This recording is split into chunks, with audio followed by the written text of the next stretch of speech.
What are the best designed characters in the Binding of Isaac Repentance? Welcome to the video. I am Later Manor, and I am joined by a good friend of mine today. It is Too Wiggly. Say hello. Yo. Yo. And yeah, we have a bit of an interesting list for y'all today.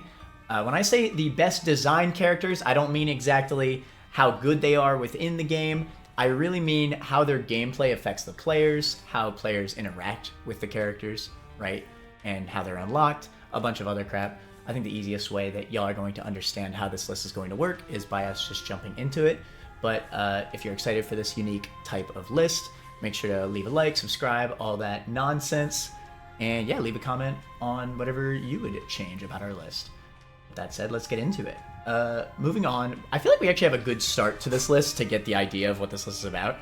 That's Base Isaac. What do you have to say about Base Isaac? He is the guy. He is, you know. I don't know if you heard, but he's the main character of the Binding of Isaac. Really? I don't know if you've heard. No. I thought the Binding was the main character. The Binding. The Binding, the greatest character. No. So Isaac, what I like about Isaac is that he kind of has two iterations, right? Obviously, you start a file. That's another thing. For this list, we're considering all points of play, like for a file. So we also are considering Base Isaac, right? Before you unlock the D6. And I feel like for the player, right? Obviously, you have nothing unlocked. Having a basic character is obviously a good idea, right? You get your bearings with the game. It's a simplistic gameplay style, but, you know, when you haven't played it before, obviously it's good to start off simple. So, you know, that's fine, right? That's good, as is. Good traditional character. What I like about Isaac is that, you know, obviously you find out the traditional Isaac gameplay by playing as a basic character. But then when you unlock the D6, it kind of gives you like another, I want to say like another level of like learning the game. Because like it kind of teaches you how item pedestals work and like kind of how to break the game. You know what I mean? So him changing kind of by getting the D6 serves two different purposes. Right. One is a tutorial of like manipulating item pools to, you know, you just get a lot more exposure to that with rerolling effects. So when you are playing other characters, you are just more familiar with this style of gameplay. But then also it just makes Isaac into a unique character. Because having the D6 at the start might be a bit too overwhelming. Oh, definitely. Or it might set expectation that, oh, this is what the game is. You can just re-roll things. Yeah, you just rerolls any character, right? So Isaac manages to have that role of being, you know, the base character that just introduces you into the game, while also being his own gimmick character. Exactly, so and I actually love that. I think Isaac is a genius character. It feels actually weird, but like I don't think I change a thing about Isaac. I actually think he's perfect. Is it bad that I just want to instantly put him in the top tier? I mean, he's simple, but like I think his simplicity is good, right? If you want a traditional Isaac run, that's also fun, even for an experienced player, right? He has a gimmick that makes him, I mean, you could argue he's a little boring because he's too easy, but that's not really what I mean, right? Like, I mean his gameplay is interesting when you get that D6, and for a non-experienced player, right? When you just unlock the D6, it's interesting, right? And you learn, it teaches the player a lot. Also, something that I feel like is overlooked is that he starts off with a bomb. Every time I play as him, I'm just like, oh, I've got a bomb. I can just look for a secret room or get a tinted rock or just have some sort of expression with that on the first floor. That it's just nice to. Honestly, don't sleep on that because like many characters don't start with a bomb, and I think he might be the only. Oh no, actually, what is it? Keeper starts with a bomb. Right. But yeah, like most characters do not start with a bomb, and it is just really nice for him to have that. Yeah, and again, I mean, if you want to talk about teaching the player, like, hell, there's a bomb. Freaking do something with it, right? learn the game. I like Isaac because he teaches you how to play the game, and at the same time, when you get a little further into a file, I also love the unlock method for the D6 for Isaac that you got to play like as a harder. It's basically like a harder version of Isaac, right? It's just a soul heart character. Not much going for him, but yeah, once you do that, then you get the D6. I think it's good. Yeah, I do like how you have to earn it. It's not just Exactly. what is just play the game enough. It's like no, play the challenge character. Exactly. Play, and you know what? Like Blue Baby, like for somebody who just started a file, that's tough, man. Like the first time you ever play Blue Baby, like when you've barely played the game, that's tough, man. So it's a good challenge, like when you first start off. I'm not sure if I'd put him in perfect. I feel like there are like a few characters that I like a decent amount more than Isaac. But I think Isaac's perfect. What would you change about Isaac? See, that's a thing with like the wording of perfect is that it just means like it has no flaws. Okay, but what I will say, it's not necessarily how much we like the character. It's how do you think this character? What do you think this character does for the game? And I feel like Isaac is perfect for the game. Like legitimately, outside of the wording, I don't think that he has any flaws. I think he's great for the game. Yeah, but no, he's emblematic of the game, but the game is trash. So yeah, that's man. I really wanted him. I really wanted him in perfect. If you want me to move him to pretty good, I could, I guess. I'd say like we have to see how the list pans out, but I'm thinking like bottom of perfect, top of pretty good. That's like kind of the range I'm thinking of. Alright, fine. We'll do bottom of perfect just because I really want him to be in perfect. For now. We can always change it. Also, okay, and I will say that he doesn't scale that well. The best into like what is it end game play. If you're just going for win streaking or whatever, or if if you're just good at the game, he's a little bit boring because he's kind of easy because he's kind of yeah. I think that's fine though, because like for the traditional character, because you got to consider like all players in this kind of list. It's not like when you're starting off on a file, it's kind of rewarding that the main character of the game just constantly there's always like ways that you could learn how to get even more crazy and min-max and do some crazy stuff with the D6. That's why I like the D6 as an unlock, because like it really is just like the game really opens up when you unlock that, like the gameplay, I should say. Obviously, once you know how to use it, you know how to use it and you could break like really easily. But for somebody who doesn't know, I think it's interesting to learn. Despite him being kind of easy, it is still fun to kind of break the game as him. Like there are some characters on this list that are easy, but they're still pretty fun. So it's just like okay, well, exactly. Yeah. Sometimes I do just want the break of just how much can I break this game with the D6. And come on, pressing the D6 button, that's a great dopamine rush. Am I right? Come on. Also, question: Are we counting birthrights into? Ooh, maybe slightly. Very, very slight. Very, very slight. But Isaac's birthright's crazy. It basically just becomes Tainted Isaac. Tainted Isaac with no item limit, yeah. With the D6 too. That's so crazy. And she just becomes like insane. Oh my god. But yeah, something that I do like about his unlocks is that he kind of has a theme of like dice, because he unlocks the D20, the D infinity. That's true. Options is not a dice, but it's like a reroll type of thing, like choose. And it's got like a few like babies, I think. So I think it's cute. Cute unlock method. It's actually kind of crazy to me that you unlock Mom's Knife by beating Satan as Isaac. Like, to me, it's just like, oh, you start off the game with that, right? But no, that is just an unlock. Yeah, it is. It's a good unlock, too. One of the best. But I think that's good enough for Isaac for now. We could always talk more later if we need to. Let's move on to the GOAT, Mags. How do you feel about my man, Mags? So this is interesting in how she's changed over the course of Isaac. So in Afterbirth, she ended up getting a speed pill for April Fool's challenge, but I guess we're probably just not even going to consider that because it's not recent patch. Now she has full health, which is probably more fitting for her character. Honestly, I liked the speed up pill, but like she has to have a weakness, right? So it makes sense to keep her speed down. I really don't like the speed up pill because I think it doesn't make sense for her character. Yeah. The point of it is that she's the tank. She's kind of like she has a lot of health, so you can like, okay, let's see what I can do by taking through enemies or using health as a resource or whatever. And then it's like, she just becomes exactly. She just becomes Isaac with more health. Yeah, I agree. Design wise, it makes way more sense for the full health pill. And you know what? Like, I'll be honest, the full health pill, like, freaking, you can do a lot with that too. And hell, if you either use it for min maxing early on, you can do like a sack room or an early arcade, or hell, even just saving the full health pill the entire run. It's a freaking full health pill. Hello, like that crap is broken. So yeah, and it furthers her tank.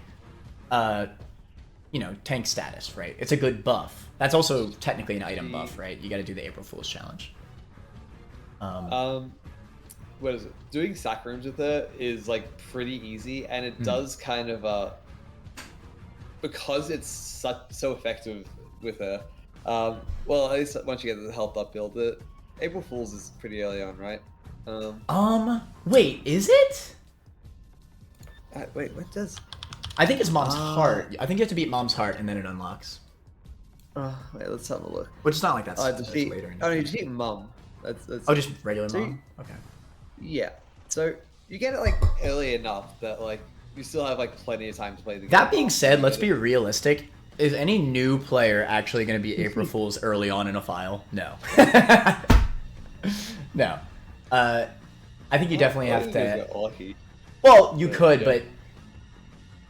If you don't know how to play the game, you're not going to beat Bloat 7 times in a row.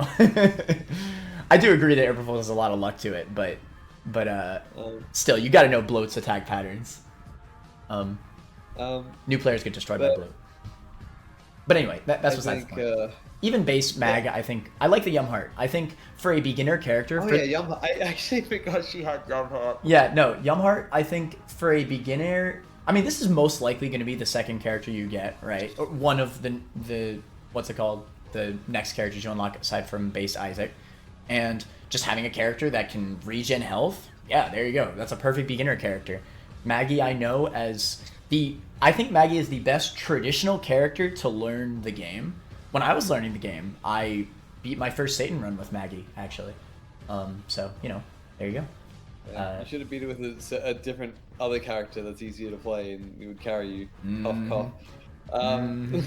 But yeah, either way, I like Maggy. I think she's traditional. Okay. I think she's a good kind of easy mode, but also, speed is still a weakness, right? It's a character archetype. She's a tank, right? Makes sense. Okay. Something, what you brought up with the Yum part is that with new players, because once you, what's it called?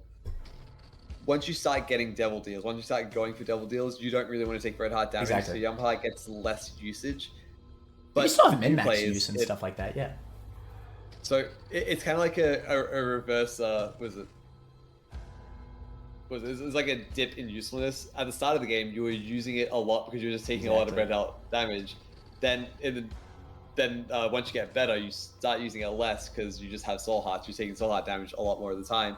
Then when you get better at the game beyond that, for min-maxing, it's like, now it's useful again. Yeah, which I think is cool. I like active items that have use no matter the skill level, right? You just learn more about the game. You're like, wait a minute, I could abuse this in this way now that I know how I can do that, right?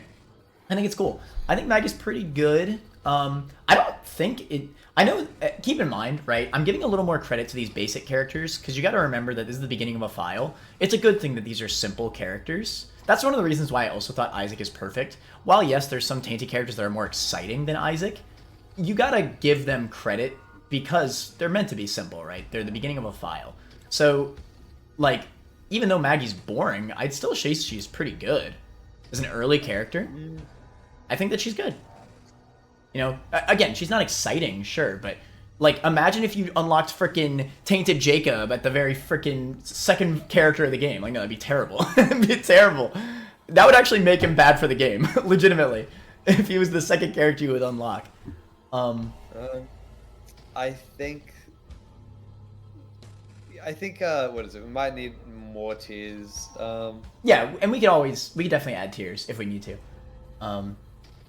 But I do feel like this makes sense. I think, like, Maggy being one tier below base Isaac makes sense to me.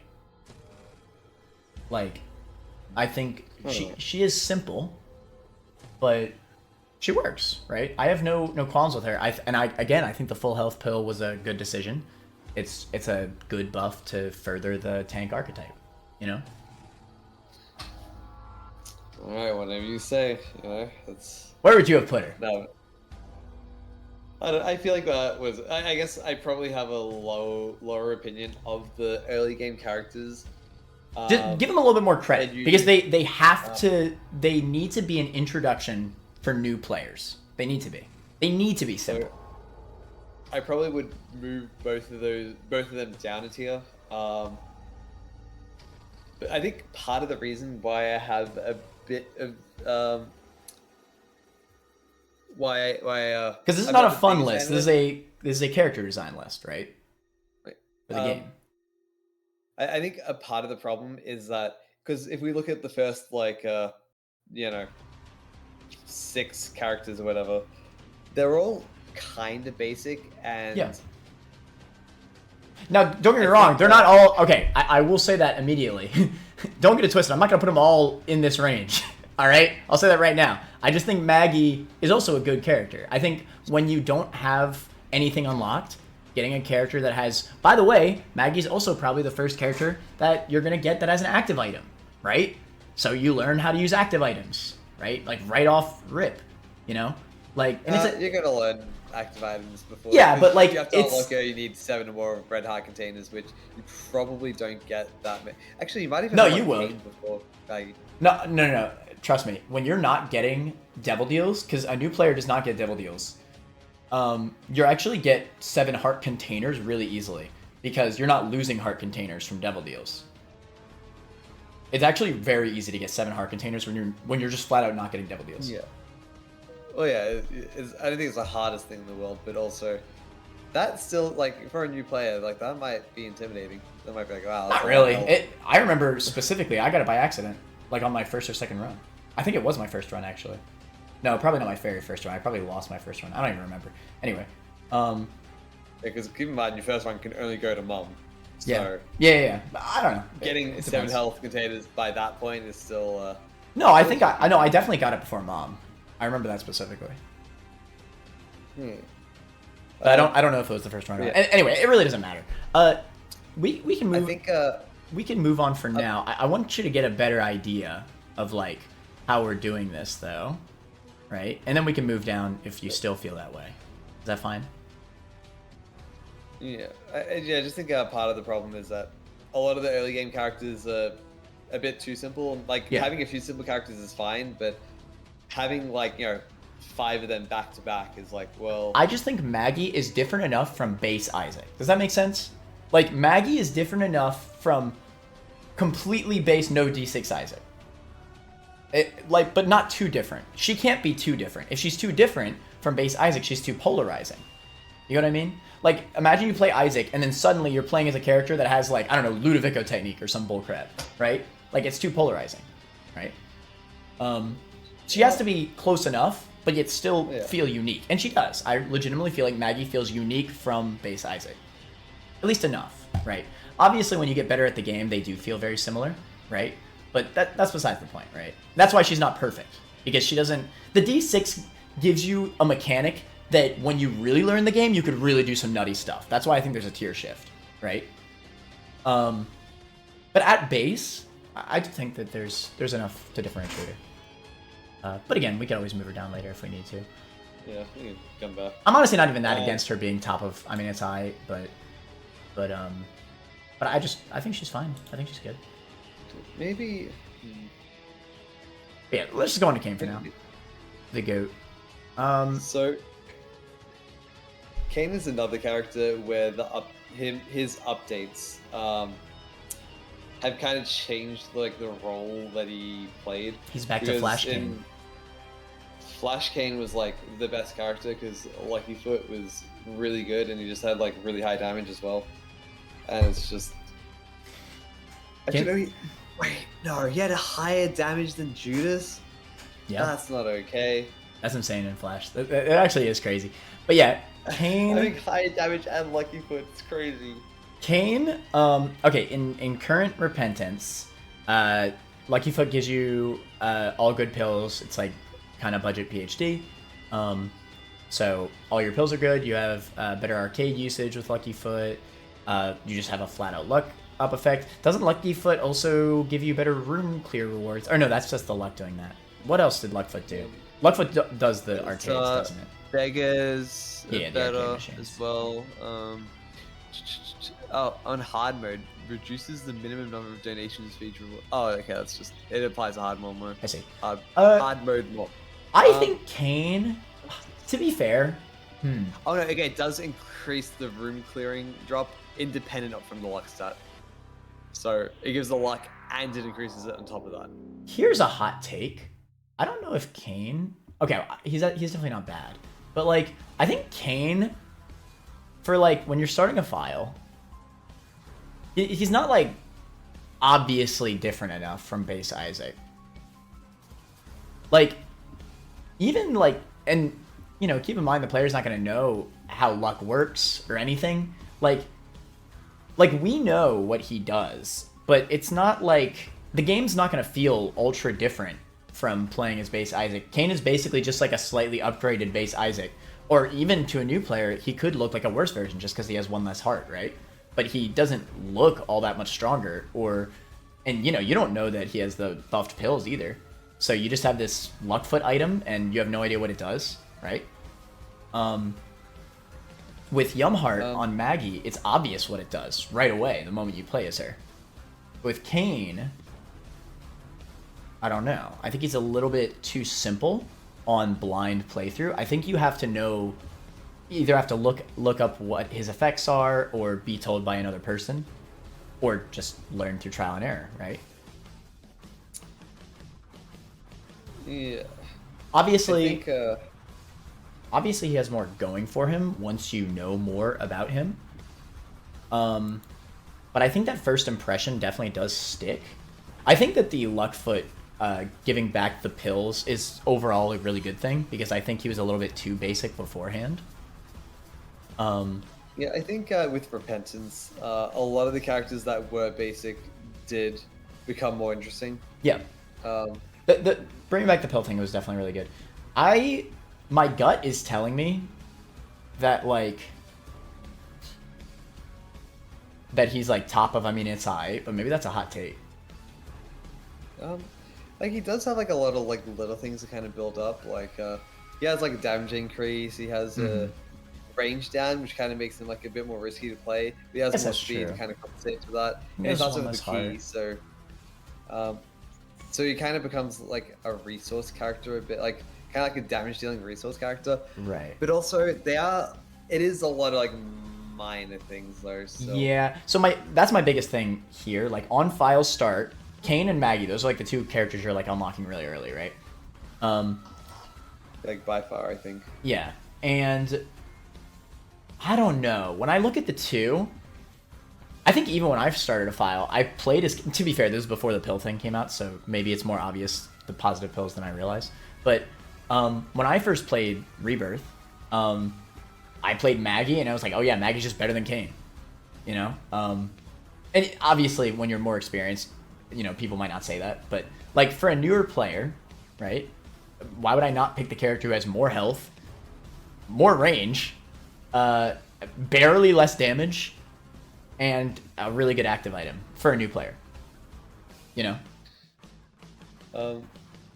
Because I think Magdalene's playstyle, Maggy, I don't know how to say it. Anyway, I think her playstyle is really accommodating to new players. Exactly. It is exactly what you want, and I guess Cain does kind of push you towards trying some other stuff, but also it's just not obvious, right? I feel like with these new characters, they need to be more like telling of what their effects are. This is one of the reasons why I think like there should be more like why EID should be in the game or whatever the frick. Like you don't know what Luckfoot does, right? Yumheart, it's obvious. You just click the button and you tell. Like you're gonna use it eventually and find out what it does, you know? Also, he starts with Paperclip after 68 coins have been donated to the Greed donation machine. So, woohoo! That's what like a major change. This is the most massive buff of all time. Honestly, he's perfect. He already starts off with a pill and he gets more drops anyway. So like getting more keys. No, they say pill key. So he kind of already has a lot of keys, and yeah, getting more keys is like, yippee. Where would you put Cain? I'm okay with wherever you want to put him. Actually, something that's neat is that a lot of his unlocks kind of have what is it, like an eye motif, because he's Oh got an eye yeah, patch. that's true. So he's got Cain's other eye, glass baby, which is like a glass eye. Stop. Here's one thing I love about Cain. When he gets evil eye. I love how when he shoots, he only shoots out of his right eye. I think that's cute. Oh yeah, and like you could actually tell. Technically, you could actually aim better with Cain because of that. Because there's a very slight, what's it called? Like distance between the two tiers when all the other characters shoot, because they're shooting from both eyes. But Cain, he always shoots out of his right eye, specifically. Yeah, it's a nice little quirk. It's cute. Yeah, it's cute. And it does have like a subtle gameplay implication, which is neat. Yeah, there's some items that he's actually better with because of that. But the thing I want to know about Cain is, what is his lore implications? God, I don't care. Damn. What are the lore implications of Cain? No, let me know. What are the lore implications of Cain? I have no idea. Oh, okay, good, because I don't give a damn. Okay, look at this. No, it says in the wiki, the fact he takes 55 coins to unlock may be a reference to how it is said that Jesus can cast out 55 demons during his life. See? Perfect character. You know what? He's perfect just for that. No. All right. What do you think? Pretty good? I mean, it's alright. He's definitely not bad. Like, he's definitely not bad. He's just very middling. Yeah, he's alright. I'd say he's alright. Okay, that's fine. He might be higher level in that. I definitely think the Lucky Foot pill aspect helps a lot for like when you're more, obviously you have more knowledge about the game. But yeah. Like he is like kind of, he does do more damages faster and everything. He is like, he's just not interesting kind of that way. You know what I mean? But then that's the thing. If I want those things, I feel like they're like late game. Like exactly. I'm probably picking other characters. So that's kind of where I'm getting at, right? Maggy is great for the new players and kind of boring for the experienced players. When is Cain ever like, for new players or experienced players, when is Cain gonna be the character you're like, oh yes, I definitely want to play as Cain right now?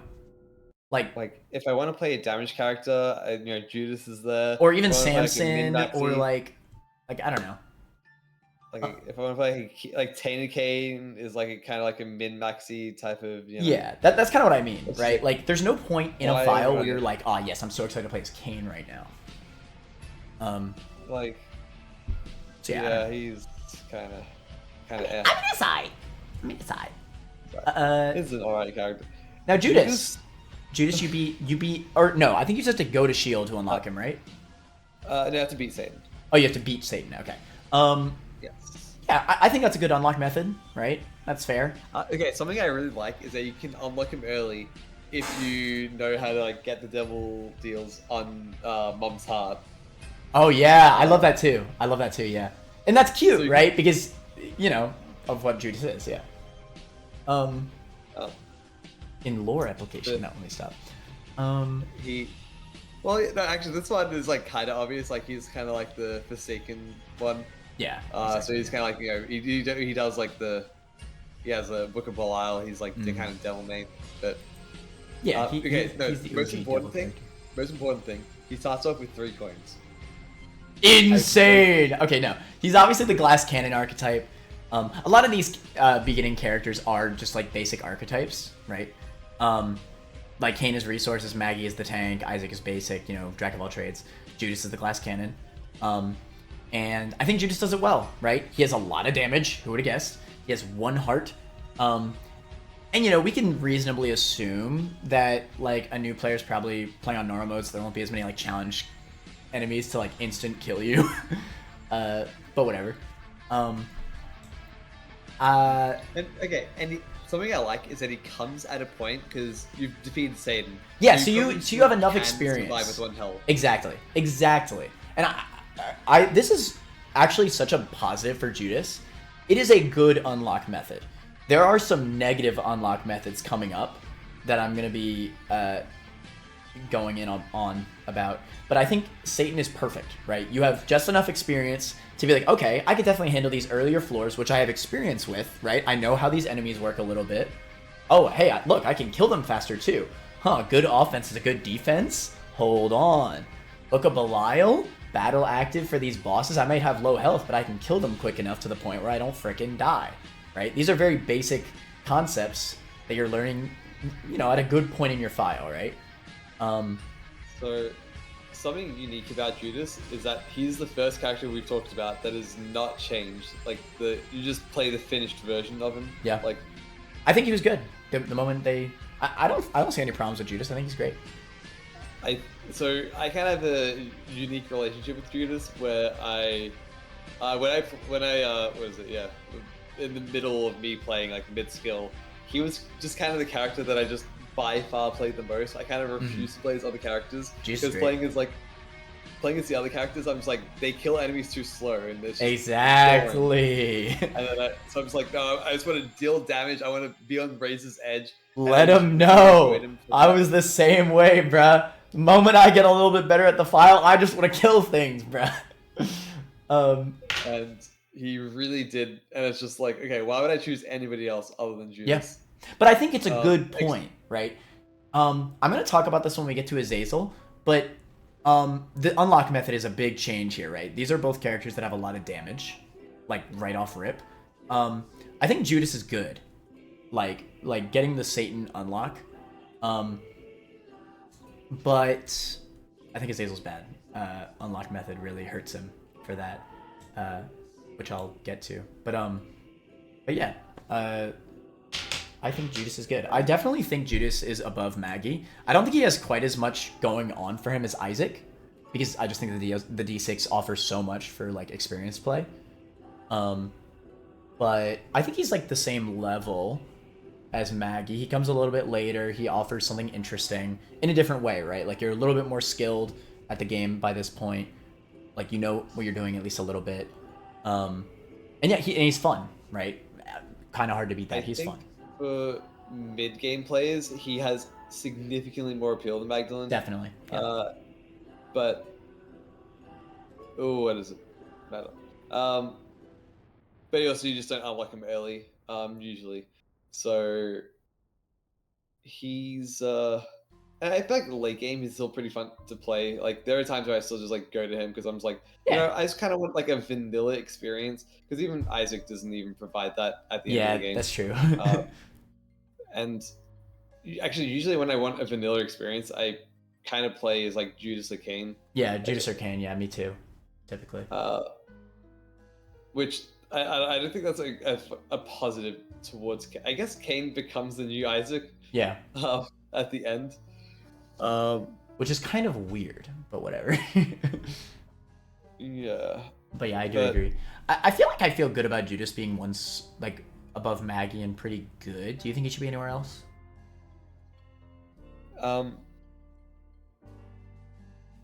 I think I definitely like Judas a lot more than Maggy, but I am a bit biased with that. So yeah.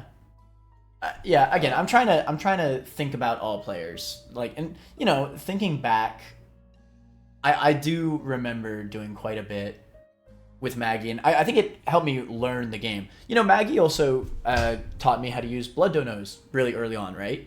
I used the Yum Heart and actually min-maxed.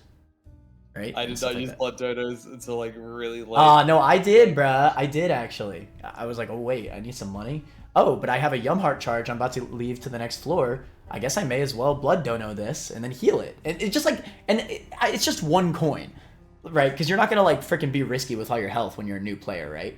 But even just doing that, you're like, oh shoot, I'm able to buy this new item. Hold on, I could do this more often, and then slowly you get better and better, right? Again, it's about learning the game for these like early characters to me, and I think Maggy does a good job at teaching you how to utilize health, not just as health, but as a resource. I think Maggy does a good job. I don't think Cain really teaches much. Is the reason why I think there's a tier shift. Also, just quickly list off the birthrights. I think Maggy's birthright is a lot of fun. Just having a whole extra. Yeah, that kind is funny. It feels absurd. It is. It's completely Cain's absurd. is like okay. It's like Cain is kind of boring, admittedly. The thing I don't like about Cain's is that it's not guaranteed. It should definitely be a guaranteed special arcade every floor after you pick it up. I know it's a lot more likely, but it should be like maybe even an additional arcade every floor after you pick it up. Like, it should feel stronger than it really is, you know? When you do walk into the upgraded arcade, you can feel it. But, There's you know, just way more machines, and it just feels wrong. It's like, wait, why are there this many machines? yeah. But also, yeah, sometimes it just like kind of does nothing. It's a little Birthright is boring. meant to be like really OP though. Like it should definitely feel stronger than it is. Judas is fine, right? Oh yeah, Yeah, it's fun. Judas is fine. Yeah, it's like budget Book of Virtues. It's like it's interesting. It's definitely interesting. It has But some I really cool think synergies. the novelty of having an extra row of health definitely wins out here. Oh yeah, definitely. Like I love Maggy's I Birthright. Yeah. really like having that because it's not even necessary. and It's I not. think It's never necessary, but it's so funny, bro. You have so much health. You just and it's fitting. feel It's fitting to the unstoppable. character too. It's hella fitting. No, the tank. Also, what is Cain's archetype? Just 'Cause you got like the tank, the glass cannon. just and then you've utility, got- right? Like I think he's meant to kind of be like the shop character early on. Like you're meant to like that's why he gets the paperclip. Like It's like the pick. and he has a key, right? Doesn't he start with a key? Yeah. Yeah. I think he's meant to kind of be the shop character in a way. He's kind of weird. And you have like the luck up, right? So you technically get more money from room clear rewards overall. But I just don't think it really teaches much. Yeah, I don't know. But yeah, we can move on for now. Blue Baby. Blue Baby, I like Blue Baby. He's poops. I like how he poops. I like how he poops. No, I think Blue Baby is obviously he's not fun to play. Nobody likes playing as him, but I think that he's a good. Again, I'm gonna keep bringing it up for these early characters, but for a new player, this is a hard character. He just is, right? It's a good introduction to challenge characters. Exactly. He is the first harder, challenge like, character. Yeah. When you first play Blue Baby, you're like, how can I win this? Exactly. And Like, resolve oh that. my god, That's this is insane. I can't even get red health. What? You go into that devil. Now, granted, I guess if we're doing new update, he now has the devil deal buff, which I guess definitely makes him quite a bit easier. So I didn't think about that. But yeah, when I first played as Blue Baby, I was like, oh shoot, I basically can't even get devil deals. This is hard. So that actually does change things a little bit. Because it's kind of like a tipping point of when you get good enough at the game, usually you're getting more soul hearts than you're losing, so you Right. can kind of keep that buffer. But when you unlock Blue Baby, you're often not at that point. Yeah, you're not at that point You don't yet. really know how to mix, min-max, and dodge well enough, so you are just kind of losing health, and it's kind of a race to just not do that. Even outside the devil deal thing, I still think he's a good challenge character. He's not too ridiculous. Like you could definitely see yourself winning it, but like you're probably gonna lose a few runs, right?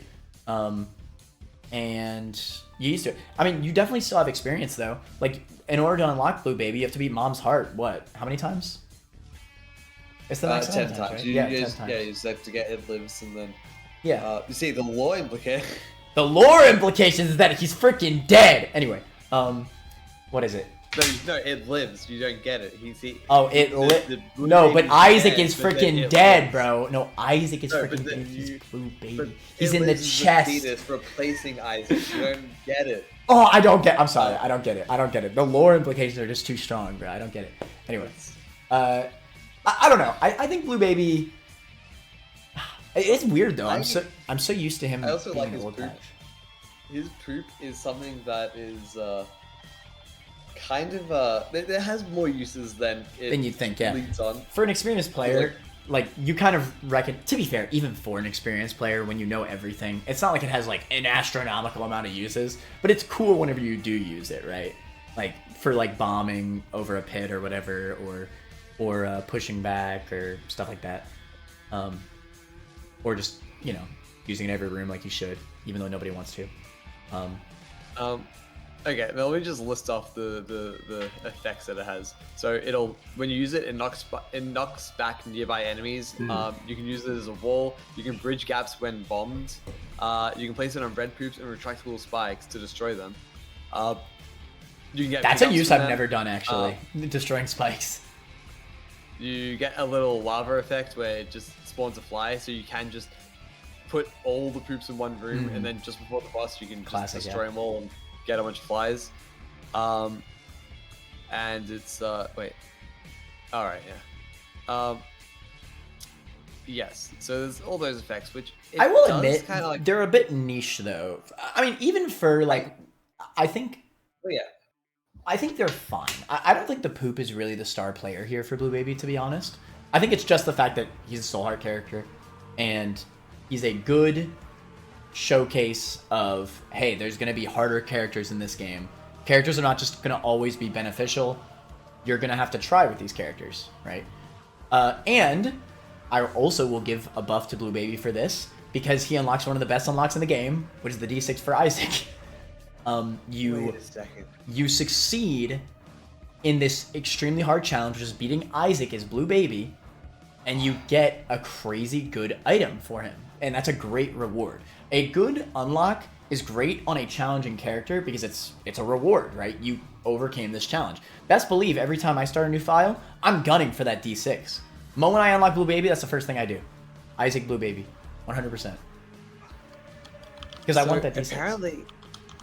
Apparently he has a 1.05 damage multiplier. He does. I did not even realize that. Why? That's such a small amount that. That's Blue so Baby's weird, bro. Oh, he has a bit more speed as well. Yeah, he has like some little niche stuff like that. I Also, think yeah, with Cain and Judas, their increased damage is not just a flat damage increase. They have damage multipliers, which actually does like have a pretty significant impact on how they play. I feel like. Okay, now that being said, Blue Baby's not fun. We all have to admit he's not fun. Like, even for an experienced player, Blue Baby's not fun. It's not like Lost or like whatever the frick. Like, he doesn't have anything that really makes him feel like, ah, yes, I want to play as Blue Baby. And that's obviously something that we have to consider. Like, because once you get into the late game, if you want to play a challenge character, it's like, well, why would you go to Blue Baby? Yeah. There are other Soul Heart characters, other characters that are like harder, more tight. Like, I think Blue Baby does a good job at teaching the player, but at the same time, like, unlike Judas and Maggy, who are fine to play, like, you're not gonna hate your life playing as them. I mean, I guess I know a lot of people that hate playing as Maggy, but at least the full health pill for early sacking is kind of interesting. But like, at least they have something interesting going on for them for an experienced player. I don't think anybody enjoys playing as Blue Baby, not really. Yeah, there's nothing about it that's like particularly fun. It's just, I guess the devil deals, right? Over. The buff devil deals. Yeah, that could be enjoyable. Yeah, but definitely not as fun as like nuking all the enemies early with Judas, or belialing bosses, or getting like that crazy min-max first floor with Maggy or something. Because it's, you know, even on the razor, like he's a character that slowly bleeds out. It's not even like a Lost where you're on the razor's edge. I was originally going to put him at top of pretty good, but honestly, the more I think about it, like, fun is a pretty important aspect in this list still. Like, obviously it's not the main aspect, but if the character's not fun, then that's obviously, like, he's not perfectly designed. I almost wonder if he should have gotten, like, some sort of dice effect. Obviously not D6, but, like, you know how a Lost ended up getting the ED6? I don't know, just something to make him interesting. I think something poop related. Yeah, that's true. Yeah, definitely poop related. Yeah, you're right. That's why I love Tainted Blue Baby so much personally, because I think Tainted Blue Baby is interesting. But regular Blue Baby, he just doesn't have anything going for him. I think when you unlock him, when you first play him, he's great. He's great because he forces you to. He's hard, right? He's just hard. That really is the end of it. He's hard, and that's a good thing because he's meant to be hard.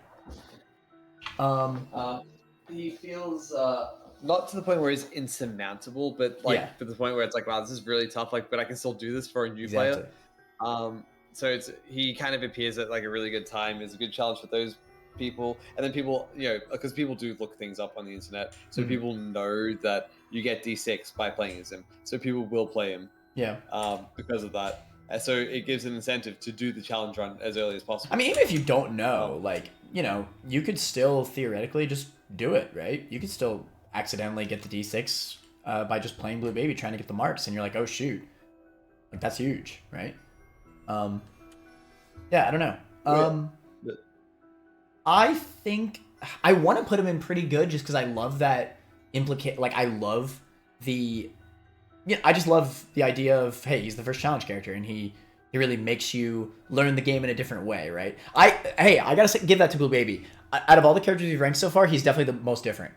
Just because you cannot use red health. It's that simple.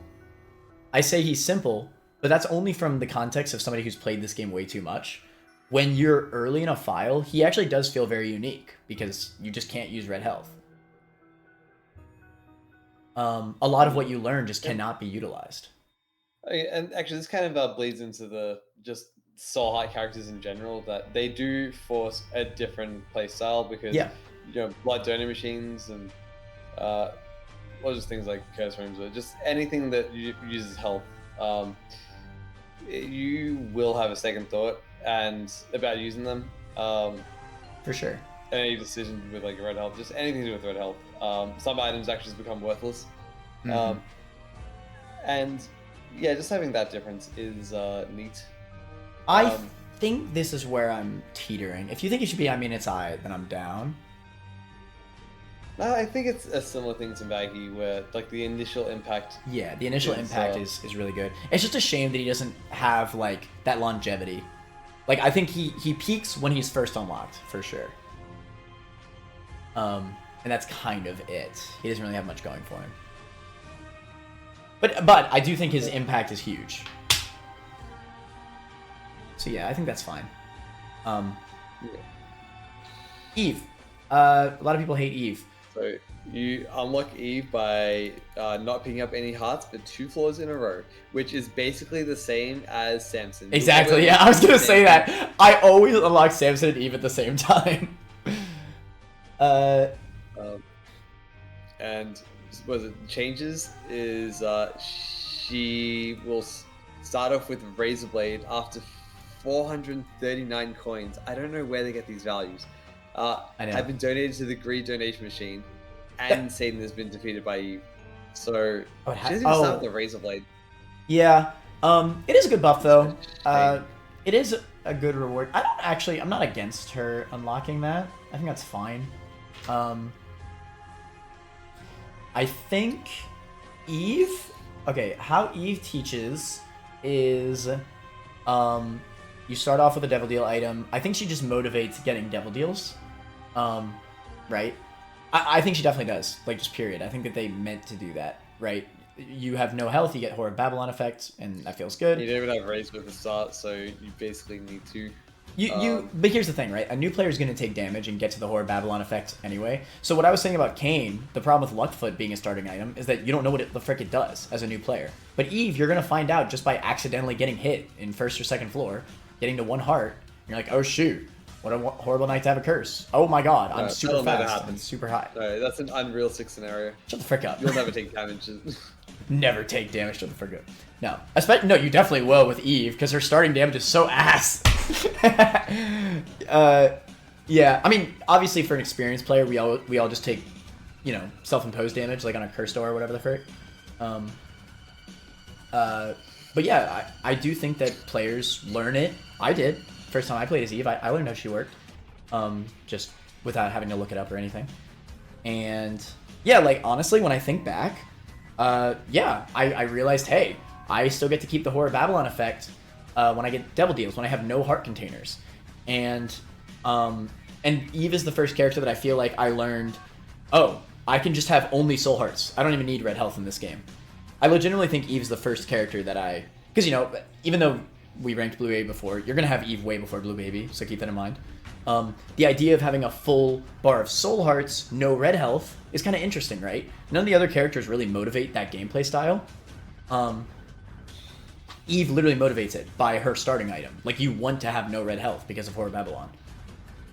And it's interesting, right? It's an interesting way to teach the game. I guess you unlock Eve, because don't pick up any hearts for 2 floors in a row, so if you don't pick up any hearts, which means you probably didn't take any damage, so you probably unlock Eve at the point where you were getting Devil Deals. Yeah, no, honestly, that makes sense, right?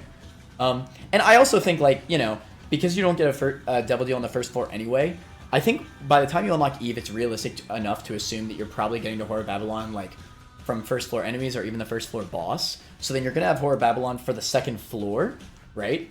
And then maybe you just have enough damage to just get through the whole floor without taking damage. And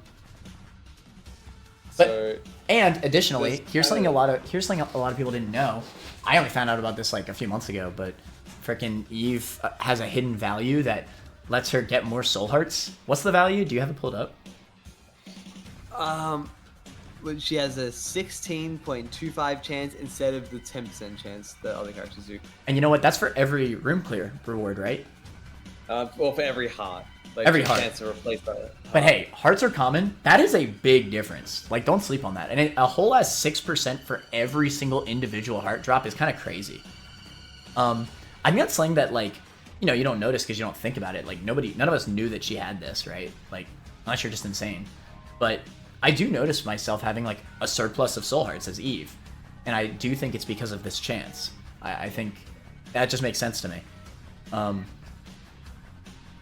So, yeah, I think that she's kind of like the soul heart character before Blue Baby, in a way. But obviously, you're not required to do it. And obviously, you get a free damage up, which is, you know, kind of nice, I guess. Free damage and speed. I do like Eve, but I know a lot of people don't like her. How do you feel about Eve? So, I kind of despise Eve. I really don't like playing her. I just... Well, again, I think also a part of what plays into it is, you know how I said I really like playing Judas? It's like, oh, I get a damage multiplier as Judas, and then Eve, I'm just like, I do nothing. I feel worthless. This sucks. I see. Like, I think for me, it's early game, right? Like, the early game power helps a lot, and then you're always just stacking devil deals, because you're just always going to get devil deals, because you're going to have a surplus of soul hearts. God, the crazy part is that you go down to 1 health as Eve to get the damage increase, and it's like, cool, I became Judas. Yeah, that's fair enough to say, I guess. I like the speed, but maybe that's just me. The speed is nice, just for dopamine. Okay, like, yeah, there are like 3 different play styles as a, one is just ignore her whole gimmick and just play as just a weak character. Why would you ever do that to yourself? That sounds terrible. That sounds awful. Yeah, it's miserable to play like that. But, you know. Then there's, what is it? Then you can intentionally min-max of, like, you know, the cursed door thing and using razor blade and everything like that to try to, you know, taking devil deals to try and keep yourself below. And there's also just kind of living on the razor's edge of just, well, you just kind of suck at the game, so you're just taking a lot of health, and it's like, oh, here's my, you know, comeback mechanic. So it's like those, I think those like the 3 main paths that you're going to have when playing her. But see, that's the thing, is that I feel like she's kind of a discount soul heart character, and again, she's kind of like Blue Baby before Blue Baby, where, you know, you're playing in this way where you're getting a lot of soul hearts. But you don't need to, so she's more forgiving.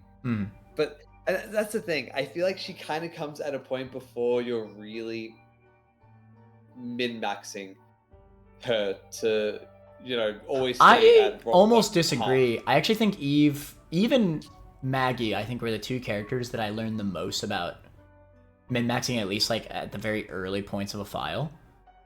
Okay, so... Like, I think Eve's one of those characters that I was like, oh wow, Blood Dono is really useful, right?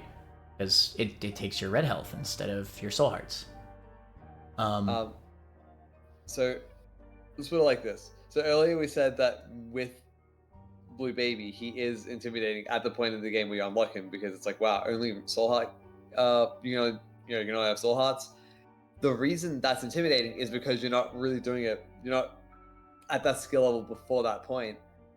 And Eve comes before that point. So you're not really at a skill level where soul hearts are... you're relying on soul hearts. This might really be like a... I don't know. Like, maybe I just have a unique experience. Because, I mean, I'm not saying you're wrong. A lot of people hate Eve, I think, for the exact reasons you're saying. But I just have a different experience with Eve. Like, I feel like when I played Eve on early file, it just felt like... I had power because of Whore of Babylon. I realized relatively early how to, like, you know, deal with the heart gimmick get devil deals to, lose my containers or use blood donor machine. And being with the soul hearts health only was not an issue because first of all, the devil deals tended to give extra soul hearts, but on top of that, passively, without me even knowing, the extra soul heart chance probably just carried a lot because I always remember myself just having a lot of soul hearts, and the damage up is still a pretty significant damage up. Sure, it's not Judas level. I'm not saying that Eve is like better than Judas because she obviously isn't, but like I do think that she teaches something, right? It's like you said, it's kind of Blue Baby before Blue Baby. You learn to deal with soul heart health, but you have more damage, you have more devil deals likely, stuff like that. I think that's the reason. I think that's the problem with her, is that she's kind of a challenge character that doesn't really. It's not obvious. No, but I disagree though. Is the thing, she's not a challenge character. At least to me, she never feels like a challenge character. This is not me trying to say that I'm too good for her to feel. No, I just don't. I don't consider her to be harder than these other characters.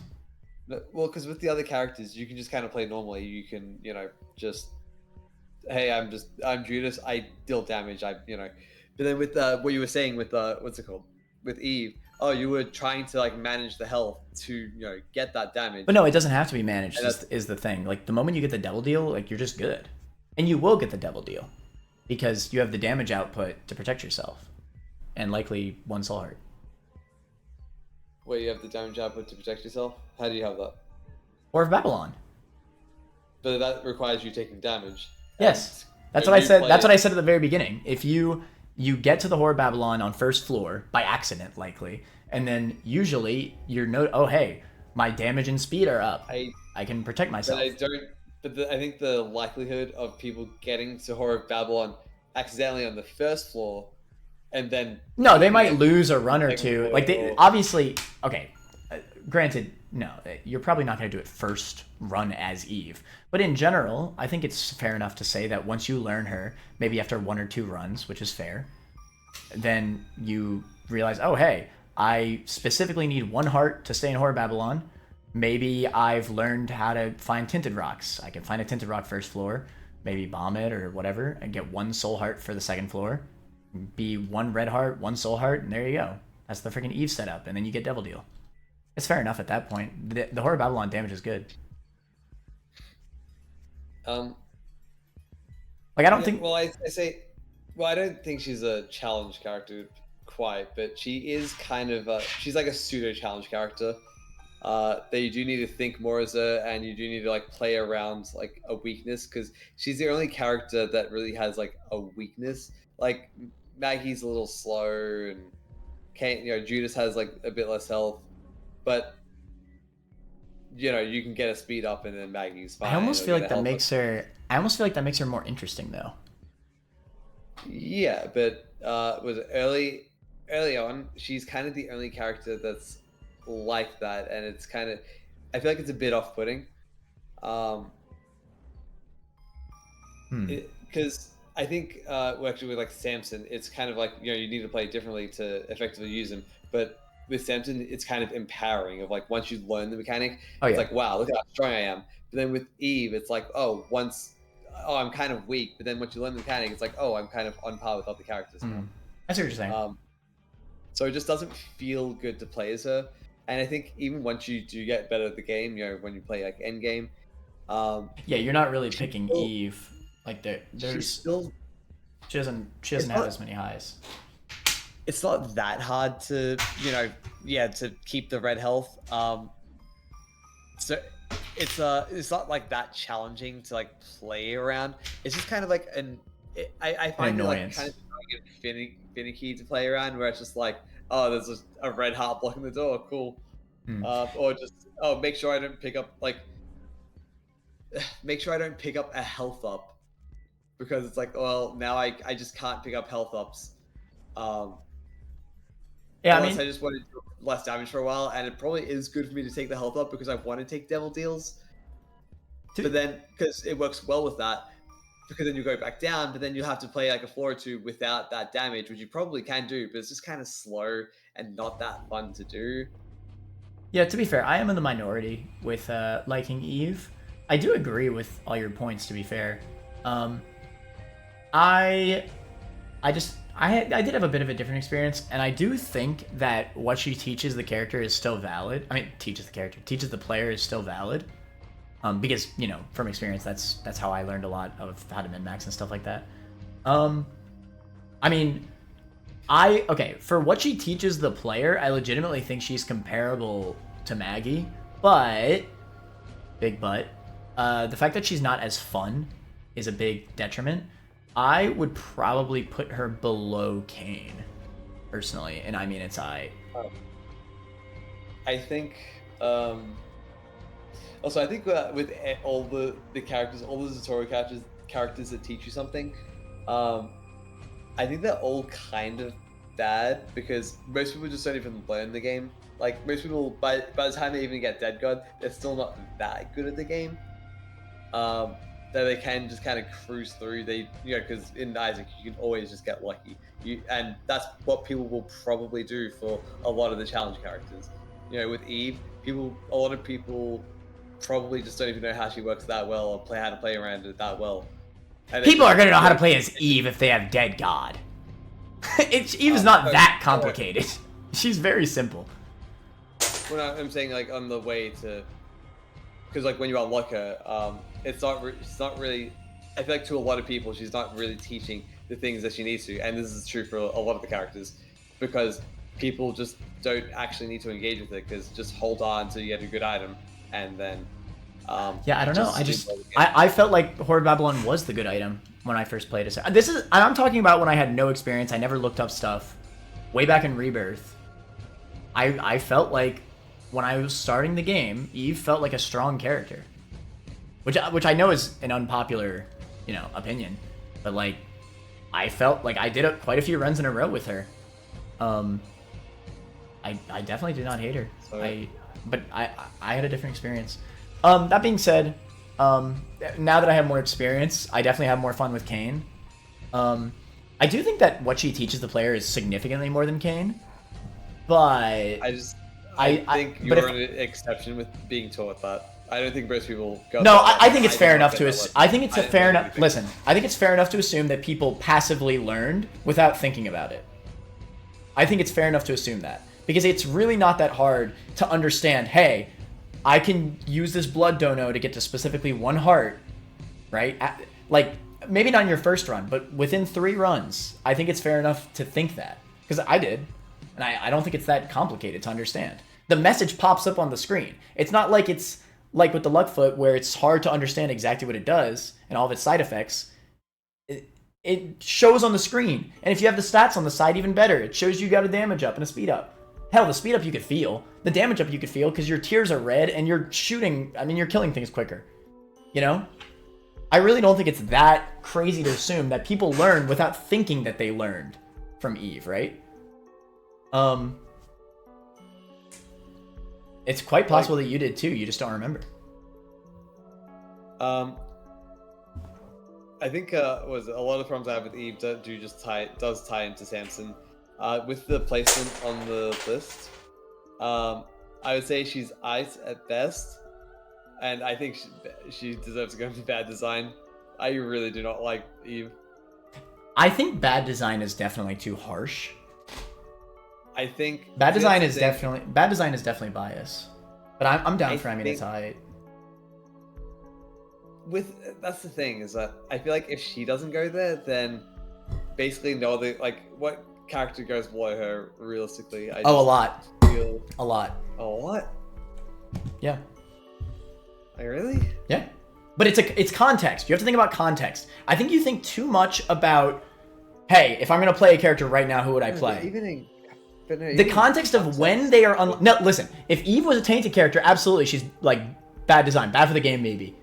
But when she is unlocked, and I've already said that I would pick many characters over base Eve. But on a file start, she does teach stuff. And she, like you said, she has a weakness, and that's honestly a good thing, right? Because that weakness teaches you to play the game a little differently, to work around this limit, right? You have low damage, right? Let me try to get to this one heart. maybe get some soul hearts, and work with it, right? I don't think she's bad design at all. I think that's just I do think that's too much bias. Okay, well, so put it at the bottom of 8, and then I'll try to convince you lower through Samson. Okay, fair enough. Let's do it. So I love Samson, so you're probably not going to say anything that that I'm not going to agree with. I think a lot of the strategies you can apply to Eve, Samson also has, but it's empowering. It just feels a lot better. People don't really complain about Samson, but like, there are some things that Eve has that, you know, like what is it? You want to take more devil deals as Eve than you do Samson. That's true. Samson can still, Samson's a little bit opposite in that regard. You want a bunch of health with Samson. Eve, you want no health. So they're kind of opposites in a way. But it is kind of similar in the sense that you want at least one red heart as Samson, because, you know, just say you have IV bag. It's like, okay, well, I want to have at least one red heart, and if I have that, then that's fine. That's all you need. So it's kind of similar in the way of, like, you're both kind of striving for one red heart as both characters, but also, you know, obviously there are a lot of situations where you want more red hearts, and that is Samson, and, you know, they are not the same character.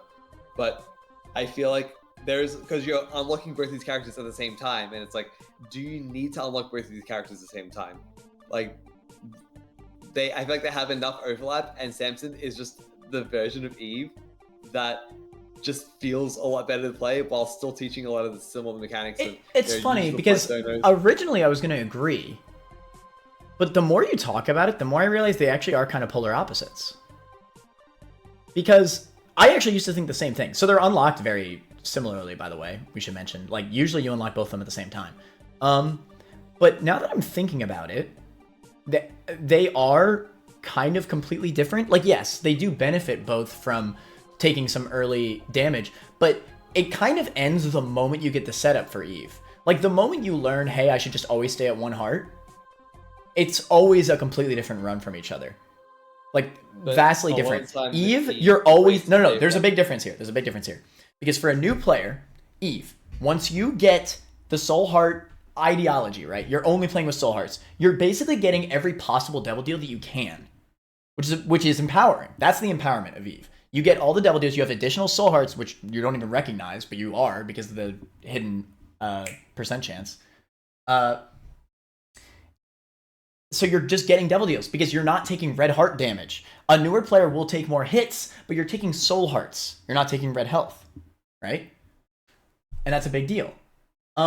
Samson, on the other hand, it's the opposite. Samson, it's hard to get devil deals. Now, this is coming from somebody who loves Samson. Samson's actually one of my favorite characters. But for a new player, let me tell you, Samson's one of the hardest to get devil deals. You know, obviously when you're more experienced, you know, oh, hey, let's just go for angel deals. But a new player's not going to go for that. They're probably just never going to get the devil deal. Let's be honest. They're probably just never going to get it. So it's a completely different run. Wait. You're feeling empowered because you... Why? Wait, why do they get, why do they get, what is it? Devil deals as Eve and not as Samson? Because you're running soul hearts. It's simple. Once you get to the 1 heart as Eve, you just don't take damage. Well, no, you will, but you'll take soul heart damage. The soul heart, okay. At 1 heart, you need soul hearts to stay at that level, right? But you're taking soul heart damage instead of red health damage to get to and you always keep that Horror Babylon damage. Samson, however, has do they have the same base damage? I'm curious. Wait, Samson and Eve? Or... Yeah, like at base, the moment you start with them. Do they have the same base damage? Oh. No, well, Eve has 0.75 times multiplier, and that's a multiplier. It's not even just lower damage. It's like but it starts off with less damage than every other character. Oh wait, and then wait. Is the damage multiplier even applicable while Horror's on? So it becomes times 1 when Horror's on. Like, okay, yeah. Okay. Need so to I don't have Horror Babylon for it to become like. I was gonna say if the negative multiplier stayed on even while Horror was on, then I would actually move her down to bad design. But she's not. She motivates what she does well. As long as you are fully motivated to stay in the Horror Babylon state, then she does what she does well. And I think it's wrong to put her in bad design because she sticks true to her ideology, which is, hey, learn how to deal with a soul heart run while still having the flexibility of red health. I feel like that's something with is that because I feel like with a lot of the other characters, they kind of have some flexibility with how you want to play them. Like with say Maggy, you know, sometimes you want to lean into being a tank with a bunch of red hearts, but sometimes you want to, hey, I have a bunch of red hearts, let me take a bunch of devil deals. So you have kind of some fluidity with how you want to. Yeah, I mean that's why she's a tier above. I do think Maggy but then is better, but to be fair, I still ranked Eve lower than everybody. All right, keep this in mind. I'm just saying putting her in bad design is probably wrong. I think that's bias. Like Eve funnels you into a specific playstyle, otherwise it's just not fun to play as her. And I don't like. But no, and I agree. Okay, well let me say where I want to put Samson, because I haven't even talked about Samson yet. Probably like right here. Like, okay, so Samson is different from Eve. It's different. You're not getting the devil deals like basically ever when you start playing as Samson, but Samson teaches you how to min-max, how to utilize your red health to basically you're trading red health for damage, right?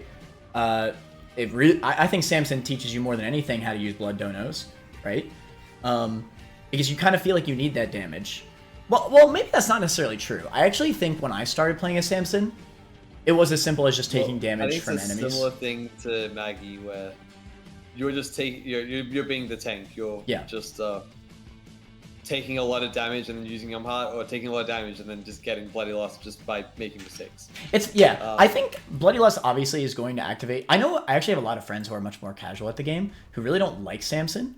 I think Samson is kind of like one of the few traditional characters that like is fun for more skilled players, I think. Maybe that's just me though and my bias for Samson. But I have fun like trying to figure out how to get to max damage.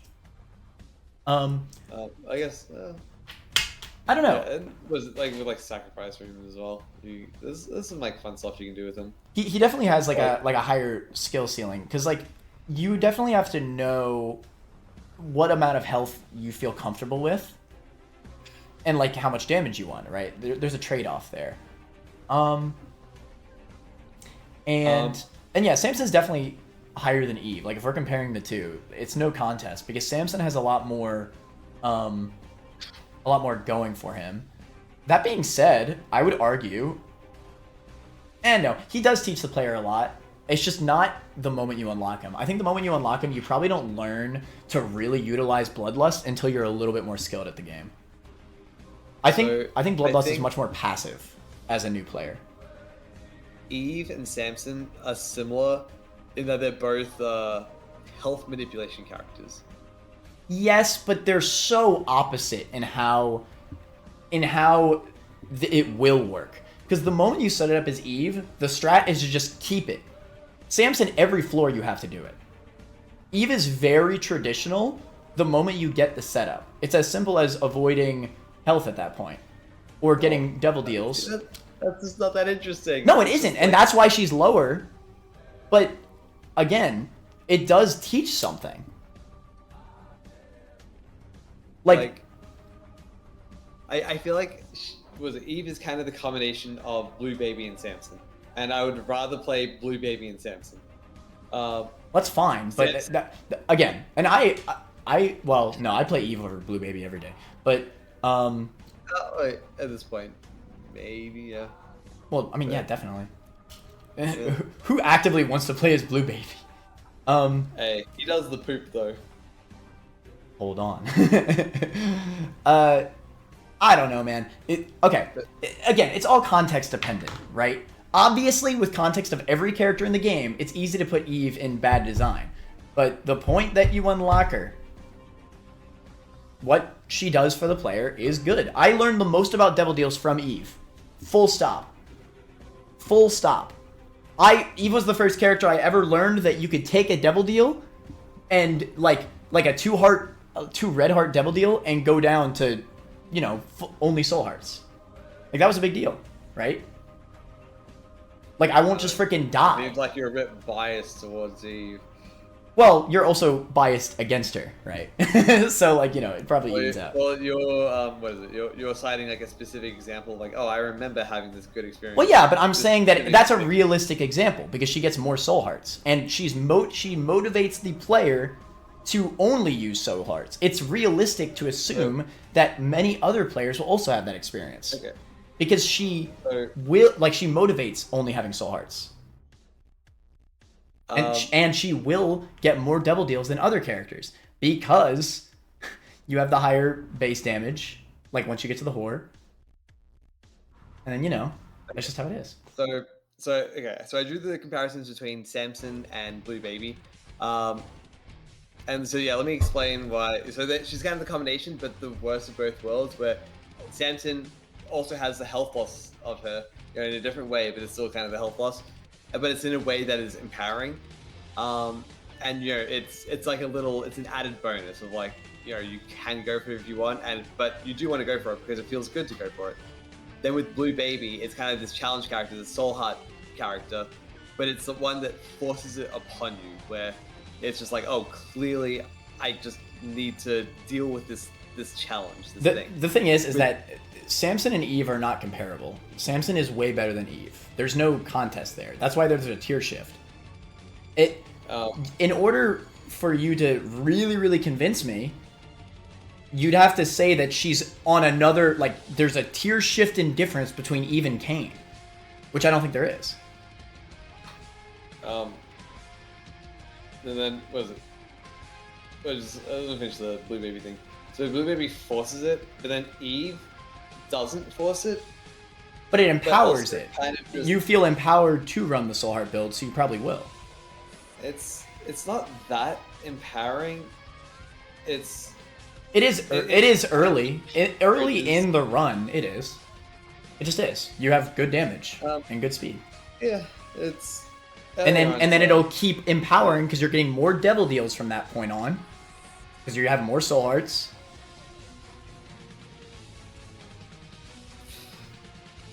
Alright, I'll tell you what. Let me meet you in the middle because we're going in circles. If it is true that there are not many bad designs, we'll move her down. Okay? But for now, I think she feels too similar to Cain.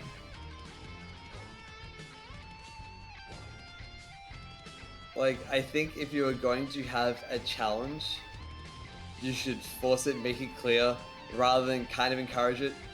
Like, it's because with Eve, it's either don't have fun by doing low damage, or play in this way. But then with Blue Baby, it's just play in this way. So there's no option to, you know, have the less fun way of playing it. So I think it's a better execution on that kind of concept. I think it's a little different, right? I think of it in a different way. I think it's good because there's kind of this risk versus reward, right? Again, this is an experience-based thing, but I think a lot of people learned this way. I started to realize, wait a minute, now that I know a little bit more how Devil Deals work because of my Eve runs, maybe I want to risk picking up this health up on the boss item, going into the Devil Deal, and sometimes you get unlucky, right? Sometimes there won't even be a deal that you can pick up there, right? Or it's Krampus or whatever the frick. But that's another level of intrigue, right? Because, hey, I picked up the heart, but now my run is worse because, oh, shoot, I didn't get a Devil Deal here, right? But I think that, like, the whole point was the point where you pick up the health up to the point where you get the next Devil Deal or on your blood donor or anything. That period just kind of feels bad, and it's just. It does, but that's why I also kind of like That's why I also kind of like the Razor Blade being an unlock, because it's like you go through those painful moments. Anything else, because it feels bad to not pick up things by holding on to Razor Blade. No, and I agree. Like that's why I feel like I would rather play Blue Baby, like, you know, end game, like after getting Dead God, because it's like, well, I get to play the Soul Heart challenge of Eve without dealing with sometimes having lower damage. Yippee.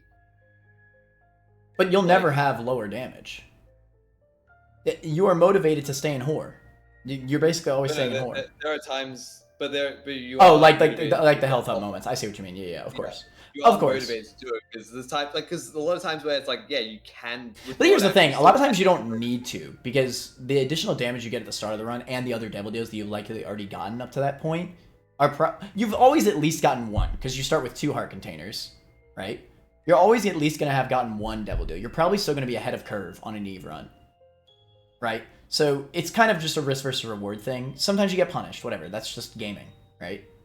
You take a gamble and you lose the gamble. Like, whatever. You'll go for the next Devil Deal, right? Or the next Blood Dono. I don't know. I still think we should probably just like say it's fine for now, and then just move it down as we go. Okay, so 2 more things about Samson that I think bring him down. One is Child's Heart. Kinda. I like Child's Heart. Is that wrong? But it's what is it? The unlock method. Oh yeah, it's ultra hard. That is so dumb. I don't know if we should consider the fact that okay, here's the thing. You don't need Child's Heart for Samson. It's just nice. It kind of lets him play into his aspects a bit more. I still think it's a good buff. I think it motivates his playstyle. It's kind of a thing of like, well, I don't want to play Samson until I make him stronger, and and getting Child's Heart is relevant enough that it does make him a decent amount stronger. So it's just kind of like it kind of builds this negative stigma around him, and it's like, like it's not the biggest deal, but it is like a factor where it's like, this character's a bit less fun because of that. Like, on like a new file, it's like, well, I guess I'll play him after I get the heart because there's a bit better with the heart, so might as well save it. So yeah, and I just think Samson. I'll be honest, Samson doesn't even teach as much as Judas or Maggy. He's just fun. I just like Samson, so maybe that's why I put him so high. Maybe he did have to go lower. And I think what is it?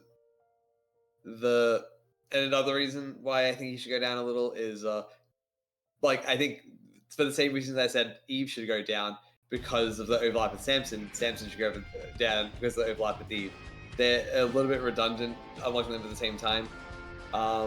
Granted, I do think unlocking them at the same time is pretty lame. I think that their unlock method should be like, it should not be as easy as it is to get them both at the same time. I agree with that. That being said, I do still think, well, I did agree with that point originally, but now that I'm actually thinking about the wider context of the whole situation, I do think that they play different enough to the point where they are completely different characters. Just because they have health gimmicks, that does not mean that they play similarly, because they play completely polar oppositely. Like, they just do. You want to lose your heart containers. You want to gain heart containers as Samson. They're actually polar opposites. There are a decent amount of runs where they do play basically the same. No. That is actually ridiculous. That is a ridiculous statement. Samson, all best Samson runs are a ton of heart containers.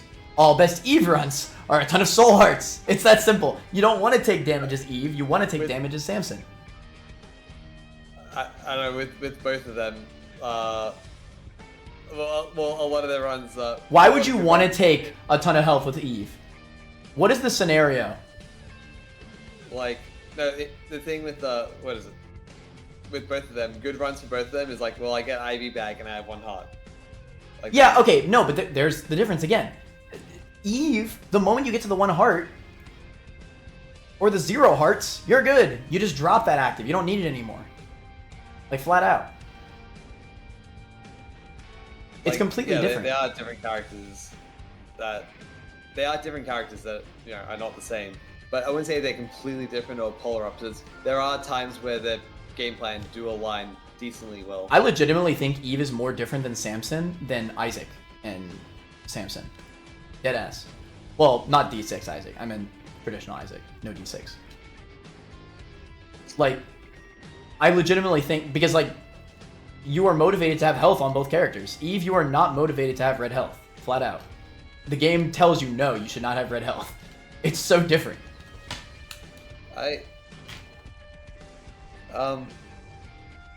Yeah, with Eve, it's kind of it does kind of encourage having red health with once you get Razorblade, because then you can use Razorblade.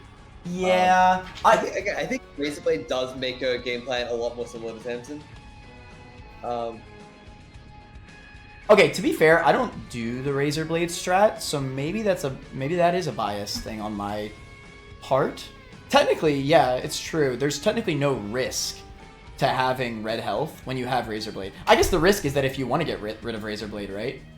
I tend to always get rid of Razor Blade because I like picking up all the devil deals and just like having only soul hearts and no red health. I actually don't know what is technically more optimal because obviously there's opportunity cost. Like if you have to hold the Razor Blade and you can't hold more soul hearts, then I wonder what's actually better. I don't know. But hey, at least that's an option, right? There's some variance. With Razor Blade, it does... Well, it does make your game plan more of like, hey, I want to lose health so I can use this thing. Or... I could just get rid of all my red health, which is how I play. But yeah, I didn't even think about that. I forgot about the Razor Blade. There are a lot of times where I drop Razor Blade, but then there are some times where I drop Razor Blade and then I'm like, wow, I kept it, yeah. It still might be the right decision to have dropped it, but wow, it's not fun to have dropped it. I kind of wish I had it just so I could take that bit of extra damage. And so I think her getting Razor Blade helps with the game plan, but also does kind of homogenize her a little with that. But it's fine. We can move on to the next character. Wait, where'd you want to leave Samson though? Yeah, I think Samson going down a spot or two just because of the... I do agree. I think I love Samson, so I wanted to put him higher, but... But yeah, being realistic, should he even go here or here? He's so much fun though. We'll put it above. We'll put it above Blue Baby because he's more fun late game. If I'm Dead God file, it's like, I'll play as Samson. Yeah. No, legitimately. The fact that, even through all the tainted characters, I could still see myself having a good time with Samson, that's good. I'd rather play Samson over tainted Samson. Absolutely. 100%. Anyway. Oh god, Azazel. I have a lot to say about Azazel. I have nothing perfect. Let's move on. Okay. No. Azazel, okay, so... Azazel's probably the most polarizing character in the entire game. I don't think that that's a hot take at all. They gave you a character that has a relatively easy unlock method of getting 3 devil deals. Realistically, you're probably still going to get him after a lot of these characters, like the simpler unlock methods, but it's also very possible to just get 3 devil deals on a relatively early floor, and then you unlock one of the best characters in the game, full stop. You just nuke everything. You have flight. Great. That's cool.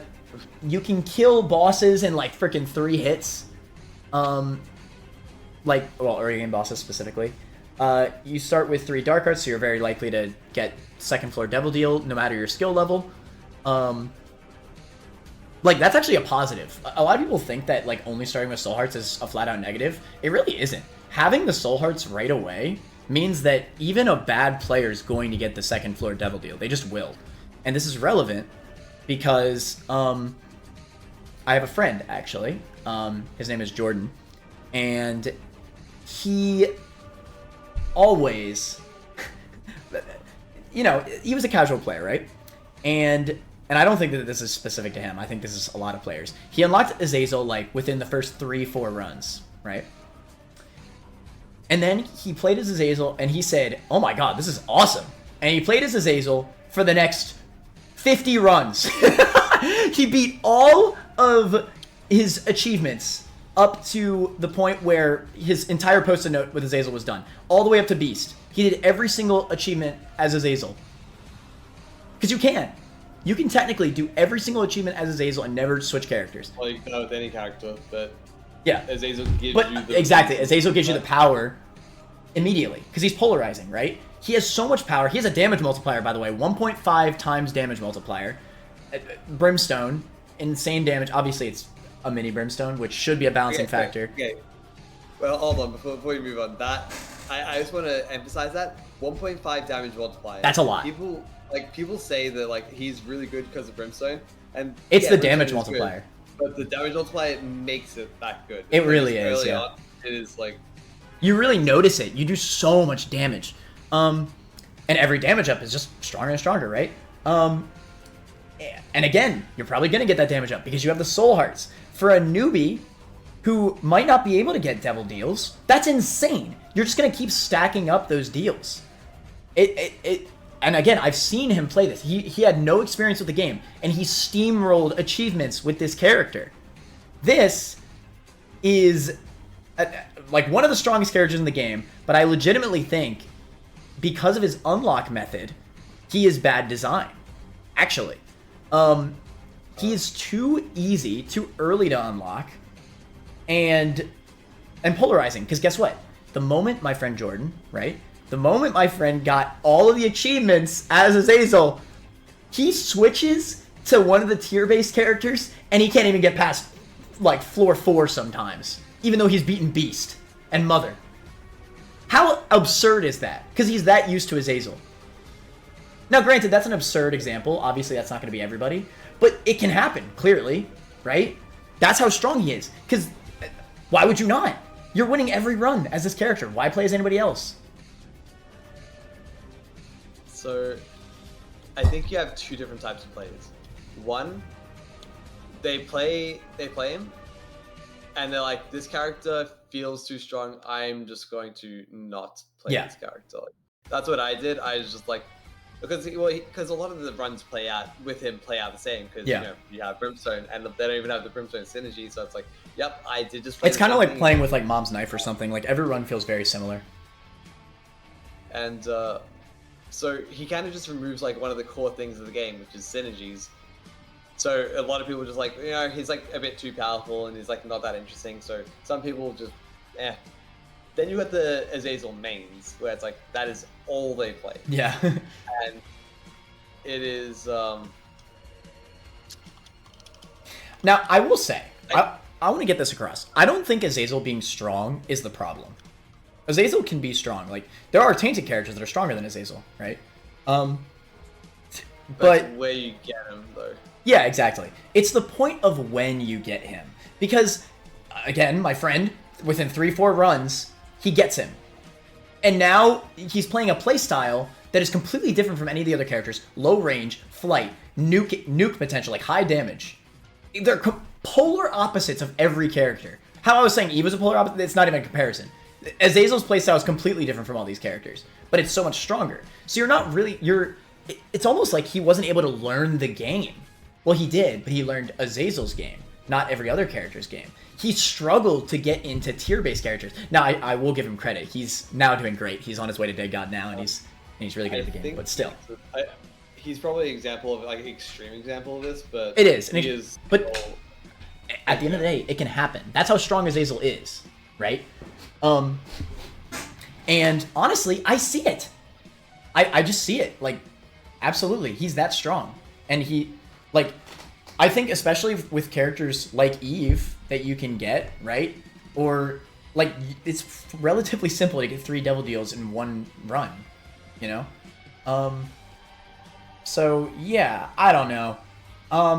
If Azazel was a late game unlock, I legitimately think that he'd be fine. I actually like feels like a character. Yeah, he feels unique, and that's why I don't want to put him into bad for the game, because he is unique, and I think Isaac needs more of that. I think Isaac needs more unique characters. I don't know. I think he's bad for the game. I think he should go down there. Really? He is so warping. Like, there is no other character that your friend Jordan. Yeah, no, that's fair. Had that experience with. It's like, that was so warping for the game for him, and. You know what, you're right.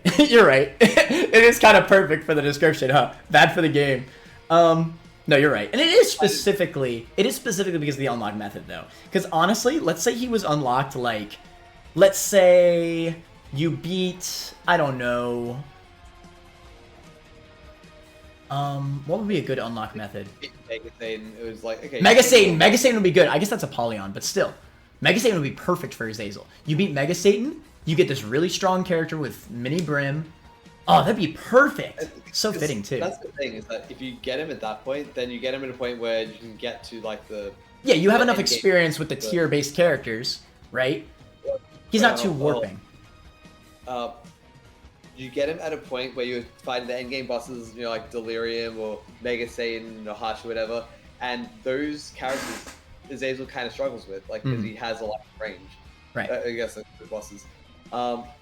So you would get him at a point where you've learned the part that is easy with him, which is just clearing rooms or whatever.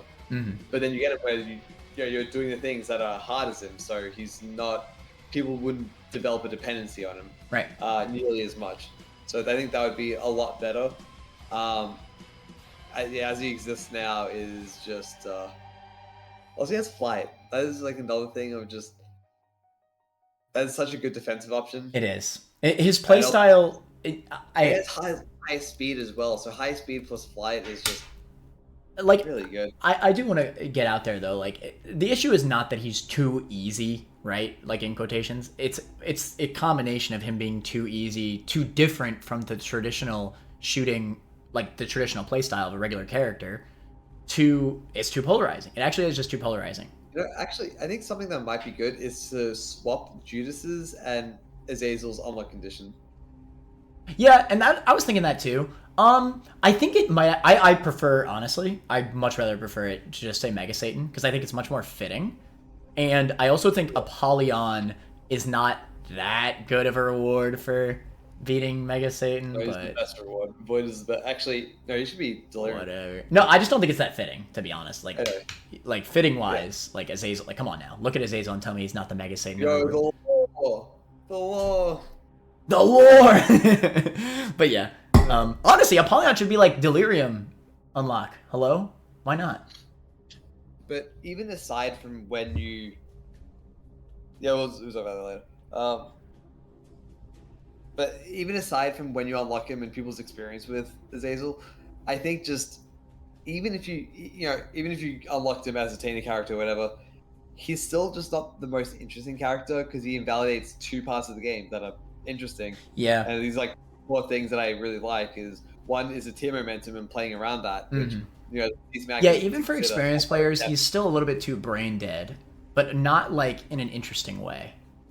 And then the synergies of the game, the item variety that's designed around the base tiers, it's just like that is gone, and that is a huge part of the game. See, this is exactly why I wanted Isaac to be imperfect, right? Compare these two, right? Isaac with the D6 is like a stronger character than Azazel. So like why would he not be bad for the game, right? Because it's interesting, right? He motivates the fun parts of Isaac, which is getting synergies, right? Messing like min-max ability, and like he's not too polarizing either. Like they're I don't know. There's a big difference here. I think now is a point of the list where maybe viewers can finally start to understand what the list's about, right? I also want to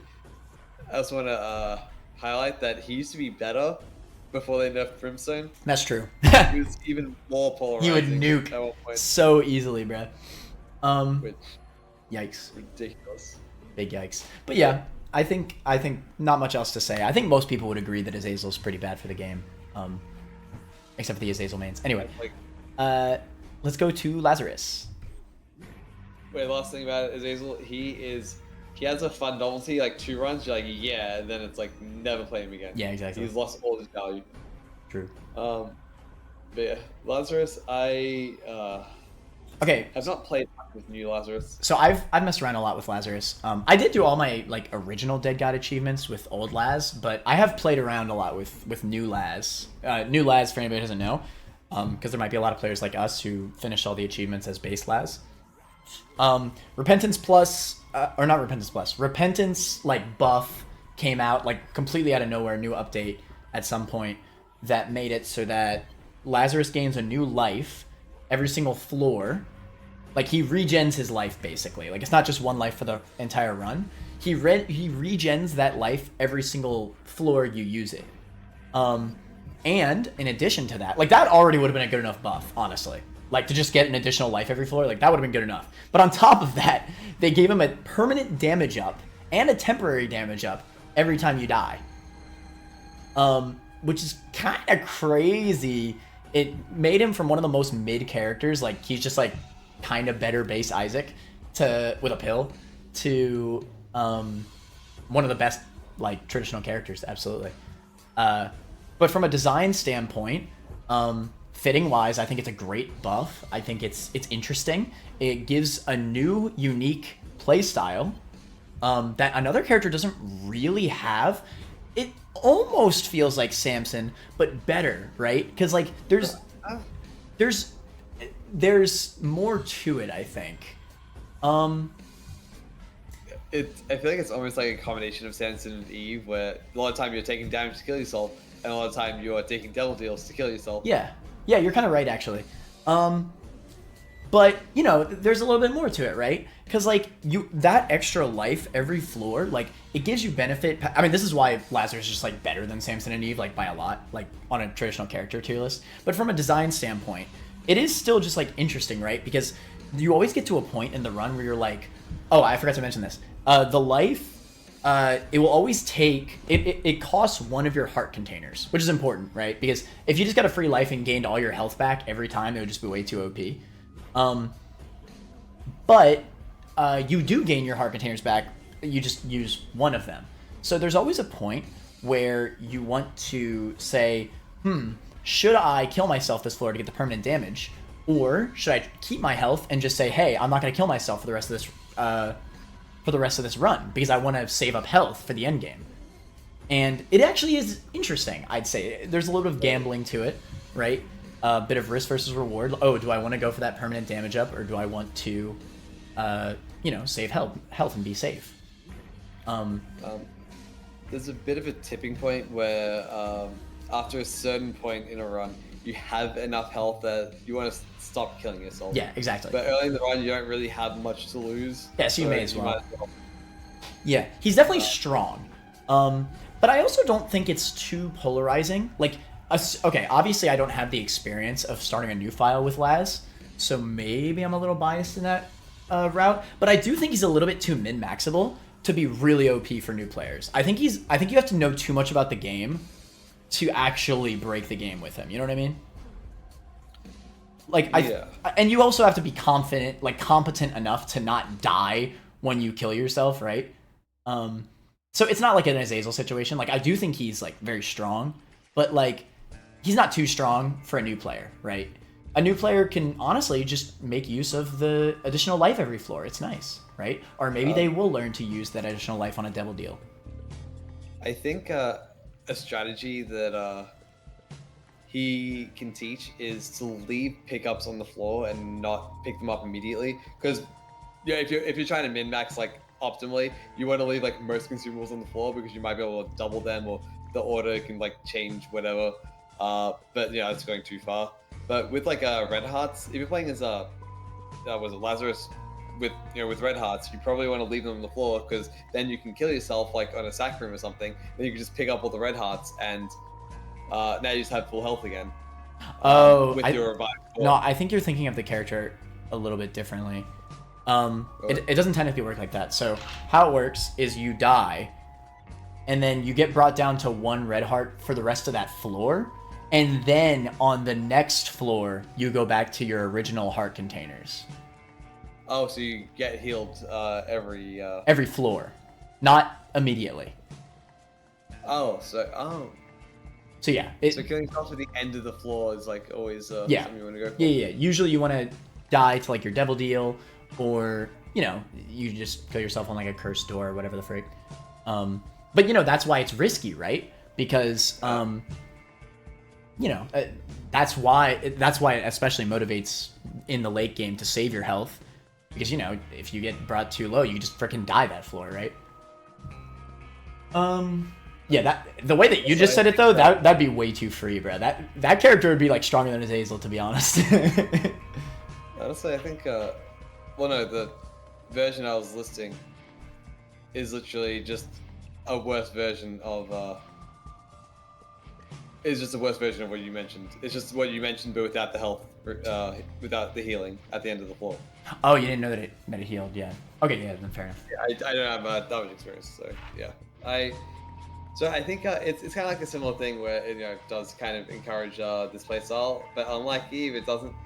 It doesn't feel bad to not go for it. You can play the character normally. Yeah, definitely.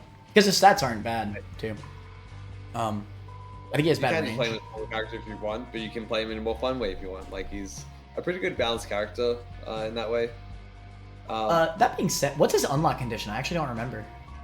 No lies, remember? Let's go fucking have 4 more soul hearts. Oh, that's so free. That's so free. So you're probably getting him pretty early on. Probably, and it's... I could see... Wait, you might unlock him before Maggy, to be honest. Well, maybe, because there are some items that give you like 3 soul hearts, so yeah, you can. But I think that's probably a bit too early.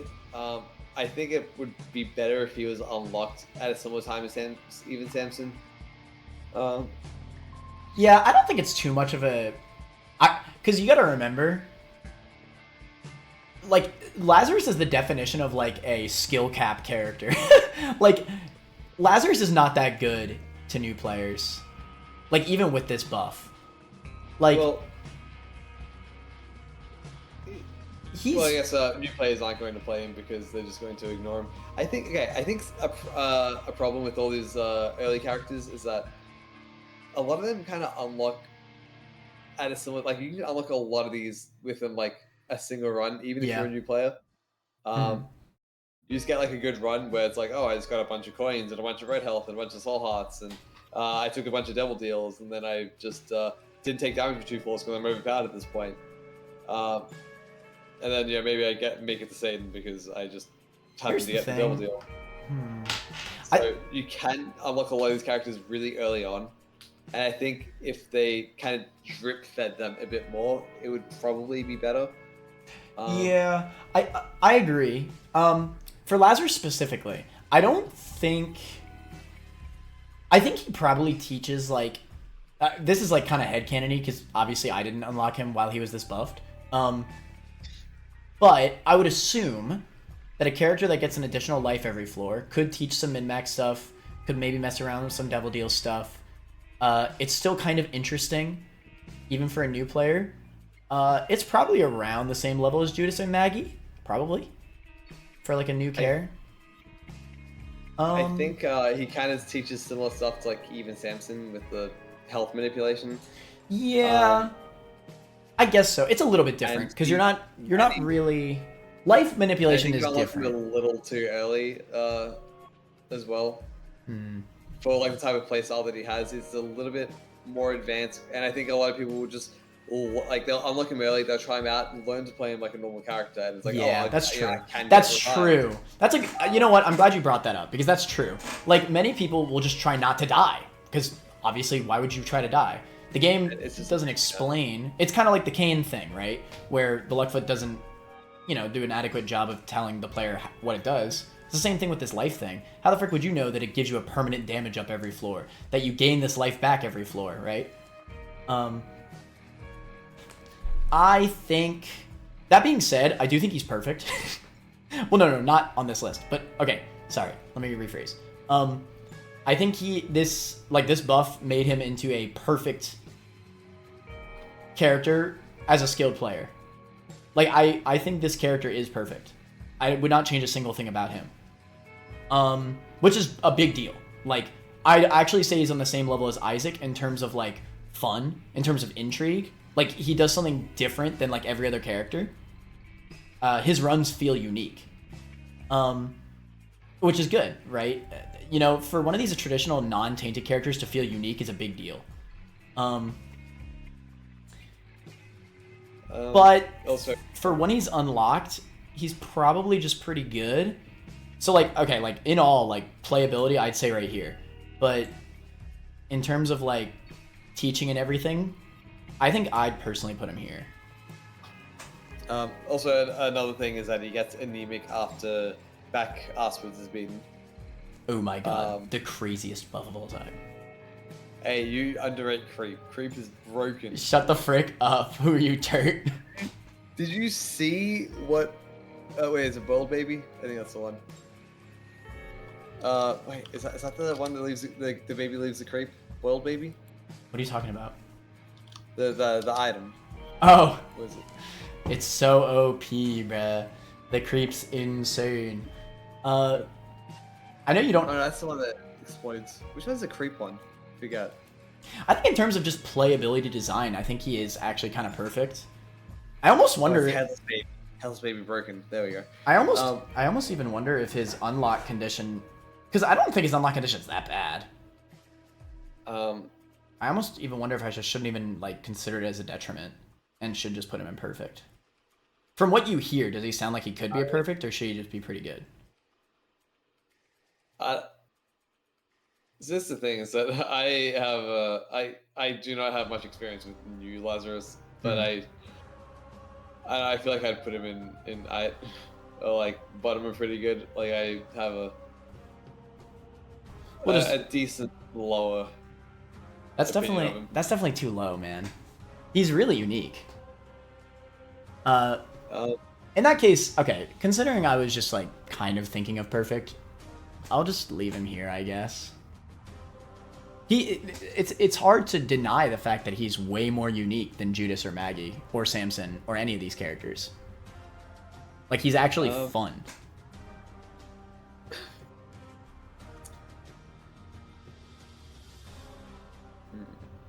It's obvious, and to be fair, I don't even really blame you, because Lazarus like was a meme in all of Isaac Rebirth, Afterbirth, and everything, that he was like the most boring character in the game.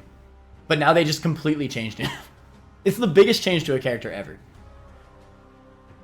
I think they basically made a new character and just put it over Laz. Because, well, with him being imperfect of like just like playing him in a dead good file, that seems too high still. And the point of unlock is like, I think it's actually like I think the point of unlock is like almost bad design of like they should adjust that. But I don't think it's that big of a deal. Like, it would not be like a bunch of. I could see it, I guess, being barely a tier ship just because he's not absolutely perfect because of that. But like, it's not like he's like overpowered for a new player or anything. Like, he definitely isn't. Even my friends who play what's it called? Like, my more casual friends, like, they don't know why he's busted. Right? That's, if anything, that's the problem. That's what I'm saying. Is that when you unlock him, it's kind of hard to. I see what you're saying. You unlock him too early. It makes the front end of the game. To be fair, I don't think but I also don't think he should be unlocked too late, because I actually think that's the thing. I think he's unlocked fine. I just think like you're just not going to understand how he works until. This is a problem with Isaac too. This is not a problem with Lazarus. I'll get to this when we get to Tainted Blue Baby, but the fact that the game does not teach you how the character works is actually a massive issue for some characters. Like, you basically need to look it up, which I do think is bad design. Like, I don't think he should be like significantly later, but I think he should be kind of like a Judas level of like, okay, you just say you beat Isaac or something, and it's like, it's like early enough, but still like later than. I don't even know if I agree with that. I think Judas is good where he is because he has one heart, and like if you unlock Judas any earlier, then he'd just be too hard. Like, you just freaking die every run. But Lazarus is easy. Like, I think the worst part about Lazarus is that he might just be a little bit boring if you don't know how he works. But is that even true? Yeah, like, I think if you unlock him later, there's a higher chance that because people are experimental. Early into something, when they first engage with something, they are more willing to experiment, and if they've played it, it's kind of like because sometimes items get buffed, and people just, or even Lazarus himself, he gets buffed, and then people just play him as they have always played him because, well, I'm used to this works. So I will say I'm trying to not include past updates here. Like, I probably wouldn't even consider that in the ranking. Yeah, no, I'm not considering past updates. I'm just using that as an example. But yeah, that people are not as willing to experiment with something they're already familiar with because they have a system that works. So you want that period where people are the most experimental for them to be a bit more experienced. You don't want them to try the character out a few times. Okay, this is how it works. I beat a run with him. I think really early on. I'll meet you in the middle, and we'll just put him like right here. Because I do really like Judas's unlock method. I think it really helps him a lot. I think it's like kind of perfect in terms of like when it's in a file. I think Lazarus is definitely far more unique than any of these characters though that we've ranked. The only character that like might have more intrigue is just like D6, and that might be it. Just because D6 is simple and easy to understand. But the uniqueness of Laz, I think, is too strong for him to go any lower. Like, overall. I think this is fine. Yeah, sure. I don't know. You gotta play as Lazarus, bruh, and then come back. Anyway, Eden. I'm a bit biased against Eden. How do you feel about Eden? I like Eden. What's wrong with Eden? I think he should be more random. Yo, Tainted Eden. Let's go. I love Tainted Eden. I love Tainted Eden. But okay, base Eden. To be fair, right? I recently did my first ever Eden streak, and that was fun actually. I did like that. So maybe I have a better appreciation for him. I think Eden definitely shines when you're actually streaking with him. But when you're doing marks, Eden doesn't feel that fun. Like, he kind of just feels like a basic character, which is wrong. Like, he's a randomized character. But, like, I think it's just the fact that you can get unlucky and just get, like, some boring items to start off with, right? And some, like, boring stats. I think he might be, like, even more than Isaac, like, the most, like, fundamental character that just engages with every part of the game. That is just, if you want, like, an example of what Isaac is, then Eden will give you that, because, you know, he is random. He will just show you. He's never too polarizing. But no, I disagree. He definitely can be too polarizing. When I say that, I mean he's never like Tainted Cain or anything. He's never like crazy, like, oh, here's the thing that you like. Here's this crazy. You mean it's always gonna feel like Isaac? I see what you mean. That's fair. Yeah, he's never, you know. Now you just need to play. Maybe I want him to be a little bit more interesting in that way. Then I don't know. And I think he's the randomized character. That's the reason that people do Eden streaks. Yeah. Not other character streaks, because, well, I want a varied experience that is still, you know, relatively consistent. That's Eden is very weird to rank, because I do think Eden's like probably the best streak character. Like, I think Eden's the most interesting streak character. But also, wait, what chapter? But I just don't think he's that. I just don't think he's that fun to get his marks with. Also, to unlock him, you need to beat Mum's Heart. Yeah, I don't know how I feel about the Eden tokens, man. I mean, I get it. It's supposed to. I like the Eden tokens. I get it, right? It's meant to stop you from reset scumming, right? Which makes sense. But yeah, it also how he works. You need to have the Eden tokens, because people will just, because he starts off with items, so it's just like, oh, let me just reset. And yeah. I don't know. It'd be way too easy to get a good item. I almost wonder if there was a better way to go about it, though. I mean, obviously, at this point, I have so many Eden tokens that it doesn't even matter, right?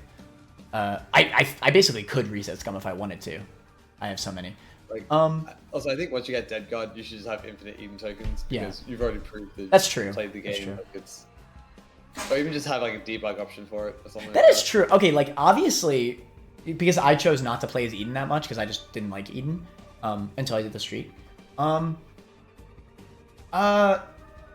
yeah, like, I could see a player like playing as Eden a lot because they like him, and then just running out of Eden tokens, and they just can't even play as him, and like, not even because they were reset scumming, just because they lost a bunch. And yeah, that's a skill issue, sure, but that's a shame, right? Like, they just want to keep playing as their favorite character, and they just can't. They have to go through like a run as a normal character just to get one Eden token.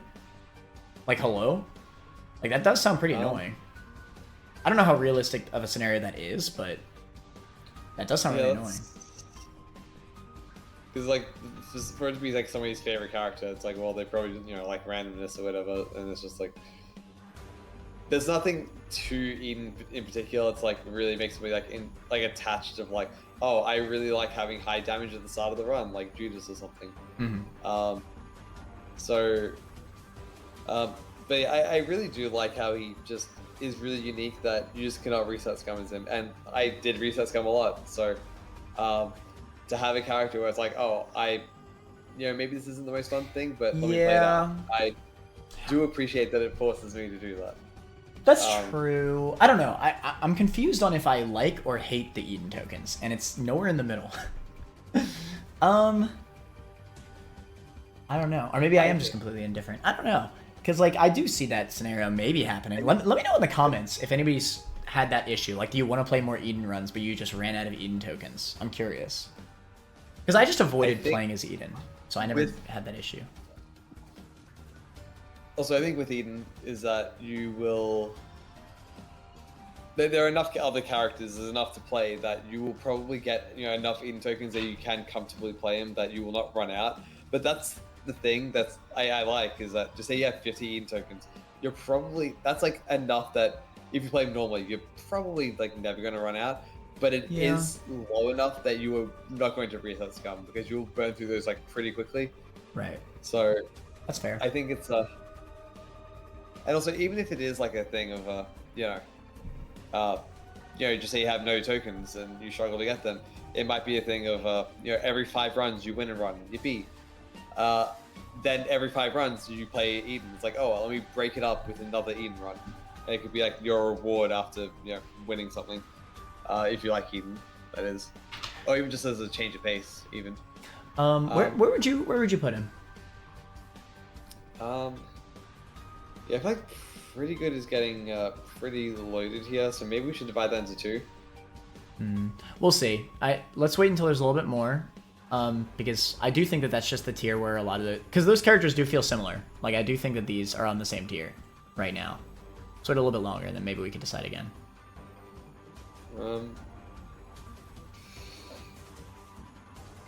Because to me, it's never about making the tiers like even. It's about, hey, this tier is for all of this tiers of character, right?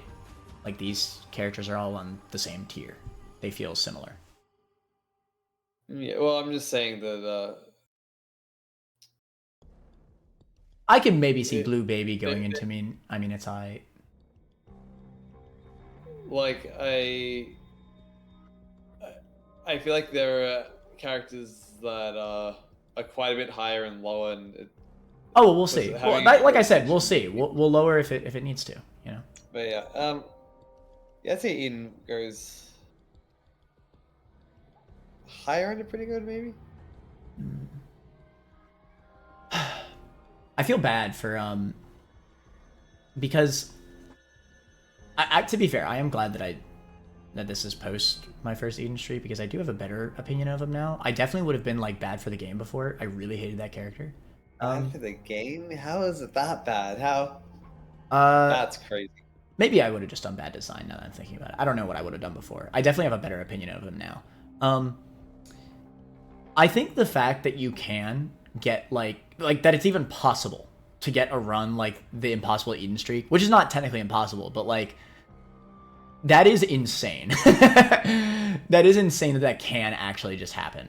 Stuff like that. Well, see, I don't think that's a problem with him, because that is what Isaac is like, there is so much variability that the game... No. You're not going to win with this argument. Every single run is winnable with enough skill.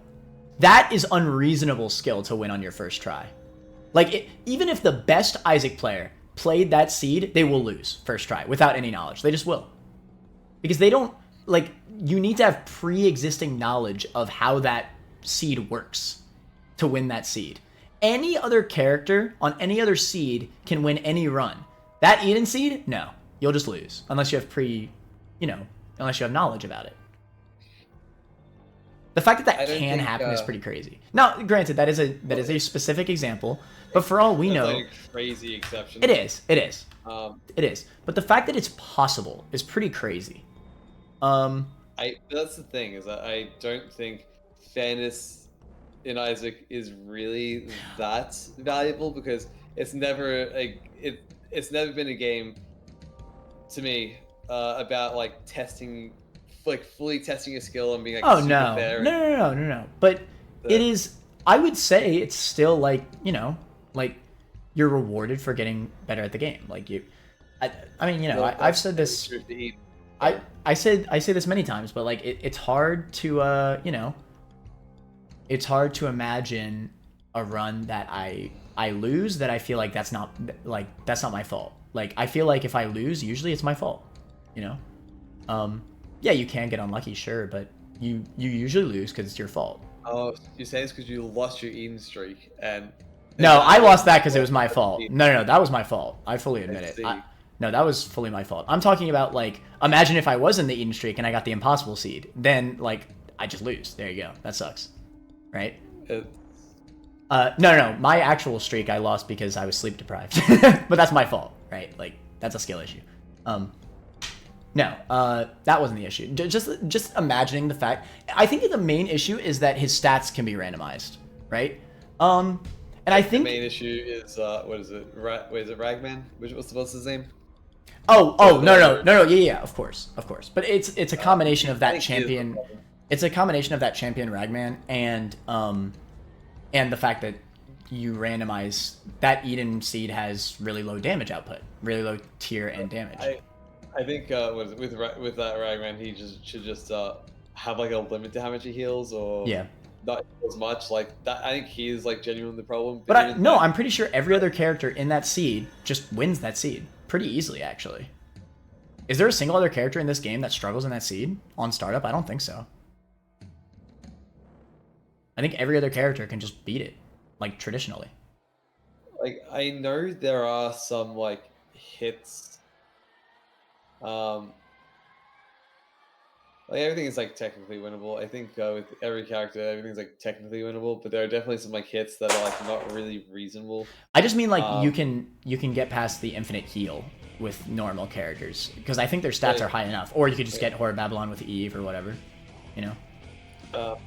But yeah, that it is still, you know. I don't know. It's such an edge case that I don't think it's like all that right. No, I know. It's just that is definitely an extreme example. I'm bringing it up to say that I just don't like the fact that your stats can just be nuked into the ground. Specifically your stats. Like, I'm okay with the 2 randomized items. I think that's fine. But like it doesn't feel good, right, if you get that. And if you get OP stats, then whatever, it's boring, right? Or it's whatever. I almost feel like I'd prefer to just have like a gimmick that I know that I'm going into. I mean, obviously it's a randomized character, right? That's not really the issue. I don't know. I don't really know exactly what to say. I would just put him, I mean, it's alright.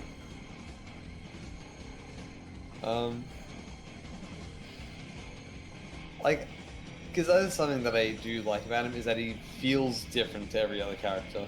Because like you know, all the characters do play differently, like, you know, the ones that we talked about. Is it weird that I don't agree? Like, I get it that he's a randomized character, that he gets 2 different items, but he doesn't... No, maybe I'm wrong. I don't know. I did have some really fun runs, just starting with some niche items. Maybe you're right. Such like a fundamental, like, general character, while also being very unique. You know what I loved? I had a run where I started with Esau Jr. It's an item I've never used ever. And it was like really interesting, because I actually used its mechanic, which nobody uses, where like you get like a different set of items. Usually what I do with that is that I use it if I get like a decent you know, new item set. Then I just keep that and just take my inherent fly, and then I just do caves 2 and get the knife piece, because I can just fly over everything, because it just carries over into that for some reason. Yeah, that was pretty fun actually. Maybe you're right. Where were you gonna put it? Like pretty good. Like somewhere in there. I was thinking like mid. Let's do like it's like here, because I do still think I do. I mean, it's high. Like top up. I mean, it's high. Because that's something that I what is it? So something I like about him is that, well, sometimes, you know, part of why Isaac is fun is because of the variation. You know, the good ones make the bad ones feel. Wait, no, the bad ones make the good ones feel good through the contrast. So, you know, something like Azazel is that all of his runs feel similar. They're all strong, so they just kind of blend together. They're not that interesting. And then, you know, with Eden, he has bad runs and he has good runs, and it's like, wow, I feel the contrast, and each one of these gets meaning through their relation to each other.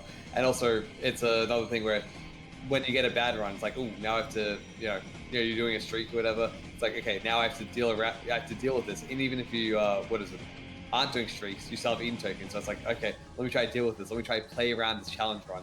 And it can just hand you new things, and it's just, decently interesting. That's fair. I think you win the argument, to be honest. I don't know. There's something about him that doesn't feel particularly like... I feel... You know what it might be? Maybe it's just that he's a little lazy? I don't know. It's a fact... I mean, he is random, right? So there isn't, like... I don't have, like, good, like, oh, yeah, like, I remember this sick Eden strat that I did. It just feels like an Isaac run that I got lucky and got, like, a good item and, like, did, like, some cool stuff with that item.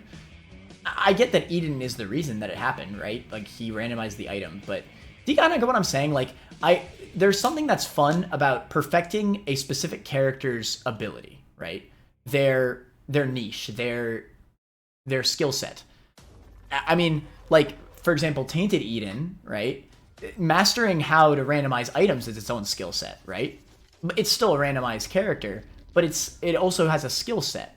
But with Eden, you're not really mastering anything. It just, it's whatever. Like, well, that's the thing that I kind of like about him, is that you're mastering the game. He forces you to master the game. With all these other characters, instead of like Tainted Blue Baby, you master their mechanics, and then it's, oh, now you don't even necessarily need to know about the rest of the game. Just like, their mechanics well. So I think... Yeah, I don't know. This is fine. He could be pretty good. I'm not going to fight it. He's pretty good. That's fine. Something that I wish Isaac did more was focus on streaking more.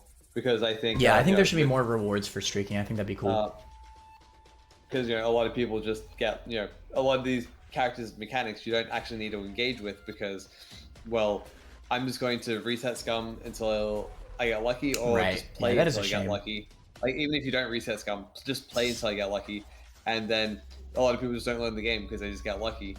But then with Eden, well, he kind of forces you to, you have limited tries with them, so it forces you to actually, do kind of the win streaking mindset, even without, even if you're not win streaking, because you take everyone seriously. It's like, okay, well, let me just try to optimize this. Let me, take this.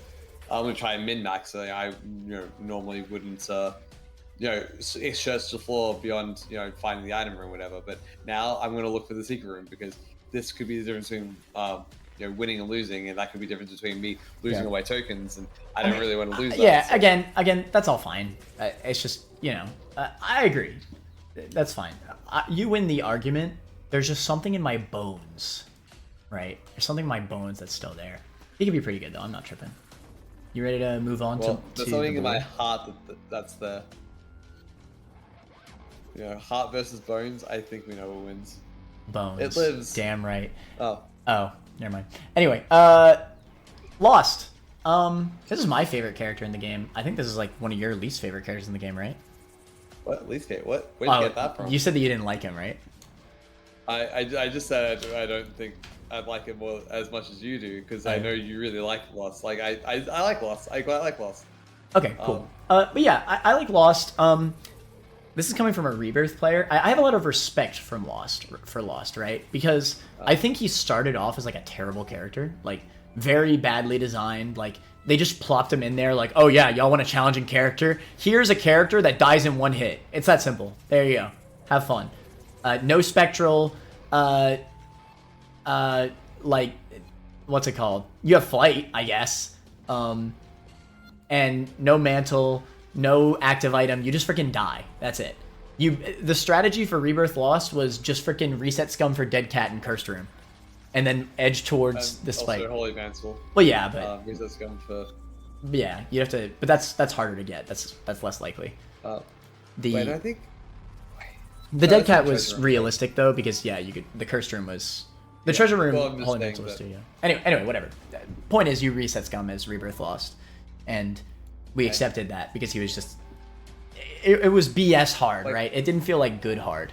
Because what I said with the other characters is that you can get a lucky run and invalidate them and not have to learn them, and then, but with Lost, it's like, well, you kind of need, well, you almost need to do that. Not necessarily, but it's just there is such a disparity. Like with the other characters, there's a disparity between getting a good run and learning the mechanics, but it's close enough that you might actually learn the mechanics. But with Lost, there's such a huge gap that you are never, like, most people are never going to try to learn this character that's like impossibly hard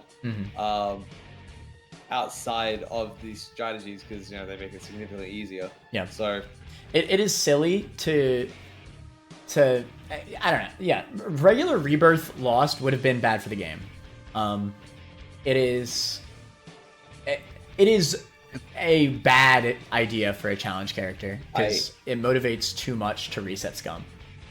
And I think, because some people might make the argument you can just ignore Rebirth Lost, it's not a necessary thing, and to an extent that is true, but the fact that it is a character and has completion marks, it records you winning the character. It incentivizes you to play the character. It's like, well, I want to get those marks. The game is I want to unlock these items, yeah. And a lot of the items that you get are like pretty good. I can tell you right now, the furthest I did with Rebirth Lost was, I think, the Lamb. I didn't do Mega Satan. Mega Satan was in Rebirth. A lot of people don't know that. But yeah, what is it? Yeah, terrible character. Afterbirth comes out, they put greed mode in, and a lot of people hated greed mode, but what came with greed mode were unlock buffs. And you got Godhead for beating all the marks as Lost, and it's like, oh yeah, it's like one of the best items in the game. Godhead. Yeah, of course you want to get that. Yeah, absolutely. So, but yeah, anyway, Afterbirth came out, and yeah, now Lost starts with Holy Mantle and Spectral Tears. Well, but that's a buff. That is a character buff. And I'm actually okay with it in this case. And also D4. If you forgot about D4, the most important part. Oh yeah, D4. Yeah, for sure. Yeah, definitely. Yeah, D4 definitely doesn't reroll Holy Mantle and Afterbirth. Yeah, Yikes. Okay, because sometimes with D4, you find D6, and then you drop D4, and then you re-roll it. See, it's really important. Anyway, no, you're right though. Also, okay. What? I'm still a bit what is it, torn with it, because you do get Holy Mantle. You started with the Holy Mantle, but you get that after donating a bunch of coins to the Great Donation Machine, which I kind of like how it gives you like the option to play as Rebirth Lost. I was actually about to say that. I think it's kind of interesting that they technically still have the Brutal Lost, but in addition, it gives you a really good reward for doing greed, and that's good. That's like the best greed mode unlock. It is. I think some people might. The biggest problem that I have is some people might be confused. They might try to.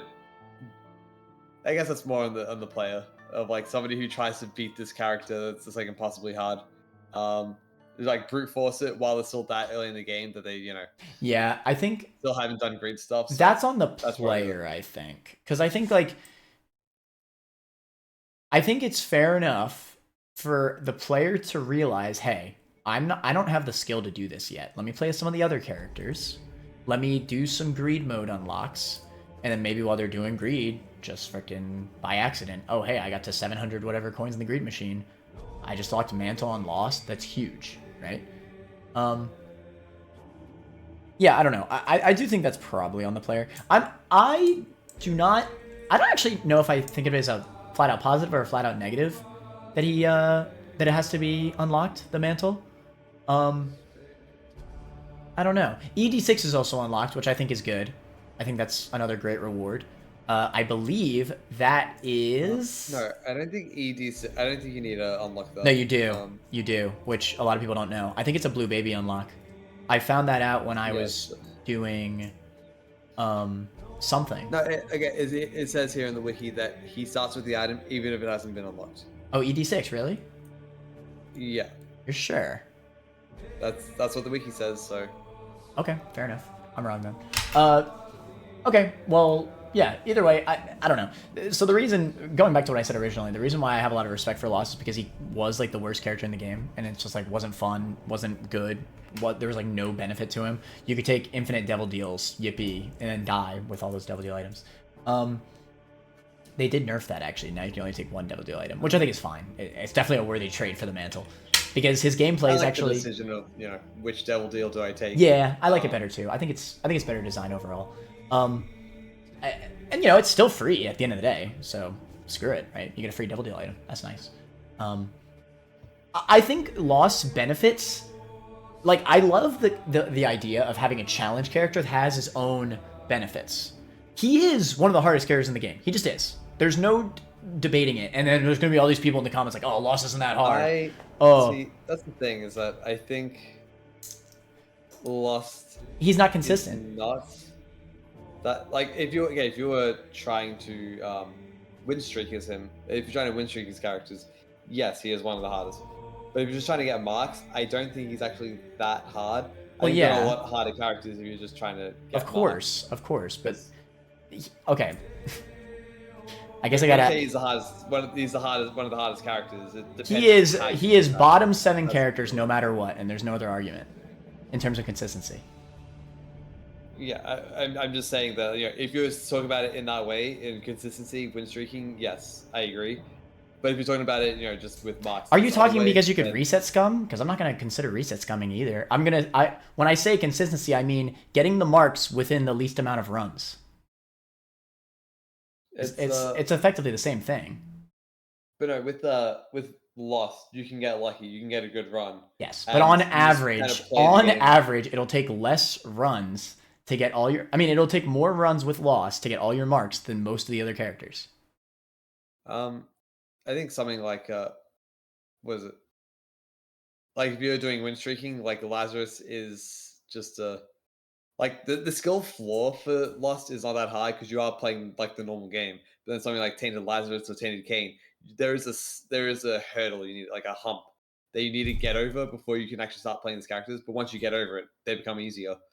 But yeah, a lot of people just actually don't know how to play them at all, and they just seem impossible. But with Lost, it's like, okay, well, just do the same thing, but play a bit better. Just avoid things a bit more. I guess. But anyway, my point is, consistency-wise, he's still a challenge character. He's, you need to play well. It's that simple. You could always die. No matter how lucky you get in a run, you can still die. It is still always possible. You don't have health as Lost. He's an exciting character because in any room you take that first hit, you could just die. Sweating. Yeah, but Rebirth just sucked because you could just freaking die instantly. It's like, okay, there you go, whatever. My great run just died. But with New Lost, it's like a completely different feeling, right? Because you take that first hit in a room and you're like, oh god, and there's dopamine there, right? It's like, oh my god, like oh, I gotta be really careful here, and it's exciting, like you said. It completely changes it just having 2 hits instead of 1. Where it's still hard, you can always lose at any point in the run, especially on final bosses, like long-term final bosses, at any point. But at the same time, you have these abilities that Lost has that gives him fun, right? Like the free devil deal. You're always getting your devil deal. Perfection is now a thing, which is fun. He's a very fragile character. You need to respect the game with him. But he's very strong. He does kind of steamroll a lot of things of, with the devil deal thing. He has benefits. With ED6 is fun to min-max, and it just makes you strong. And you started with flight and spectral and other things. He has benefits. He's still bad. Like, he's a challenge character. You will lose as him a lot, but especially while learning him. But he's fun to learn, and he's fun to play. And as for skilled players, he's still fun to play to this day. ED6 gives like a lot of the same, dopamine rushes that regular D6 offers for Isaac, and then he just has that. There's something you're not considering. He starts with 1 coin. Insane. Honestly, Mike, a tier above perfect. Honestly, yeah, he has to be a tier above perfect just for that. I don't know, man. I do think that with that, like all those changes, I just love the idea of a challenge character because he is a challenge character like Blue Baby, right? But he takes it to the extreme, but in a fun way.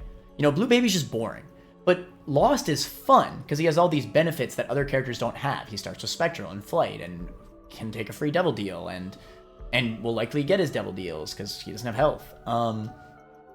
And Perfection and ED6, like all this stuff that he has, like all these tools, you just have to use them. And I really like Lost for that reason. I would personally put him above Isaac, but might be a hot take. I think is somewhere between Eve and Cain. I'm not sure exactly where between them, but somewhere between them. That low? Explain. No, sure. Okay, but before we continue with that, there are two things I want to bring up. One, his mantle is what is it? It's innate. That it is just like a part of the character that it cannot be re-rolled. Which they gave it to him once he lost the ability to re-roll himself, which is funny. But I really like that. And why does that not exist for other characters? Like, yeah, I want to be able to use D4 as Samson and still keep Bloody Lost, still keep it the character. You know what? Good point. I didn't even consider that. Yeah, you're right. Like, I was thinking so hard on how D4 would have been better on it, but just in general, like D4 effects, like, or if you get the dice room that rerolls all your items, like now you can do that. That's nice. It's an inherent part of his character. That should be the case for all the characters. You're right. And then the second thing is something that is a bit iffy is Lost. That is his unlock method. That's true. Fair point. Well, originally it was just. Originally it was stupid. You basically needed to look it up. Even now, you still need to kind of look it up. Like, how do you figure? You're kind of right. The game do anything to tell you how it does it? There's probably some niche way, right? Once you do look it up, it is easier than it was before. Because before it's like, okay, die as this character in this room in this enemy. Yeah, do this, do this, do this. So it's just kind of like it's a bit tedious to unlock them, but. You're right though. Like honestly, you're absolutely right. If for somebody who's playing the game without looking anything up, how the hell do you unlock Lost? That's pretty unlikely. Which, in a sense, it's kind of a good thing because he's like, he's a secret, the ultimate challenge character. He's kind of, at least for the tainted characters, he's like the ultimate challenge character. So you want him to be kind of this secret thing, but also, it's well then people can just kind of unlock him early if they look it up, which a lot of people do. So it's like, should people be looking at that early? And although it's not too early, right? You have to get the you have to unlock the trinket. How do you unlock the trinket? I think it's an Isaac like Blue Baby. Oh, Lamb is Isaac. Okay. Lamb is Isaac. Yeah, it's pretty late. Okay. And also, just unlocking him can be annoying because it's like I just have not found. Honestly, just for his unlock method, yeah, I'd move him below Isaac. I think that's fair. And like ones that kind of like some elements that rely on the internet like that is because I feel like with like that's bad design. I will always say if an element relies on you looking something up, it's just bad. It just is. There's no defending it. I think if there's a precedent in the game to look things up that like it genuinely is designed around that or whatever. But I think Isaac isn't really. Yeah. A lot of it like genuinely just can be done. Like it is kind of hard to figure out and take you a lot of time, but I think it is reasonable to figure it out. Mm-hmm. This is a bit. It's not reasonable at all. Yeah, you're never gonna find it unless you look it up. It's another reason why I hate unlocking the tainted characters, which I'll explain when we get there. But yeah, no, I agree. All right, are you down with this spot, or should we move into pretty good? Okay. Wait, what? Are you down with this spot for Lost, or should we move him down to pretty good? Okay, so there is an aspect of Lost. So honestly, I would have put Lost there. Like it's like this is like completely agreeable. And then what is it? Recently, I've been appreciating the part of the game, the health management part of the game a lot more. Recently, like the min-maxing part, I've just been doing like a lot more of the min-maxing, trying to get better at that, and I've been enjoying it more than I previously did. Also, I'm talking about boss rush. Anyway, so with that, that's something that when I play Lost now, I'm a bit sad. It's because there's no health management. Like even things like the keepers but still I have think that element I to them. think that's a good thing though. I think anything that makes him feel different, I think is a positive, not a negative. Because you could really do that health management stuff with like every single health character. Like, I think I'd prefer to have the character feel unique. I mean, like, I'll put it this way. Like, if you had health management, then you wouldn't be able to get the free devil deal. And that would be a shame, because I like the free devil deal. I think it's interesting. It's, So, like, if I'm going to trade off, like, free devil deal or just have health to min-max, I definitely take the free devil deal, 100%. Because it's more interesting, not because it's better, but because it's more interesting. But I think, well, even then, like characters like, the Keepers or Blue Babies have alterations on devil like deals. taking devil deals, while still have like a resource management aspect, and I do appreciate like the variety that it gives, where it's it does play differently because you can't engage with some of these things, whatever. But also, it does make the game a bit less interesting in some ways, where it's like, oh, well, sacrifice rooms are gone, blood donors are gone. It's kind of neat that Devil Deals kind of exist in a different way, but also the health management part of that is interesting. That I have found ways to work around stuff like that, though. Like, I've had runs where I have Dead Cat and I mess with sack rooms a little bit, or blood donos, just to get like a coin or whatever for a shop item, just because I don't know, like just little things like that. Like curse room still exists, but it is like the way they work is it's rigid. It's the same every time. It's just like, yeah, you can go in it. I actually like how curse rooms are implemented, because it's risk versus reward, right? If you go in and there's a spider that you don't see, then you just freaking die. I actually like it. Yeah, that's neat. But it is it is just that decision of like, hey, do I want to use health for this, or just say like the mimic chest or like the spike chest? It's making a decision of, do I want to? Again, though, I can't think of this as a negative to Lost. Not really. I think of it as a positive. I really do. I like characters that have different play styles. I think it's interesting. Like, yeah, it's restricting, but I think restrictions are good in a video game, depending on what we're talking about. Like, that restriction is what makes Lost feel unique to me.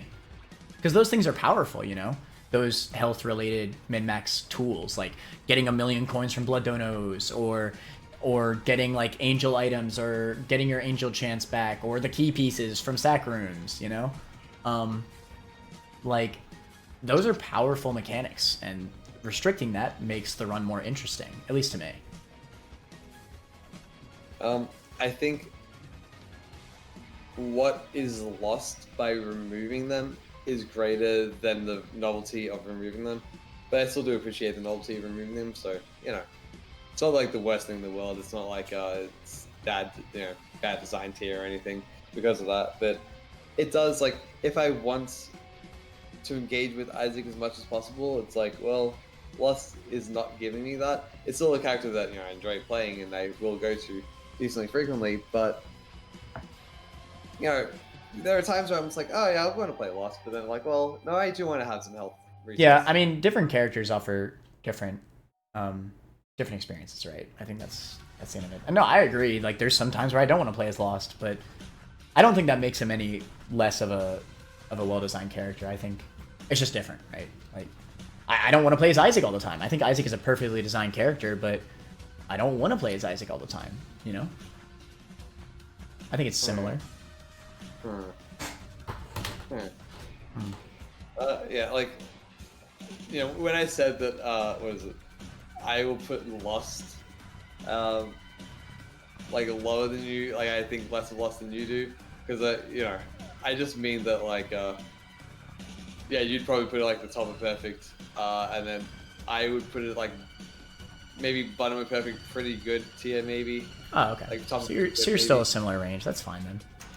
Yeah, it's still like a really good character. I still think it's it does have like all those like elements, and it has like ET6, which it's fun to manipulate. Yeah, it's just fun. Yeah, I like it. That's good then. I think the unlock method was a good point though that I didn't think about originally. It is an annoying unlock method. But yeah, I think besides that, I think he's pretty perfect. Oh, and his unlocks are great, by the way. Great unlocks. Yo, D Infinity, let's go! Let's go! Let's go! Oh, D100, sorry. Oh yeah, D100, yeah. Anyway, Lilith. Shoutouts, greed mode character. Before we go to Lilith, let's just kind of go through all the characters of in terms of boss rush, because that is like something that's more polarizing. So Judas, you're probably making boss rush. Azazel, you're definitely making. You make every boss rush as Azazel. Cain, you're probably making it. Samson, you're probably making it. Maggy could be a little hard. Then a lot of the other characters are kind of just like in between. You're probably making with EU because like earlier on you can just if you need damage you can just force the damage early on. I think Eden is one of those characters that for boss rush is that's actually probably one of his most damning things about him. But that's only if you want to consistently get the boss rush with him. You can definitely get a run where you can make it with him. Yeah, Lost can probably make it because he's just getting more offensive items and he is just flight and whatnot. So he probably can. I don't think any of the characters are polarizing for boss rush. I mean, Maggy's hard-ish, but like I don't think it changes any of their spots. I think boss rush is only really going to be an issue with certain tainted characters. Yeah, so far, well, a lot of the characters we've talked about have been, the more standard characters. Yeah, they're standard. Characters generally do not struggle too much with it. As long as you're actively playing for the boss rush, I think you're probably going to make it a lot of the time with the traditional characters. Sometimes you miss it, whatever. It doesn't feel like it's the character's fault, usually. Maybe some Maggy runs, but, like, it's not that big of a deal. I don't think it, like, hurts Maggy as a character, not really. I think everything else is fine. Is that good enough, though? You ready to talk about my girl Lilith? Oh, I see how it is. Okay, go on. Go off, King. Well, I mean, what? Did you want to change some spots? I mean, that's fine. I just don't think it's anything crazy. Right. Let's talk about Lilith. All right. Yeah. If you say so. I mean, it's your decision. All right. So Lilith is unlocked by defeating Ultra Greed as Azazel, which makes sense, right? She's the greed mode character, bruh. Obviously, that's not intentional, but I just think it's funny. No. No, she's the boss rush character. You got it all wrong. Boss rush character. I mean, technically yes, but like, come on, dude. It's greed, bruh. I like Lilith. I like Lilith. I wonder if there is. I mean, she's a familiar character. I think that's interesting. So, I feel like she's kind of what the characters before, like some of the characters before this should have been, where she is very clearly distinct. Like, you play her and it's like, oh, this is clearly not a normal character. She has a gimmick, but also it's not like that crazy or polarizing where you're suddenly doing like tainted Cain crafting, whatever. Right. You're still doing the base game. I do think this character has a little bit of polarization, though. I do notice that when new players unlock this character, they're just instantly never going to play as her ever again. I think, like, because the aiming through the familiar is very, like, it messes up new players a lot. I have a few friends that like her, though, that are less experienced, so it's not too bad, but it's definitely there. At the end of the day, it doesn't matter that much. She's unlocked. Think about it. She's a tutorial for familiars, how to aim familiars. Not really, but I guess. I don't know. I feel like a lot of people don't actually pay well, people just don't pay attention to familiars at all. And it is like valuable to like line the familiars up properly. Yeah. And you do kind of develop a bit of that from Lilith, but also you do kind of like unlock her a little late. Actually, when do you unlock greed mode? Isn't greed just auto unlocked? Oh, is it? I think. Maybe not. Maybe not on file start. Maybe you have to like beat mom. Is it game mode? Oh. Huh. Okay. I think I have to unlock it. So she could be unlocked pretty early, which is fine. Again, she's not like ridiculous to like play. Well, actually, she has to be unlocked after Azazel. At that point, if you're playing Azazel, then it's like, well, why would I ever want to play any other character? So you're never going to play her. I guess. I don't know. I'm conflicted. Okay, I will say I'm conflicted with Lilith because she doesn't have the teaching aspects that the other characters have. That being said, I mean, I guess the familiar thing is something. That being said, she is interesting, but like not interesting enough, I feel like. Like if I'm gonna come back, like as an experienced player and play one of the basic characters, I like Lilith, but like she's not as interesting in a normal run. Even though I said the greed mode thing, it is true. I feel like I have the most fun playing Lilith in greed, just because she's ridiculous in greed. But like in a normal like run, I mean she's fine, but she doesn't feel like extremely exciting. Not like a lot of the other characters. Granted, a lot of these don't feel extremely exciting.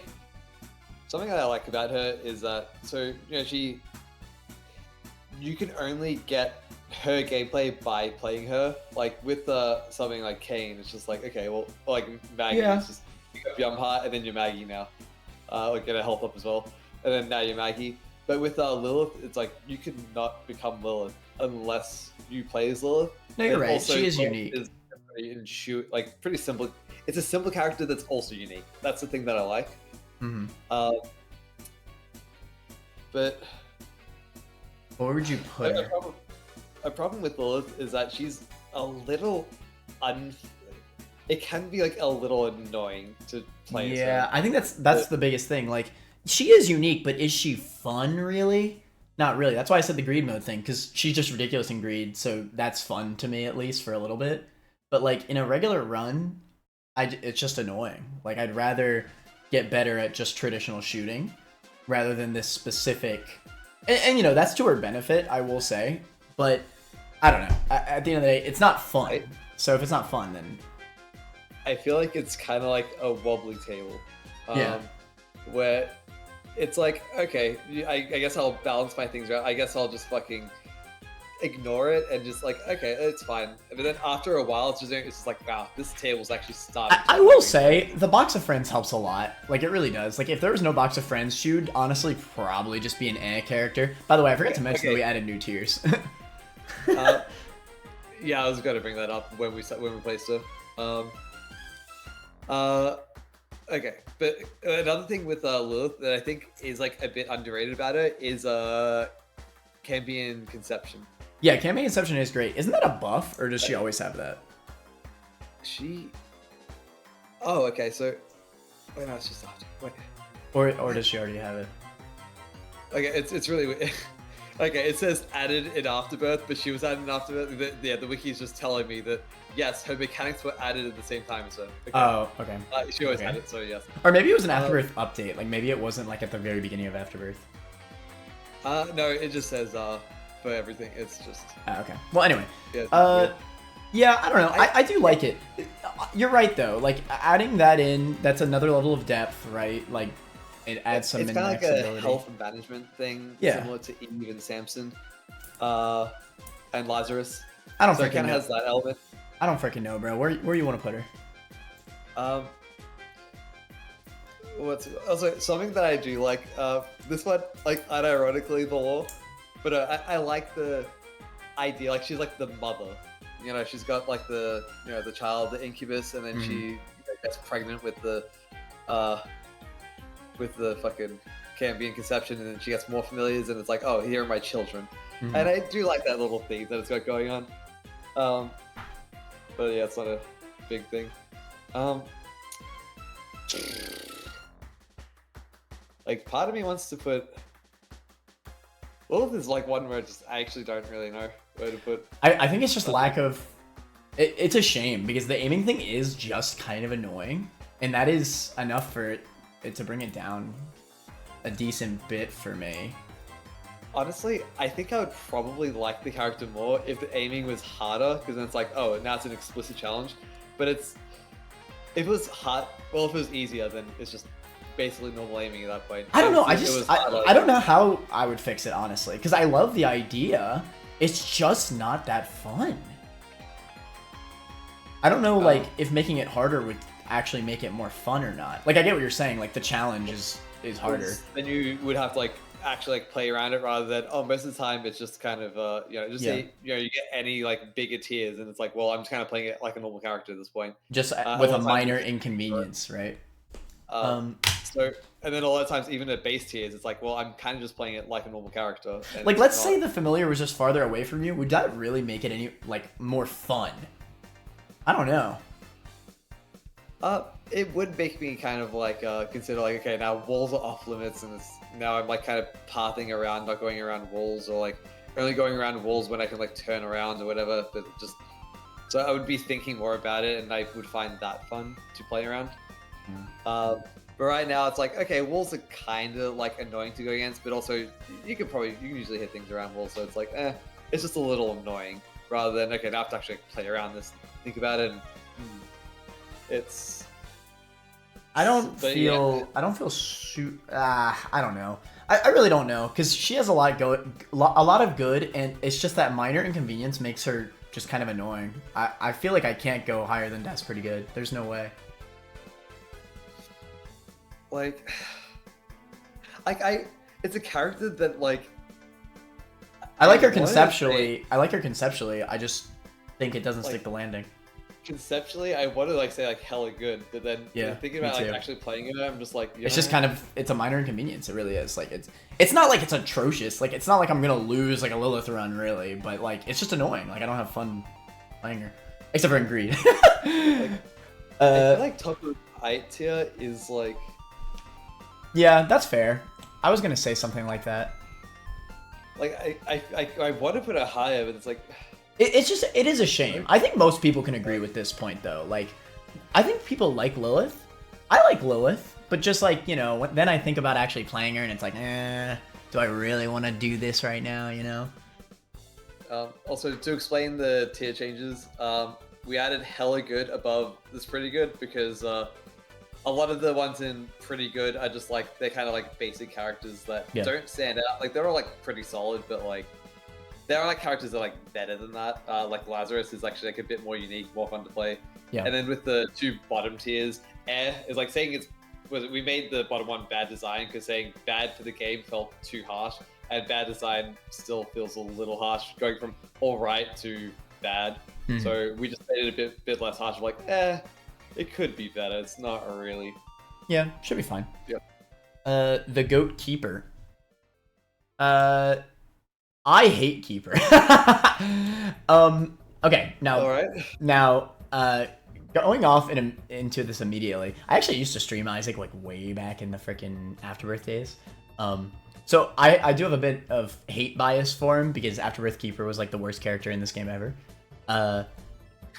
But obviously he's been buffed a lot, and we're focusing on current version. He was like purely just terrible back then, like atrociously badly designed. Terrible reward for. Okay, so let me get this right out the way. Right, there's a lot of reasons why I hate Keeper, even in his current version where he's buffed. He is better now. Now you could buy double deals. You used to have to waste one of your few coin hearts. What is it? Oh, now you have 3 coin hearts instead of just 2. Much better. But my main problem with Keeper is kind of like the context around him, more than just like how he plays. Like, I'm fine with them making another challenge character, but similar to Azazel, I think the unlock method extremely hurts him. I think if I'm going to be going through greed mode, which by the way, a lot of people hate greed mode, right? If I'm going to be putting 1,000 coins into the greed machine, right? That's a lot of greed mode runs. This is the final reward for greed. You're giving me this character that sucks ass. With no debate. It just sucks ass. Like, he's meant to be a challenge character. He is, right? He has limited health. And he shouldn't be, is my argument.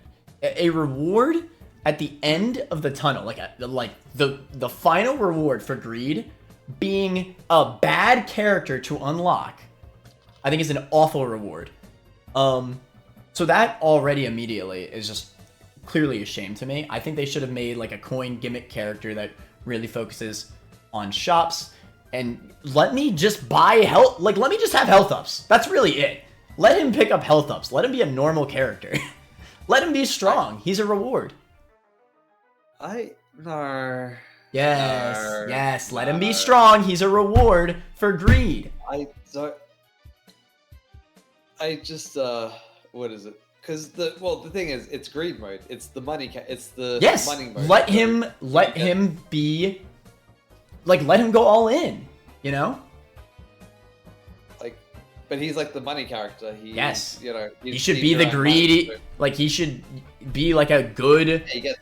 Oh wait, do you mean he just gets? The only honestly, all they would have to do to make him a million times better is just let him be able to pick up health. Don't make him a challenge character. Make him just a normal character. When you say that, you mean that he still has coin health? Oh yeah. Sorry. You're so right. No, of course, keep his coin health. Sorry. I thought you were. Yeah. No, definitely. Okay, no. That does sound bad. Obviously, no. The coin health is a great mechanic. It's just it gets neutered because they want to make him a challenge character for no reason. Make him a good character, right? Like the moment you let him pick up health ups, he instantly becomes so much more interesting, right? But as he is now, he honestly just feels like a worse Lost in a lot of ways, which is kind of a shame. Granted, with the 3 coin hearts, there's definitely an argument to say that he's like a little bit better, but then I'm not done yet, because guess what? Another problem that I have with Keeper is that the moment you unlock him, he's still Afterbirth Keeper. You have 2 coin hearts. Well, I guess you still can buy devil deals, but still, the 2 coin hearts, you don't even get the. You can also, if he gets a health upgrade, he does go to 3. He just doesn't start with 3. I see. Yeah.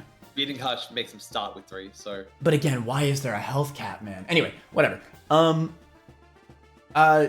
And not starting with the wooden nickel is absolutely a throw. Like, it is atrocious to get through that first run without the coin heart. It's actually just, it almost feels like RNG from what I remember. It's been a long time since I've done it, but I don't know. It's dumb. So you get the wooden nickel after defeating Isaac, and you get the extra coin heart after defeating Hush, and you get the sword key after defeating Satan. So the character becomes decent after you beat half the things with them. Yeah, literally. And that's terrible design. Like, okay, the reason why I love Isaac's buff, right? Is that, or any of the characters' buffs, really, is that you unlock their buffs by doing alternate tasks, right? Not with them, right? So Isaac getting the D6 from Blue Baby is fun because it's a separate challenge that you want to go through, and you're not wasting achievements on that same character, right? So with Isaac, theoretically, you could save all your achievements till after you do the D6, or something like that. Or you could save a lot of your N Maggy achievements until after, or your Samson achievements, so you have to get Child's Heart or whatever the frick. Obviously, that's a little bit smaller, but still. Well, that is something that I actually am a bit iffy about with Isaac, is that just say you do all the marks with Isaac and you don't actually touch Blue Baby that much, and then you do them after you beat Isaac. It's like, well, there's a way to make Isaac way more interesting. Yeah. And I got it after getting all the marks as him. Well, that kind of sucks. Now I just can't even use it. And you're right. You're right. However, you know what would be worse? Is if they just made the D6 on Isaac unlock after beating Beast. Or some bullcrap, right? Like, that'd be way worse. Or Mother or something. It was still, like, part of me appreciates the consistency of that, of just, it's your reward, like the character becomes like different, like once you beat them. No, I would hate that. Okay. I actively think that's wrong. Because again, it's the Keeper effect. Is a new game plus type of thing of like, actually even just like if you use Isaac as the example of like, you beat Mega Satan and now you unlocked another thing and there's like another way to play the game. With Isaac, it's a little bit understandable when you put it that way. But with Keeper, it's different because you are making him from a literal like half-finished character into something that's bearable. It's not even like a new game plus kind of deal. No, you're making him into what he should have been since the start. It's so different. Like, Keeper without wooden nickel is ridiculous. It's stupid. It actually is stupid. Damage multiplier. Huh. What, Keeper? Yeah. Yeah, I didn't realize that. He has -2 luck. Let's go. Let's go. Okay, he starts off with a bomb and a coin, which. Yeah, okay, it's a shame because, and again, the context is what makes me hate Keeper more than anything. It honestly makes me still despise him to this day, even through the buffs, because he had so much potential, man. He could be such a really cool reward, and you know when I see a lot of people like, oh, I really want to unlock the Keeper. He seems so cool. He starts with triple shot, right, and coin health. It sounds cool on paper, but then the moment you actually start playing as him, he just feels slow and sluggish and not fun. And yeah, now obviously once you get, I don't know, him being slow and sluggish, his speed got buffed in a. Oh really? Yeah, he used to have a 0.85 speed and now he has 0.9 speed. I see. I did all my most of my achievements on Afterbirth Keeper, so yikes. But yeah, it's not that much of a difference, but it's good. You're gonna think completely differently of Keeper, but I absolutely would have Keeper way below Azazel. What?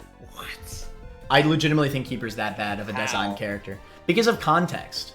I feel like that has to be biased. No, it's not. It's not.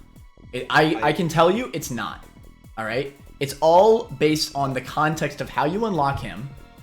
Being a terrible reward. He's a half-finished character on unlock. At least Azazel has everything going for him the moment you get him, right? Like, at least you're not going to feel like you're going through a half-finished character. Keeper almost feels like freaking Tainted Lazarus before they finished him. You know what I mean? Remember when Tainted Lazarus' flip didn't flip the items? Well, that's almost like what Keeper feels like without wooden nickel.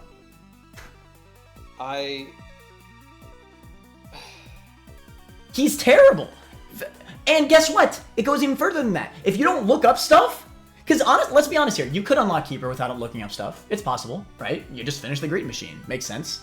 So you unlock Keeper, and then you play as him, and you just do Isaac last as your last achievement. Like, if you do not gun for wooden nickel, all your runs as Keeper will suck ass. They will. They're not fun. It's not a good thing that he's harder. No, he's hard in a BS way. It's not good. It's not like Lost Mantle. If you don't have a way to regen your coin health, he's just a terrible character. Terrible reward. Terrible gameplay. It's actually terrible in every single way. Okay. So, I think, what is it?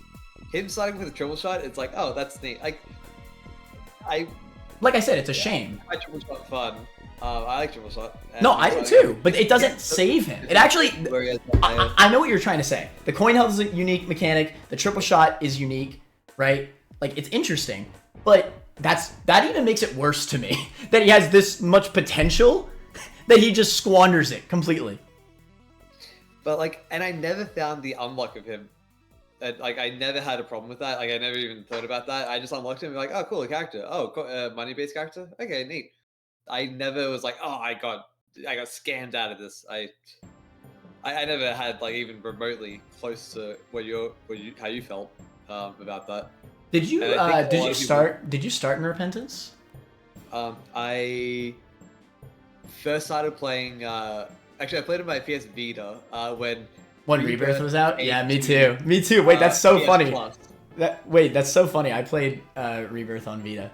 PS Plus used to be so good. They used to give you some really good free games, one of them being Isaac. And I was just like, yeah, okay, I'll try this. And then something that I did was that I went on holiday somewhere and I was like, yeah, I'll just play Isaac while there. And then I just showed my brother, I'm like, hey, maybe you'll like this. And he just got addicted to it. And he, at a certain point, I'm like, no, you can't keep taking my Vita. It is mine. I want to be able to play this game and play other games. You just buy the game and sing, please. I think okay. But yeah, back to Keeper though. I think if it was even one of the two that were negated, if he started with wooden nickel and the 3 coin hearts, right? I think that would be enough to put him in A. And I think if he could gain health He could be an eh.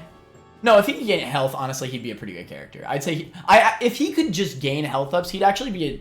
Honestly, I could even see him being hella good if he could gain health ups. It's actually that big of a difference. Because, like, it's just stupid. It's just a bad reward. It's a shame. Because it takes players a long time to get through greed, unless you just grind it all instantly. But the average player will not just grind greed until it's maxed out. They'll do it steadily. They'll do one greed mode every few runs. Yeah, that's the thing. It's just I don't know. I didn't really find, because yeah, I just kind of was doing greed mode, and I was just kind of like, okay, I'll just fill it up as I go, and just getting a character at all, like, it feels like pretty nice. I'm like, oh, cool. Like, even if the character is a challenge character, like, even if you unlock the Lost. Well, the Lost is a well-designed character, so it's different. You unlock this character that has nothing going for him. No perks. But they're both challenge characters, though. No, so, like, but there's such a difference, though. There's such a difference. Lost, you instantly feel the benefits. Keeper, like, you see the triple shot, and you're like, oh, that's cool. But then the moment you start playing, you're like, wait, what? Like, he's slow. He dies, like, in 2 hits. You cannot gain health. Which I get, to be fair, you can gain the third coin heart. But still, like, even 3 coin hearts is not enough without the wooden nickel. It still isn't. You still need the wooden nickel. I think maybe you're a bit biased of playing Afterbirth. No, even when thinking about it with the 3 coin hearts, playing without wooden nickel is still ridiculous. It's his mechanic that you just can't use. Like, that's the difference, right? Like, Isaac with D6, you could argue that's Isaac's mechanic, but it's not like Isaac is unplayable without the D6. Keeper is almost unplayable without the wooden nickel. That's such a crazy exaggeration.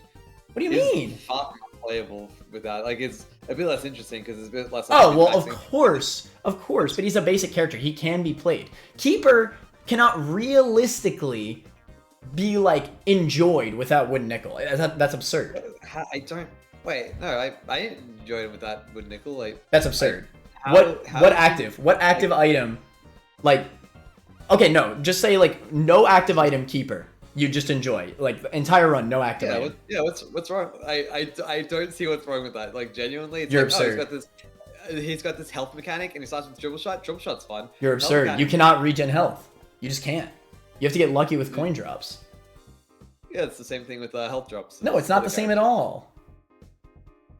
Like, every health up gives you... actually more common as well. Well, okay, it's different though, because the hearts, you get half a hearts or whatever.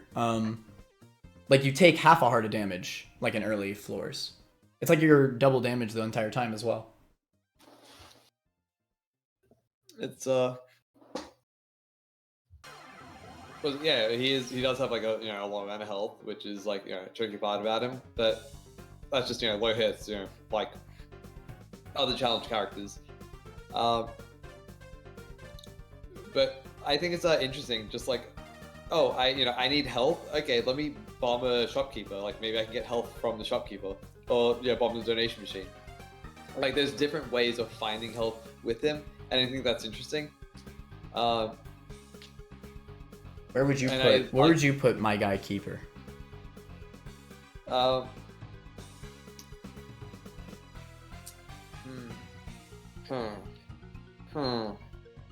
Because to me, it's all about the context. It's not even about how he plays. Well, but it is how he plays, because you say that the context sucks. No, it's not how he plays. It's like everything around. Because to me, his final outcome is irrelevant, because you could technically just never have wooden nickel until, like, you would get everything. Like, wooden nickel is from Isaac. Isaac is not that hard. Like, it's probably one of the first ones that you beat. But realistically, you could just do lamb route instead by accident, and then just never get it until, like, your last one. Like, you could do every route except for the Isaac route. I feel like people tend to do Isaac and the lamb first. Because like if it was like like Mother or Hush or something like that, it's like okay, you're probably, or even if it's like like Boss Rush, it's like okay, well maybe you just skip Boss Rush and you just play slow. I really feel like it's like a 50-50 to be honest, whether you go for it or not. Because at least the way I played was I would do one of the two routes, right, Isaac or Lamb, and then I'd go for the other ones, and then whenever I decide to do Mega Satan, that's when I'm gonna do the other one. Well, if you go for Mega Satan, then there's no guarantee to do Mega Satan first try. You might beat the floor chest or shoal. No, Dark Room, that's what it is. You might beat that and then just say I beat Dark Room. I'm going to Mega Satan. I have the key. I beat Dark Room. Then I die to Mega Satan, and it's like, oh, okay. Let me try Mega Satan again, but I'll go on the other path this time. So I don't know. I feel like it's one of the easiest unlocks to get. Like if you're going to make it any unlock, I feel like Isaac is the one you want to give it to. And also, if you go the other way, you start with Storky, which if you beat Satan, you get Storky, which isn't as good as with Nickel. But wait, that's the other thing. Oh my god, I'm so glad you brought this up. I knew there was one other thing I hated about Keeper. His unlocks are terrible. Like they buff himself. It is not rewarding. Okay, like if you're looking at all the characters, you want to get unlocks. Let's say you are looking stuff up. You know all the unlocks. Why the hell would you want to unlock the buffs for the character you're playing as instead of unlocking a cool item from any other item that could be useful as any other character? Every single one of Keeper's borderline, like what, over half of his unlocks are just buffing himself? Aren't one of his unlocks like getting an additional coin? Thematic, but they're all coin related. But they're all about him. I think there's like a few that are good. Don't get me wrong. Like Deep Pockets, yeah, Deep Pockets is cool. Like there should be more like that. Those are good. Crooked Penny, Mr. Sack. Yeah, those are good. But tell me right now there are not at least 3 that just buff himself. Also, I love how Sticky Nickels appear if you beat Boss Rushes him. I love that. That's terrible. I'm sorry. You're wrong. That's Sticky Nickels. No, Sticky Nickels are dumb. How shoes from playing the game. The joke is hilarious. No, it's dumb. That ensures my decision even more. That ensures my decision even more. That is so dumb. That's actually one of the hardest freaking achievements as Keeper too. Freaking Boss Rush, and you get Sticky Nickels. You get punished more for doing a challenge. It's so stupid. It really is. Yeah, no, that ensured my decision way more actually. His unlocks feel egregiously bad. Like I didn't even put that much weighting into unlocks for other characters too much. I think I will a little bit for Jacob and Esau as well because he has really good unlocks and I think that's a good thing. But in this case, it's the opposite scenario. I think if you are gonna go the route of making a really hard character, all of his unlocks should be at least not detrimental or nothing. To me, an unlock that unlocks Keeper. Wait, hold on. An unlock that buffs only Keeper to me. Wait, hold on. Is Lost and hella good then. Lost and hella good? Why? Because you play as Lost and then you unlock Isaac's heart, and it's like, why the hell would I want that? That's not necessarily true. A lot of people think. Honestly, I've kind of had a resurgence in Isaac's heart now that it's been buffed. I don't think it's that bad. Yeah, well, I guess we were talking about repentance versions. Granted, it's not a great unlock, but it's like a neutral unlock, right? Keeper technically has a negative unlock, and to me, a character unlocking his own buff is a neutral unlock. That's basically nothing. That's basically a nothing unlock, because he should have started with it anyway. Or should have gotten it from a challenge or from another character, because that's more interesting. I think a negative unlock is actually I like it more than a neutral one because I'm sorry. There's no argument that will convince me of that. That makes no sense. It's a funny joke. It's funny. Okay, I agree that it's funny. That doesn't make it good. It's stupid. It's bad. It is actually bad. I agree. It's funny. It's funny because Keeper is funnily bad. But I just what is it? The coin health mechanics fun. The triple shots decently fun. He's got the coin with the what is it? he's got like the devil deals. You buy that, and he's got a bigger emphasis on shops because he has store key, so you're buying things from the stores more often. And like he's a child. I like her as a child. I basically I don't know.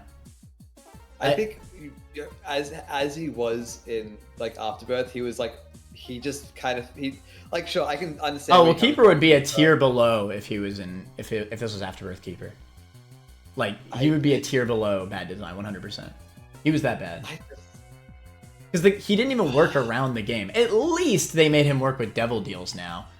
And the third coin heart does help, but it doesn't fix the prevailing issue that he really just shouldn't have had the health cap in the first place. Or if he did have a health cap, it should have been like Greed's Gullet. Like, what if you started with Greed's Gullet? That'd be pretty interesting. You know, you got to get a lot of coins to gain health. Also, that'd be. If they were to buff his health, then I think it should be 6 coins maximum. And that's fine. Like, that's fine, right? At least then, like, there's enough leeway to the point where he feels like a reward rather than... And if they made it... So, no, that's the thing. I don't think they should even do that far because that is... So that'd be 6 coins, and then you would also have wooden nickel. So then it's like, well, to balance that, then remove wooden nickel. To be fair, Keeper can be strong for rooms. That doesn't make him that great for bosses still. But if he had, he's still with 6. No, 6 plus a maybe wooden nickel, like a 50-50 wooden nickel, is not stronger than any of the health characters for the final boss. It just isn't. Well, if you what's it called? Yeah, like I think you have the idea that he should be a challenge character, but I'm saying in a world where he's not a challenge character, he will still be worse than the other characters for the final boss. He'll be great for rooms, but that's fine, right? If we're gonna make him into a normal character, then yeah, he should have a strength. Why not? He just flat out has less hits than the health characters. It's not that, can't even make use of stuff like Wafer. I feel like, what's it called? I feel like he has a lot more like item break potential just with he has a lot more item break potential with wooden nickel. Yeah, with wooden nickel, which is not part of his main kit. Yeah. It's such a shame. I think he's... What is it? I'd put him up in... Like, I don't think he deserves to be in bad design. I think he...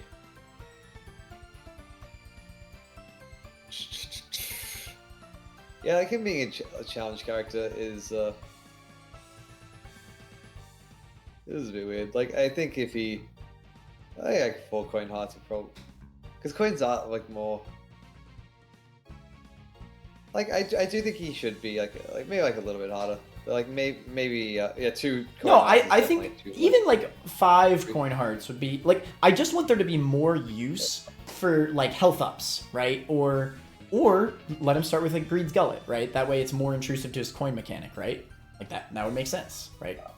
I think health ups would just be better than... and that's fine too. Gullet is just, you're just getting a lot of coins from wooden nickel, so you're probably always going to get Greed's Gullet. So, but you're probably always going to get the. Like, it would be neat to have like to see a health up and be like, yay, I didn't waste an item here. So yeah, it's honestly I think what I might like is if he just started off with 2 coins. Just he never got upgraded to 3, but then he just had health ups and he just... No, I agree. Could go up to 5. No, I agree. Yeah. So that yeah, I feel like that could... I really love what they... I mean, spoiler alert, I do love what they did with Tainted Keeper. Do nickels give him more than 1 health? Yeah, I think so. And you could like balance it of like maybe they don't give you as much if you're gonna buff the health cap, because then that feels kind of broken. But at the end of the day, yeah. At the end of the day, nothing in Isaac is more broken than just having a full bar of health. As basic and boring as it sounds, all these game breaks that you're talking about are only happenstance. Having max health will always be better. So like, he'll never be with a 5 coin heart cap. he will never be that broken. You might have runs that are great. Something that I said about Lost was something I don't like is that they removed like the health management mechanic, which I think is a pretty decent, like pretty big part of like why a lot of these characters are enjoyable. Like, you know, Lazarus, Samson, Lilith, Eve, like a lot of them have this health management aspect to them, and Lost loses that. But with Keeper, he kind of loses that. Like curse rooms, it's well, with 2 coin hearts, he does lose that. But then when you've got 3, then you actually can still take curse rooms. But he does actually. It was in blood donation machines. He also just loses that essentially. You can also only use cursed rooms if you have the 3 coin hearts. But that's something that I do like, is that he still can engage with those mechanics, which you know, sacrifice rooms, you can still go for it. You can still take that, and with like spike chests and some other things. The thing is that like, okay, like this is gonna sound like a crazy thing to say, but like okay, like yes, he has perks. Azazel also has perks, like, but I still just think overall he's badly designed. Like, I think they could have done so much more with this character. He had so much potential. And I think that they did a great job with Tainted Keeper in, like, making a money centralized character. But I don't think that Keeper really does it. He feels different. Like, he just feels like a slog. When you get the wood nickel, it's a little bit better. But it's not perfect. Like, it's not there fully. I don't think he goes in bad design. I think he goes at the lowest. All right, bro. I'd probably put him into to that's pretty good, maybe, like around there. All right, bro. Whatever.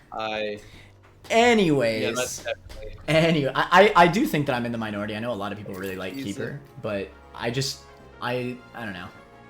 I really think they floundered. They floundered this character is the main problem.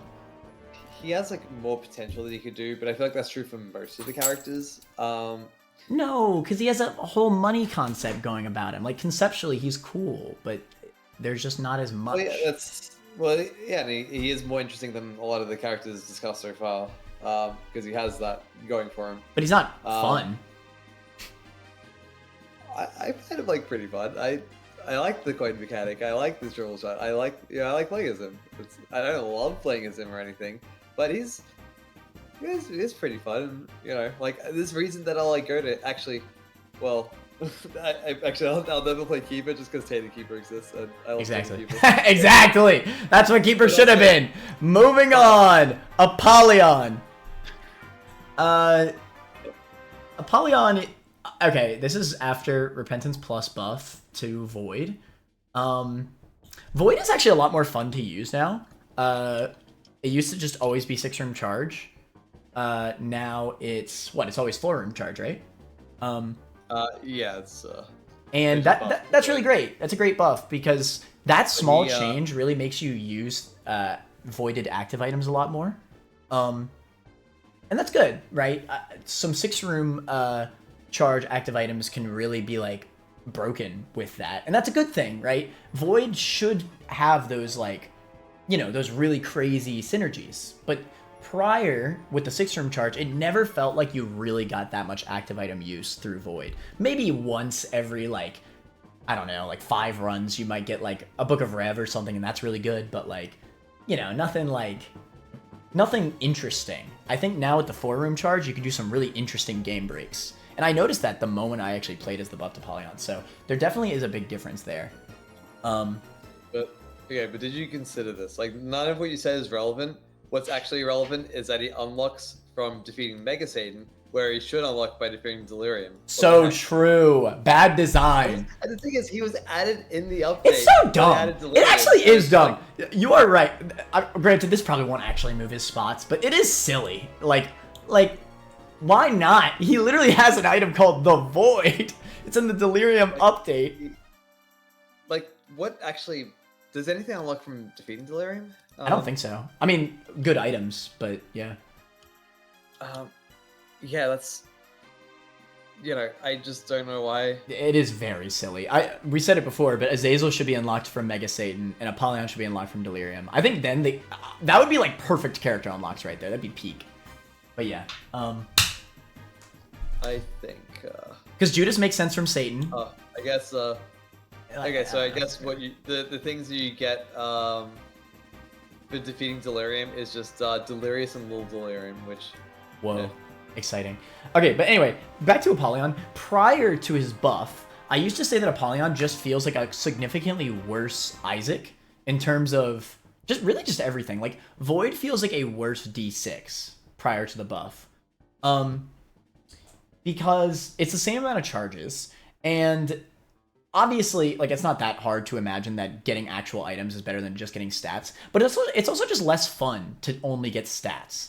Like, you're not getting item synergies when you suck up items to get stats. You're just getting stronger, but using Void kind of makes the game less interesting. Exactly. It's just like, I do damage, but and I still think that's like true. A effect, like Bounty Tears or something. Unfortunately, I still think that's a negative of Apollyon. I think that, like, when I think about them, right, between Isaac and Apollyon, like, Isaac's always going to be the more interesting character because you can mess around with item synergies. You can do... They have, like, the same starting stats, right? Maybe Apollyon has, like, some slight differences. But they have a similar... I think actually Apollyon is the exact same. Yeah, so that's one of my issues. That's one of my issues, right? It doesn't start with the bum either. No expression. No expression. What's going on, Apollyon? No. But it's true, though. Like, you're not getting item synergies like Isaac, and you have an active item that effectively does the same thing as D6. You're using it on bad items. But instead of getting a different item, or maybe, like, re-rolling for greed, which is another interesting thing about Isaac, right? Maybe you're like, oh, this item's okay, but I could re-roll it again. Well, there is a element of greed with Apollyon, because it's, Well, yeah, your stats, but it's not as interesting, right? It's not you get a range up instead of a damage up, and it's like, dang. It's like, whatever, I wasn't going to use that item anyway. That's the biggest difference with Apollyon, right? You can't do it multiple times, so it's not like you could keep rolling. The moment you get unlucky, it's like, all right, whatever, I got unlucky, moving on. With Isaac, it's like, ooh, do I want to take this, or do I want to go and charge my D6 again? Like, it's different, right? With Void, it's just like, oh, whatever, I got unlucky, moving on. Got some, and it's not like that's the other thing, right? I think, like, you're always gonna gain some benefit, even if it's a stat you don't need. I don't know. You get shot speed, that's detrimental. I don't know. I always have Trisagion, so it's always detrimental to me. But yeah, to me, Apollyon always felt boring. But I will say, with the buff, he feels a little more. Wait, before talk about the buff. I think there is something, because he kind of has that element that Isaac has, where when you see an item, you are making a decision, and I do quite enjoy that. And a lot of characters do not have that element, and I think a lot of the most interesting characters kind of have that item manipulation that is just...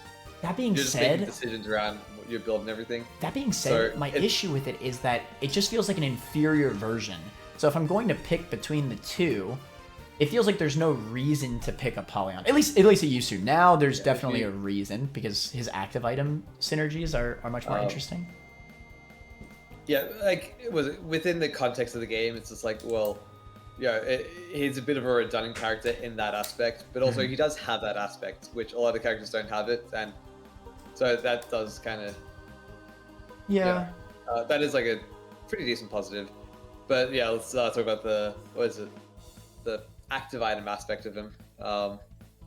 Used to be terrible, now it's pretty fun. I think people exaggerate, like, how worthless it is, because I think I did like Void. I before they buffed it, I thought Void was always OP.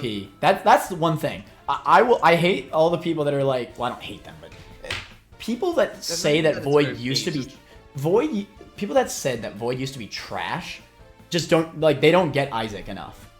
Void was always a really good item. It was just boring. See it as like, it shouldn't be quality 4, is like what people say. But it is, though. Like, it was always worthy of being quality 4. It's just not fun. The problem with Void is that it was on a character for me. Like, Void as an item was fine before, Because, like, at the end of the day, it was still a really good active that you'd probably replace on most characters. But now, because it's 4-room charge... Is it 4-room charge only for Apollyon, or is it, like, Void's always 4-room charge? It's just 4-room charge. They just buffed it. Yeah, I mean, and that's something that I do like about Apollyon is that he kind of, unlike something like Maggy, he stays like unique throughout the entire run because you see another active, well, I'll just suck it up. And that's not always true. Sometimes you do replace it, but a lot of the times, you see something like deck of cards, it's like, hey, I could just suck it up. Yeah. So he does, and also a lot of actives are just worse than Void. So he does stay more true to his gimmick than a lot of the other characters do. Well, not a lot, some of them.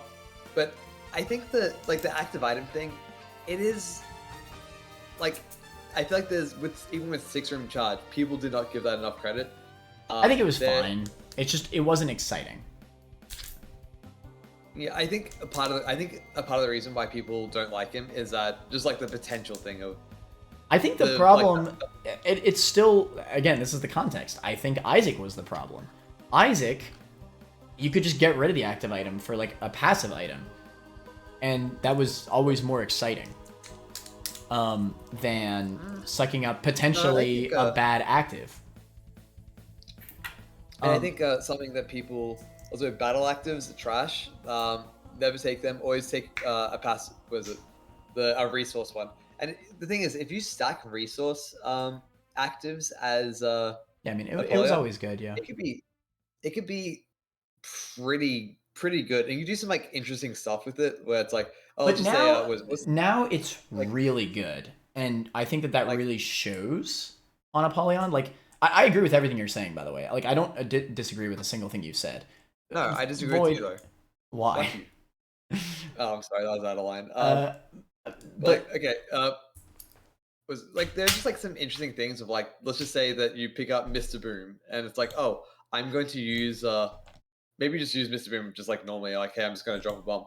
But there's like a lot of times where it's like, okay, I'm going to walk against the wall and then use Void to suck up an item while against the wall, so I can check for a secret room while sucking up the item. And it's like, oh, I'm getting 2 uses in one. That's kind of neat. And there's like a lot of little situations like that where it's like, oh, it's like nothing too crazy, but I'm getting like a few things. Like I spawn an item, I spawn the bomb to check the wall, and I suck up something like all at once. And it's like, yeah, that is neat, and it's like decently useful, and it's more interesting than more. And I think people have a problem with with the active item with Void, because that's what Apollyon is. He's nothing without Void. As people have a problem with Void, and I think it's not even that Void isn't interesting, because it's more interesting than most active items. It's just that it could be more interesting. Yeah. I think, okay, honestly, the active item thing helped a lot, because prior to the buff, like, I know that Void was always good, but now it's more interesting. And to me, it's not about it being better. To me, it's about it being more interesting. And like, the active item thing with Void was always just like boring, but now like just the idea of getting a really good 6-room charge active on a 4-room charge use is, you get Book of Rev, it's over. busted. It's over. So, and that's exciting, right? Obviously it's overpowered, but that's exciting, right? Like, give me stuff like that on this character. That is more OP than being able to dig D6 into some other item, right? That's good. That being said, I still think that the negative... Before, he would have been like, for sure, because I already think he disengages with the actual concepts of the game by just giving you stats for bad items. I think that's just really bad. That being said, with this, at least now I can actually consider him like, he has a gimmick, right? To me, the active item Void thing feels like a gimmick now, which is good. That's a good thing. I think he's probably, it's I still think the disengaging with the game's aspects is really bad, but he is a lot better now, legitimately. He has some intrigue to me now. So I put him in, it's I. Also, I think another thing that's undervalued about him is that there's like just the decision making about when to use void, because sometimes you just have like 4 different actives in your void, and it's like, well, do I want to use it now? Do I want to save it for the actual void use? Do I want to use the battle active part of it? Yeah. It's this kind of decision of like, okay, I have to use all these at once, so where do I want to blow it all? So I think that is like an interesting thing to consider. Like, I think the void is actually a pretty interesting item even before the buff, but then after the buff, it's actually like. Because here's the thing, right? With 6-room charges, it wasn't even just that it made a lot of other active items not like worthy. It was the fact that like you didn't want to waste your 6-room charge void on the active item because it didn't give enough benefit at 6-room charge. You'd rather save it for the passive item, maybe the boss item, maybe whatever the frick, anything really. It wasn't worth the risk of sucking up that active item before. But now it's pretty free because 4-room charge is so much easier to charge up. So you'll just always do it. And that gives you more active items to mess around with. And hey, more active items to mess around with at once, that's cool. That's fun. It's, what is it? This still is like a decision to be made because it's still 4 rooms, but it is like a lot more free of like, okay, there's more chances to have those decisions. Yeah, you're not just passing up on the active item, which is one of the problems from before. So yeah. Where would you put him? I think something that I don't like about him is that no, his stats are not the exact same as Isaac. He has 1 less red heart. Oh, really? He has 2 hearts. Oh, I forgot about that. I forgot. I wish there was a bit more about him. There was like even just like a passive item or just some wonky stats or like because he just feels too similar to Isaac. Like the fact he's kind of got like the delirium like theming to him. It's like that too, yeah. Maybe just make his stats like a bit more chaotic. Just like kind of start off with like, oh, why does he start off with this thing? Or just I don't know, just starts off with like a random trinket or just like something of like just like that a bit of random trinket would be kind of cute. I like that actually. Maybe I guess I'd be broken if you're holding R. But it's like just like something about him beyond the void I think would really help. Just I don't know, so just make him unique from Isaac. 'Cause I even through the buff I still think like I could just be playing Isaac sometimes, you know, mainly because the passive item thing is still pretty boring. And that's awesome. That's actually awesome that now I can say that the active item voiding is the more exciting part to Apollyon, because it used to be the opposite. But it's let's see. Also, a lot of his unlocks are kind of lame. You just get Lucas trinkets. But he gets Smelter. Let's go. Smelter is really good. What are you thinking, Bri? The disengagement is pretty bad. And the fact that there is another character that does this mechanic kind of better. I put him at the top of Alright. I'm indifferent. As long as it's in that tier, that's fine. I do think that that's a pretty big problem, though. because there is reason to play. Like, there is a reason to go back to him. Like, sometimes you just want to mess around with Void, and he does have that. Like, he does have the active thing. Yeah, I mean, like I said, without the active thing, definitely F for me. But that really did help a lot. Not just because he's better, but because he's more interesting. But yeah, Tainted Forgotten. Wait, no, that's regular Forgotten. I'm dumb. Hey, different way to attack. I'm pretty sure that is Tainted Forgotten because the Tainted characters are mixed in with the normal characters. Anyway, go on. What? I was saying bullshit. Forgotten is pretty good, I'd say. In terms of intrigue, yeah, I'd say it's pretty good. He actually has a really unique unlock method. It's a shame though because the game probably doesn't really do anything to teach you how to do the unlock, does it? It's one of those things where just you basically need to look it up, yeah. Which is a shame because he's one of the more unique characters. Like, I think what is it? And I like the unlock method. Here's the thing. Unnecessary. I like the unlock method. I wish there were more like challenges that gave you an unlock like that, right? Like, that is hard, doing the mom's foot challenge or whatever the freak. Because other ones you're just going to unlock by playing normally, and it's Yeah. like, oh, I guess I have the character. This one, feels like a okay. really good reward for a challenge. So, like, I think it kind of balances out his unlock thing, because I think it's a great unlock method. It's just a shame the game doesn't teach you. See with like Keeper, it's just like, oh, that's the reward, but you're probably just going to get that normally. Like, a lot of people just aren't even like thinking about that, and they will probably just donate to the machine because they're just trying to get greed mode. Yeah, I mean, that's fair. But with Forgotten, you have to go out of your way to do it. And it's like, okay, well, I want a reward for this because it is a specific challenge that you're doing. And it's freaking hard. And I think something that they should do is why is it that you have to beat the first boss in under a minute? I don't know. They should have just made it so you bomb. That's simple. Because like that by itself is already like obscure enough that it's like hard to find. Like if you see the shadow, right? Like maybe after you've beaten, I think it already has to be like this. I think you have to beat like a certain boss for the shovel piece to even unlock anyway. Let the shadow show up after maybe you beat the first floor boss and then the shadow shows up. The no time restriction, right? The shadow shows up. You have to defeat the lamb. Right. Okay, so I have to beat the lamb. But then, like, after you beat the boss of the first floor, maybe you're exploring through your floor and then you randomly see the shadow of the key piece like it is normally, right? There doesn't have to be that time restriction, though. Yeah, it's just really obscure. You definitely need to look it up, which is a shame. I think removing the time restriction would also be a good thing because it would make boss rush consistent.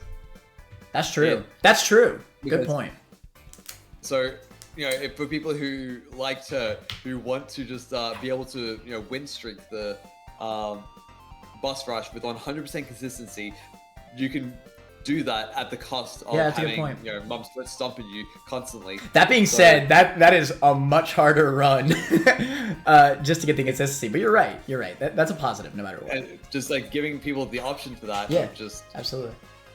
So just removing the time limit would just be nothing but a positive. Yeah.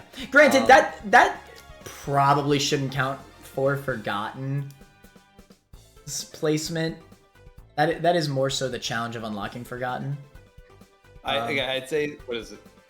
The challenge for unlocking him is a positive, but the time limit is a negative. Yeah. And they cancel each other out.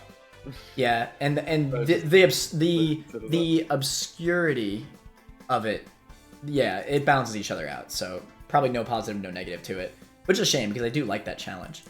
But yeah, besides that, speaking about Forgotten by himself, because we haven't even talked about his gameplay this whole time, he's a melee character, and I think it's done pretty well.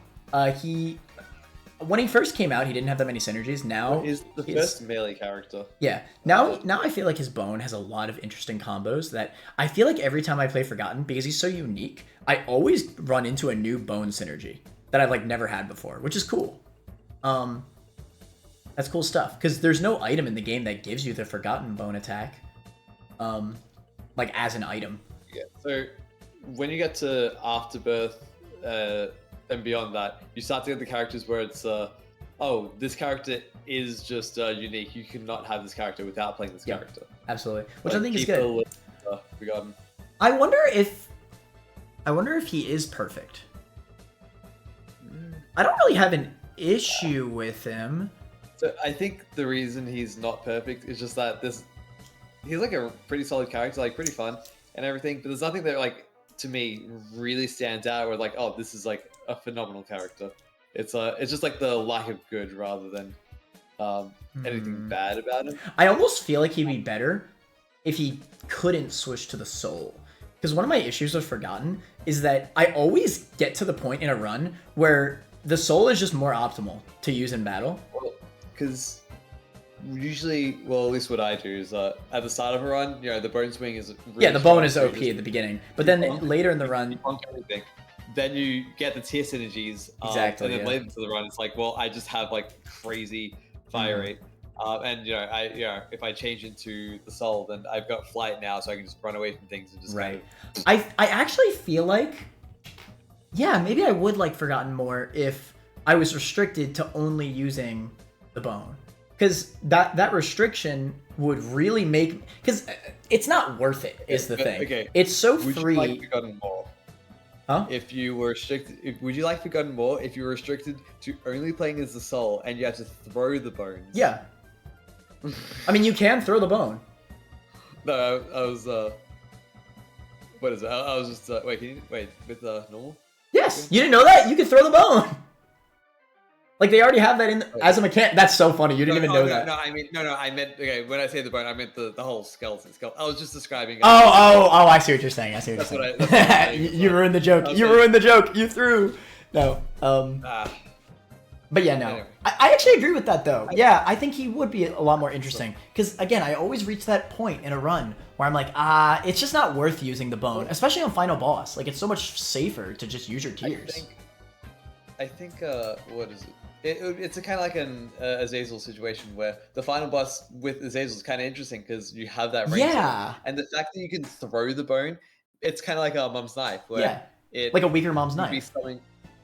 It would be something to play around of, I got limited range, but you still can beat most bosses with that, but it's just kind of hard, which, you know, it's part of the challenge. You know, you are kind of broken in some aspect of just, you know, whomping with your stick.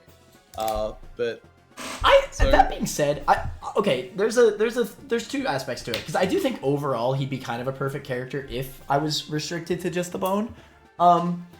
But I do still like the idea of being able to switch between two different characters. Like you split half your health, your soul health, and your bone hearts. I do think that's cool. It's another example of health management, which is you take a hit or two with your bone hearts. It's like, okay, now time to use now time to use soul. I don't want to lose my last bone heart or another bone heart. I do like that health. And then it's like, switch back to it. And then it's also taking devil deals. It's like, okay, who am I taking devil deals with? That is fun stuff, man. I wonder if he could be bottom perfect. It is fun. I think top hella good, maybe. Okay. At the very least, top hella good, yeah. That's fine. I do really like Forgotten. I don't really have any major complaints. I do agree with that point, though, that I kind of wish I was restricted to the bone. But besides that, no big issues. He's fun. Yeah. And it's, the biggest issue is that I feel like he's just not quite as good as the other characters. It's just nothing wrong, but nothing, like, really, really good with him. Yeah. With like the bone, like with the bone itself, it's it does kind of remove synergies. Yeah. Which they've added more synergies, I think, over time. But it is still like, base tiers, you will have just more synergies. Yeah. And he does have that with playing as the soul aspect, but then also just kind of playing a normal character at that point. Exactly. I do like that with Cain as well. Like, but I think maybe it would be more interesting if the chain on the soul was a bit shorter. Maybe. I don't know. I don't know. I still think I'd prefer just not being able to switch to the soul. Let him go all in on the melee. Let him go all in, bro. I think because something that the developers have said is that they've wanted to make a melee character, maybe even since the original Flash Isaac, but they've always struggled to make it work. And I think the reason they gave the soul was because they didn't feel confident in the melee working, and it's like, well, we need to compensate in some way, which I kind of wish they leaned into it more. I think it maybe is a big exaggeration. I mean, it already works like Mom's Knife. I really don't see how it couldn't have worked. I mean, maybe some rooms. Maybe some rooms would be kind of annoying, but I mean, that's just how it is. Mom's Knife never has too much trouble, so I'm sure it'd be the same, just with less power. That's kind of weird. Like, I feel like the bone throw is the solution to the melee problem, and they already have it. And then they gave another solution, and I kind of like the soul mechanic, but also Unforgotten. It's so weird because the soul mechanic is both really cool and has good gameplay aspects to it, but at the same time it also makes him feel less interesting at the same time. His undeniable proof that he deserves not perfect is he has the Zelda mechanic, where in Zelda, when you attack an item like a rupee, it is you pick it up, but if you attack it with your sword, you can just pick things up like that. But why do that And when you could just fly to it with the soul? So yeah, Forgotten has that where you can just pick things up with your melee, and then it's just like that's neat. It creates an interesting thing, and then Soul. Soul. Oh yeah, you basically have flight. There you go. Yeah, it is silly, man. Whatever. Let's move on. Top of hella good. I feel good about that. Yeah, Forgotten for 3 more hours. So another thing. Bethany. I like Bethany. That being said, there's quite a few things about Bethany. So Bethany is like interesting wisp active item character. Book of Virtue stacks with any active item. You get different wisps depending on what the active item is. I think that's cool. I like the fact that with this character specifically, you get active item synergies. Well, I guess now Apollyon's like that too. But in a different way, right? Like you get these unique wisps that are specific to Book of Virtues, and I think that's really cool. There's some really crazy synergies you could do with this. I always find Bethany as one of the most fun co-op characters because I like to just switch off like the active items of the other characters. It's fun stuff. Yeah, well, actually, let's go back through all the characters and talk about how Talk about how they work with co-op. Indeed, there's so much to talk about with co-op, honestly. But what is it? Isaac, terrible character, breaks the game, makes it too easy because D6. Exactly. Tainted Isaac, absolutely bust in co-op. Let me stop. Okay. But yeah, I don't know. It is kind of interesting that you can't have soul health, right? This is a restriction. But like at the end of the day, soul hearts are still useful to pick up, right? They're additional charges. So that's like another level of depth, right? To mess around with your active items. I think that's cool. They recontextualize a resource. Yeah, exactly. Like it's not like soul hearts are completely useless, like red hearts are with Blue Baby. Like they have a use, but they're not as good, right? Like they're you can't have soul health. I feel like with like Blue Baby, it should be like if you pick up a heart, then you get like a blue. Actually, I think they do this with the. Yeah, actually, they do that with the different characters, don't they? No, it's a trinket. Oh, is it? Yeah, there's a trinket that makes it so that you pick up red hearts, they turn into attack flies. Really? But yeah, I do like Beth though. I think she's interesting. It is a shame though that her mechanic completely relies on you finding another active item. Because no, she can still use the. Yeah, but Virtues is so bad by itself. But you're still right. Nah, no, it's a familiar. Familiars are broken. You just don't understand. It summons. I mean, it's I feel like Virtues by itself should be like maybe 3 room charge instead of 4. Right. Because they fire spectral tears as well. Yeah, I mean it's fine. It's fine. It's just like sometimes it does feel like you get an active item too late, and you're just like, this character's really boring without an active item. Like legitimately boring. Which is a bit of a shame, but well, you will get an active item though. No, you will eventually. You will eventually, but I'm just saying like sometimes you can get it a little too late, and the beginning of the run when you're going like the first 3 floors without an active item, it's like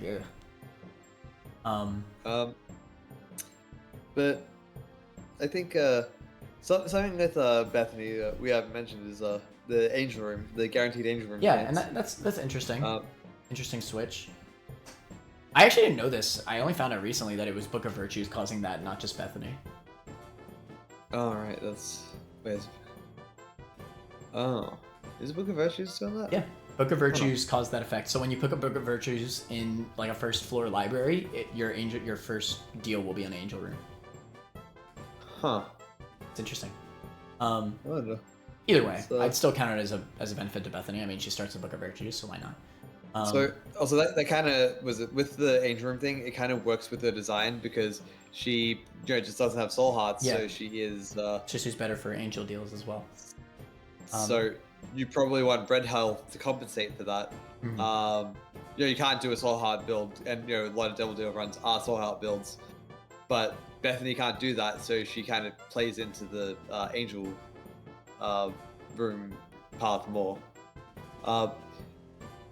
I'm not sure how I feel about her. Yeah, just like not having soul hearts, where you take a single heart and now you. Yeah, and that's okay. That's the part that I was trying to get at earlier. she feels very sluggish. If you don't get a solid active item with like a lower room charge like early on, you can kind of struggle to get your deals, and then it really kind of snowballs into like a really lame run if you just like if it really takes you that long to get a decent active, or even just like good items in general because you're not getting any deals. It does happen. That's why I can't say that like she's like perfect by any means. I love the mechanic. I like the restrictions for the most part.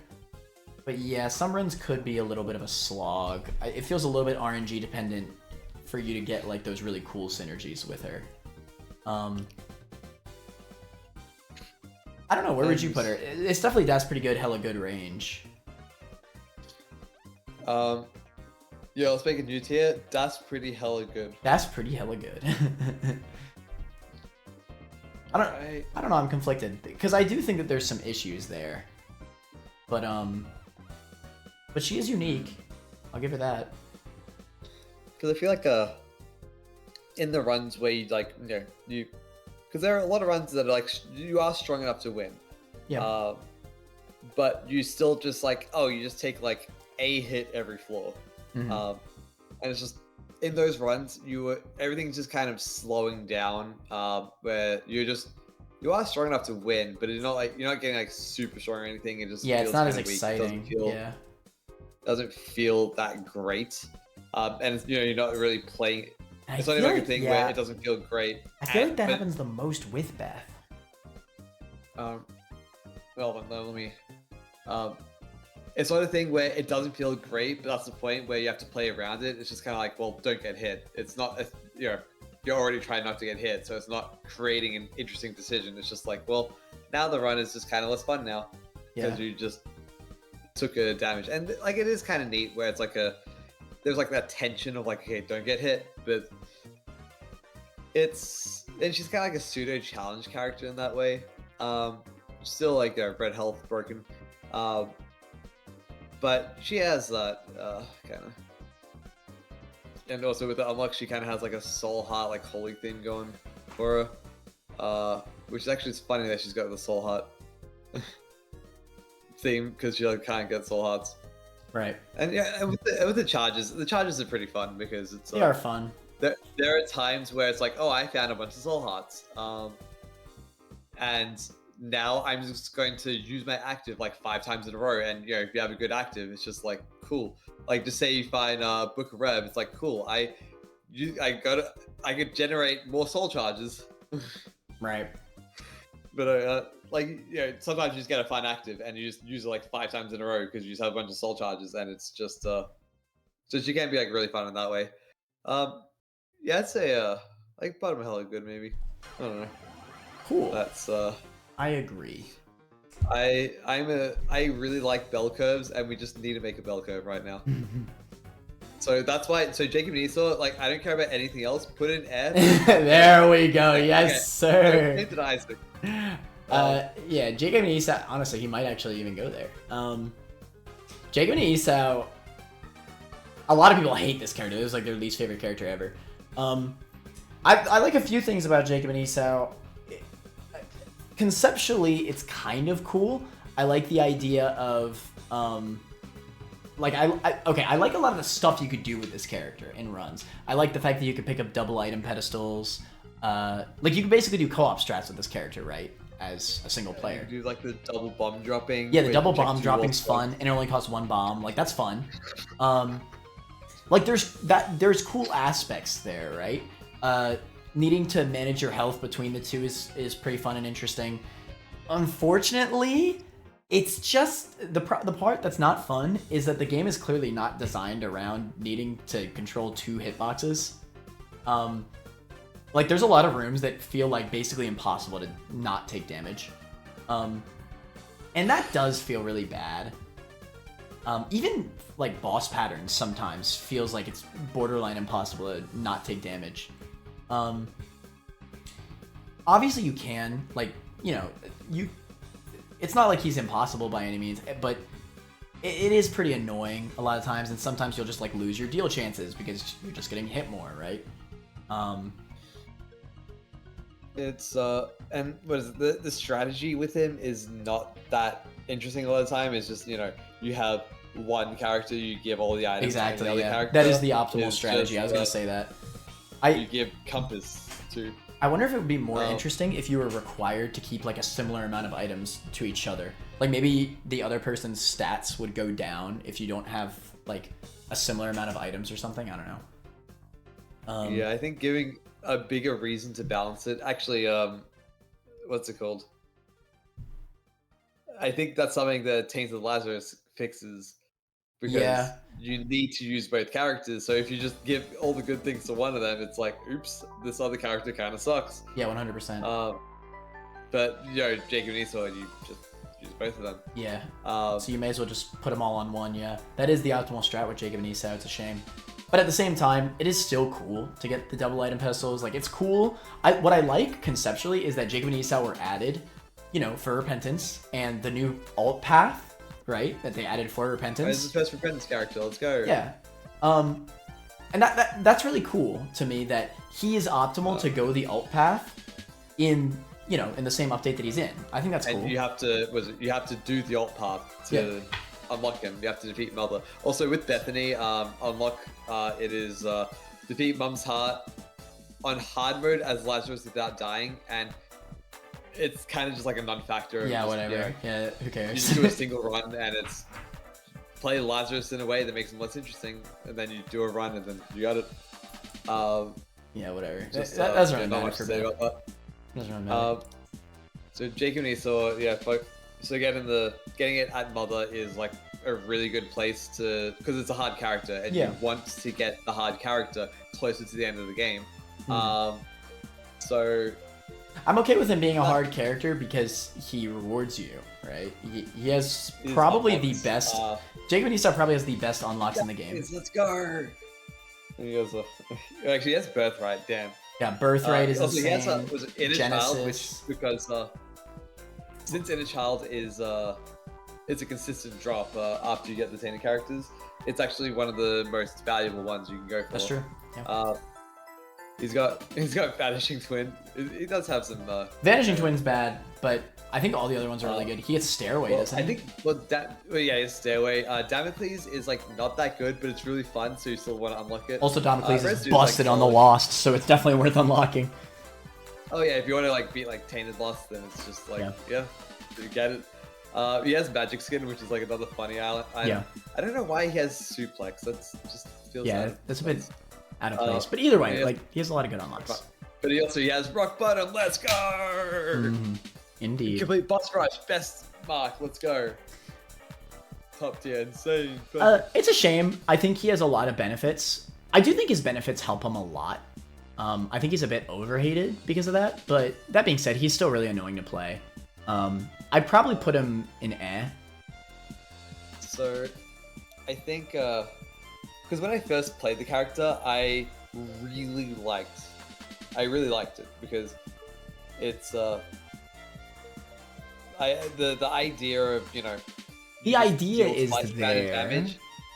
You deal twice the amount of damage. You have twice the hitbox. It's just was it you're given something, but you something is taken away of equal value.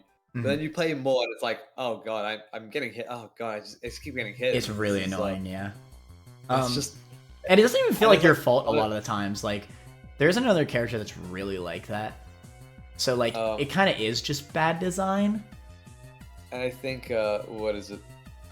Just the characters becoming desynced is like. Oh, it's so annoying. It feels like a little bit I know it's like a skill that you need to play around. But it's just not fun. But I feel like it's like a little bit too much, I think. Maybe if the hitboxes were more clear, there's like a bit more clarity, but things can get messy in Isaac really quickly. So when they become desynced, sometimes it's you're kind of being blocked, it's a bit hard to see. So also, actually, this is oh no, the first character that uses what is it? Control is forgotten to switch into what's it called? And that is something that I think this is a small negative of any character uses control. It's not like a huge thing, but the control. I think it's control, right? Does it really matter? What's the problem with it? The thing. Wait, is it? Why is it? I forget. Oh, but it's just like on controller, it's fine. Like I just don't have an issue with this. But then on keyboard, it's just kind of annoying to reach and just change the keybind. The Isaac does not have a way to change keybinds. Yes, it does. Does it not? Does it? Hello? How long you been playing this game? Um. How long you been playing this game? It has a keybind section. Is that a keybind section? Yes. There was something. It's really. That's mad funny. Just for that. I don't want to change my keybind. Bad design. Bottom of the list. Controls. Bro. Keyboard. Bro. Oh, it's got. Bro. Forgot there were keybind settings.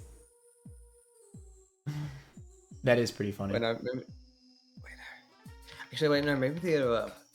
No, I think I'm. Bro, take the L. I'm getting it confused with.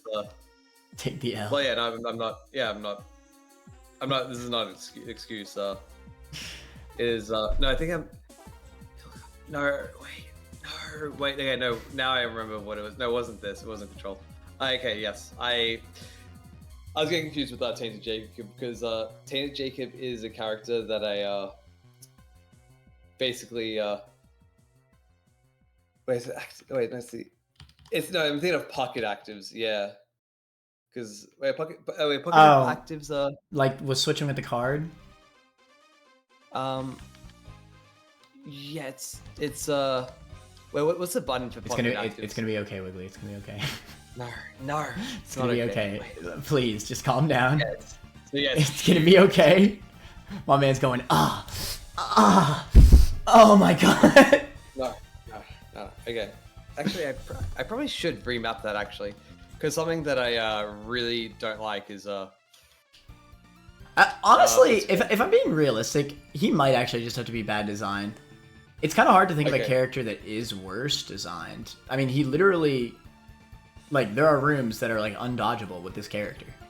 Okay, wait. Let me just clear up the controller thing that I was mentioning. Is that with pocket actives, they use Q to activate, which means you cannot move to the right, to the left, and press Q at the same time.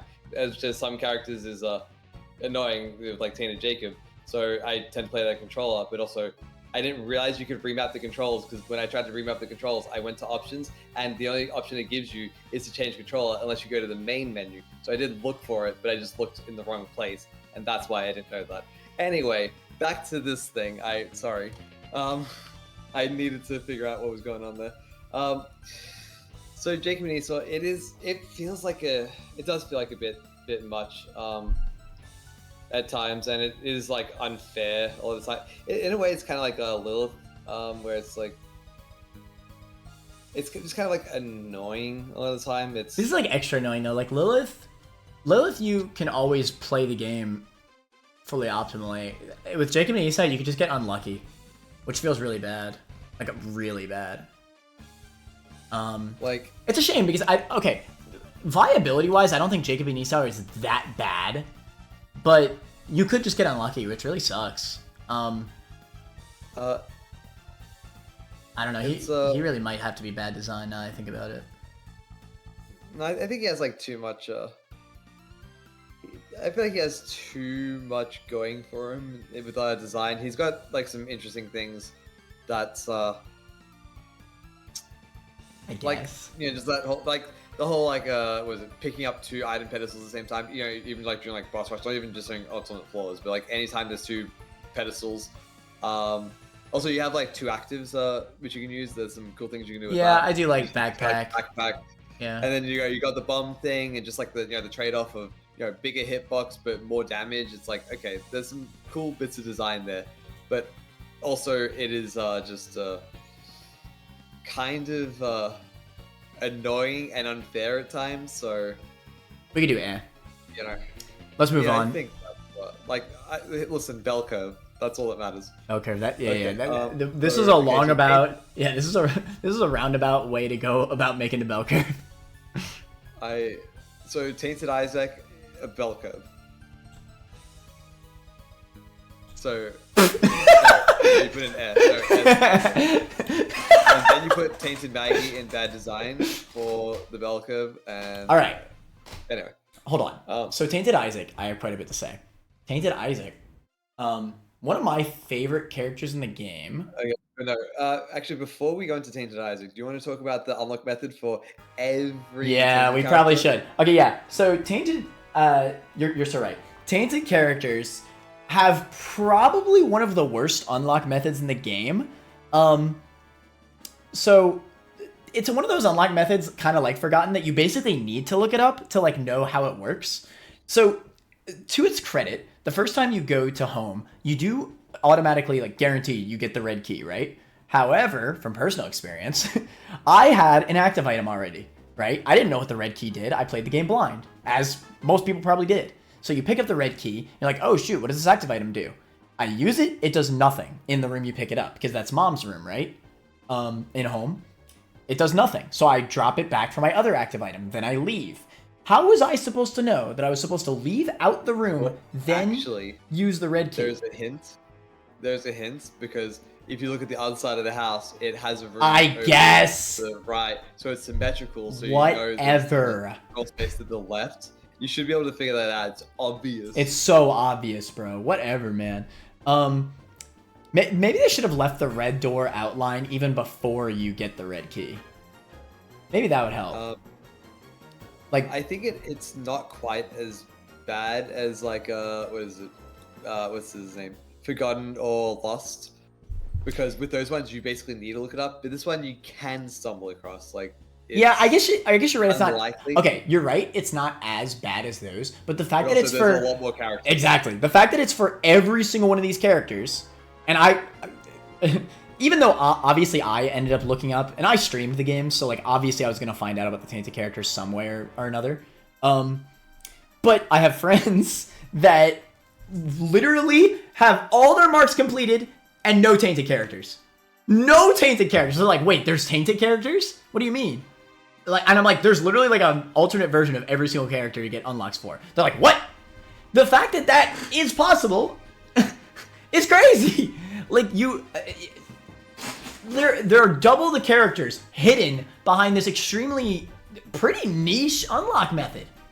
That is borderline needs to be looked up. And on top of that, even if you do get the red key entrance for the left side of home, how the heck are you supposed to know about the trinket thing? Leaving a trinket in the freaking boss or item room of, you know, your route back to home. Obviously, accidentally, you could leave one. If you do it accidentally, you still don't know. Yeah, you don't know what caused it. For all you know, that was just a random item that spawned on the ascent, right?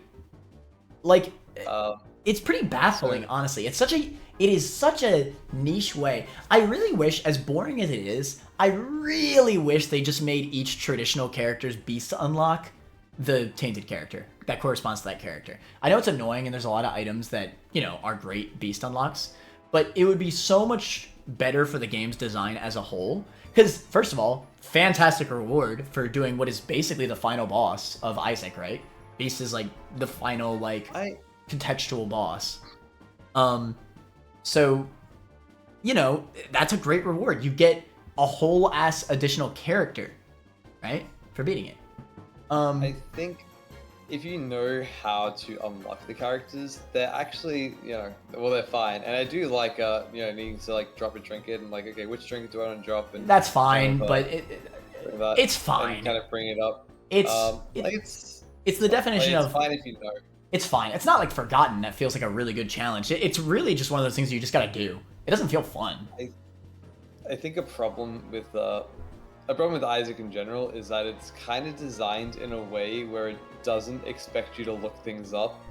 Yeah. For a lot of it, and then parts of it are just like, hey, you basically need to look this up. And it's a shame. It's honestly baffling because there's so many characters locked behind this mechanic that is so niche. So here's the thing, right? I don't want to literally like tank all of these characters because of this terrible unlock method. I do think it's the worst unlock method. All of them bad design. All of them bad design. Just keep that in mind, right? That these characters need to be unlocked post Beast, right? Like you've already, like at least in the first time you get to Beast, right? They need to be unlocked very late in your file, because Beast is only unlocked after you beat Mother for the first time, and Mother is only unlocked after you beat Mom's Heart for like 12 whatever times, and like all this stuff that you have to do. Don't you have to beat Hush 4 times to unlock Mother? I'm pretty sure Mother is like one of the final things you can do. Yeah. I forget how you unlock it. It's one of those things. I think it's like, Hush 4 times. I think it's Hush 4 times. So yeah. Okay, wait to unlock what is it?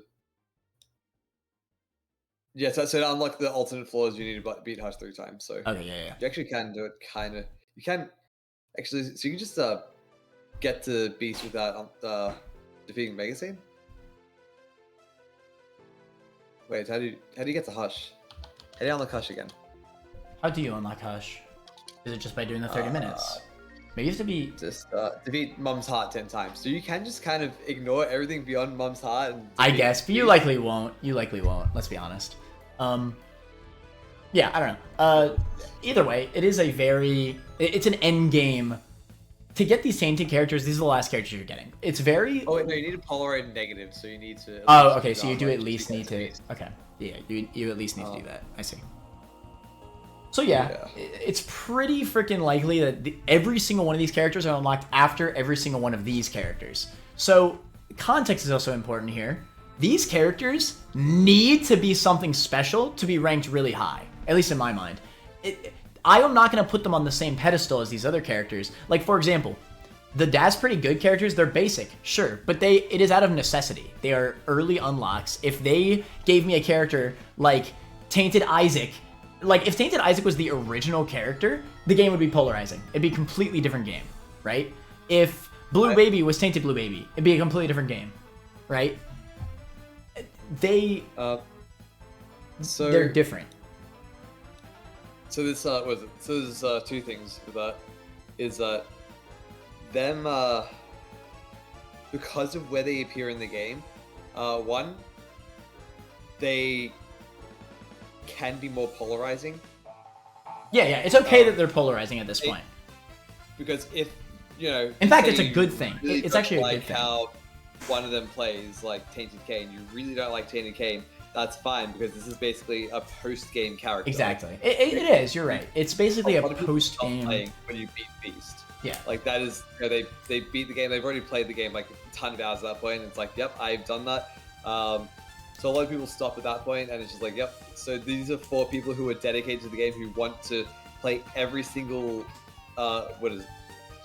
every single variation you can, like every single mod. They're almost like a mod. The tainted character, yeah, you're right. The tainted characters are all focused around their own gimmicks, which is a good thing.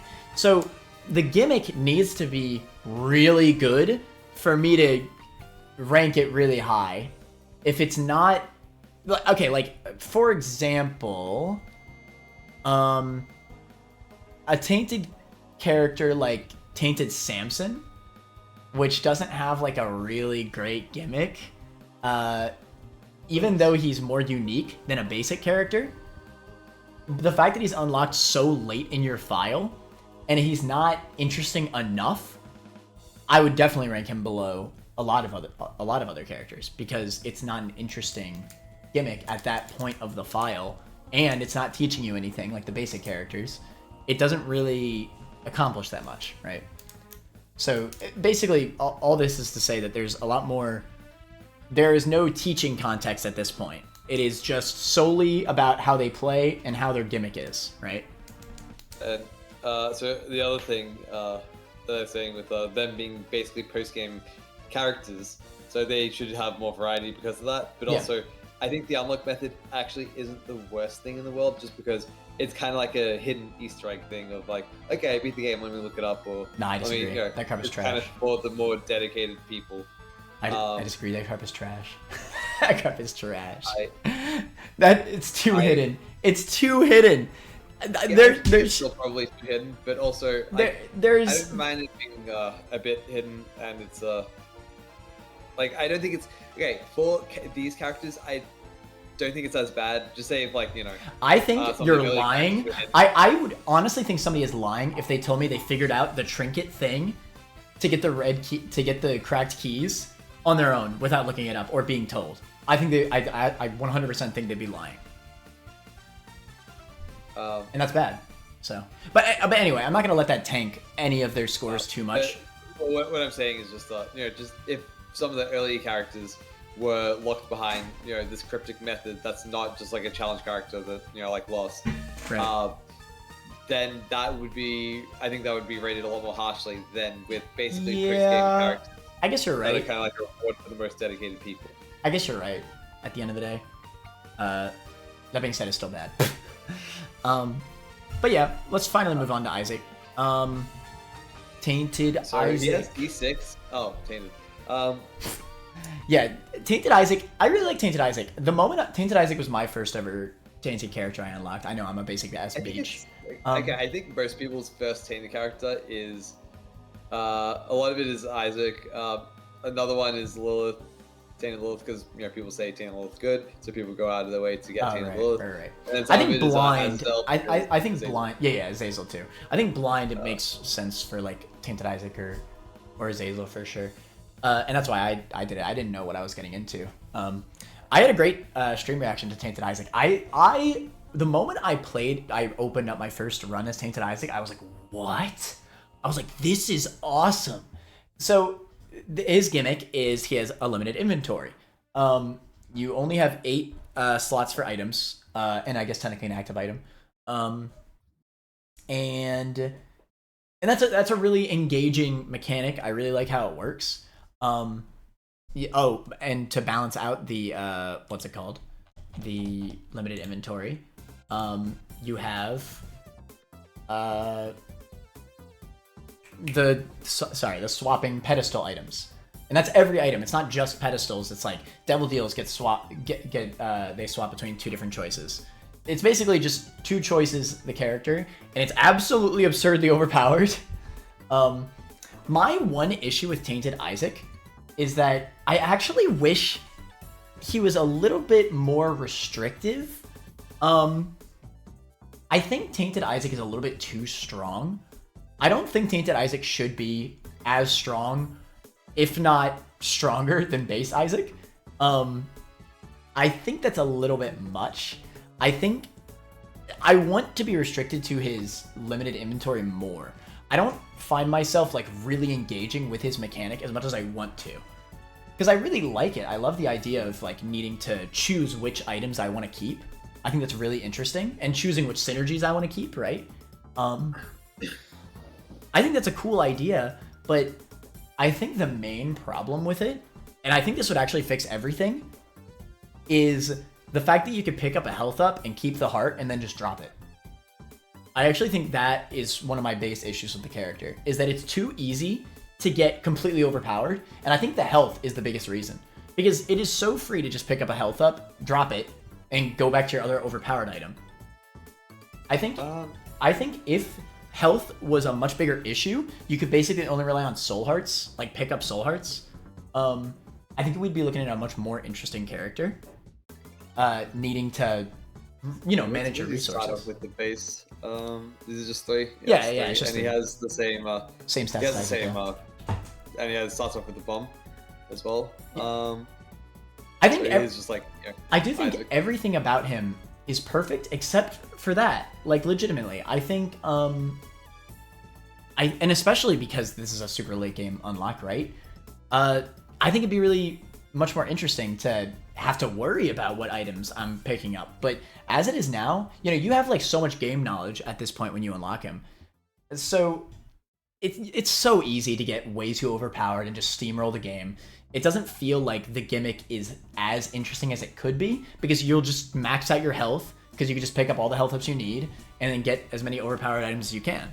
However, if there was that health restriction, maybe you'd have to waste a slot or 2 on like a health up, right?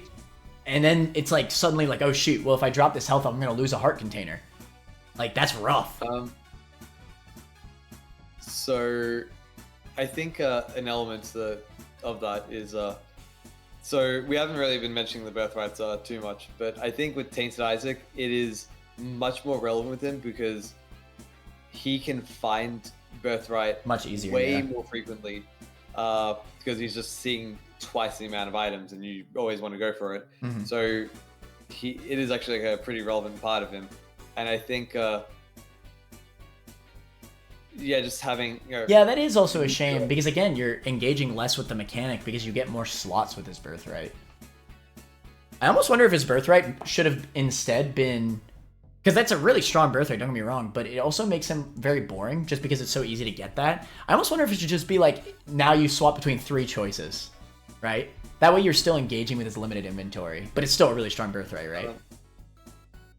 I think because I think the reason why the health ups stay is because it's like just so you can like take double deals. Yeah, and I know, but I don't give a damn. I don't give a damn. Make it hard. At this point, also, he could. At this point, make it hard. All right. I don't.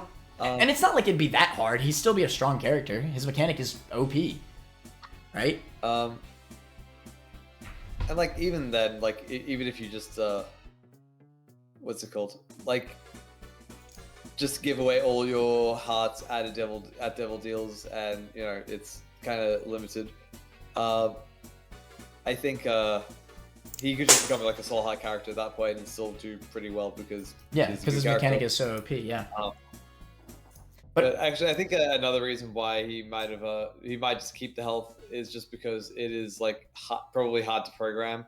No, they did it for Tainted Eden back when. Whenever you randomize as Tainted Eden, it used to be that the health up would just go away. You'd lose all your heart containers that you had. So clearly they knew how to do it. They changed it. Now, granted, for Tainted Eden, thank God they changed that because that was really bad for him. But for Tainted Isaac, you're making that active choice. You are choosing to drop the item. So if you die from it, it's your fault, right? So it's very I guess different. You could do some funny stuff of I pick up a red heart item, then I take a devil deal, then I drop the red heart item, but I already lost the red heart to the devil deal, so I'm actually not losing anything. Yeah. So you could do some funny stuff. And that probably would make it more interesting. I agree with your birthright point as well. Now that being all said, I do think he's a great counter to Isaac. Like design wise, I think like this is a great way to make, like this is a great mirror to Isaac, right? Because you're still getting like more item choices, kind of like with D6 with regular Isaac, but it feels a little different, right? I do really like that. I just really wish that his mechanic was more explored, was more restrictive. So I think I could only go hella good, personally. But I still love the mechanic. So yeah, another thing with the unlocks is with all the tainted characters, they all have like a consistent thing where like, you know, Hush and Boss Rush, they all have a rune that they unlock. What is it? Isaac, Blue Baby, Satan, and the Lamb all has a trinket, and they're all like consistent. And your Mega Satan will to give like a new mechanic. So they're all kind of become like different. The unlocks become different at this point. And you know, I'm not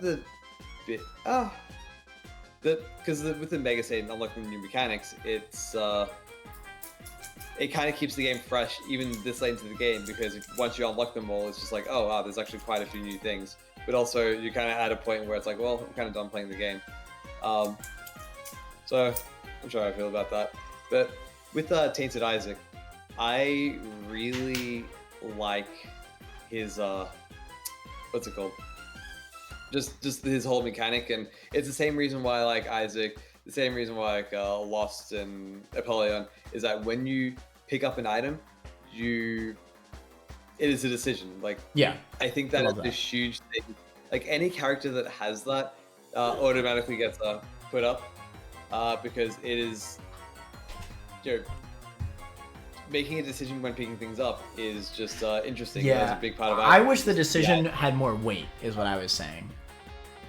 And I think specifically with Tainted Isaac, it's not even just the decision of picking things up like it is with Isaac. It's what do you want to leave behind? Right. And I think it's quite interesting. Sometimes I'm just standing there in the item room being like, oh, I could drop that and I could drop that, and just thinking about. Oh, but if I drop this, then this will happen, right? Like, it's quite an interesting thing to play around, and I think with a lot of the tainted characters, it's why play the tainted character? It's obvious, there's something that only they provide. It's not even just that. It's like, oh, it's kind of different. Like Lilith, it's like, yeah, it's kind of different. It's like, no, you are getting something very different. Yeah. And you notice it instantly, which is cool. My first reaction to this was like, damn, these tainted characters are gonna be crazy. Also, with something that's new with the tainted characters is the appearance of menus, because several of them, like tainted Isaac and tainted Cain, and yeah, this way another one. Yeah, they care about making them more like mini games, which I think is really cool. That is something that doesn't really appear much in because with Isaac, up until that point, they just try to contextualize everything within the game space of, you buy something from a shop, you pick up the item, like physically pick it up, rather than going to a menu where you choose what you want. And, with some of the tainted characters, they kind of break that trend, and they become a bit more wacky in that way. So, anyway, where are you putting him, bro?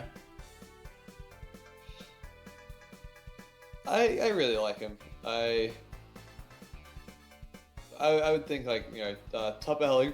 Oh god, top of hella good, but maybe bottom perfect. Like that's. You do top of hella good. I need to be a little bit more strict on him because he's a tainted character. The fact that he's a little easy and a tainted character, it's I want more weight to choosing. I just really feel like I don't engage with his mechanic enough. I want to have more of those moments where I'm like, ooh, should I drop this to pick this up, etc. The birthright thing was a great point. That is another big reason why you really don't have to worry about it. Keeping the health, it's that does actually introduce the decision, because a lot of the time early in a run, I will just say off of a boss. Oh yeah, I'm gonna take the health. Why not? It's free, right? It's like, I could take a tears up now, but I'll probably get one later. I'll probably drop the tears up eventually, so that will essentially, and it will help me for this early part. But I've already, if you're already strong enough to deal with the early part, then now, getting that tears up might become redundant. But with getting the health up, that's permanent. It's like, do I want the early benefit of the tears up that will become worthless late game, or do I want the permanent thing of the health? Which I think that is actually a neat thing to consider, and I do like that, but also it does make him kind of easy. And him being a bit more challenging, I think I probably would like. Yeah. I really want to have more like, oh man, like this is tough. Like, oh, this decision could make or break the run. I basically never have a moment like that. It's basically, how can I become more OP at every time? It's never, what do I need to pick up to save my run? It's never like that.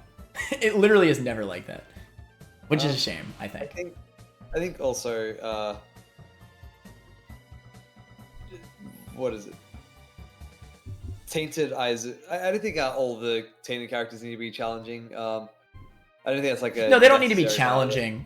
I'm never going to ask for a regular character to be more challenging, even a tainted character. I just want him to be more interesting. I want to think more. To me, Tainted Isaac is brain dead, is what I'm trying to say. And it's a shame, because his mechanic is so interesting. But because of Birthright and the health thing, I just feel like the runs just steamroll through, and there's nothing actually interesting. So, yeah, you want it to be more interesting, and to make it more interesting, you make it more challenging, because then you have to consider... Yes, but it's not because it's harder. It's because... I mean, it is, but you get what I'm trying to say, right? It is the decision making that I want. I think your perspective might be a little bit skewed, because I think you are better than most people at Isaac. So, well, if you've unlocked the tainted characters, then you're good enough. And listen. Listen, the health thing would not be polarizing. The character would not be any well, he would be harder, but he would still be one of the best characters in the game. He would still absolutely be one of the best characters in the game. especially if the birth rate's still there. Sure. Yes, he would. Are you kidding? That is. You'll just run more Soul Heart builds. I guess I forget about Soul Hearts. Soul Hearts is just this would be really good. It's yeah, not. It would just add a little bit more decision. That's all. But yeah, like I agree that like the change is good, but I think something to keep in mind is that a lot of Isaac plays aren't that good at the game. No, this is where I cannot take that argument the moment we get to the tainted characters. This is where I need to be more strict. Your skill is going to be a certain level if you've gotten to the tainted characters. It will be. I think like my skill level now is significantly higher than when I got to the tainted characters. Well, of course, but that's not about, no, of course. Significantly higher than when I got to Dead God as well. And I think a lot of the people who get to the tainted characters, I think several of them would be worse than I was when I got to them. And I think because that's what I'm saying is that I think this has nothing to do with tainted Isaac. All right, like, listen, it's not about making it more challenging. It's about making it more interesting. That's it. Being more challenging, but I get what you're trying to say, but that's not what I'm getting at. I'm trying to say more decision. Also, I think I think with a lot of the I think tainted Isaac is actually challenging in a different way, and I think a lot of the tainted characters are challenging in this way, where they have, and I mentioned this before with I think it was a boss, where it's they have a high skill floor where it takes a while to actually even understand them at all. Like your first few runs, you will just die because you don't even know what you're doing at all. But then once you learn how they work and you kind of explore a little bit, it's like, oh, this character actually isn't that bad, and they're actually really good because you can use this thing in this way, this way, and this way. And if you do it in those 3 ways, then well, now I'm just going to win every run. Yeah. I think a lot of the and you know what? I gotta give another negative to Tainted Isaac for that, because I feel like every Tainted Isaac run, despite being extremely overpowered, feels very samey. Which is a shame. Because you have all these items at your disposal, but it always feels like you get a lot of the same because you're getting a lot of the same OP items. Yeah, giving more choice is just like, well, choose the one that's good, and you choose the same ones. Yeah. But I think with Tainted Isaac, it applies a bit less because understanding his gimmick is not the hardest thing in the world. Mm-hmm. It's definitely not as high of a flaw as a lot of the other ones. But there is still that little bit of that thing, was it just a new mechanic to contend with for a bit. I will say right now, I think Isaac, making him, I guess in quotations, harder, I really feel like that's the only character that I would suggest as a way to make him more interesting to make him slightly more challenging. I think Keeper would be more interesting if they gave him 2 coin hearts. They should make that change. Why do they do that? Yeah. Anyways, moving on. Yeah, 2 coin hearts would be hella good. Moving on. This spot's fine. Let's do Tainted Mag. Tainted Mag. Tainted Mag's a bit of a bummer, I think. Tainted Mag, it's a good idea. You basically hug enemies. You have kind of like a melee attack. It's the contact enemy. It's not melee. It's the contact character. And honestly, that's really cool, right? I think that there are some really cool synergies you could do with a contact character. My biggest issue with Tainted Mag, and this is something that many people share, that is not just me, is that her mechanic completely falls off once you get to Womb. Yes, you can hug a bunch of enemies at once and still get a full heart, but you're still taking a full heart of damage. There's a lot of times where it's just not worth hugging. You'd much rather just shoot. And not engaging with her mechanic is probably one of the worst things a tainted character can do. I feel like you should always need to work with her mechanic. Her second mechanic is that she has a limited health pool, which you will, to be fair, always be working with. But I think that's part of the annoying thing about Womb. It feels challenging in a BS way because it doesn't feel well designed for the late game, because you just flat out can't use her hug mechanic anymore. you just have to shoot and like kind of speed run. I think she kind of just becomes a speed run character in the end game, which like feels off. Like, I think if I were to change her, the simplest thing I do is make her contact, even in womb, always only take half a heart. If she does contact with an enemy, like not tears, like the enemy itself, if you make contact damage, So it if should. you get hit by a mum's heart shot, that means I guess You'll it's still take shot. a full heart, yeah. But if you walk into it, then You'll take half a heart. I think that would instantly fix the issue, because then you could still engage with her hug mechanic on womb, yet obviously still womb is still harder than the previous floors, as it should be, right? But yeah, that way you're still engaging with her hug mechanic, you're still gaining more health, right? That's another thing. Hugs still only give you half a heart, so it would be perfect still. Like, it would work. That would be the simplest change I would do to make her better. Even then, she has issues with final bosses. Well, something they could do as well is just make it so on womb you just get a whole heart by using the hug. Yeah, that would also do it, I guess. And that would make it like more volatile. Yeah. So it'd be a very similar thing, but just like more volatile, so just more scary. Yeah. So I think that would be. Yeah, that could be fine too. I think either way works. Yeah. Either way, like her hug is instantly like. I shouldn't say fully unviable. There are still some enemy rooms where it's worth it to do the hug. Like if there's like a bunch of flies or whatever, you just one shot with the hug. But most of the time, you usually just want to shoot, which is a shame because her whole mechanic is just gone at that point. Well, one of her two mechanics. That's pretty bad. I also don't love the disintegrating health and how it works. I get it. It makes you want to hug more. But I wonder if there's a better way to go about it. I don't know. I do constantly feel like this character feels really badly designed. Also because of potential. Like, I think a contact character is a really cool concept. It's similar to Keeper, where not as bad as Keeper, admittedly, but there's so many contact items in the game that are terrible on every other character, but on this character, suddenly they feel like really interesting to use. But because the character is like pretty bad, and her hug becomes bad in the late game, yeah, it doesn't feel as interesting.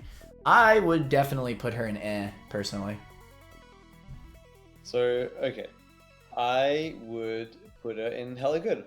Hella good. Alright, explain. I like, look at her hair. It's beautiful. Oh, you're so right. But I find, was it Maggy, Tainted Maggy, quite fun to play in the early game because you just run into everything. And oh yeah, the early game's never. Yeah, the early game's fun. It is just hold forward the character, and it's that is quite fun. Mm-hmm. And I honestly it might be a bit too overpowered in the early game, but yeah, I honestly, if anything, that's a bad thing. She feels way too OP in the early game and then way too bad in the end game. It's like polarizing. I think so. This is something that I what is it? I was talking to Turd about boss rush, and we kind of came to the conclusion that like Tainted Maggy is kind of a speedrun character, and She is. What is it? So with a lot of the Tainted characters, they kind of push you in different ways, and with you have characters like Tainted Cain and Tainted Lazarus, which push you on the min-max parts of the game like more heavily. Then you get characters like Tainted Maggy and Tainted Jacob, which kind of have the speedrun parts of the game. So they kind of force you to engage with these more extreme versions of extreme parts of the game, like more intimately. Like because with you got like something like Samson, where it's like you can use bloody lust, but with a lot of these with the Tainted characters, it's like no, you need to engage with the thing, and you need to engage with it in kind of like a extreme way, like this, like Right. just taking health. And with Tainted Maggy is that it's kind of like a speedrun character, but with boss rush, it has that thing of sometimes you just can't make it. But with Tainted Maggy, you can always win. but it becomes easier if you do it quickly. So there is a pressure there, but it's it's always fair. And I kind of like the way the character changes like halfway through the run, because I think it's interesting to try and like use the hug and just play around the depleting health. Having that ticking health. It's because sometimes I want to min-max, and there are times where I do try to min-max, but I try to do it quickly. And I'm just that's the other reason why I just remembered the reason why I liked the half a heart contact damage thing is better too, is because it would make you actually want to use it on final bosses as well. At times. Oh yeah. And like there are points in the run where like even before the end before you get to womb, where against bosses you don't really want to be using the hug, and sometimes you do. Like sometimes there's one enemies and you can try and like finagle your way to hit a lot. But halfway through it kind of becomes like this like stressful character that it's you just kind of always want to hold forward. And it's also something I like is that she's got the what is it? Yeah, she's like the red health character. Well, she can't get soul hearts, but also they just tick away. So usually you just kind of have red hearts, but the red hearts act as soul hearts. They don't take away your deal chance. Yeah. So you kind of have this character that's taking a lot of damage, and she kind of becomes the tank. She's kind of the embodiment of that tank archetype of I'm taking a lot of damage, and that's my game plan is to take all this damage. With Maggy, it's like, well, once you get good at the game, you usually are trying to avoid taking the damage. But Maggy is like, okay, no, she is Juggernaut.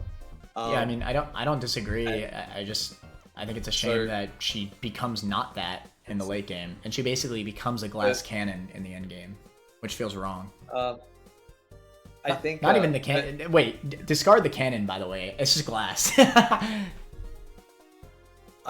But I think playing like when she gets to womb, like just having that there's a ticking clock, and like her becoming that character of like you want to try and min-max in the early game. You want to play effectively in the early game to make it womb and beyond.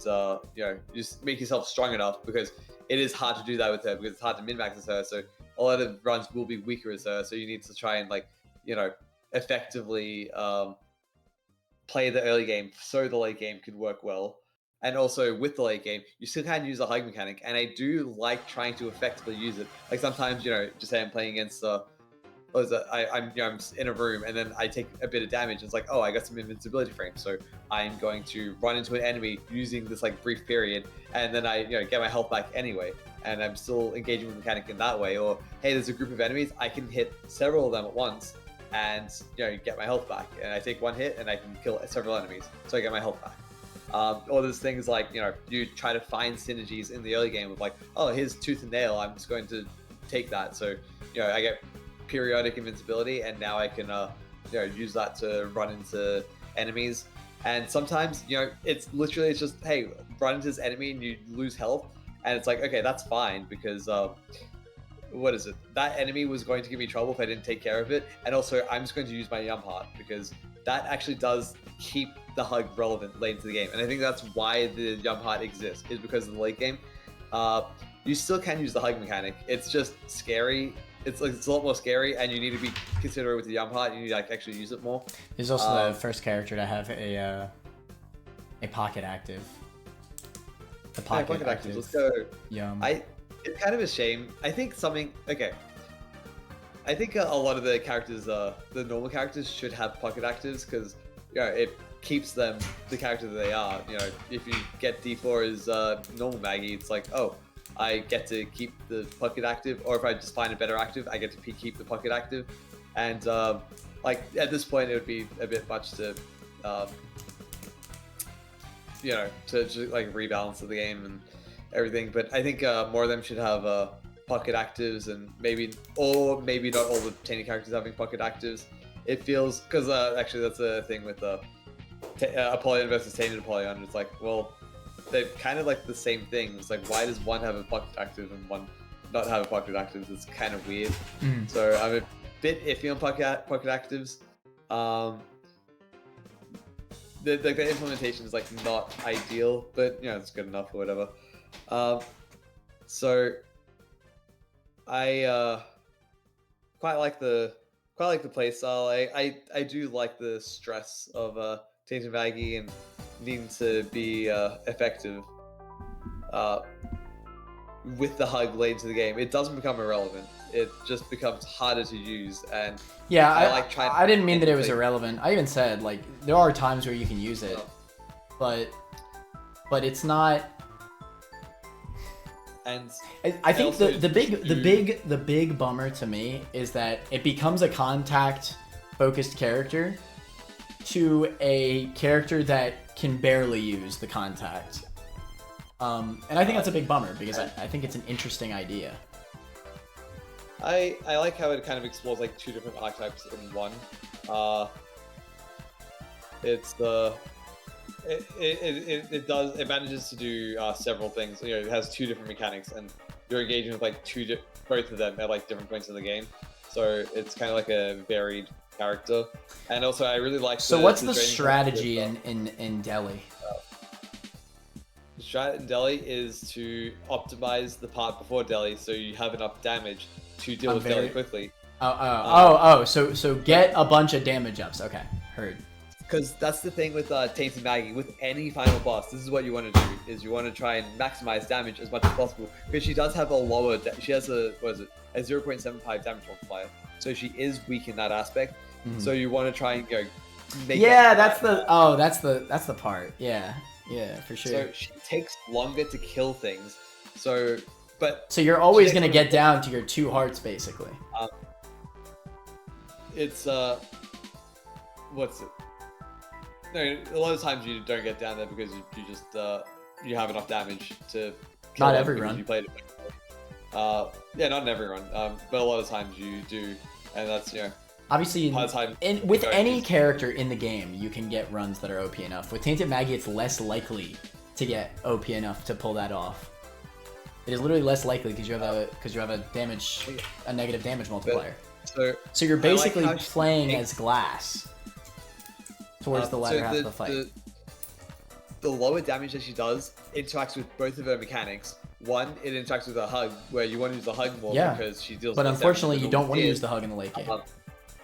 But then with the lower damage multiplier, it interacts with the draining health, where it takes longer to kill things.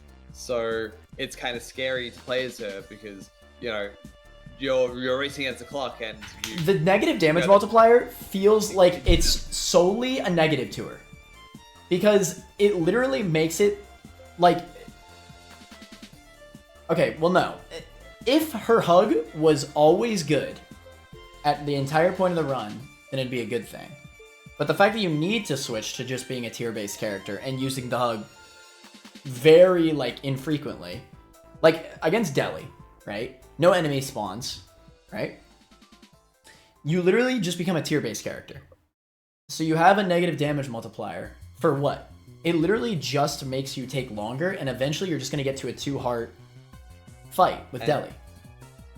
Well, I like the stress, and also with the thing is, it's not just a 2-heart fight against Delhi. It's a 2-heart fight, after 2 minutes or however long it takes to drain. I forget the exact time. Yeah, but because she's weaker, you are almost always going to get to that point. So basically, it depends on what items you get.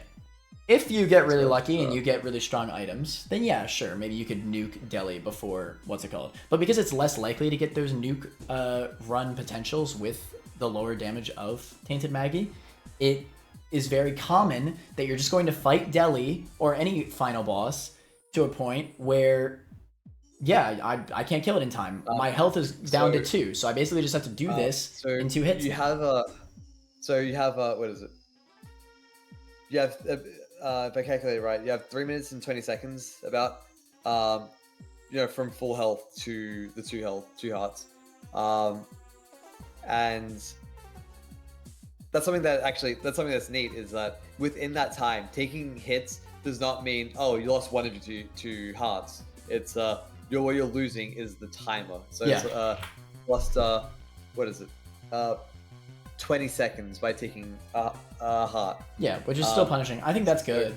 That's a good thing. So it's just, and I like that idea. It's like the health you're taking is time. But this is what I mean. Like, I don't get why, if they were going to commit to making the hug not, like, if that was their intention, if their intention was to make the hug not useful, she's no longer a contact character, then they should not have given her the damage negative multiplier. It's Like, I think they should have committed to either one or the other, right? If they want to make, enough credit, if they want to make a speed run character, that's fine, right? The health time based mechanic is fine, but why are you specifically making her weaker then? Like that literally goes against speedrunning. And but it makes the timed aspect, the timer of the health ticking down more relevant because things are slower. So no, what I'm saying is that you could be playing perfectly and you're just always going to get down to that 2 hearts. Do you mean like against final bosses or just against final boss? I've been talking about final boss this whole time. And rooms that's something that I do like about it because it does make it hard. It kind of makes her like a pseudo challenge character in that way. But she shouldn't be. She shouldn't be. They are mirrors of the originals. The mirror of the original character. Isaac is Isaac's broken. Tainted Isaac's broken. That's what I'm saying. I'm sorry, maybe mirror is the wrong word. They correspond to their original characters. They have an interesting gimmick upon the original character. Tainted Mag still has Yumheart. She still loves getting health ups, right? But she has this different mechanic that she has to work with. Tainted Mag should not suddenly be a pseudo challenge character. Mag is one of the easiest characters in the game, right? It makes no sense contextually. Well, she's one of the easiest characters because she's simple, and I don't think tainted characters should be simple. No, that's not what I'm talking. No. It's not because she's simple. It's because she's strong, right? She has the extra heart. She has Yumheart. Like, it is simple, but there's no negative to her. It's fine that Tainted Mag has a weakness. That's fine. It's not the time-based. The timer is not this flat-out weakness. The weakness is the damage. Is the negative damage multiplier in conjunction with the timer, because there's no reason to do that. Like, I don't even agree with the assessment that that the tainted characters mirror the original characters. Well, no, Eve is okay. kind of like a pseudo challenge character, and Tainted Eve is broken. In a different way. You're right. I shouldn't have even said that. I should not have even said that. I mean, contextually, they are health related. Like, they have their gimmick is based on something of the original, right? Isaac D6, obviously the swapping pedestal items is based on that, right? Item choosing and stuff like that. Tainted Mag literally has Yumheart, right? Like, you're messing around with your health with Eve, right? And same with Tainted Eve. Like stuff like that, right? It swaps between each other, right? There's still a connecting factor between them. But Tainted Mag, like, besides just having the Yumheart, feels like completely different from Mag, which is fine, right? They should feel different. But they're both like the tank. I would not. No, that's the problem. Tainted Mag is not a tank. She is glass. That's my problem. She's not a tank. She's only a tank in the beginning of the game, and then she becomes a completely different character. She becomes a speedrun character with a lower damage multiplier. Because she still does get red hearts. What is it? Because she still has a chance to get the half red heart from enemies. So she still can regenerate health. So she can go positive on health just by killing enemies with her tears. And if you clear enough rooms, then you'll get the heart. But she's slow. 2 hearts as well. Like, that's what I'm saying. Like, it's annoying to play her in this way because she's slow, because the negative damage multiplier. It's just not fun. So what you want to do is you want to get enough health from your heart, from health drops, like normal health drops, and the extra health drops you get from killing enemies with your tears. Combine those 3 things together to get enough health so you can leverage using the hug. So you can usually break even. If you're using the hug in effective ways to break even, so you can get through things quicker to get the other sources of health, so you can kind of stay high. There's actually a decent amount of things you can manage, and you can still use the hug gameplay, but it takes like a lot more effort at that point in the game. And I think it's still relevant. She still is that character. It's just hard, and you have to consider things more. And if you're not using Hug at all at that point in the game, then I think that's a throw. Oh well, no, you have to use the Hug. No, you absolutely need to use the Hug when you can, but that's not the. And I think it's different. Because I think she would actually just be kind of boring if she just was the first half of the game. She shouldn't be as. Half of the as. game is just kind of. It's a bit. I think it's a bit much the first half of the game where it is fun to just like run into things and just pop them. No, the bosses are. Listen, my point is that the rooms for Tainted Mag should always feel free. The bosses are where, like, basically the rooms are build up for Tainted Mag. The bosses are where, hey, I have to be a little bit more careful with my hugs, right? That's where I'm going to use my shooting. But the fact that even in the rooms in Womb, you can't like just, you can't have that build up with the contact. It's a bummer, and it's slow. It is all because of the negative damage multiplier. It is slow to shoot. If you don't play her effectively. Exactly. But if you play her effectively, then you're going quicker, which means you're getting health. No, I mean, obviously, no. Like, okay, look. It depends, right? Some enemy rooms are fine with her in Womb, right? But not all of them, right? You could just get unlucky. And I need to pick and choose your battles, because with before that point, a lot of times you are just I'm just going to run to an enemy because of course I'm going to run to the enemy. I think I do kind of like the power trip of it, just running to enemies, but I like how she does need to consider it a bit more later on. You did make some good points though. Where would you place her? Well, I think I said before, hella good. Where? I really basically right below Lost and Perfect. Wait, no. I don't know, somewhere in hella good. Probably in the higher end of hella good. I do really like her, and she's one of the few characters that actually has like a pressure to her, and I think the only other character that really has that is Tainted Jacob. I guess a little bit of Tainted Samson. Where and I really appreciate, because I think very few games in general have a pressure to them, because people are usually turned off by having a pressure.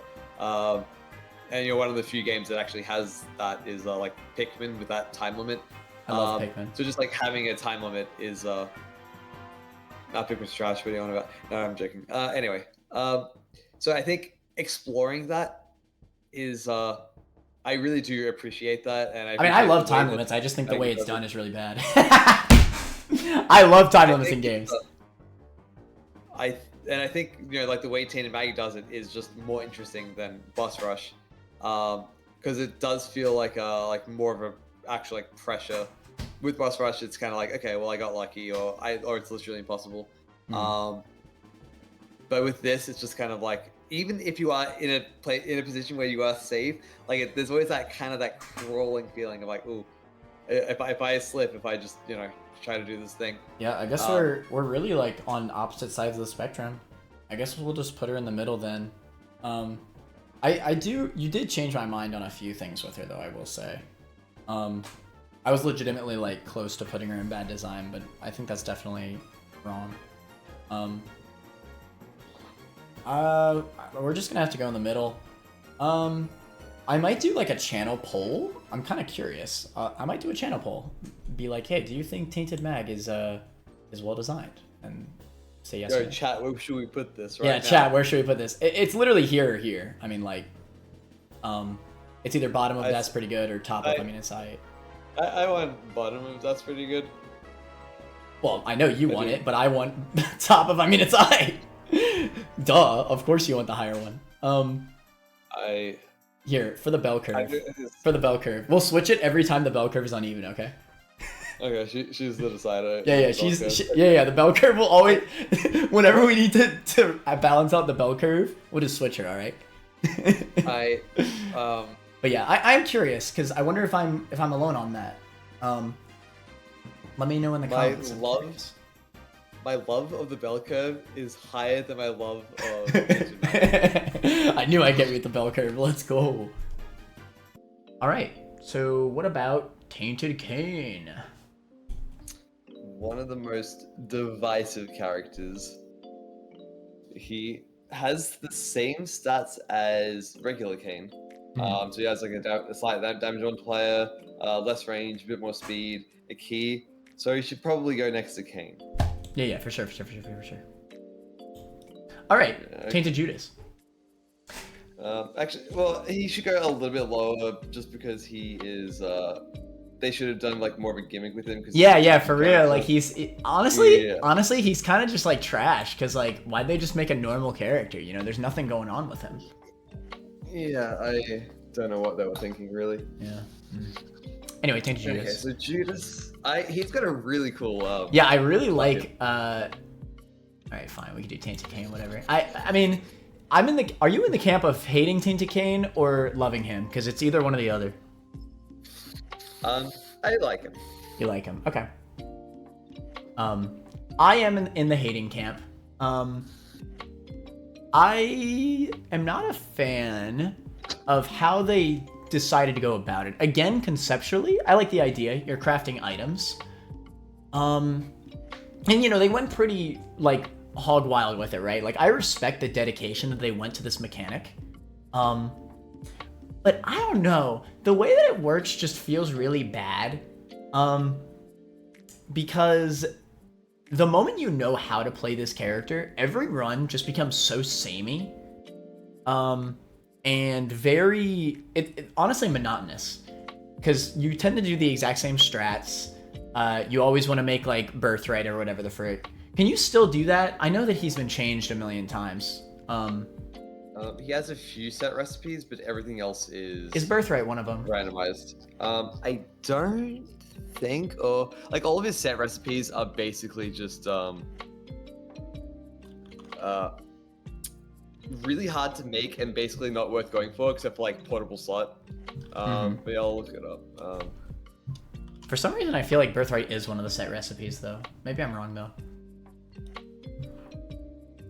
I could be wrong. You know what I do remember? I remember that Birthright's easy to make, and that's like... It's annoying because it's always the strategy. That's one of my biggest issues with him, is that it always feels like you're doing the exact same thing every run. And there's not much, like, diversity there. It also just feels bad to, like, go into an item room and... You know, not just because the item is a good item and you can't pick it up, because how he works is you walk into an item pedestal, then it turns into a bunch of pickups. That feels bad because, like, I don't know. I think one of the fun parts about Isaac is working with what you're given. And the fact that you can just, like, keep grinding pickups until you get, like, an ability that's just really good. I don't know. It feels a little bit off. I know that obviously there's a lot of characters that can... you know, manipulate the pedestals to give you really OP items. But because you're randomizing the entire item, like in the case of D6 Isaac or something like that, it does feel better because you're still, even though you are changing what is likely a bad item into a different item, it's still another item, like completely random. Whereas with Tainted Cain, you know exactly what you're going to craft because, you know, obviously the UI tells you, right? Wait, that's... How much experience do you have with post-nerf Cain? I think I did half and half of my achievements, like before and after.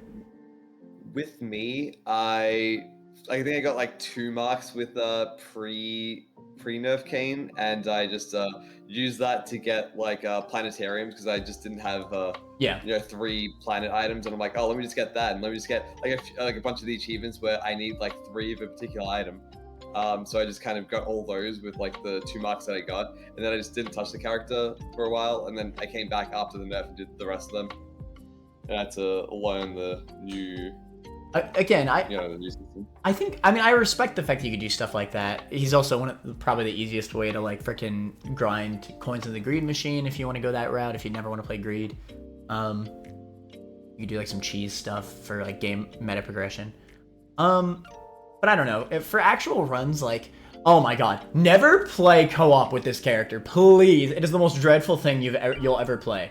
If you have a friend that's playing as Tainted Cain and you're playing as somebody else, it is the most dreadful experience ever, because he takes forever. Obviously, when you're playing a single player run, like, it's not that big of a deal, because you know, you're doing all the min-maxing, all the pickup farming. so it doesn't feel like it's that long of a time. But God, man, you really notice how long Tainted Cain takes to get going when you're in a co-op run and you're playing as somebody else. But I'm only saying that to get to the point that Tainted Cain's slow, man.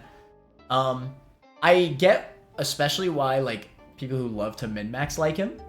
I think he's a bit overkill though, and I also think he's a little bit too easy. I don't know. I wish his recipes were maybe a little more randomized. I mean, I know they are randomized, but I don't know. So the only recipes that so he's only got like a dozen or two recipes that are actually not randomized, and most of them are just get 8 of a single item, get 8 poops, you get the poop, 8 bombs, Mr. Boom, 8 hearts, Yum Heart. So most of these aren't really that viable to go for. It's like, oh, you get 8 Eternal Hearts, you get Sacred Heart, but you're never gonna get that. Right. You can get Mama Mega off of 6 bombs and 2 golden bombs. It's like, oh, how are you gonna do that? And then you get Death Cert off of 8 Bone Hearts. But yeah, so Birthright is not there. And yeah, most of them are just pretty impractical to go for. The most practical ones are probably Portable Slot with the coins and Yum Heart with the hearts. But I feel like there's a decent amount of variety with the items that you get. You kind of need to like play the hand that you're given with because it is randomized. And yeah, but I don't know. The way I see it, like you could always change it, which I guess when I say it, it sounds like a positive, but when you're actually playing it, at least when I'm playing it, it doesn't feel that fun. Like, I see the item I get, I'm like, whatever. I'm gonna wait for another pickup and change it, right? Like, I'm gonna try to change my crafting recipe to get a different item. Which, like, when I say it out loud, that sounds like a cool idea. But, I don't know, for some reason while I'm playing it, it's just not fun. I can't explain why. There's not really a good reasoning, I feel like. Because, again, conceptually, that's very cool. Because... So, what is it? I think... Maybe it's just because it takes a long time. Like, there's a long time where you just... Maybe that's what it is. Maybe, I noticed at the beginning of a run... Maybe you don't like min-maxing? No, I love min-maxing. Well, I shouldn't say I love min-maxing. Are you tut? No. No. I like the average amount of min-maxing. I don't like to sit in a room forever and, like, D20 break, for example.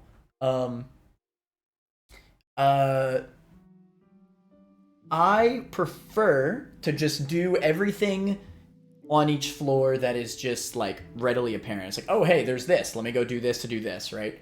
But with Tainted Cain, the options are so like almost unlimited that I don't know. I think you could see yourself spending so much time. It's specifically because of how the pedestal pickup thing works.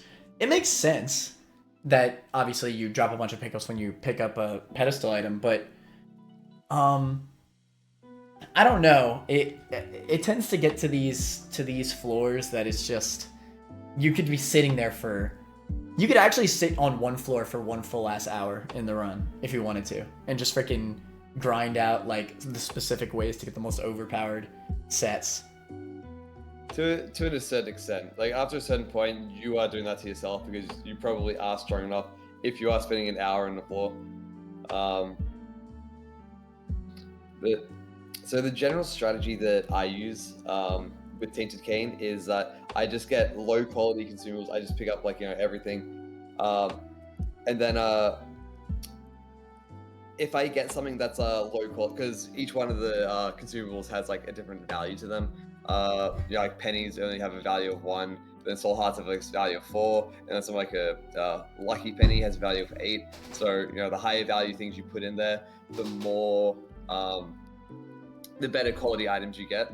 So usually what I like to do is to just get a bunch of shit items, put them in there, and if I get like a quality 0-1 item that I like, then I will just I'll craft it. But then if it's not good, then I'll just start replacing like the worst items that I have. Just like, get rid of that penny, get rid of that red heart, and slowly replace them with better things like pills or nickels or whatever. And then slowly just keep increasing it until I find something that I like. And I find there's usually like a decent amount of variety that you get in there. And then you've also got like ways to manipulate it. Like if you put a cracked key in there, you get red chest items. You put a black heart there, you get devil room items. You put a rune there, you get planetarium items. You know, so there's like that to consider. And something that I like is that he's a tainted character, so he is like very polarizing. He is definitely polarizing, and that's fine for a tainted character. Yeah, I want them to explore the limits of what Isaac can do, and I think Cain does that really I do well. want them to explore, but I think that it's a little bit too far from like this is way farther than even like Azazel feels. Like the way you are specifically interacting with the game is entirely different. And in the simplest way possible, I just don't like it. Like, I don't know. I mean, again, conceptually, I almost wonder if because you know what I did love? Oh my god, biggest shame of my life. I was so excited for Tainted Cain because my first experience with him was in the challenge that you unlock at the same time with him, with the cards. I actually loved that iteration of him. I forget what that... It was really cool. It was a specific... I'm assuming that it was like the original idea for the character was for him to be like a card-based character. I really, really love that iteration of him, how he worked. That being said, obviously they needed to do a lot of reworking on him because it only went to Mom's Foot for a reason. They didn't balance it nearly well enough. But I loved the concept, and I thought it was really interesting. I thought it was more integral to Isaac gameplay. But the way that base Tainted Cain works, I don't know. For some reason, it feels very monotonous and slow. And oh my god, talk about like the worst character to go for boss rush. Like he's a slow character. He is. If you like to play slow and like spend as much time as you can getting overpowered, you're gonna love this character likely. But I'd rather move on. I think like move on to another, like, what's it called? Like to another run. I think so. Something I really appreciate about him is that he's pushing the design, but he's pushing the design in a way of consumables. You're engaging with that part of the game a lot more than you do with other characters.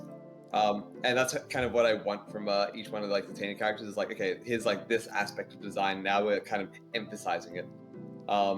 Where we're just like, hey, let's make a gimmick around this part. So it's like, oh, I haven't actually thought about consumables nearly as much as I could have. And then Cain kind of does that. And it's interesting to consider how many consumables do I want to pick up to actually use, and how many do I just want to put in my bag. So there's quite a bit of decision making with him, which I really appreciate. I think the boss rush thing is that is something that is probably like the biggest like flaw that you can bring up with him, where it's just kind of unfair, like kind of unreasonable. And this was designed after boss rush, so they knew that was a thing in the game. But also it is kind of fun in a twisted way of like, it feels like this like impossible challenge to like overcome. It honestly just feels like RNG. I wouldn't say it's a challenge. Actually, it's not. It is still like kind of unfair, but also his damage multiplier does help a little bit with that. So he does a bit higher damage, so you are like a little quicker, and it has higher speed, so that helps a little. I think okay. Here's my issue with Tainted Cain. I think what I love about Isaac is that you can mostly play however you want to play. I legitimately think Tainted Cain needs to be a min-max character. Like he is extremely overpowered if you min-max, and he is extremely terrible if you don't min-max. But there's no in-between. But that's the kind of the point of Tainted characters, is that they lean hard into these parts of design. But that's bad design, Maggy, IMO.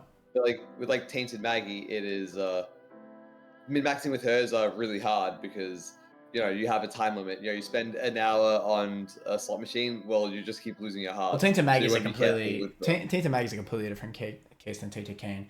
Tainted Maggy, they took an idea and they took two ideas and merged them. With Tainted Cain, they went all in on this idea, but this idea is just, it only accommodates for people who like to min-max, and it does not allow for... It doesn't allow for you to play the game any differently. like, again, every Tainted Cain run feels the exact same. And which I think is a shame. Like, a character that can craft whatever item he wants, and I feel like the exact same. I feel like at the beginning it really is just like stat ups.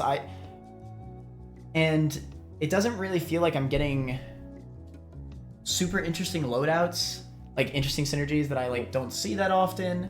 And that's because I'm not like I'm choosing specifically what I want to get. But with any other character, obviously you're gonna pick up the item that's given to you, right? But I do appreciate how he forces you to engage with his gimmick, because with something like Lazarus, you can just play him as like, you know, basically Isaac. You don't even need to use the revive at all. And a lot of the characters you can just play normally and you just beat, and you know you never actually learn anything about them. But then with Tainted Cain, you need to learn it. You need to use his gimmick, which I guess it's just not like. Like, if this was not a tainted character, I think it would be a terrible design, because forcing that upon people like before they like basically beat the game is too much. Yeah, you know what? I was gonna put him in bad design, but you've convinced me. I'll move him to eh. There you go. I think where would you put him? I'd probably put him in like that's pretty good. I love these. Maybe put him in hella good. I love these splits. Because there is something that is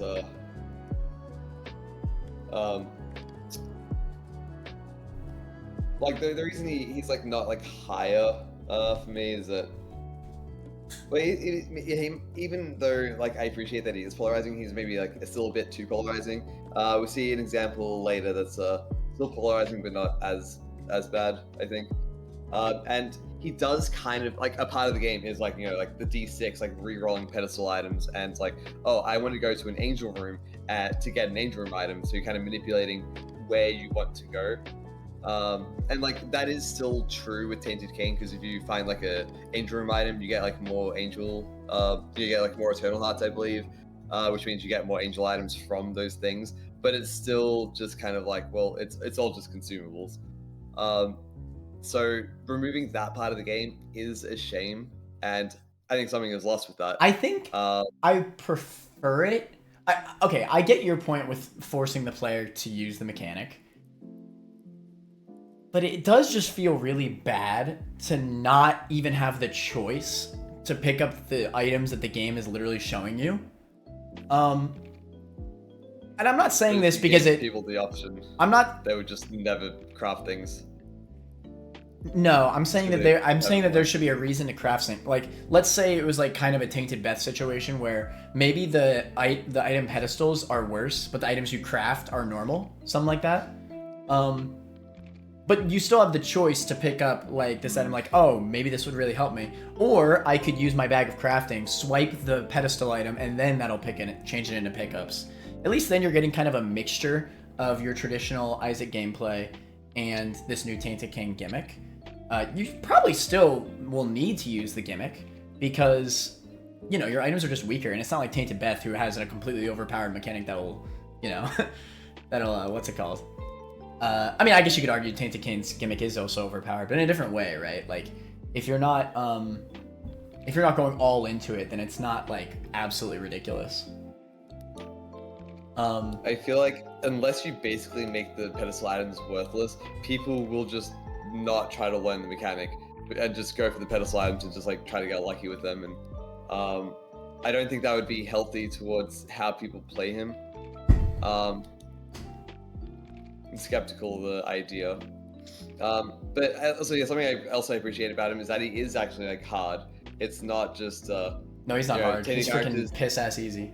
He's one of the easiest characters in the game. He has the highest what is it? He might have the highest skill floor in the entire game. No, this is where you lose me. He is so ridiculously easy. I talk a lot about my casual friends. One of my most casual friends, who's actually actively bad at the game, this is his favorite character, and he will sit there for ages and ages and ages and ages, and he'll have the most overpowered run. It's not that difficult. no, He doesn't even have that much game knowledge. No, he doesn't. He's not good at the game. Keep this in mind. He is not good at the game. But it's so simple to understand that you just freaking grind it out. Yeah, if you know, once you know how to play the character, he is pretty easy. But before you know that, it will take you like a decent amount of runs to actually learn. Like with my experience with him, I definitely did just lose like my first like 10 runs or whatever, and I'm just like, I'm not really. How should I pick up these items? Like, I'm not really understanding this. But like once I kind of got my strategy down, it's like, okay, now I can kind of win. Once I got the first mark, it's like, okay, I can get the rest of the marks, I think. And then it became a lot easier after that point. But there was that learning curve of I'm not exactly sure what I'm doing, and I don't know. Maybe. I mean, I was always better with pickup and maxing, I guess. I never really had an issue with him. I think I might have lost my first run just because I didn't know what I was doing, but I think that's a part of why he's polarizing is because he has that skill flaw. Because some people I don't know. I have a hard time considering it a skill floor. You really don't need that much game knowledge to play this character. It's not that crazy. I think there's a lot more game knowledge than a lot of the other characters. That he's like at least top 5. No. No. I mean, like, you could honestly just grind as many pickups as you can and then just craft a million items. It is kind of that simple. Like, because he's one of the characters where you can get lucky to an extent, but not quite like the other characters, because the other characters you can just hold R, wait for like seek section in your item room, or get book a rev in a library, just get an overpowered item right at the start, get Tech X or something. But with Tainted Cain is that to get quality 4 items, you actually need to get quite a few pickups. And usually you cannot get that like at the start of a game by holding R. You can hold R to get like, to see the item pedestal and get like better pickups, but there's still only so far that can go. So there is like a minimum amount of skill to get good items. With other characters, you don't actually need that. So I think probably average it out and like because I think he's a pretty good character. Probably like somewhere here, right? This is probably fine. Yeah, that's Okay, wait. Okay, so you put him there, then you put Maggy, and that's pretty good for the bell curve.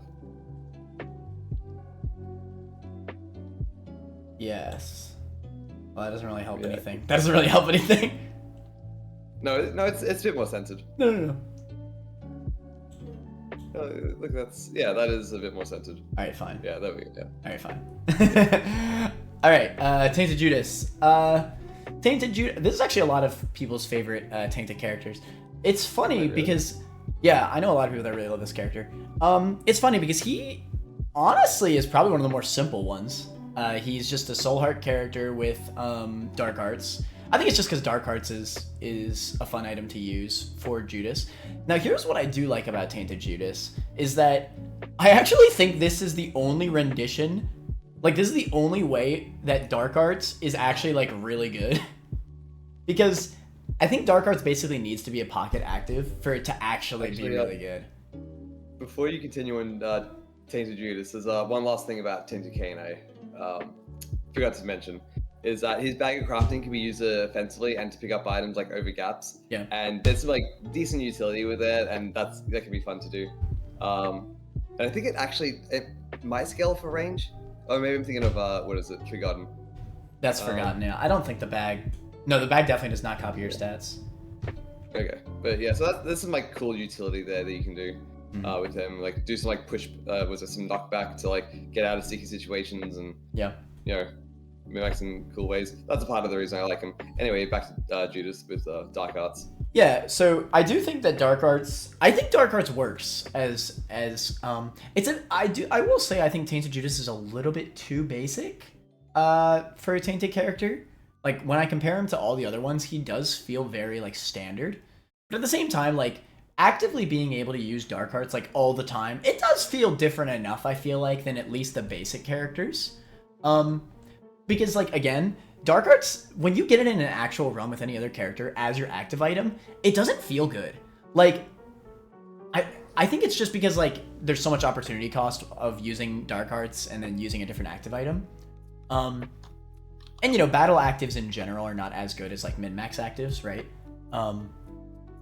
But dark arts as your, what's it called, your pocket active does actually feel pretty gratifying and pretty like skill gap, I'd say. Like, this is like the definition of a character that like once you get insanely good as him, you can beat the whole game without picking up a single item. People have done it, which I think is really cool. I think it's really cool that he has that skill gap to him. But at the same time, like, you don't need to get super cracked at dark arts to play as him. No, he's still a traditional character. He doesn't have like a weakness by any. I mean, his weakness. He's a soul art character. That's his weakness. Yeah, that's his weakness. Now, granted, he is literally just better blue baby, who by this point you've probably already completed in your file. So that's why I say it's barely a weakness, because let's be honest, it is just better blue baby. I don't know. Blue baby has a damage multiplier, and he does not. Isn't it like the slightest of damage multipliers? Yeah, 1.05. And don't forget, Blue Baby's got the poop. Yes, sir. Anyway, but yeah, no, it does feel pretty fun to use dark arts, and you get like your free like sack rooms and stuff like that. Yeah, I don't know. I mean, for a tainted character, I think his biggest weakness is that he's a little bit more basic, but I think his simplicity is almost a benefit in a way, because it's just fun to spam dark arts and get better at it. It's like its own like gameplay loop, I'd say. How do you feel about Tainted Judas? Something that you neglected to mention is that he is uniquely Judas. It's not just that he has dark arts, but it actually functions differently on him than it does with other characters. Oh, really? I didn't know that. When you every time you go for every enemy or bullet that he walks through, he gains a damage bonus. Oh, is that why? Oh, that's totally why dark arts feel so bad on other characters. I knew there was something I was missing. Yeah, no, it's terrible. So he's kind of he doesn't have a damage multiplier like Judas, but he does. He gains damage by using dark arts, yeah, for sure. By doing that. I don't know why they don't just add that to the main dark arts item. I think that's. No, I think that's the thing, is that you said that dark arts is not that good outside of this, and I think dark arts is actually pretty good. Like, I don't see why you think it's bad. I mean, it's not that it's bad, but compared to like most better actives, like it doesn't have much going for it. I think it's probably one of the better battle actives. Oh, battle actives, sure. But battle actives are significantly worse than... That's my point. Opportunity cost is a big thing with dark arts as an item. Like min-max actives are so much better that, like, in order for a battle active to be that, like, on that level, for you to actually keep it over a min-max item, it has to be insanely good. I don't think it reaches that level. Because since it's not even just that you can use it in every single room, you can use it every 6 seconds, which is pretty solid. And probably the best part about it is that it can be used defensively. There's a lot of times you're trapped in a corner, and this is something with Isaac, is that it doesn't have a dodge roll, like an invincibility option to kind of get out of situations. It's pretty cool to have that option as Tainted Judas. So having like a dodge roll, having a way to get out of situations when you corner yourself, makes the item in Dark Judas feel more unique. It feels really nice with Tainted Judas too, because it being the pocket makes it feel like kind of second nature once you just play a little bit with it. It's just like, oh, about to get shot at, let me use my dark arts. It almost feels like it's like an actual mechanic in the game, right? Like, well, I mean, it is obviously, but like it almost feels like it's like second nature to the point of like shooting, right? Which I think is really cool. Like, in your mind, you're like, oh, about to get shot, it's like a dodge roll, like you just said, right? Like, you just freaking do that crap. And I think it's actually better than a dodge roll, because it. Oh well, yeah, it's definitely better. Well, not better as in like more effective than a dodge roll, but better designed than a dodge roll, because there's the offensive element to it. So there's the offensive and defensive element that you're kind of balancing. And a lot of times with dodge rolls, you roll away from an enemy, but this one's like, well, I'm going to run through you so I can deal damage to you. And or like I'm going to run towards these bullets. Like usually you want to get away from bullets, but here That's true. you run towards the you want to bullets, go through and them, if you mistime it, it's like maybe you overextend. You want to get too many bullets, and then you take damage because you are trying too hard to run into too many. So there's like that to consider, which is pretty fun to play around. Also, another thing that's I didn't realize that you can actually damage invincible enemies like Host and Skull. I love that crap. That's huge. So in fact, just for that, he's perfect, bro. So I think it's what is it? Like Dark Arts is like a neat thing, but also he's a tainted character and he is just kind of Yeah. I do like his gameplay loop, but yeah, when you're at this point of a file, he does feel a little simplistic, which I think is a fair negative, specifically because it's a tainted character. This almost feels like it could be a neutral character, like a non-tainted character. A good one, albeit. Like this, if this was outside of the pocket active. Yeah, right. If this was a traditional character, I do think he'd be like one of the better ones. But because he's a tainted, it does kind of like drop him a little bit, I think, just because of context. That being said, I still think he's pretty good. I'd probably do Death's pretty good. I like how second nature his mechanic feels. I think like bottom Death's pretty good.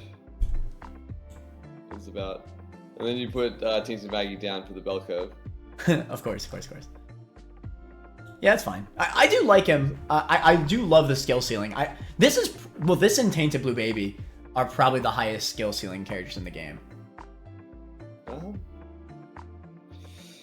By that I mean the skill ceiling is execution. Yeah. Like you could basically be a robot.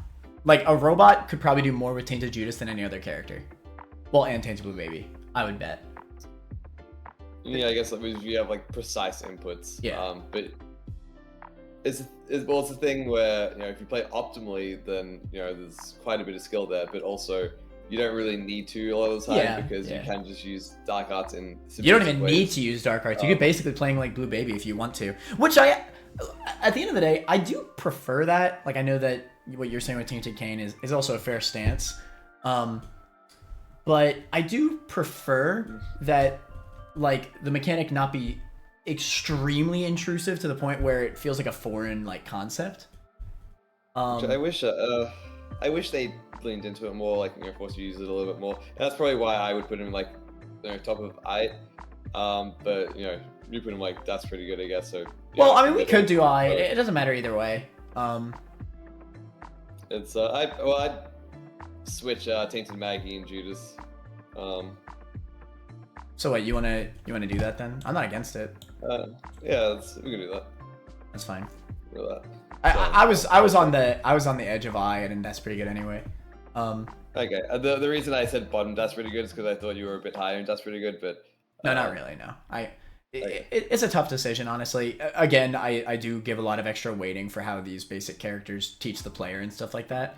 And again, context for what is kind of a basic character in the Tainted list, yeah, it definitely drops him a decent bit. Like, let's say Tainted Judas was Judas, like just flat out.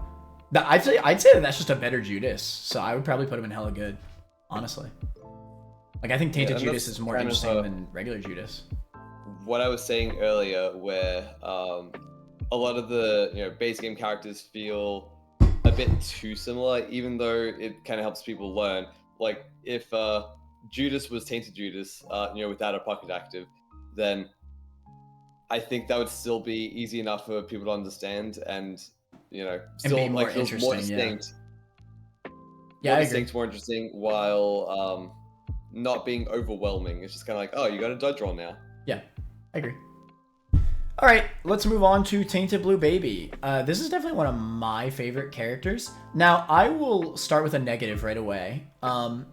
In that, actually, I'll start with 2 negatives. I'm actually going to talk a lot negatively about this character. Believe it or not, I do like bad design. I like this character, but do I think he's well designed? Maybe not. To be honest, this character, more than any character in the entire game, needs an in-game tutorial. This character has way too much going on. to a point where you basically need to look up a tutorial on how his mechanics work. You just will not figure out how all of his poop effects work on your own. You just won't. Because there's even just the simple, like, I would say his main battle aspect for boss fights is using the diarrhea and then the cement poops to like keep, and then keep status effects on the poop, and then the diarrhea. Right now I'm describing it, and there's probably viewers that are like, what the hell, this is how this works. That's how like unknown it is to people, right? I had people like DMing me because I posted like a few Tainted Blue Baby like itemless attempts on like Mega Satan and stuff like that. And I had people DMing me like, what? I had no idea that this is how this character worked. And I was like, right? I think like a part of it does, where the lack of tutorial plays into like the discovery part of Isaac, where you need to figure everything out for yourself, like, with every item. And I get that. I get why they went the route, but it doesn't work for Tainted Blue Baby, because Tainted Blue Baby, like what you were saying with Tainted Cain, Tainted Blue Baby is the opposite. The only thing that people likely use of Tainted Blue Baby's mechanic is to use bombs, because he can't use bombs otherwise. That's the restriction. You can't use bombs. So you have to use his poop bombs, which is fine, right? But it's not really that different. Like, I think most people that play this character and most people that got their marks just played like a regular run and like only engaged with his mechanic to use bombs, which is honestly a tragedy because he has so much going for him, but the game doesn't teach you that, right? There's not enough motivation to get you to do that, because you could just play the game normally. And it feels worse to play the game normally because you have a damage negative multiplier? He has less tears. Less tears, that's right. Fire rate. Yeah, less and fire more rate. Speed. Yeah, so he feels worse to play. And hey, this is what I was saying earlier, right? So this is one of the reasons why I don't like Tainted Mag, because the negative stats make it feel like it kind of goes against what you were saying. Tainted Mag feels good in the late game because you kind of have to balance it out. Yeah, I think the opposite. I want to be able to use contact more, but it's just not as good, right? This is they're trying to do a similar thing here, where they lowered his base stats so that way you feel more engaged to use the poop effects, which maybe could have worked if they taught the player how to use them more. Oh god. I think it actually might have been a better design character if they went the Tainted Maggy route of giving it lower damage multiplier, because then his tiers are just worse throughout the run, because he has lower tiers at the start, but then once you get a few tiers up and damage up, then he kind of just becomes a normal character. So it's just play him like a normal character. Right. But then if he has like 0.5 times multiplier on his like basic tiers, then he actually needs to rely on the poops more, so you're engaging with his mechanic more. Mm-hmm. It is honestly like, it's a big shame, right? Because like after I discovered a bunch of stuff of him myself when I did the Mega Satan attempts with no items, because I was like, man, this is so cool that you could do all this stuff. But I really think like in the beginning room, right? You know how like with the Tainted characters, like it tells you like the, like classic Isaac style, right? Yeah. Like it teaches you the stuff. I think instead they honestly should have just like the first time you load up the character, or give you like a little prompt that's like just tutorial. Like there should be something, because like you need more than just what's it called? The images on the floor. You need more than that to understand Tainted Blue Baby. What they should have done, they should have put a PNG on the floor of the wiki. Just here's all the information. I don't know. The thing is that I get what you said. Like, oh yeah, Isaac's all about discovery. You cannot discover this. You can't. You need to look it up. You actually need to. Because what happens with Tainted Blue Baby is you might throw some poop effects and see, oh hey, my stats are going up because I'm standing in the diarrhea. Everybody notices that. Like, that's easy to understand. But then to add on top of the fact that you should add a concrete poop, because hey, if there's a concrete poop, then all this other side effects will stay on the diarrhea. You could throw a fire poop on the diarrhea as well to add flaming tear effect. You could throw a holy poop to add sacred heart tears. You could add a freaking poison tear to add poison tears. You could add all this bull crap. or the black poops, right? For the nausea effect or whatever the frick. There's so much that you could do there with the diarrhea strats. And many people think the concrete's useless. The concrete's there to keep the effects on it. Because the moment that all the poops go away, all the diarrhea effects go away. And you're back to nothing, right? And these are all really cool ideas that are just not going to be explored. I didn't explore them. Guess what? As much as I like the character, I didn't know any of this crap until after I beat the character. So, to me, that's bad design, unfortunately. So I think something that might have helped is if with the tutorial at the start, if they just put like a little they put text saying synergize, and they put like the poop and like the poop trail next to it, being like, so it tells people that okay, these poops synergize with each other, and it gives you a hint to the bigger synergy where it might indicate to people, okay, let me try that thing. Let's it might go a long way, or it might maybe do something like that. Might just ignore it altogether. I think specifically the concrete thing, like needing to know the poop effects on the diarrhea, that is way too specific. That I don't even think like the images on the floor would do enough for you to even explore and find that out. Because you need like enemies to like destroy the poop in order to learn, and like there's too much going on. I also wonder. Maybe like I do think that the game should enforce the diarrhea. I mean the what's it called? The poop effects a little bit more. Maybe. What about the world where like he was a blindfold character, but you could only shoot while you're in the diarrhea, and then poops would just like come out like all the time, like let's say every single like 1 second, or no, like every 2 or 3 seconds while in combat, you just always get a poop effect or something. So that way you're forced to engage with his poop mechanic. Like kind of like IBS, where you're shooting and then just throw. Yeah, but you're only allowed to shoot when you're standing in the diarrhea. Like basically, you can't shoot otherwise. Because I think if you were forced to use it a lot more, I think people would understand how strong he actually is. But yeah, I don't even blame people for not knowing, because the game does a terrible job at teaching. I think with like the concrete poop thing, I think it's fine if they don't teach you that. I think there should be some discoveries, and with like the other ones, as long as you know to put diarrhea and the poop together, as long as they hint that much at you, I think that would be enough for the most part. I don't know. I think most people look at like the poison poop or the flame poop and they're like, oh, I throw this at the enemy. And that's the last thing you want to do with it. Like dead ass.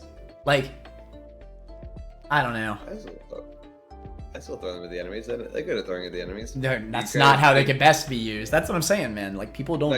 I guess in enemy rooms, it's... Oh, in enemy rooms, yeah. No, in enemy rooms, you can honestly spam the poops. I'm talking about bosses, mainly.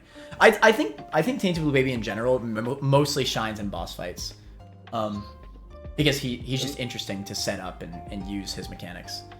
I think that's something that's neat about Blue Baby, is that with his poops, they have different uses depending on... So against enemies, you want to use them differently than against bosses. So it kind of makes them like a versatile character with his poops. You have to like think about like how you want to use them, because there are several uses for all of them. Right. I agree. There's quite a bit to them.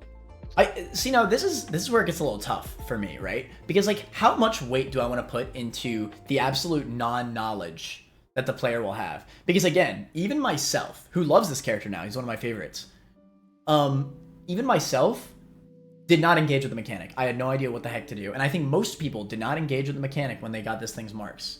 So, like, the extent of it was, I use poops in the enemy room sometimes, I spam them against the bosses, or I will use the bombs, right? And that's kind of the extent of it. And then he just doesn't, like, it feels so much worse. I almost wonder if, like, should I even include waiting into, like, how he is at max potential? Because he's really cool.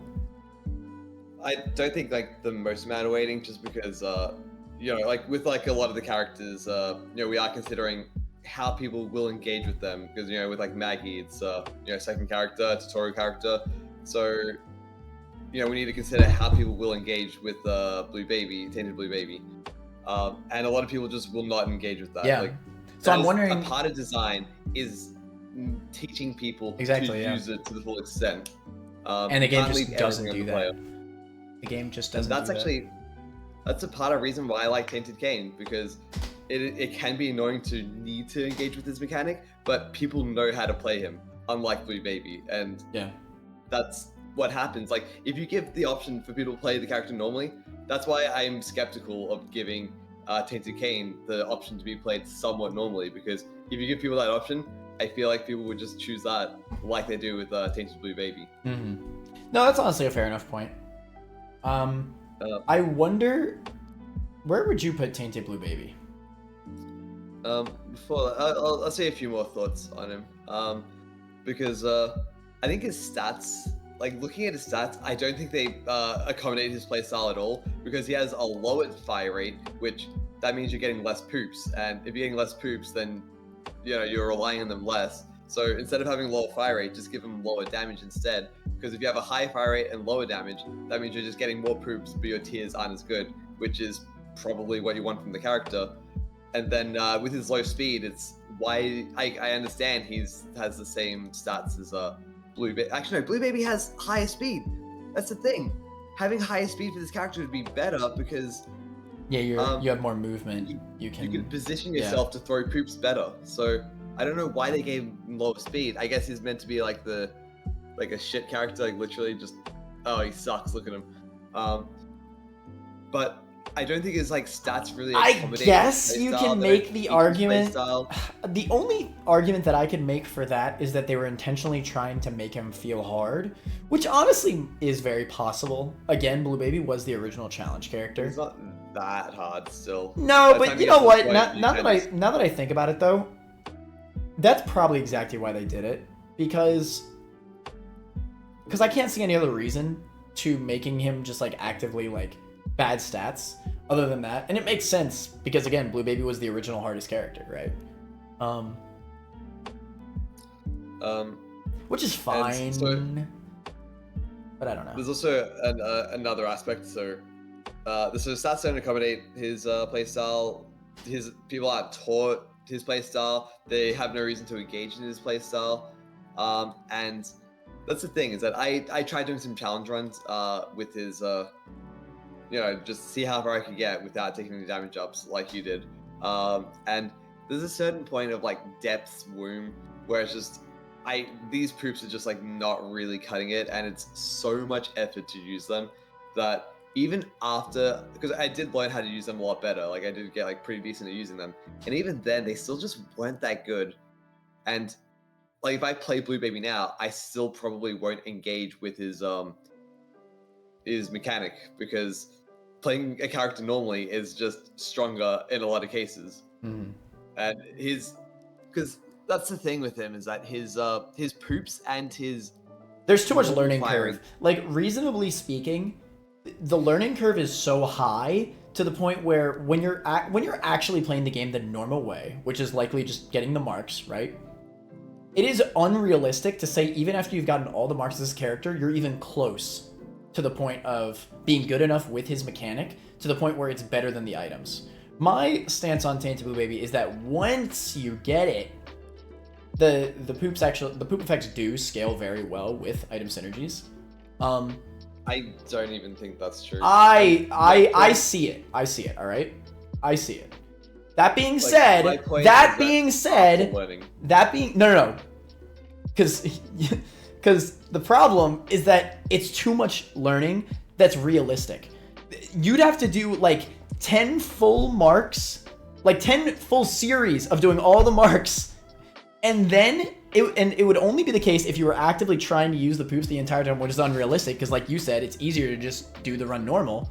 Then it'll finally be synergistic with regular item loadouts. But it is unrealistic. I'm not even like that. I'm not like that at all. But you'd need to almost be a computer in how you're learning. It is unrealistic. That's how much skill ceiling there is, to the point where it doesn't even matter that it can synergize well with items, because it's just too unlikely to get to that point. I think a problem is that when you throw a poop, you are not shooting while you're throwing a poop. So you are giving up damage every time you throw a poop, which makes it not synergize that well with, you know. I'm mainly talking about bosses, by the way. The thing is that with enemies, like, it's kind of like with enemies, yes, you probably are always using your regular item loadouts, but that doesn't really matter to me. Enemies are a lot of Isaac. So I would prefer if they just gave a way to throw the poops without holding it above your head so you can keep shooting. So it's like, oh, actually, I want to use these poops now because I can do it in addition to my normal tiers. Yeah. Rather than at the cost of them, which is probably not worth it most of the time. So then you're kind of limited to like the bosses, and then you have your setup, which the diarrhea does interact with your normal tiers, but like everything else kind of doesn't unless you're using it with the diarrhea. Yeah. That's why I wonder if I would have really liked the. It would have been really interesting if it was like a time limit based thing and you weren't able to shoot. I think maybe that would have been a little better. Very restrictive. It would have been a really hard character, but hey, it's a challenge character at the end of the day, right? I'd probably also just give him normal bombs, like remove the bombs from his lineup, because I think that also just encourages not engaging with his mechanic, because most people still do just not engage with his mechanic because I'm just going to use the poops as bombs. Yeah. And I'm just going to cycle through the other poops to get to the bombs. So I can, because min-maxing is really good. So you want to be able to min-max. And it is just kind of like, and having to choose between the two is just like, well, to do that optimally, it's really hard. In my test runs that I did, like trying to like actually use bombs was really hard because I had to use them offensively. So I just didn't really I wasn't afforded the ability to use the bomb, like save a bomb essentially, because I needed to save a diarrhea, because or just save something important to bail me out of a lot of situations. So the more I'm engaging with this actual mechanic, the less I'm using bombs, and then that just makes the run worse. So I think a lot of his kit just doesn't really work well together, that it's just really hard to use his mechanic, even if you are familiar with it. And it's just everything about, like, conceptually, because I really like, throw poops. It's a funny character. He's got a lot of funny effects. Also, and he's got a lot of funny effects. He's a funny poop throwing character, but I want to be able to engage with that, and I feel like the game is fighting me. Because even if you are using the poops, you also need to be careful, because with like the flaming poops and the stinky poops, with the toxic cloud of the stinky poop, it's explosive. So the flaming poops explodes that. So it is just kind of dangerous. Yeah, it kind of demotivates you to use it. Yeah, that's fair. So you can't just like, sometimes I'm just like, oh, I'm just going to throw a bunch of poops, because it's like, I'm not going to think about it, and I'm just going, and I do like how it's a bit more considerate there, but since normal tiers exist, the fact that it's more considerate, that's just a lot more effort. And so now I'm just like, do I even want to throw poops? Do I want to think about how I'm throwing poops? So I think this character is bad design. Yeah, me too.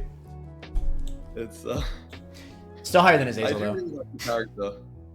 Yeah, he doesn't warp the game like. Yeah, Azazel warps the game at a very early point of a file. Azazel's probably the lowest on the list. I don't think there's any character that warps the game more than Azazel. People still talk about Azazel warping to this day. The rest of the characters are tainted characters, and none of the tainted characters really warp the game because they come right at the end. Lilith is an example of being a really. I almost wonder if we should do this and then just like rename this to Azazel. Because like I don't know. The more I think about it, is Tainted Blue Baby really on the same tier as Azazel? He doesn't make that big of an effect on the whole player base. I think that he's just. No, I agree that he's bad. Okay, let me put it this way. I'm saying rename to bad design and rename this to Azazel. Like, these are all bad design at that point. But that's the thing, is that I think that Tainted Blue Baby is a tier lower than the characters in Air.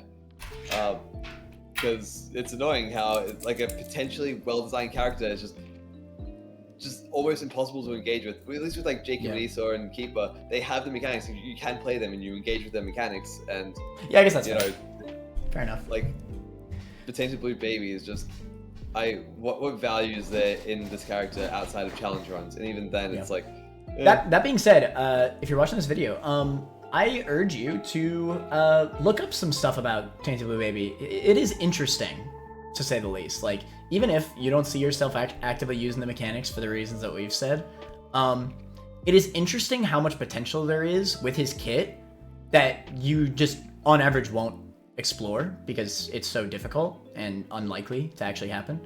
But he has, like, he has the most power out of, like, and I will say this, and I will never go back on this. He is the strongest base character in the entire game. For fighting bosses, not winning runs. For fighting bosses. For fighting bosses, there is not a single character that is stronger. It's impossible. You will not. Let's say you're fighting Mega Satan. There is no character that will beat Mega Satan quicker than Tainted Blue Baby. It is impossible. I think for fighting most bosses, he's still like not even the best. Like early game bosses. Well, he is. He's like, better. No, I'm not talking about early game bosses. I'm talking about final bosses, no items. I'm talking final bosses, no items. Itemless character. Particular situation, sure, but also that does require setup as well. So yeah, there's a lot of strings attached to like that statement, which, you know. But okay, all I'm trying to say is that he's interesting because he has so much power at base. He doesn't need, like, he actively does not even need items at base to beat a lot of final bosses. I've done Hush, I've done Mega Satan, I've done, I probably could do Deli actually, now I think about it. Actually, one of the strongest characters at base is Tainted Jacob, because Esau does a lot of damage and he goes through boss armor, so I've seen videos of that happening. Yeah, I've seen that too. I think Tainted Judas as well. I've seen like somebody like beat Hush pretty reasonably with them. There are definitely some that. I think no, those are easier for sure. But I'm saying Tainted Blue Baby is the quickest. Like, you can nuke bosses with Tainted Blue Baby setup, which is why I'm saying, like, there's so much potential that it's really interesting. Like, and it's a shame. This is honestly more of a negative than a positive, because like there's so much potential here that players will not explore. I'm sure that the developers had a fun time messing around with how all the poops synergize with each other, but yeah, also with him being good, it is volatile. Like, sometimes your poops just get destroyed immediately because you get a bad pattern. The other one's just like more consistent. Well, no, that's what the concrete poops are there for. Yeah, but sometimes you don't get a good like lineup with the concrete poops, and sometimes you. If you're going into the final boss, you can reasonably assume that you saved up a good lineup. With at least one concrete poop. Concrete poops are common. It's but you still need. It's not the easiest thing in the world, and even with the concrete poop, sometimes it does just get destroyed. You get like but that's part of the skill though. I mean, trust me, if anybody knows this on final bosses, if anybody knows this, it's me. All right. If anybody knows this. But the way I would describe Blue Baby is a great concept with the worst execution you could have. Yeah, I agree. They really just needed to. Well, they actually needed to rework it a little bit, but on top of that, they absolutely should have made a tutorial of some sort. Like, if they did a patch with him, like they did with like Tainted Lazarus or Tainted Jacob, this could be like a peak character. Like, definitely. He could be perfect or hella good, absolutely. Because he is interesting. I don't think anybody is denying that. He's one of the most interesting characters in the game. It's just, poor execution, which is a shame. But with that said, let's move on to another character with bad execution. Tainted Sam. What do you have to say about Base game character? Base game character as a tainted character. He's very, very unfortunate. I don't understand conceptually why they did Tainted Samson like this. Like, legitimately, I think there's so much more depth to like regular Samson than Tainted Samson. Legitimately. Like, Tainted Samson, how he works is once you do enough damage to enemies, or is it just a time limit? I forget. No, I think it's based on how much damage you deal. Yeah. How much how much damage you deal. Deals or takes damage? Deals or takes damage. I see. Then you turn into this like temporary like rage form, and you get like this really strong bone attack, like melee attack, and you could like really like charge through and like destroy rooms really quick. Honestly, that part to Tainted Samson is pretty fun. like just mowing through rooms with and you know, obviously you want to utilize that time limit effectively because you just want to nuke through all the rooms. And the time limit extends the more enemies you kill. So that part's honestly kind of fun, like being able to run through rooms and like just mow down stuff. Definitely a really easy boss rush character for that reason. I think where he really like feels like off is in boss fights, especially like final boss fights. His mechanic, like I guess it's supposed to be a weakness for boss fights. Like you're shooting, right? And then like you're gonna turn into the rage form. But then you're basically like you're incentivized to run up, slash away the tears, right? Because you could do that. You could slash away the tears to get to confront the boss, and attack him with your melee attack. And that's fine, but it can be pretty annoying because honestly, the most optimal way to play this character is to just wait. like you're shooting and then like you just don't use the melee attack and you wait for the timer to go out. The melee does not have much range. Yeah, exactly. It's very short. Even if you can swat away tears, it still is kind of risky to go that close. Yeah, it's not worth it. Boss. I think that's one of the shortcomings. I think. I almost wonder if they made it so that I don't know. I almost wonder if they should have just made him a melee character. Like I know that Forgotten already has that going for him, but to be fair, like there's only Forgotten's the only other melee character. So I wonder if they just did that for Samson and maybe made it work in a different way. Like maybe like he always has the bone attack, he can't shoot. But you know, he still has like a rage mechanic. So every time that you do a certain amount of damage or something, I don't know, like you do some big attack or something, like some ranged attack, or I don't even know. I don't know how they would do it, but my point is that he feels like a normal character, like in boss fights specifically, that you just have to wait at some points and just do nothing, which is really annoying. Because that's the optimal thing to do. Why would I approach the final boss, likely get hit, when I can just wait for the timer to go out, you know? And then just continue playing the game like normal. It's like we were saying with some of these other tainted characters. The most optimal way to play this character is to not engage with his mechanic at that point. And that just feels bad. Like, you should want to engage with his mechanic. And you know what? Giving him credit, because I'm not a big fan of this character, I'm sure that's obvious. Like, to give him credit, it is fun to engage with the mechanic for the rooms, but a lot of times it's not optimal. Like, in late game, sometimes you just want to play it slow because you're like, oh shoot, maybe rushing through these enemy rooms isn't smart. I'm taking, like, carelessness damage, right? So then you don't want to engage with it. Usually with enemy rooms, a lot of times you go into the berserk form and you just wait there before entering the next room. Exactly, yeah, that happens. Are stronger at that point. I think that's mostly womb onwards. But yeah, like you said, like early games are pretty good. Yeah, early game feels pretty good. It's almost similar to Maggy, Tainted Mag, actually, in that way that, like, I feel like his mechanic is fun in the early game. Hell, even for bosses, because you can mow down bosses. Yeah, hold on, it's actually the exact same thing. His mechanic feels fun to use in the early game, but the later in the run you get, the less you want to engage with it. Wait, it's actually the same exact thing. That's so funny. So he kind of has like the speedrunner archetype. Go fast, you're in the rage form, and then kill more enemies to refill the meter to kill more enemies and get through as many as possible. And he kind of has that aggression thing that like Samson's going on with like bloody lust. So that's like kind of like what he's trying to do, and he.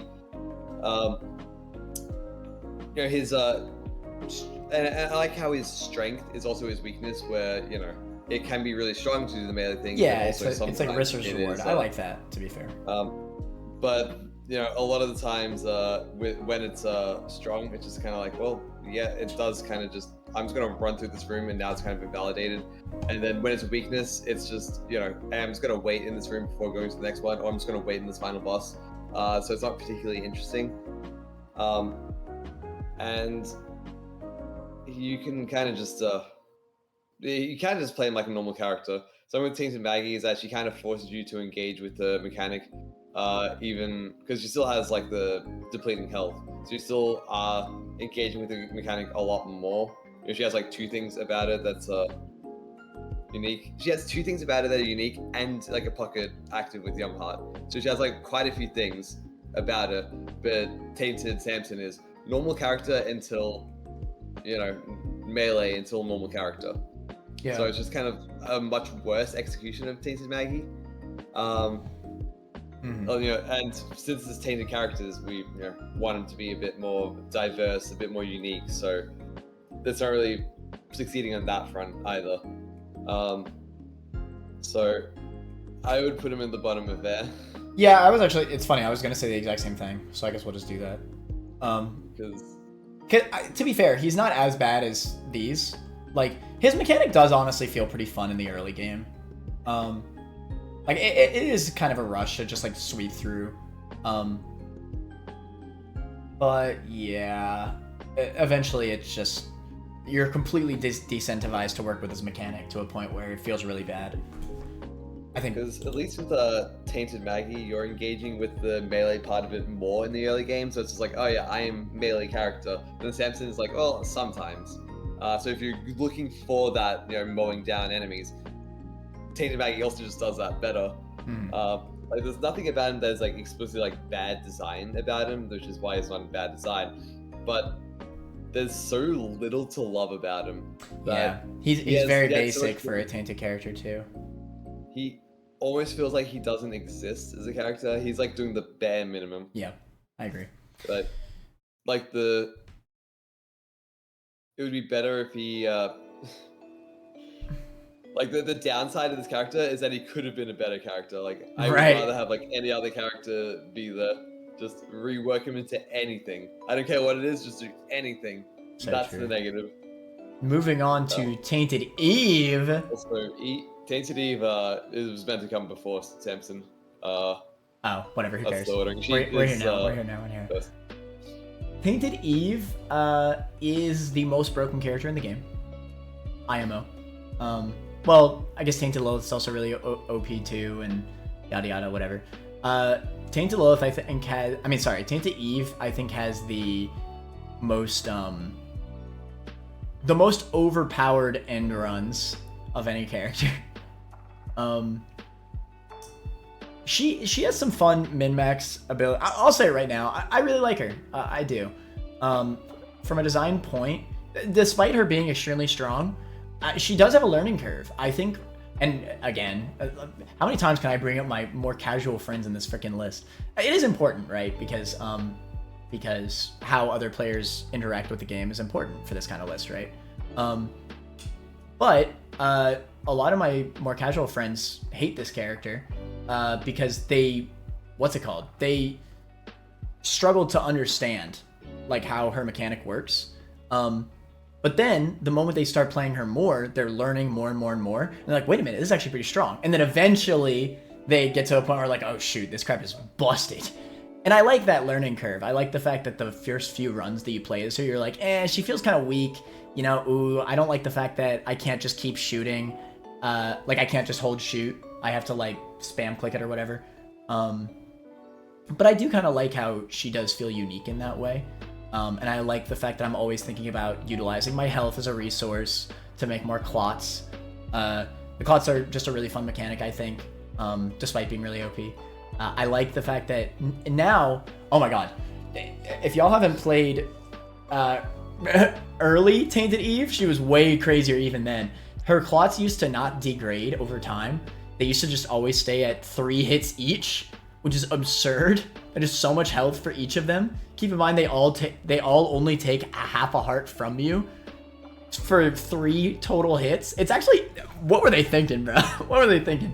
Now they degrade to only 1 hit over time, which is cool because now you have an actual incentive to use her Sumptorium, right? Her pocket active, which sucks up all the clots back to you, but then you could recreate them to go back to a temporary 3 health, which is good because you can do that right before a boss fight. There is quite a bit of skill expression with this character. A lot of fun stuff to learn, which is good. I think she also... An example of a fun thing to learn is the recall. That does damage when you're recalling them to you.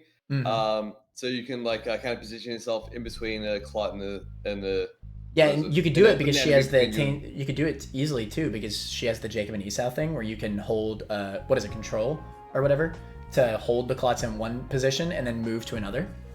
I think it does quite a bit of damage. It does. It's a surprising amount. Yeah, it's fun to do that. And mid boss fight it works too because especially for longer boss fights, you might see that your clots are degrading or maybe they've taken a few hits while being at full HP. You're like, oh shoot, I may as well recall them now so I get my half a heart back, right? And then I could just recall them mid-fight. Like, there honestly is a lot of, like, things to think about with this character. Is she overpowered? Yes. But it's fun. I legitimately still think it's fun. Like, it's not, like, OP in a boring way, I think. I think it's still fun to engage with her mechanic despite being busted. Unlike, I don't know, what's like a really boring OP character? Oh yeah, Azazel. You know? I think that Isaac is a boring. Yeah, that's fair. Character. That's fair. Yeah. Granted that's now that we are sitting here, the reason why I think Isaac is perfect is because he kind of, I feel like he should be kind of boring in a way. Like he is the main. But I was joking because it's imperfect. Oh, I see what you're saying. I see what you're saying. Yeah. Fair enough. You did the bottom of the list, I did the top of the list, you know. Yeah, of course. Yeah, I don't know. I do really like Tainted Eve. I honestly, you know what? I'll say it. I think she's perfect. Tell me why I'm wrong. Okay. So she has a damage multiplier. She has a, what is it? 1.5? 1.2 times. Oh, 1.2 times. She has a bit lower health, which what is it? Kind of makes the Sumptorium a bit harder to use early on. She has a tiers down and a lower tier multiplier, so that kind of like the lower tier multiplier kind of balances. Yeah, she feels a little bit weak at the very start of the run, which I think is a good thing. She snowballs so insanely. So you need to rely on the clots early on, and relying on the clots early on is kind of scary because you have less health. You have one heart. Yeah. But that's a good thing, right? You feel like you're required to engage with her mechanic immediately, and I think that's great.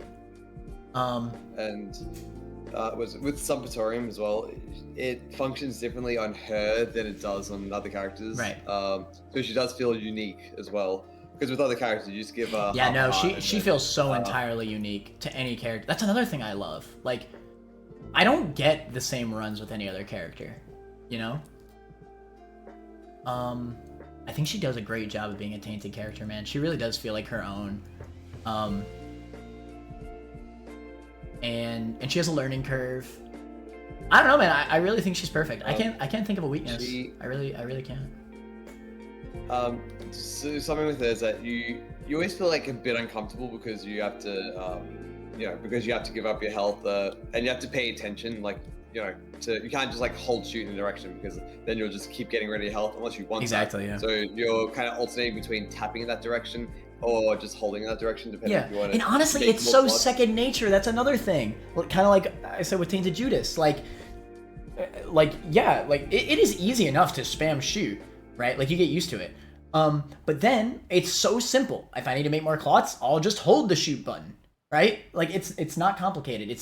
And you can continue to attack, unlike Tainted Blue Baby, who needs to stop shooting in order to throw his poops. You could just continue to attack, and it just keeps going.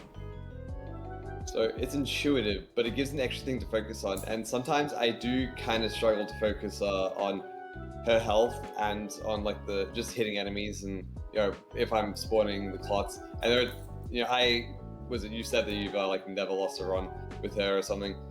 But with me, sometimes I have lost runs because I'm just like holding a direction because You've lost runs with this character? That blows my mind. This character is so OP.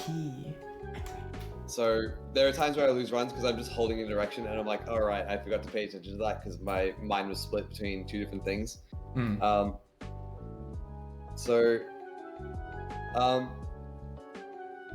But something that's a bit I'm a bit iffy with her is at the start, it's like, okay, yeah, you're kind of engaging with this thing. I do find a little bit annoying to pay attention to them, but that's probably more of a me thing with that. But then with the late game, after you get to even basement 2 or caves is just like, okay, I have a lot of clots, I'm just shooting in the direction and everything just kind of explodes. And you know, it's she's not really like the whole like latter half of the game is not that interesting because you're usually just exploding everything. I think that's a fair criticism. My counter to that is that she feels uniquely overpowered. Like, I feel like you're right. You're absolutely right. Like, you do snowball to a point where it's just like, okay, you're just going to nuke everything. Honestly, with Tainted Eve, I can usually keep perfection the entire run, to be honest, because the clots can protect you too. So it's offense and defense, and you have a million of them, and you're not going to get, there's a certain negative feedback loop where the more you get, the harder they are to maintain because you will just have less health to recall them with, and they just become a bigger and bigger hitbox, kind of like Jacob and Esau, which maybe Jacob and Esau should kind of clot mechanic. Maybe that would make them more fun. Where they've extended, but so it is harder to keep them the more that you get, which actually is kind of similar to Bethany and Tainted Bethany as well with their wisps. So there's only so many that you can have, but usually it's enough to create a shield and to create a wall of bullets. Yeah, I don't know. This feels weird because I do typically enjoy a character that makes me think. And here's the thing. It does become kind of brain dead, but for some reason I always feel like tuned in to Tainted Eve. And I don't know why. When I said that she feels uniquely OP, I just feel like I'm still thinking when I'm playing as her. Like, I'm always thinking like, oh hey, there's this heart that just dropped. I can either Sumptorium to heal all my clots right now, or I could deal with all my clots being at 1 HP, and then so that way I could save, because at some point you get to a point where you have an overabundance of clots, and more clots than you have health, right? So then you kind of have those decisions of, do I want do I want fewer clots with more HP and to be able to use Sumptorium more often, or do I want to have a bunch of low health clots so I do more damage, right? And I like that decision making process because Sumptorium's really good to use. Like, don't sleep on it. But also having a ton of clots is also really OP to use. So I kind of like that decision making process there. You mean Sumptorium as the recall damage, or? Well, that and also healing the clots. Both are strong. Yeah, it's something else that I find like a little bit not the most fun with her is that sometimes you get like a bunch of hearts in a room, and you kind of just need to wait sometimes. And I get that it plays into the decaying clot thing. So to stand around in a room to get clots so you can pick up a heart to get more clots to get it takes time, and time is a resource with this character. But also there are times where I'm just kind of standing there holding direction, just so I can pick up hearts, which can. Is that a real nit? Take a while to be that feels like one hell of a nitpick. It doesn't take that long. It takes even in the super secret room that has a ton of hearts, it doesn't take that long. How long does it take? I don't know. I feel like it's It doesn't take. Okay, it's 2 seconds. So it's really not that bad. I mean, if you get that room, the optimal play is to just deal with, not using Sumptorium at that point and just have a million clots. So I don't mind that that their health is going down because I expected that, right? Yeah, I thought it was close to 5 seconds, but no, that would be terrible, Yeah, no, I don't know. I think she always feels engaging. I always am engaging with her mechanic. That's another thing we've said with Tainted characters. I always am engaging with her mechanic. Is it to get more OP? Yes. Does it become slightly brain dead? Kind of, but I still feel like I'm thinking the whole time. I never feel like I'm just playing any other character. It always feels very unique. So that's another okay. It's another negative, but not nearly as bad as some of the other ones. Where you can kind of just play like a normal character, but also early game it does kind of feel like you need to engage with it. She does feel pretty bad. It's heavily incentivized, so it's a decent balance between the two. I think honestly, I disagree. I think even late game, you always borderline need to engage with her mechanic, at least in some way, because the fact that shooting, and I think they did this on purpose, the fact that holding shoot forms a clot, I think they did that to stop people from playing her like any other character. Like, I don't think realistically anybody is going to play her like a normal character and spam the shoot button and purposely not make clots. I don't think that's realistic. I think everybody will engage with her mechanic instead of playing her like a normal character, never making clots, and just spamming the shoot button. Because unlike, Tainted Blue Baby, even like Tainted Judas, it's, to use a mechanic, you just need to shoot. But with those ones, you need to use the pocket active. Right. But this is so, basically forced upon the player. Like, people are going to, and you know, if you have the charge meter on, you're going to see that too. You're basically going to accidentally use this and instantly use it. Like, hell, the game does a good job of teaching it too. It was so instantly understandable to me as a player how to use her. And I love that. I love the fact that, like, in my first run, I understood how to break her. Oh, one of my friends that I said earlier who said that they hated her, when I first unlocked her, he was like, oh no, this character sucks. Try it. And I tried her on stream for the first time. And I was like, oh, okay, so you make these clots. Oh, I see. And I'm starting to use her, and I'm like, oh, well, if there's heart pickups here, then I could do this, and then I'm thinking about all these ways that I can, like, break her. And I'm like, this is so interesting. And yeah, I don't know. I love the gameplay loop of it. I always have. I thought, even in that first run, I was like, oh, this is fun. Oh, I can do this and this and this. Funnily enough, I think the worst part about her is not even a negative. The worst part about her is that you never use Sumptorium as a knife, ever. That is one of the most, like... Oh, wait. That is one of the most underutilized mechanics, because it barely ever happens. I forgot that was the thing. Exactly. Yeah. Exactly. I don't find that as a negative. It's just it's only a positive that it's an aspect of her. But it's funny. It is funny. Also, another thing is you said that you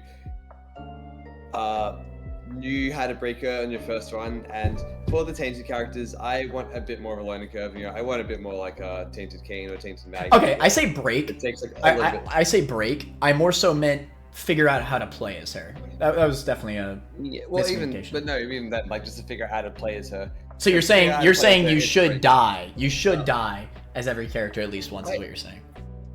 I would want like a bit more of a learning curve, but no, I think it's not. I mean, yeah, I like Samson. Sure, I didn't die, but it took me like quite a few floors to get all like the optimal. Like, I mean, I definitely was not as optimal as I could have. I don't even think I used some. To be fair, this is also pre-nerf, so I didn't need to use Sumptorium back then. Oh yeah, maybe the reason I died and you didn't was because I only played a post-nerf. Yeah, maybe it's possible. Even post-nerf, I was fine with her, but yeah, I've already had experience with her. Yeah. So if I had like full health clots, it was really, to be fair, it was really busted, because there was no punishment for just making a million clots. She honestly, if it was still like that, I could see myself putting her in hella good. But now with the degrading clots, I think there's a lot more thinking going on, right? It's like, oh, like there's a lot more choices, right? Like, do I want to use Sumptorium here? Do I want to get more clots? Yada yada. Yeah, I like that. I think that's a good thing.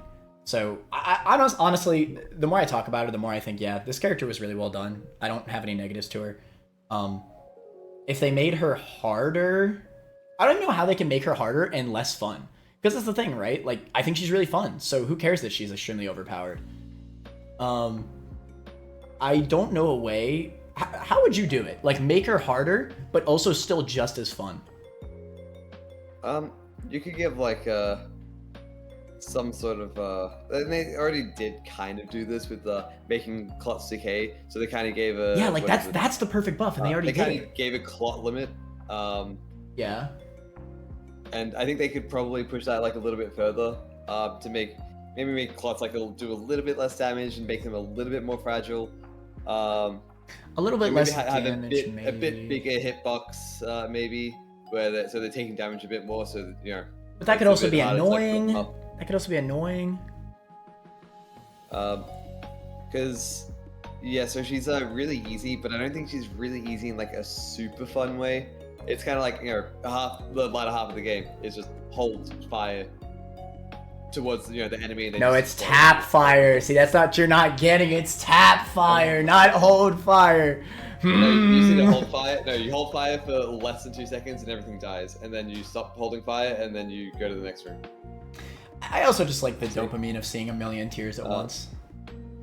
It's a little different. Like kind of fun, but... it's a little different than just having really, really high tier rate. It's fun to just see all the tears come out instantly at once.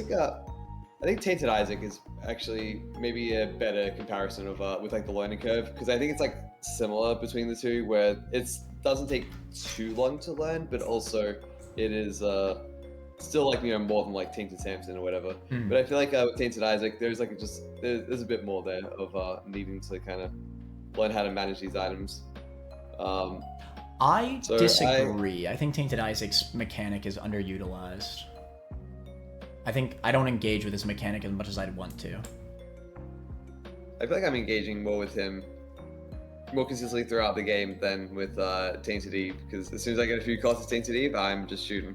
Well, I think of it in the opposite Isaac, way. With Tainted Isaac, I feel like the moment I get my loadout, I'm just not even thinking about the mechanic anymore. And you get the loadout pretty quickly. Like once I get into the late game, I barely ever even think about switching out my items. Well, with the late game, there's just less items. Yeah, and I think that's a negative. I think even as Tainted Eve, like there are times that I still think about the mechanic. And a lot of times you get Birthright as Tainted Isaac, so it does kind of expand into the end game. So there maybe it's a good item that you dropped, then you got Birthright, and it's like, I wish I got Birthright before I dropped that good item. So then now you have to just fill up these 4 slots, and then you're kind of doing the roulette with them. Well, no, if you get Birthright, which you probably will, by the way, then no matter what, it's like, yeah, maybe you can pick up more. Maybe you're picking up more items, but it's not. The moment you get those 4 extra items, it's brain dead. It's brain dead. It doesn't matter anymore. 4 extra items on that character is bonkers. But I would put like Tainted Eve like that's pretty good. Like top of that. What? That's way too low. Come on, you gotta at least do hella good. How could you look at her mechanic and think she's equivalent to all of the basic characters? I feel like that's wrong. At least when I play the basic characters, I can play Judas and it's like, oh, I'm still playing the game, but Tainted Eve is overpowered, so I'm like, okay, well, I'm holding forward, I'm holding the shoot button. It's like any overpowered character is kind of not, I don't think it's like the most fun, because you just kind of break the game, and it's... I don't know, like it's still fun. But that's Cain is a bit of an exception, because he's a really good character and he kind of breaks it, but there's a lot of thinking that goes into breaking the game as him, and there is some thinking with Eve to break the game as her, but I think there's a good amount of thinking with Eve. Like, I don't know, I still feel like I do a lot of min-maxing with her to like really overutilize my clots and stuff, but to a much more like casual degree. Like I don't need to like literally stop for like 30 minutes to an hour in one floor just to do it, It's but like, be real with yourself. You really think that's pretty good? I mean, I'm not gonna fight it too much if that's really how you feel, but like, that feels bonkers to me to not even be comparable to the hella good characters. Her mechanic is just so much more interesting. Like having a character as powerful as her not be kind of like in the lower tiers. She's being raised a fair bit just because she's actually like more interesting than the other than the other overpowered characters. So maybe like bottom hella good, sure. Like top death's pretty good, around there. Like, well, I guess if you don't think that she's perfect, then it'd have to go like right here. See, that's a better bell curve. See, it's better.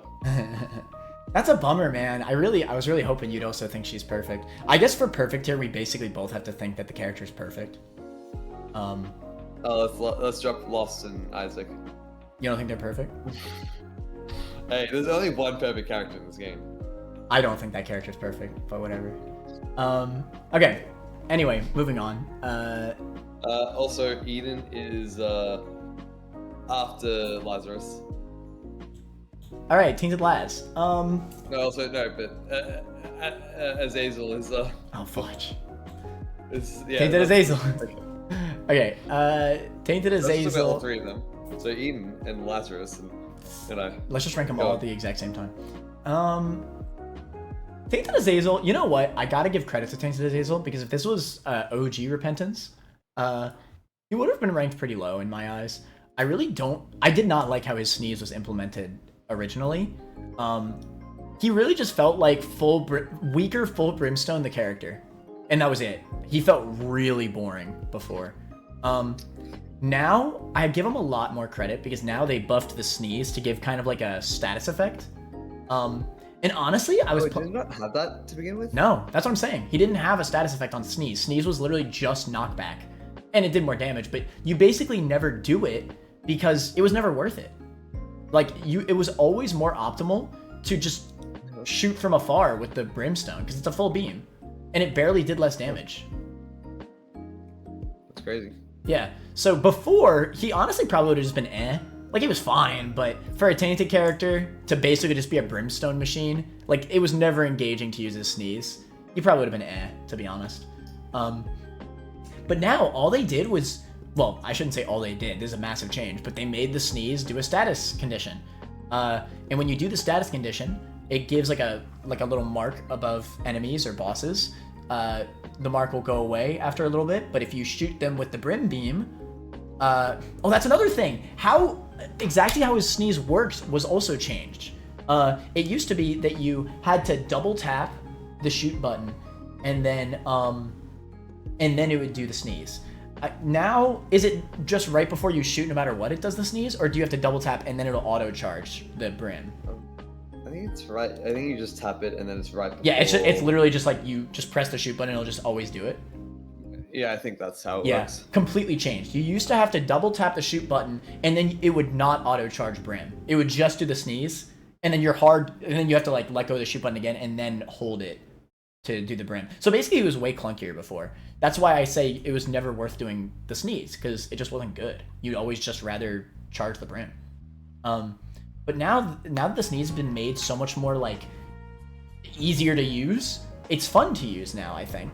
So it's a lot easier to remember to use the sneeze because every it's time automatic. you want to shoot, Yeah, you're going to use it by accident sometimes. It's And it's good. That's a good thing, because a lot of times the sneeze is a good way to like get at, like, if you're getting cornered by enemies, it's a good little like, yeah, let me just knock these people back with my sneeze, or just kill them instantly, right? So yeah, honestly, this is probably one of the best buffs they did to a character. I really like that buff. Another thing with the sneeze is that when you kill an enemy that is marked, they will explode. Oh, I'm sorry. Yeah. I think I was describing it, but then I kind of got sidetracked. Yeah. And yeah, they explode. Because you do extra damage, and then they explode if you kill them or they solve the mark. And that's really fun too, because crazy things going on. Yeah, because in enemy rooms you could do like explosion, like because don't the explosions like chain? I think they do. Yeah, so like if you explode one enemy with the explosion, then that explosion will chain to the next and to the next, and yeah, that's just fun. He became kind of like whatever of a character, like in terms of viability too. Now I actually think he's like pretty damn good. But he's also just like, he's fun mechanically, I think. And you know, obviously, like at the end of the day, it is still Brimstone, which is say what you will. Obviously, we've had Azazel this whole time, but it's still different from shooting, which still feels unique, right? Like just shooting normal tiers. Wait, I just realized the regular Azazel has a tears up as well. Oh, she has a damage multiplier and a tears up because he has, you just don't notice it because he has Brim. Shout out to Azazel, man. Anyway, yeah, I don't know. That buff really did help him a lot. That being said, he has the full card. Don't forget about that. Actually, original Azazel also has a full card, which it's kind of fun to use. Yeah, I'm cool with the full card. Yeah, fun little thing. Tainted Azazel. A lot of people actually think that Tainted Azazel is better than Azazel. No shot. I think you're crazy if you think that. But that's just me. The flight also does a lot for Azazel. Oh yeah, forget about the flight. And he has extra speed. And the Fool card. Anyway. Actually, Tainted Azazel might also have the Fool card. I don't even remember. Yeah, they both have it. That's what I'm saying. I actually am not 100% sure where I'd put him, because I actually really like what they did with him. I'm glad that they made the sneeze a lot better to use. Like, you actually want to use it. Yeah, I like the interplay between like the long range and short range, because you're making a decision of like, oh, maybe I just do want to like chip away at them, or sometimes I want to get close because it's like, you know, they're chasing me. Like sometimes you just use the sneeze as like just a knockback thing, like not even to do the beam combo. It just has that utility. And something that's neat about Tainted Azazel is that he has more synergies than not regular Azazel, because he has a full range brimstone. Mm-hmm. So, you know, things like homing actually work as him. That's true. So there's just more synergies. Like you're engaging with more of the game, because you know the game, a huge part of the game is synergies. So he has that going for him, which is fun. And maybe he is he might be as strong as Azazel, but he takes more skill. Yeah, he definitely has a bigger learning curve for sure. Azazel's so brain dead. So yeah, he's a pretty solid character. I don't really have anything against him. I could even see him like bottom hella good, maybe top that's pretty good. Yeah, I was thinking like about the hella good, or bottom hella good, or top that's pretty good.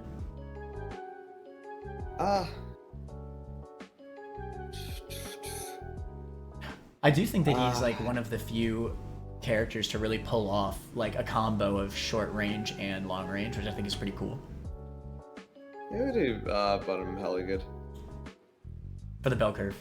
Yeah, okay, next character, that's pretty good for the bell curve. There you go. Alright, moving on. Oh, thank God. Okay, Tainted Laz. You know what? I want you to think. I want you to say where you think I'm gonna put Tainted Laz. I do not. I have no clue, honestly. No clue.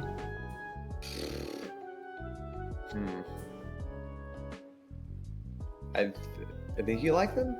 I think you either really like them or really hate them. I don't think it's in the middle. That's my guess. I have a complicated history with Tainted Laz. So, Tainted Laz. Actually, again, maybe you do think it's in the middle because you really like them and really hate them. Maybe it's this. Maybe it's that. Tainted Laz. If you know, you know. This is the most buffed character. Which I feel like I've said a few times. Because he just was flat out unfinished in base Repentance. The way Flip worked was so bad. It was absurd. Flip didn't used to give like the additional shadow item. It used to literally only... Tainted Laz was literally just switch between two characters with no bonus items. So you would just literally have half the items on both versions of the character. And he was actually like probably the worst character in the game. Despite being a red health character, which is crazy. I don't know. He was terrible. He was actually terrible. He just always had half power. But now they changed Flip to give the shadow item, which not only made him much better, he's way more fun now. There's way more to think about. And there's a lot more to min-max and a lot more to... Yeah, I don't know. I like what they did. They made an absurdly overpowered item like Flip. Flip is like better than D6. Like, it's absolutely absurd. It just gives an additional item. They made a character that... Well, technically they made Flip after they made Tainted Laz. They basically made an item that made Tainted Laz work. What did Flip do before? It did nothing. It was unfinished. That's what I'm saying. He was actively an unfinished character. Flip did nothing. Yeah, wait. You get Flip for beating Delirium, and Delirium is an unfinished boss, so you get an unfinished item for beating it. It's thematic. Perfect tier. Okay, I did say it a little bit wrong. Flip on Tainted Laz always switched the forms, but you could unlock Flip as an item, and it would just do nothing for any other character. It was so bad. Yeah, that's crazy.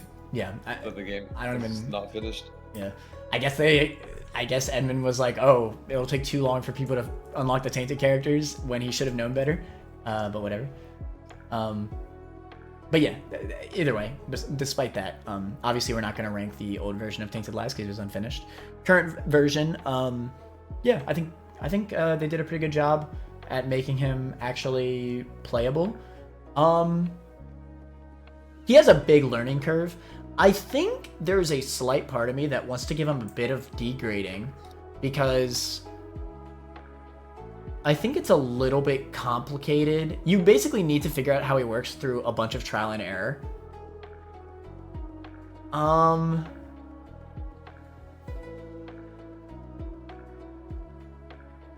Either way, I actually am kind of in the middle with him because there's a lot that I like about him. How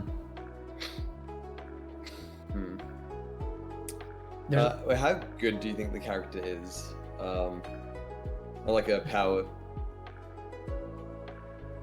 I think he's worse than he's definitely worse than the basic characters, which is fine. He's a tainted character.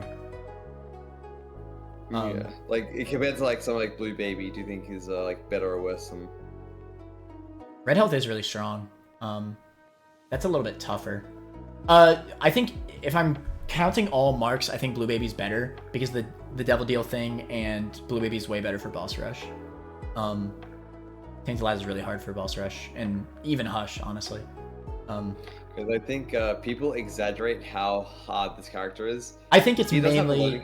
I think it's mainly because of old Tainted Lies that people think that he's not that bad. Like he's not like absurdly terrible. But a huge thing that helps balance him is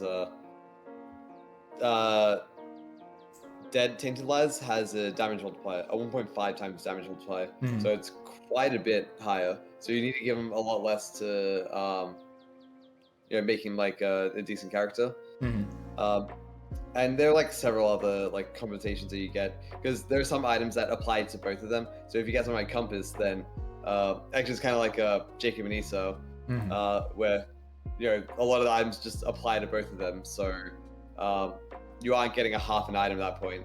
Sometimes you go into a treasure room, item room,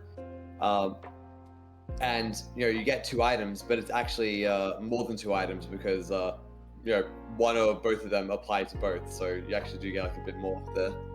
And then actually Devil Deals is you take it with one character and then you switch to the other and you just get the second one for free. So you essentially get 2 Devil Deals for the price of 1 Red Heart. Well, yeah, but I think even you can tell what people were trying to say when they say that.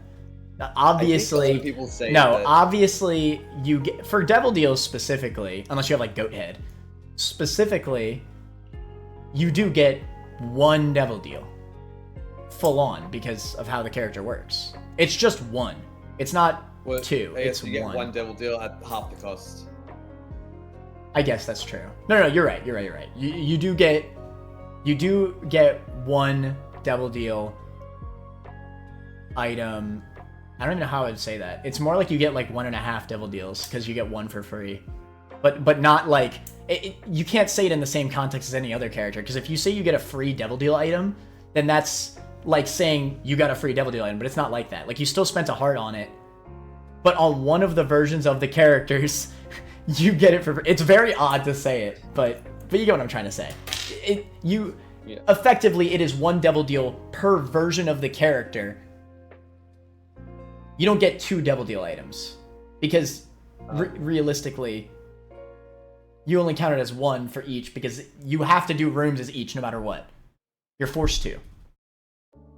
But it's he is like a bit tricky to learn to begin with. Yeah, he definitely has a lot of skill ceiling. And actually, this is kind of the character that I was mentioning before with he's like a min-max character, but unlike Tainted Cain, he actually engages a lot more with the base game. Like he's radically different, but also not that radically different that like most of the things you're doing as a normal character, you're also doing as Saint Lazarus. Yeah. So you get all the depth of that. But then you've also got extra things on top of it, like, oh, I see like an item. And this is something that's he's actually got the thing of like Tainted Isaac and Isaac, where when you see a pedestal item, you need to consider your build, because most characters, you see an item, you pick it, you take it, because why would you not? Some items you don't want to take because it would be detrimental, but most of the times you see Brother Bobby, I'm going to take Brother Bobby because even if he's not good, it's still a benefit. But then with rerolling characters, it's like, well, maybe I want to reroll it. With Lazarus, Tainted Lazarus, you need to consider, do I want to take this or do I want to flip it to get like the different items? So you're considering two different builds, and it's like, okay, well, maybe I actually want the items on the other characters, so you clear a room to come back to pick the right items for the right character. I think so then now you're considering the amount of rooms you clear. Like, yeah, you're going. Sorry, I think for traditional runs, Tainted Laz is actually a pretty solid character. I like the way that you're thinking through his runs. I think one of the main reasons why I feel very iffy about the character is that for 3 of the marks, I feel very bad about him. Like, he feels very bad in some marks. And one of the ones that we haven't talked about is Greed. Greed, Tainted Laz, is actually terrible. It feels very, very rough to be constantly switching your runs like mid Greed button effects. Very, very challenging. So you could make the argument that it's like a challenge to overcome. I specifically remember it being one of the hardest achievements. Actually, though, did you do that pre-buff? Maybe I did a pre-buff. Yeah, I don't remember struggling that much with it. Maybe it was a bit tricky, but I don't. Like with like Tainted Lust doing Greed mode, I explicitly remember just finding it the most miserable thing in the world. But I don't have any memories of struggling that much with Tainted Laz. Maybe I did do pretty rough. Maybe I'll take that back. I actually don't remember. But I still think that he's pretty difficult to play super quickly. I think he relies a lot on thinking and min-maxing, and I think that does hurt. Like, I think if a character, this character does need to min-max, not like to a ridiculous degree like Tainted Cain does, but the way his mechanic works basically requires you to think through, and this is a good thing for some runs, right? Like, for a traditional run, as long as you like min-maxing to like a regular degree, like, you're gonna enjoy the gameplay loop. But for rush marks, it kind of stinks. Like, it doesn't feel fun to just like, oh, let me go in here, oh, I don't have my flip, okay, I just lost an item. You gotta keep going though, See, that's just boss rush being bad. No, this character came after boss rush. All right. Got it. But okay, so I think it's a lot more reasonable than Tainted Cain because he does. There is. It's definitely no. Don't get me wrong. It's way more reasonable than Tainted Cain. Who? There's a lot of runs where you just do the basic like little strategies of just considering a build a little bit more of like just clear a room to get the right items and the right characters.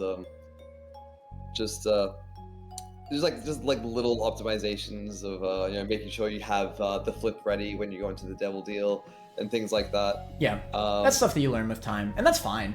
Where they don't take that much time, and it's like kind of like the basic strategies that you want to do with him, which I think it's pretty reasonable to get to boss rush with him. A lot of the time, it is a bit harder than a lot of the characters, but something that does help is that Dead Tainted Laz is what's it called? He has a high damage, so Dead Tainted Laz. Okay, here's the way I'll always see it. Listen, there's a reason why I said this character is harder than Blue Baby. Like, you are still like forced to switch at the end of the day. So even if Dead Laz is stronger, right? He has a really good damage multiplier. By the end, like towards the mid game portion, he's still going to be weaker than a traditional character. Like freaking Cain, like base Cain will still be stronger than the Dead Laz because of less items. Granted, obviously flip, like I'm just saying that the start of the game is quicker because you do start off the very start, but only half the time. Like, realistically, you know, you don't start off stronger. Dead Laz starts off stronger. So only half the time, because regular Laz, and you're still splitting up health. So you're always still going to be weaker. You get a single damage up, and you put in regular tainted Laz. You are still a bit stronger, like comparable to a normal character. But you know, there's always going to be that split aspect. Splitting health is one of the hardest parts about the character. Needing to split your soul hearts between the two, like that's tough, man. Say what you will. You're still only getting half.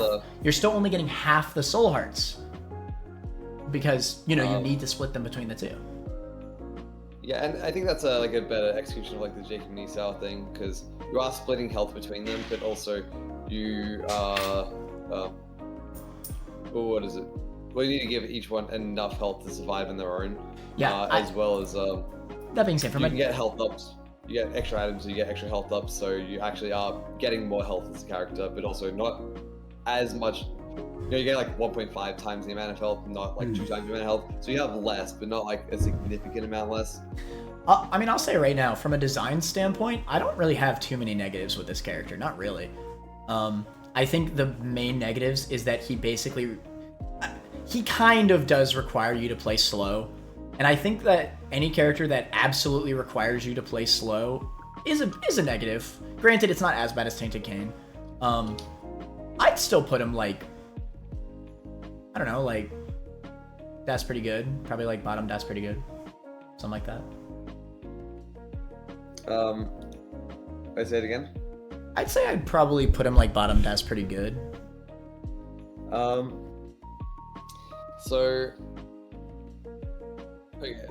another aspect of him that I really like is the fact, well, I mentioned the 2 builds earlier, that you need to manage 2 builds. Something that's really good about having 2 builds is that it becomes harder to reset summons him.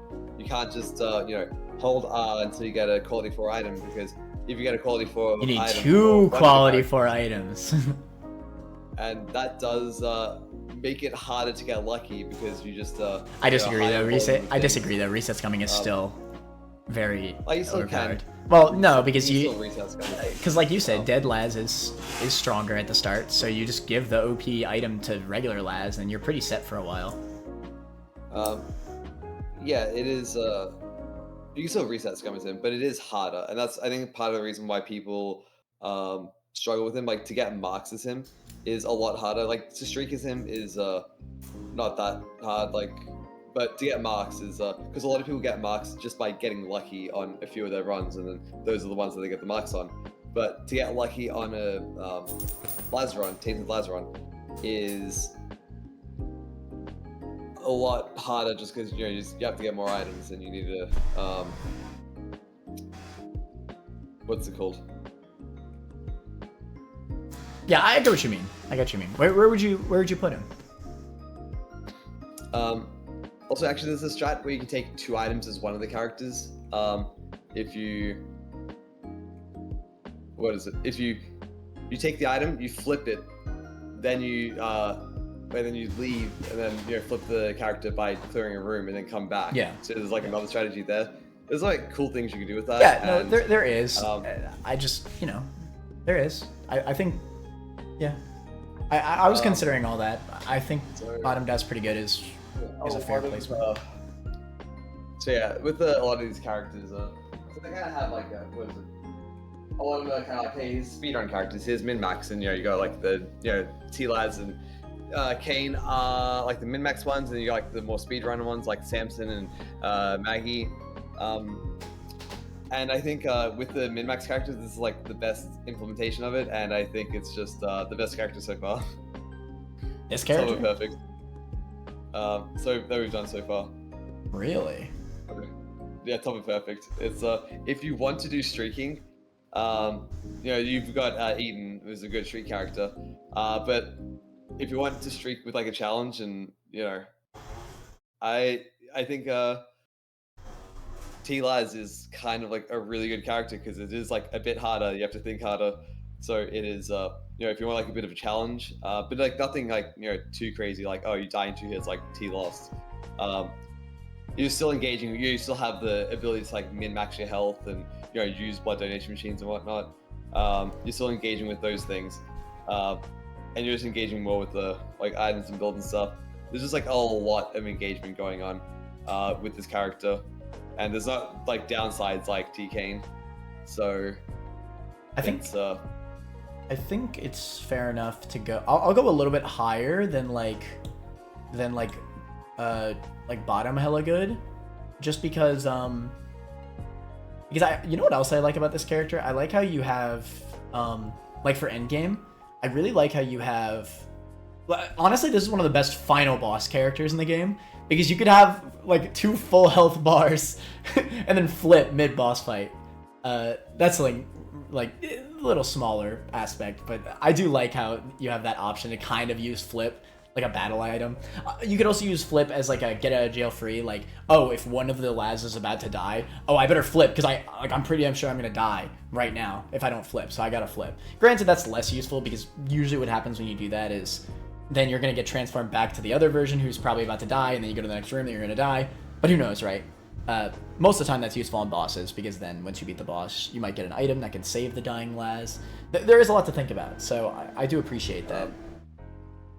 I don't really see the negatives of the character other than he kind of has the skill curve, the skill floor, and then also if you don't like min-maxing that much, then you might not like him. But he doesn't force min-maxing that much, No, he does. It's like it's not that bad. It's not that bad, but he does. He does force min-maxing. I think forcing a level of min-maxing is good, just because that is a pretty big part of Isaac, and I think a lot of the other characters kind of neglect that aspect of, you can do it with them. I'll put it this way. I consider speedrunning a way to play Isaac, and this is not a fun speedrun character. Well, I don't think speedrunning is actually a good way to play Isaac, because the fact that it is randomly generated. No, a game being random makes it still a really fun speed game. It's it's a completely valid way to play the game. It's a completely valid way to play the game, just like min-maxing and getting extremely overpowered is. We're playing it for score. It's doing it a little bit is fine, but if you try to speedrun Isaac, then a lot of it is dependent on luck. Well, no, Tainted Laz is very dependent on luck if you're trying to speedrun. That's my point. That's my point. There's a lot of characters that you can. Obviously, if you're talking about okay, let's say all character speedruns, Tainted Laz is always going to be one of the most luck-based characters. If you're trying to do all marks as all characters, right? It's a common speedrun category. Then Tainted Laz is always one of the hardest characters in that category, because he's very luck dependent, right? You can't play him quickly. He forces a slower gameplay style. It is good for the people that like it. It's just not for everybody. Playing the game fast is a completely valid way to play the game, right? There's literally an in-game timer. There are scoreboards in-game for speedrunning. But with the in-game timer, it's meant to play with the scoreboard, and the score. You can play with either score or speed. You could do either. But although I think scoring in that's a thing in Spelunky is with the scoreboards. It's kind of in a randomly generated game. You just when you get to the higher echelons of doing the score, it does kind of boil down to luck and combing every little thing, which isn't the most fun. And then with speedrunning. It's Isaac, no, it's completely subjective. People like to speedrun games with luck-based elements. It's not everybody, obviously, but there is an aspect to it. And with a character that has, a character that allows for a more consistent playstyle, right? Then the consistent playstyle will override a lot of the luck-based elements.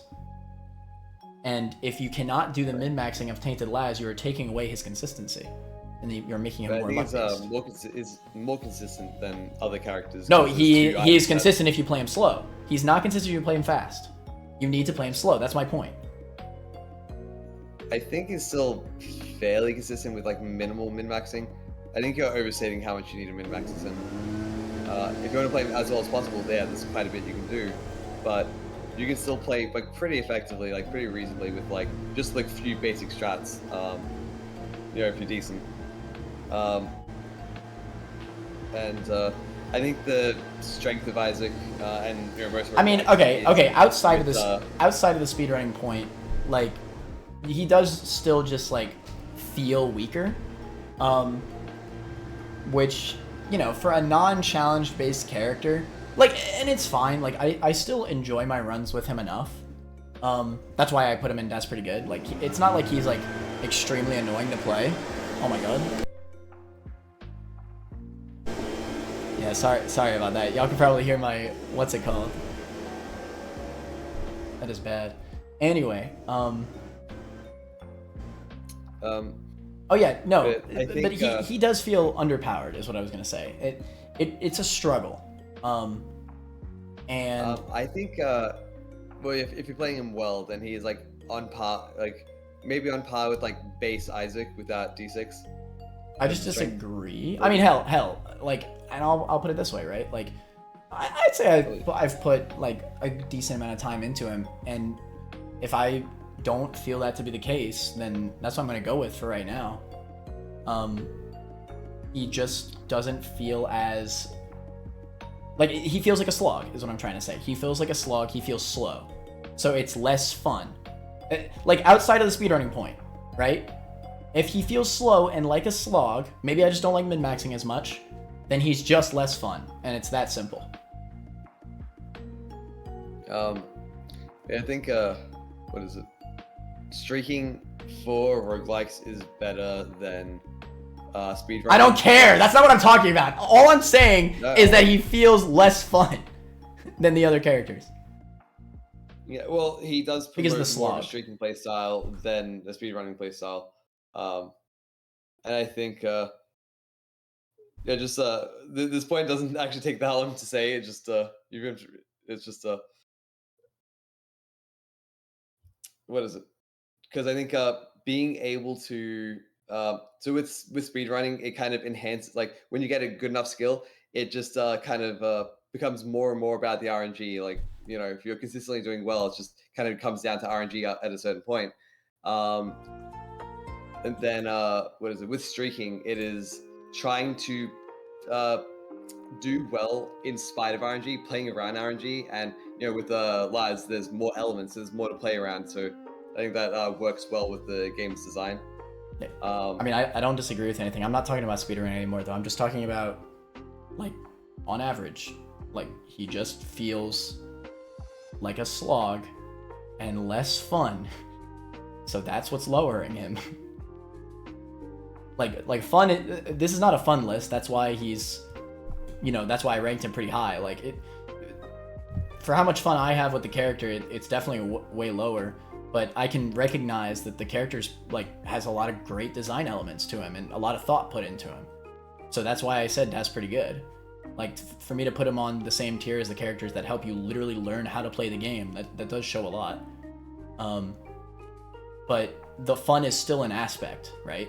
What was the character that I said just didn't feel fun, and that is what lowered them so much, yet despite their teaching? Eve? I think it was Eve. Something like that. Like they just don't feel fun or something. I don't remember which one. Oh no, it was Lilith. It was Lilith.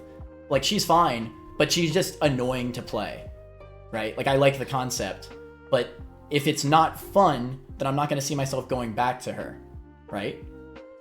Well, the difference between Lilith and T-Laz is that Lilith doesn't really have it's less fun in the fact there's more struggle of to hit things, but it's still not as much to consider as T-Laz, because T-Laz makes it more of a struggle, but it gives considerations in exchange for that, that's where the fun comes from. I am considering these things.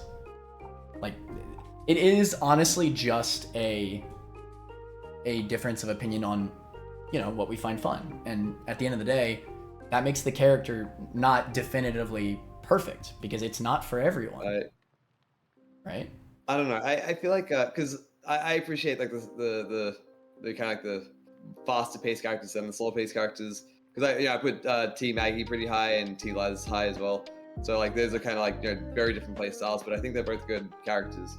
And I'm not a fan of just the fact that a character is min-maxing then I don't enjoy min-maxing therefore lower. It's like I think it's as good as min-maxing as you could do in Isaac. So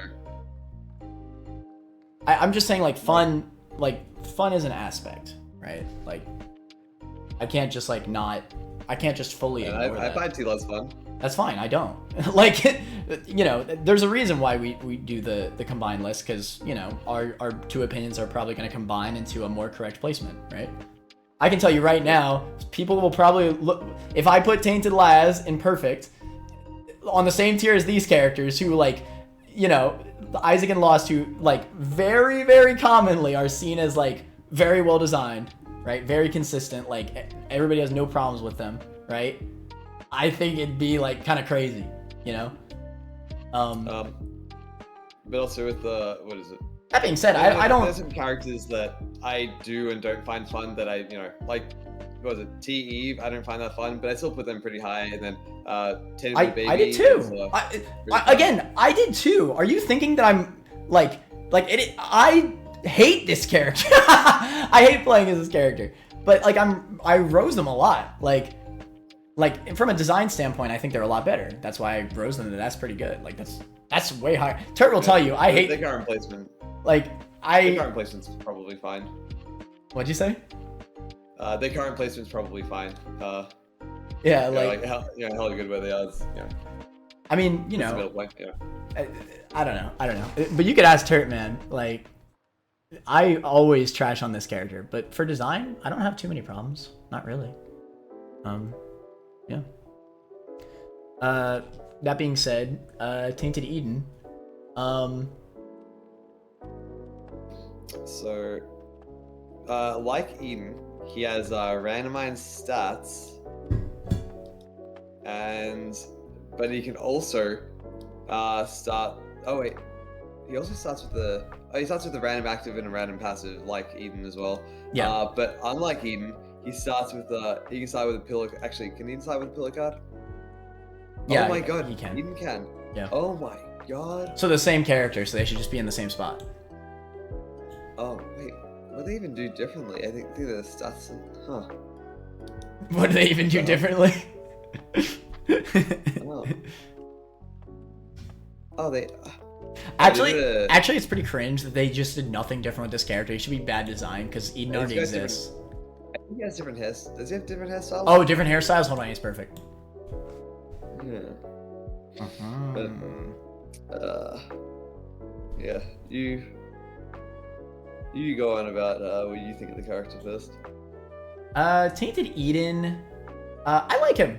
I don't think that he's the opposite of consistency. But what I like about Tainted Eden, I've actually gone on record to say this. I don't actually think a Tainted Eden streak would be that much like harder than like a regular Eden streak, which like is pretty crazy to think about. He's completely random, but you can control the bad start you got by just randomizing yourself again. I'm getting a little bit ahead of myself. Every single time you get hit as Tainted Eden, you D4 yourself. You randomize all your items. And in experience, I kind of like this mechanic, which is a hot take. Like a lot of people hate this mechanic. It used to be terrible. It used to be like you could like I said before with the health thing, on how I changed one of the characters. I already forgot who. You would. Oh, it was Tainted Isaac. Yeah.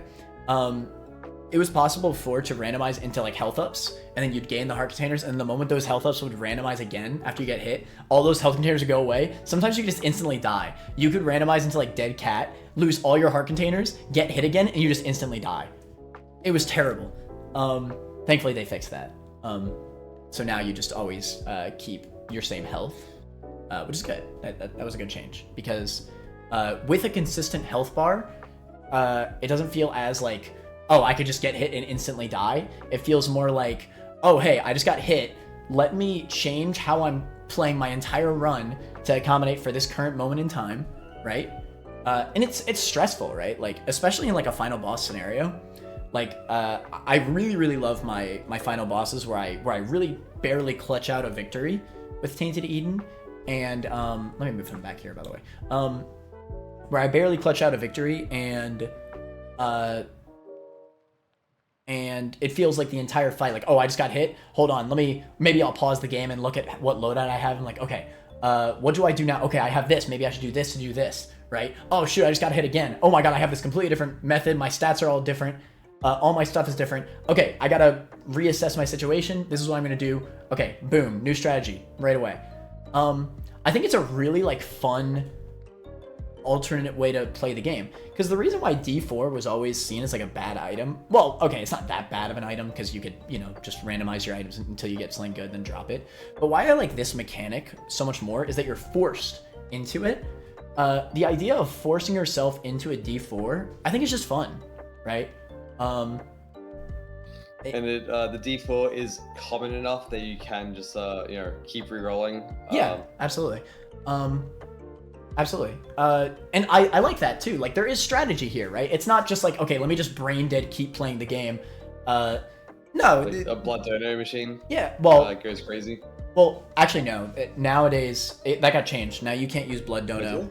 Yeah, it used to be like that. I actually like that they did that though, because now I can actually use blood donos, like, while still on the same what's it called? It's still easy enough to go to like a cursed door or something and still randomize from that, or a sack room or whatever, or a fire. It doesn't matter that much.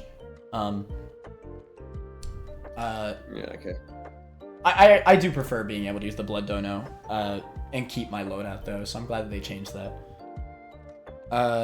Yeah, no, I like it though. I like the fact that you can, you know, self-damage yourself to get a loadout that you like, right? And then you can stick with, and oh, maybe at some point in the run, usually you could randomize to a point you get so OP that like you can, you know, you can not get hit for like a floor or two, and then you'll get hit and you're like, oh shoot, okay, let me re-randomize again into something that's really good, etc., right? Because when you're mid-combat, it's not smart to keep going into a run where you have a bad loadout. It's smarter to keep re-randoing until you have a strong loadout that you could sweep through, because you know, when you're mid-combat, it's hard to learn your setup, right? That's part of the challenge of the character.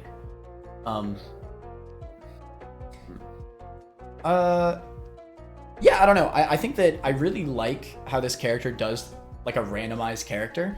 It's the only character that, it is the only way I play this game where I constantly feel like I'm having a decent, like a good time while randomizing all my items. Because usually I hate it when, you know, D4 effect happens, right?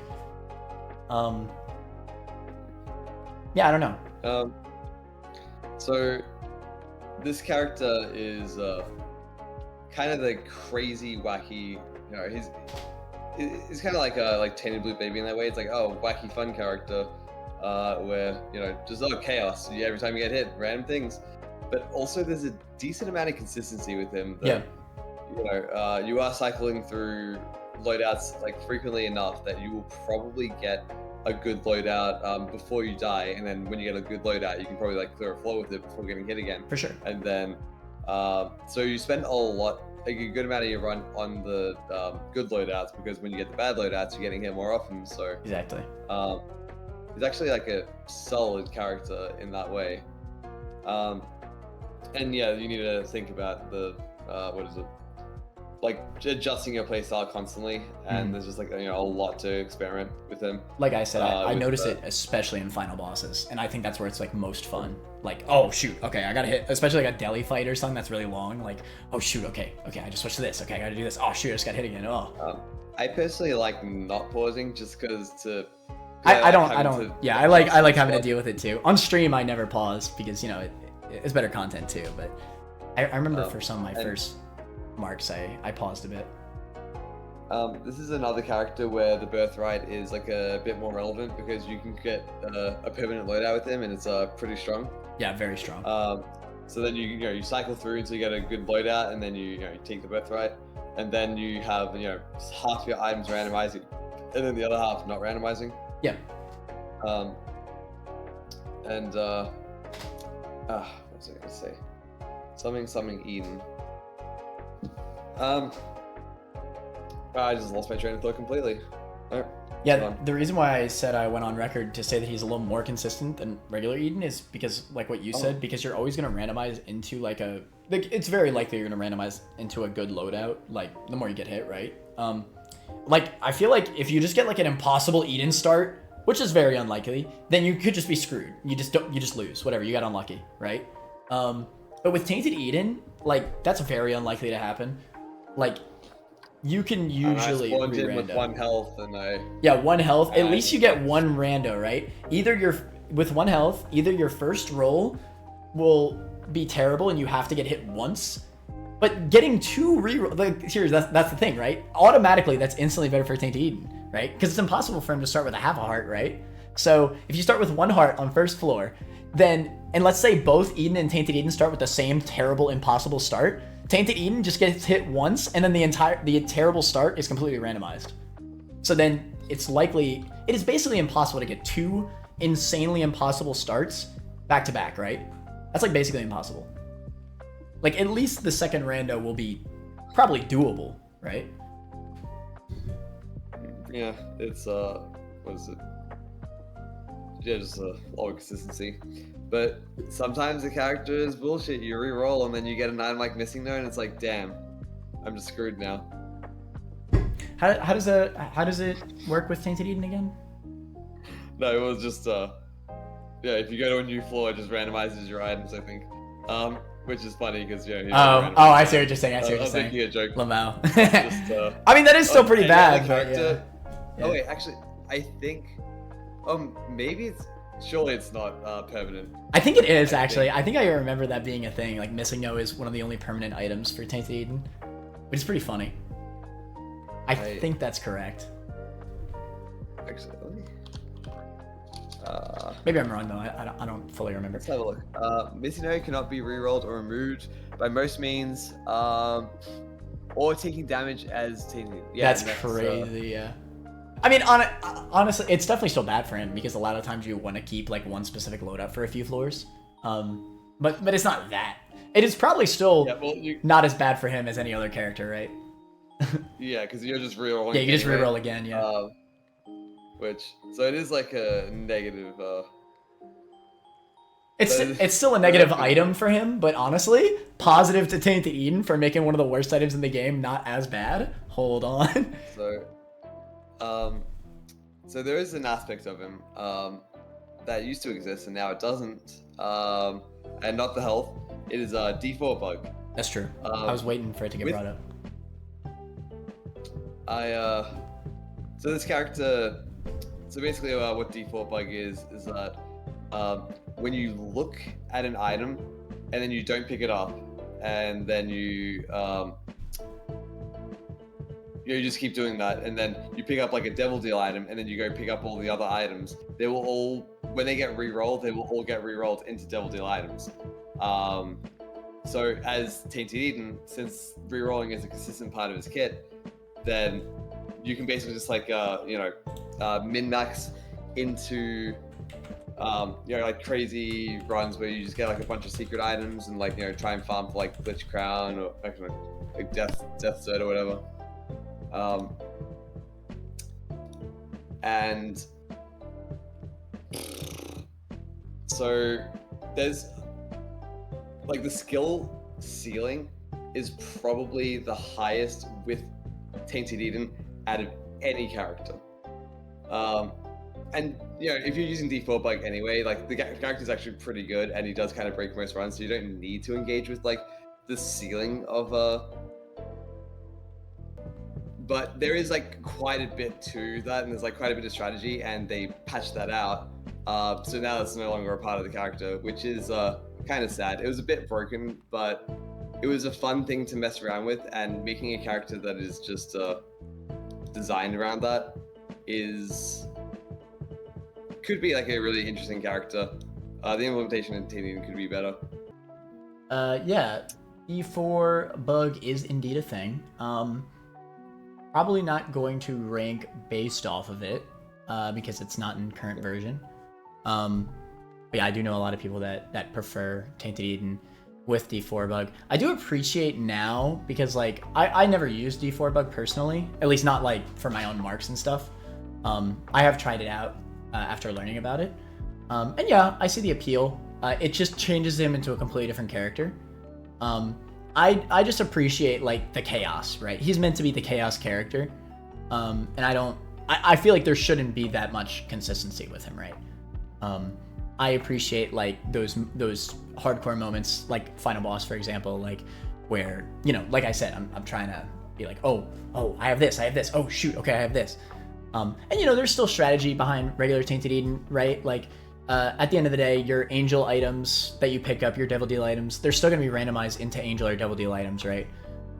So there is still strategy to getting like the stronger item pools, right? And I still like that. That being said, where would you put Tainted Eden? Maybe like top of that's pretty good. Top of that's pretty good. I was gonna put like mid hella good. I really like Tainted Eden. I think they do his mechanic pretty good. He's very chaotic. Yeah, it is like fun to play around like the wacky character, and there is like strategy to him and everything, but there's still nothing crazy about him like super stands out to me. That's like the thing that would have been like the thing that stands out is D4 bug, and that's gone. Mm-hmm. He's just you know, a lot of the time it's just a lot of his runs just kind of play out like you know, you get hit a few times and then you get a pretty strong run, and then you play with that strong run for quite a while, and then you get hit a few times and then you play with a strong run, and it's like, yeah, that's fair enough. Honestly, I think my favorite moments of him are just final boss. You're kind of right though. The main run like is yeah, it does usually just boil down to what you just said. But yeah, the wacky chaos aspect doesn't it does remove some amount of strategy. There's only so much strategy there can be, and then it doesn't lean into the wacky chaos aspect as much as it could either. I don't know. I think if they went any further, it would just be annoying. Like that'd be like if they made a freaking TM trainer character.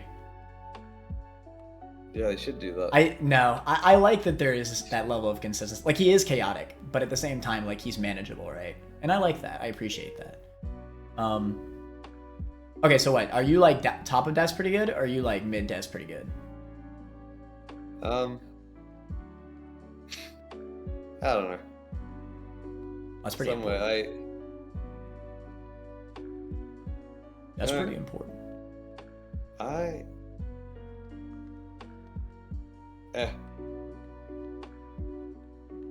fine, then we'll just do this. Whatever. So bell curve. Oh. Sorry. Tainted Lost. What to say about Tainted Lost? He starts off with the coin. I think that's the same as Lost. Let's go. Let's go. Anyway, he has a damage multiplier, which is relevant. Okay, Tainted Lost. I do like the idea that they went behind him. Obviously, the idea they went for Tainted Lost is they just said, all right, we gave you the mantle on Lost. We're going to take it away. You don't get it anymore. It's kind of like a Rebirth Lost. It's it was executed well. Yeah, that's true. That's true. That's a good way of putting it, actually. It's Rebirth Lost if it was executed well. I do like him. I don't think he's perfect, though. Like, unfortunately, even though he is the hardest character in the game, okay, here's the thing with him that I don't like. Even me just saying he's the hardest character in the game feels wrong. Because, like, I think the quote-unquote hardest character in the game is Tainted Jacob. But not because... Tainted Lost is less consistent. But, like, Tainted Lost, you could just get some runs that just completely steamroll any run. Because you get the better items, you have the huge damage multiplier, he doesn't have a freaking Esau chasing after him all the time. But at the same time, you can just die instantly. So, like, some runs as Tainted Lost are, like, so absolutely bonkers free. And then but at the same time, you could always die, and you just die some runs. I think Tainted Jacob probably has the hardest runs just in terms of like skill, right? Like I think you have to play more skillfully as Tainted Jacob than you have to as Tainted Lost. Does that make sense? Yeah, it's kind of like the floor, like the learning curve with him is just Tainted Jacob is higher just because there's just more to consider. Yeah, there's more skill expression with Tainted Jacob. Tainted Lost, a lot of times you can just get insanely lucky, and that's all you need, right?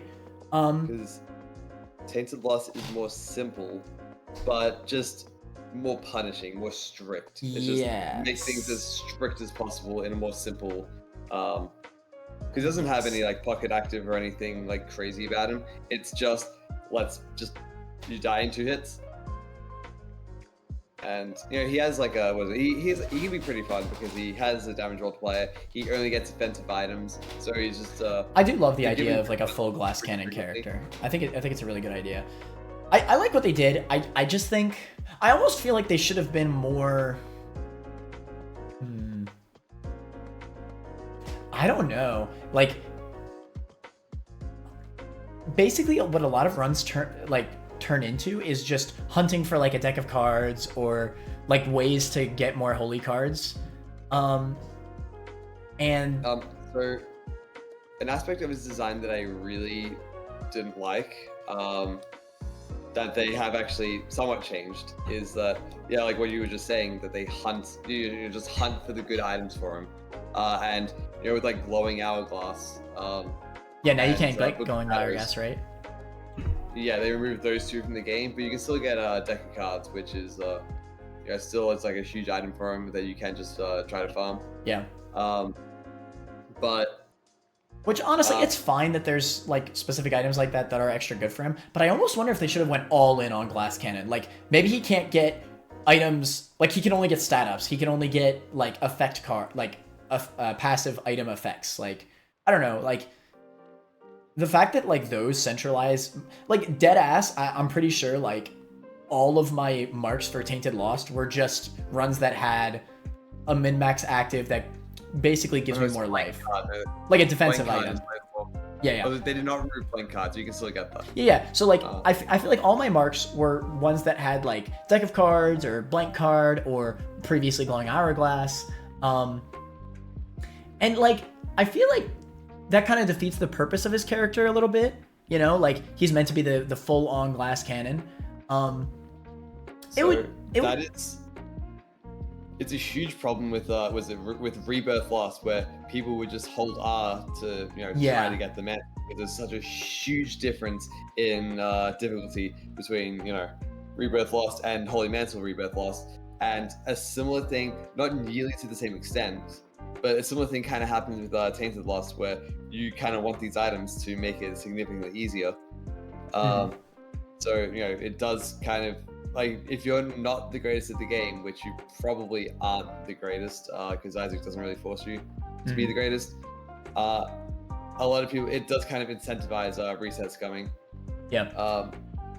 I think, and I honestly, I love the mechanic, the idea of getting rid of items like Holy Mantle or Dead Cat or like these pivotal Lost items. They just can't even spawn, which I think is a brilliant idea for Tainted Lost. I almost wonder if they should have went all the way, is my point. Like, it feels weird to me they removed some of them, but not other ones. Exactly, yeah.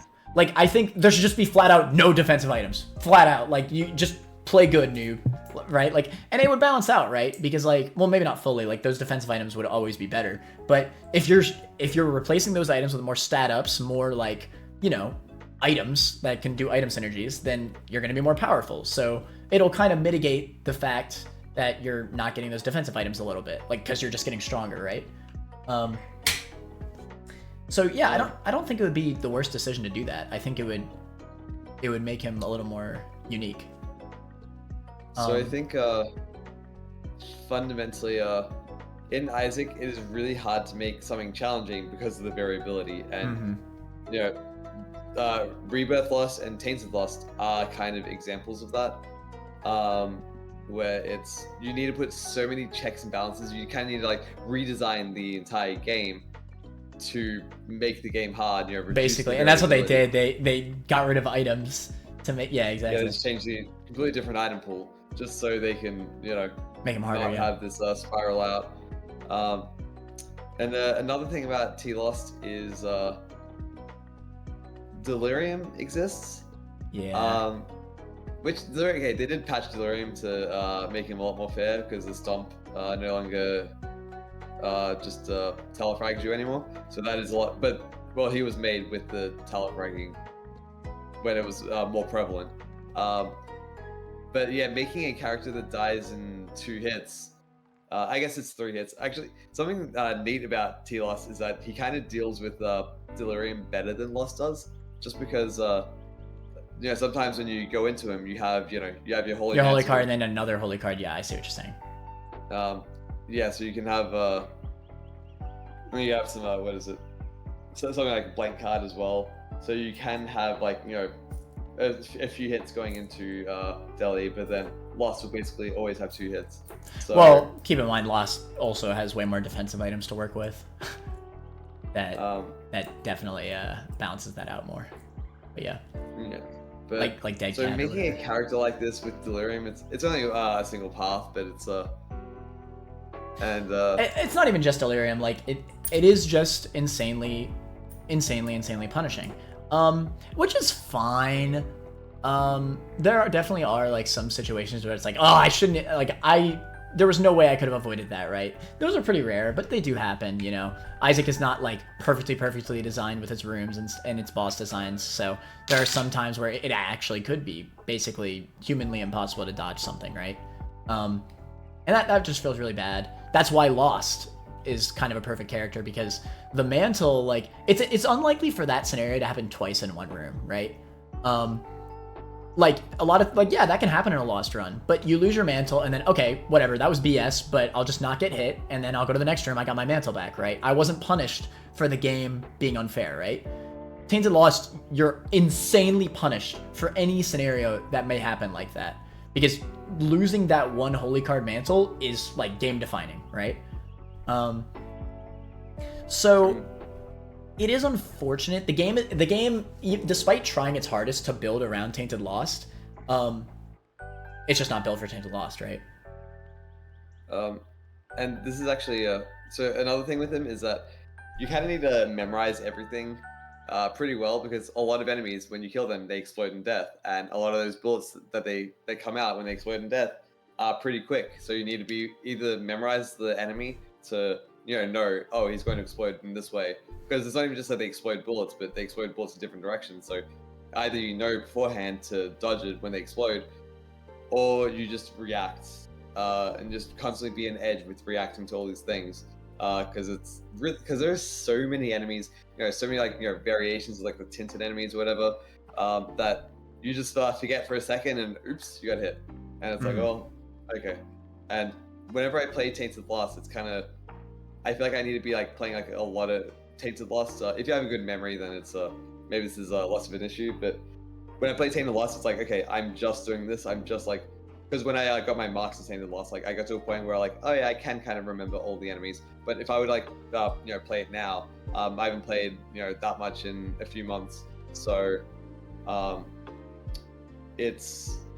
there will be bits where I'm just like, oh right, that thing, and oh that thing, I just and I would not be able to like really win runs as T-Lost, because I would just need to kind of refamiliarize myself. So it's a bit annoying in that way. But he is like a pretty fun character. Like he is kind of like a Lost, but yeah, I enjoy like him. Lost on steroids, like a more polarized version of Lost, where he's stronger than Lost, but also more fragile than Lost. So he does have like a lot of those elements to it. I think also has the downside of no health min-maxing. I enjoy him. Just like, I think if I ever had to like pick between Lost and Tainted Lost, just for like a fun run, I'd always pick base Lost.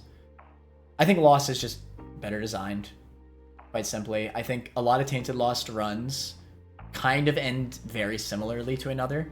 You get your one like defensive active or whatever.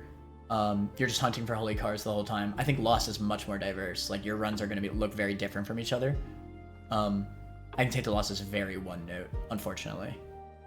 Like, weirdly enough, I think Telos is actually a decent like streaking character, just because you're not reset scumming to get like the good item that makes it significantly better. So you are just engaging with like, okay, this run kind of sucks and I need to deal with it as Telos. Kind of, but at the same time, you could always still streak for like a really good item, like Cricket's Head or something. Like, Wait, streak for a good item? What do you mean? Sorry, I meant reset scum for a good item. Oh, I guess on the first one, but then once you start streaking, once you win a single run, it's like, okay, to deal with what I mean, I think he's a little too brutal to be a good streak character. What's the furthest streak somebody's gotten with Tainted Lost? I don't know, but if you're, if you're like really good at the game, that's my problem with Tainted Lost, though. I think the game is not built enough around him to the point where he's too punishing. I think even the best of players will lose their streak relatively early. Like, even like the best streakers probably lose their Tainted Lost streaks like before the 30s, I would bet. Just because like, I think there's enough RNG there. Like, yeah, you could just get screwed, or there could be like a really bad enemy loadout that is humanly impossible to dodge, yada yada yada. Was there something that is funny? Is that if you beat Mega Satanism, you get Haunted Chest. So that's just like a downside of like, oh, now that's the so chest dumb. is just That's so dumb. it gets thrown at me, and then also if you beat the Beast, you get TM Trader. It's like, wow, great unlocks for the hardest character in the game. Thanks. Secret room item pool is now worse. You can't take blind items. Actually, I guess missing there also. God, you're right. Tainted Lost is actually detrimental unlocks, bro. It does give you Soul of Eden, which is okay. But yeah, a lot of it is just. Oh, that's Tainted Eden. Oops, sorry, I'm looking at Tainted Eden. Oops. Oh. That's the wrong one. Oh yeah, I was about to say TM Trainer. I thought that was Tainted Eden. Okay, never mind. Okay, yeah, sorry, yeah. Okay, no, that's Sacred Orb. Okay, yeah, Sacred Orb, Crystal Key. Okay, so the Haunted Chest was right. I just was looking at the wrong. But Sacred Orb's good. Crystal Key is good. Ghost Bombs is who cares, and then Soul of the Lost, who cares? Yeah. Just I think Lost unlocks are better, honestly. Yeah, it unlocks like nothing crazy. So you don't even get like super rewarded for like. I like Tainted Lost. I'd say he's one of my more favorite characters to play, but yeah, I do think he involves some RNG, which I think is a shame for the hardest character in the game. I would say Das pretty good, probably, or maybe it's I. I'd say like top of Das pretty good. Okay. Let's do like right in the middle of Das pretty good, since I'm kind of teetering on the edge of these two. I don't know. I mean, if you really want him in, honestly, I'll give it to you. You think it's top of Das pretty good? Because I know there are a lot of people who do just enjoy like, what is it? There are some people who like just play this character. Yeah. And I could see why you would want to just play this character. Yeah. Like, honestly, he does have that element to him. Honestly, maybe I'm giving him too little credit. I like the concept. I really, really do. I like the idea of, hey, we took away your mantle, glass cannon, go. I just wish they went all the way. That's really my only flaw with him, really. My only big flaw. I think the execution is... It's fine. Close to as good as you could hope for. Yeah, especially now they got rid of Glowing Hourglass. Glowing Hourglass is so OP. Yeah, that's ridiculous. Like, at least with I think blank card is... yeah, you still have to get in the item, lucky. In the shop item pool, it is got like a half weight to it, so it's very unlikely, much less likely to find. And even if you get blank card, you still need a holy card to a second holy card to find a holy card. Right. I also wish holy cards were a little more common. I wonder, like, in order to make this character a little less brutal, I wonder if it would have been crazy if, like, the game, like, made a holy card always possible to spawn on every floor. In some random way. Like, not, like... I don't know. Like, maybe it could even be in, like, I don't know, like a rock or something. Like, a random-ass rock. Like, I just wish that there was some way that you could guarantee a holy card, you know? Like, let's say I got Pyro. It's like, oh, I could bomb every rock on this floor to find the holy card or something. I don't know. Yeah, so as Tainted Lost, it is 10% more common. Yeah, I know it's more common, but it's not common enough. I was just giving the specific number. It's not common enough is my point. I think... Also, something I do like about Tainted is that he still does have like a health bar, so you can take a hit and then it's like, okay, well let me get my health back, and then you take another hit, and then over the course of a run, maybe you take 5 hits. Because what is it? Depths 1 and 2 are particularly good, and also I think Mozo. They're particularly good because they have a lot of skulls, and with those skulls, they drop cards. So usually it's like, okay, if I just get to depths, like I took a hit, but I've got a good run. If I get to depths, I can probably get that hit back.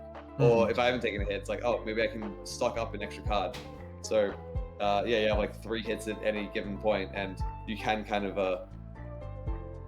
restock that, and it's just kind of an element to health with them. With regular loss, there's no actual like health. It's just Yeah. So I think it's pretty good. Okay. Is that spot fine, or do you want to argue for higher? I think that's fine. Okay. Yeah, that's cool. Tainted Lilith. So it is the Azazel of tainted characters. Basically, yeah. I think Tainted Lilith is maybe a little bit too I think this is a case of she actually is too strong. Like you were saying with Tainted Eve, she feels extremely brain dead. I feel this way when I play Tainted Eve. I mean, sorry, Tainted Lilith. I'm a dumbass. I feel that way with Tainted Eve as well. Glad we agree. Like, okay, like with Tainted Eve, like at least I'm always engaging with her mechanic. Okay, yes, I'm always engaging with Tainted Lilith's mechanic, obviously, but it's not like something to think about. I'm just whipping. And the fact that you could also still shoot, I think kind of hurts her design-wise. Like, at least if she only had the whip, then, like a lot of bosses, like maybe she'd have like a much bigger range issue. Like you could only whip, you can't shoot. But the fact that like she could also shoot, it just makes her so completely overpowered to a point where I really feel like it's just so hard to lose, And I did tests when I was testing between Azazel and Lilith to decide who was better. And honestly, like, it's hard to say that it's not Lilith, despite not having flight and everything. Like, against enemies, you just, like, the whip has so much range.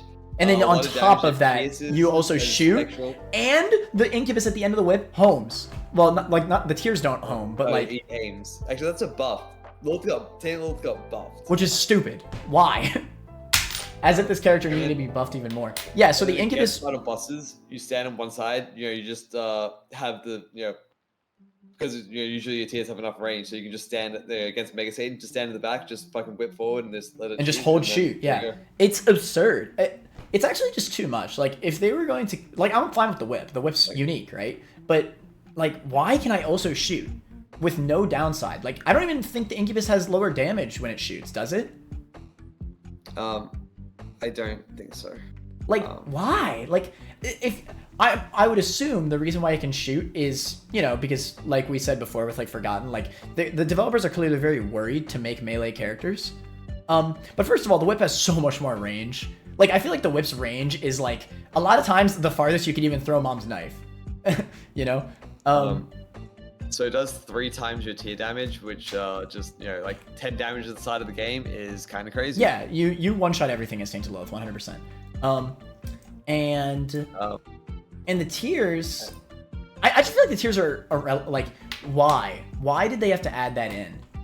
It's overkill. Like, I like the idea of like having a character where you shoot is actually different from where you are, and you kind of need to like manage it. I kind of like that, but on top of a character that has the whip, it's like, okay, maybe if they remove the whip, it's like, okay, this is kind of interesting. I need to like, baby this. Oh, you mean like you control, like you whip the, it's not a whip, basically what you're saying. It's like always whipped. It's always the baby's always whipped. Let me stop. Yeah, I can see that. Like, that could be a neat character, but the whip exists, so that's overkill. Right. Yeah, I kind of like that idea, actually. Like, you're always controlling the whip, but not the shooting, and the incubus auto shoots. But, like, you can't use the whip to attack. I kind of like that idea, actually. I'm with that.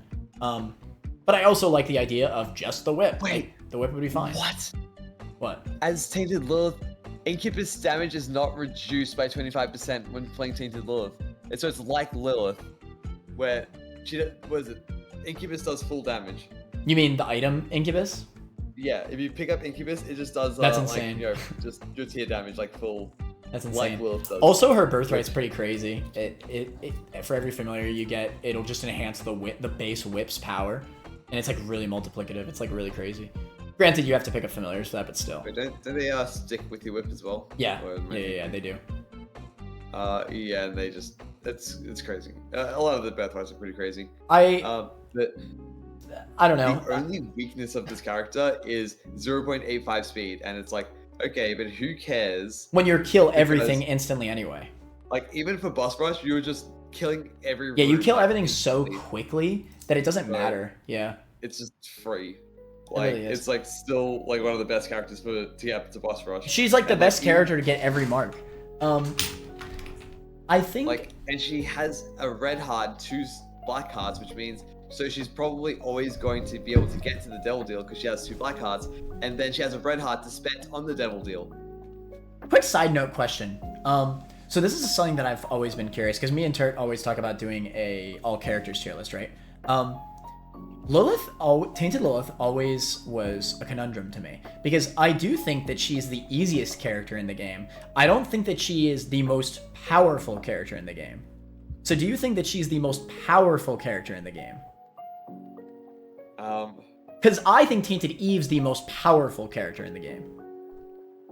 I think Tainted Lilith is probably better because she's more consistent. Tainted right, Eve and that's what I mean by easier. That's what I mean by easier. She's more consistent. Like she's free. Well, no, not even no. But when I say consistent, I don't mean as in easier. I mean like if you get bad RNG, the whip still does a ton of damage. Right. Right. But when I say powerful, I mean ability to get like insane. Like I think Tainted Eve will have way higher highs than Tainted Lilith is my point. Well, to get strong enough to win a run, I think Tainted Lilith is probably better than Tainted Eve. But to get like absurd runs, then Tainted Eve's better. Right. See, that's what I meant. Like I always used to say Tainted Eve was better because she has higher, like much higher highs. But in terms of consistency and ease of play, I don't think anybody can beat Tainted Lilith. I don't think it's I don't think it's possible. She's so consistent. She's just free. Azazel at least has the downside that it of the low range. You kind of like range. Yeah, but Tainted Lilith, because she has the freaking shoot. First of all, the whip is already further than the brim anyway. Second of all, the freaking Incubus can shoot and it homes. Like what? Honestly, she's insane into Deli. She's actually one of the best characters in the Deli because against Deli, you could literally sit on one side of the room and shoot. You don't even have to aim. You don't need to see Deli. The tears will just hit him because it's like you have homing. It's absurd. I don't know. But you get adoption papers for beating Mother of Saint Lilith. Adoption papers is the most fun item in the game, so perfect here. I don't like to rank so negatively based on they're too easy, but I legitimately think this is a huge flaw of the character. It's just every run plays out the same. It's the exact same, and there's not as interesting synergies either. Okay, let me put it like this. When I was getting my completion marks as Tainted Lilith, I think that when I was going to Beast, I literally got what is it, Dr. Fetus, and Dr. Fetus with Tainted Lilith is not that good because when you whip out, it shoots a bomb, and the bomb flicks through across the room, just like bounces across the room, and then when you're playing against the Beast, the bombs just kind of fall to the ground. They fall down, yeah. So it was just like, I got like my first item and I'm like, wow, this sucks. And then I intentionally played with that because I was like, yeah, screw it, I'll just try. And I still got through the game with relative ease. And that's like a negative pickup. That's crazy, yeah. I intentionally gipped myself and I still won. And it's like, that was one of the most interesting runs as Lilith. And I was playing unoptimally. That's what made it more interesting. And even then, it's still, I'm just whipping things a lot, so... I legitimately think... Okay, here's the thing. Oh, man. I think she is the worst designed, but she's really close to Azazel. Like, the problem with Azazel, though, is that you could unlock him so early, and he's so polarizing. So maybe Azazel is still worse. But, like... but Azazel's more interesting to play, which is a crazy statement. It's a crazy statement. You will never say that about Azazel in comparison to any other character. But I legitimately think I'd have more fun playing as Azazel than Tainted Lilith. Tainted Lilith is so brain dead. Tainted Lilith at least has like you have the whip and then the shoot, so it's like, okay, which part do I want to use? And it's kind of. I don't know. I think I prefer the positioning of Azazel. Like, as simple as it is, like, again, I don't like to put too much weighting into, like, this character's way too easy, but this character's way too easy. Like, it's so brain dead. Like, no thought, ever. Like, I think the character being too easy puts into A tier, because there's nothing wrong about, like... I think you're not giving enough credit to how bad it really is. Like, she is just unfun. Do you actually have fun playing as her? I like it be kind of funny every once in a while. Hey, I just want to win a run. Let me just play T-Lilith. And people do like playing as her because she is, like, strong. So there is some fun to be had there. Because, like, with the other two characters in bad design, it's Azazel kind of warps the game in, you're not playing other characters now, so that's a negative impact. And then Tainted Blue Baby is not really engaging with his mechanic, done really poorly. And T-Lilith is like, okay, it's really easy, yes, but it doesn't have like those like severe negatives. Like outside of being too easy, it's like. Well, my severe negative was that she's just so brain dead and unfun. Like, to me, that is a severe negative, but I get what you're trying to say. Like, they're not. That is subjective at the end of the day. Like, if you have fun with her, then that's fair enough. I would say we should probably just do bottom of A then, in that case. Yeah, I think that's fair enough. I still think I would personally go bad design. I do think she's very badly designed. I think they definitely need to nerf her. Okay, we'll put it like this. I like her more than T. Samson because there's something unique about her. It's she's being a tainted character at the very least. Not every character. I legitimately think I'd have more fun playing Tainted Samson, and that's crazy because I hate Tainted Samson. Tainted Lilith is so brain dead. I don't think there's another character in the game. Well, I know there's not another character in the game that's more brain dead. I don't know. I looked at your tier list of how good the characters were, and you put T-Lilith. Oh yeah, that was like prior. Yeah, that was. Hey, that's old. Listen, that's old. That's like 5 years ago. Like bottom. Hold on. I'm gonna look this up right now. Hold on. When was that list? That list was old, man. Hey, you know what? I can change my opinion. It's fine. Okay, well, I'll put it like this: the character is not brain dead enough for you to think that it's the.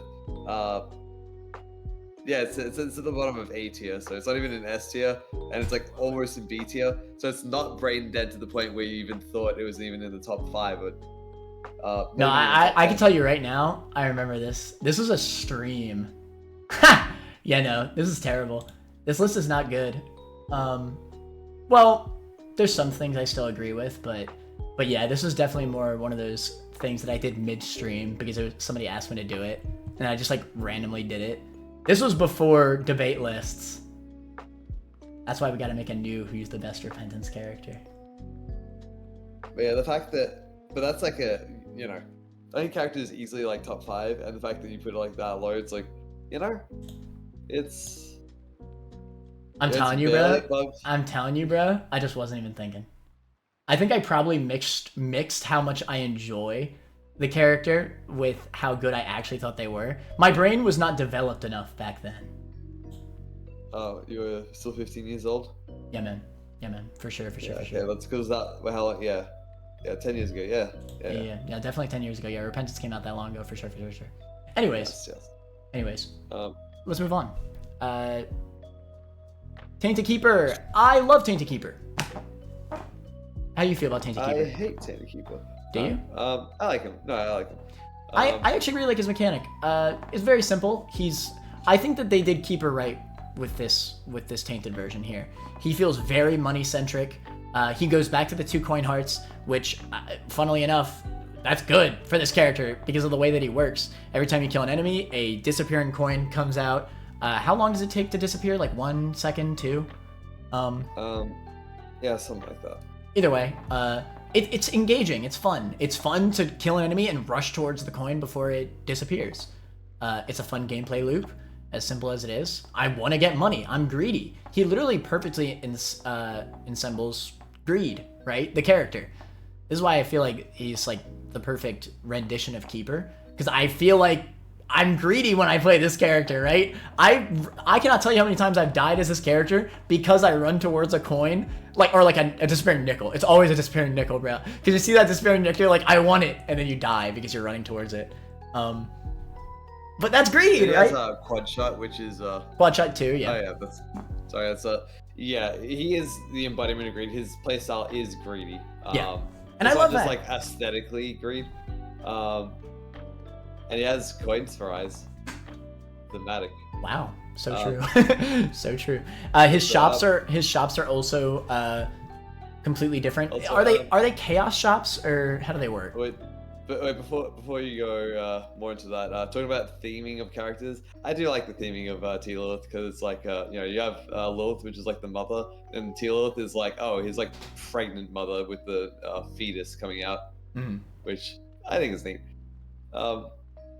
And then, but anyway, T-Keeper, the shops there's like improved I think they're improved shops. I think they're chaos shops, no?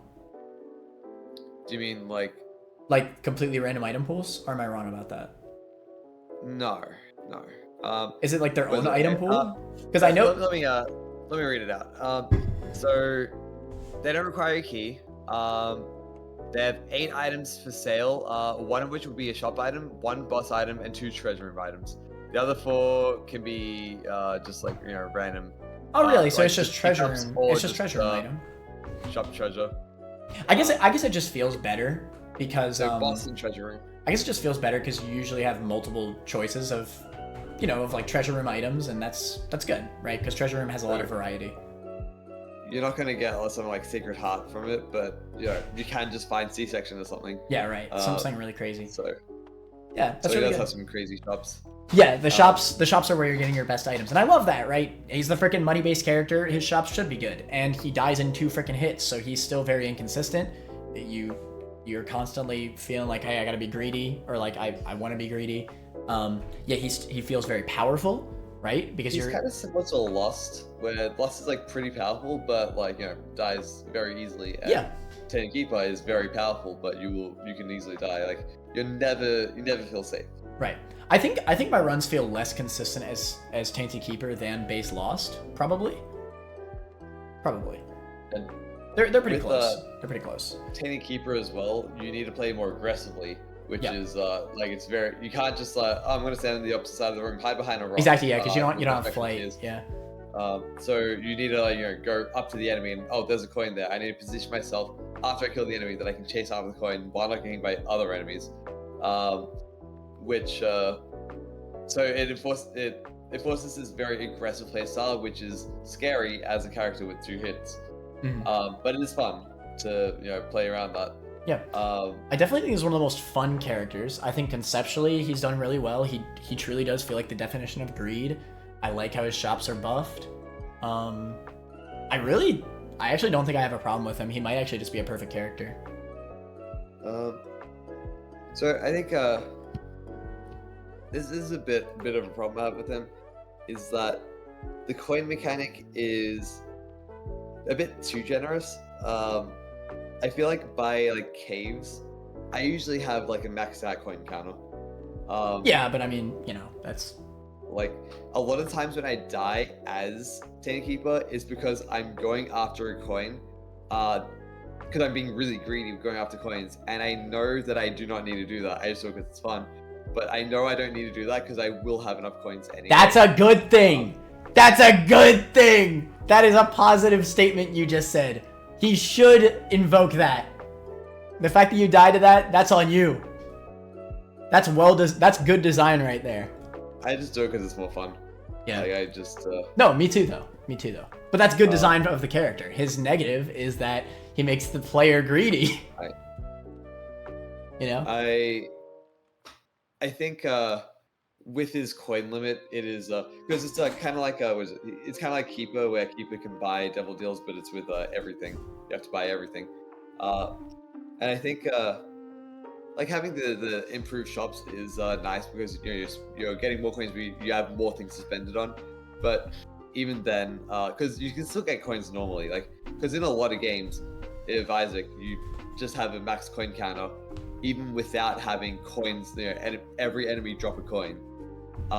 So having that amount of money plus the extra money can be kind of ridiculous.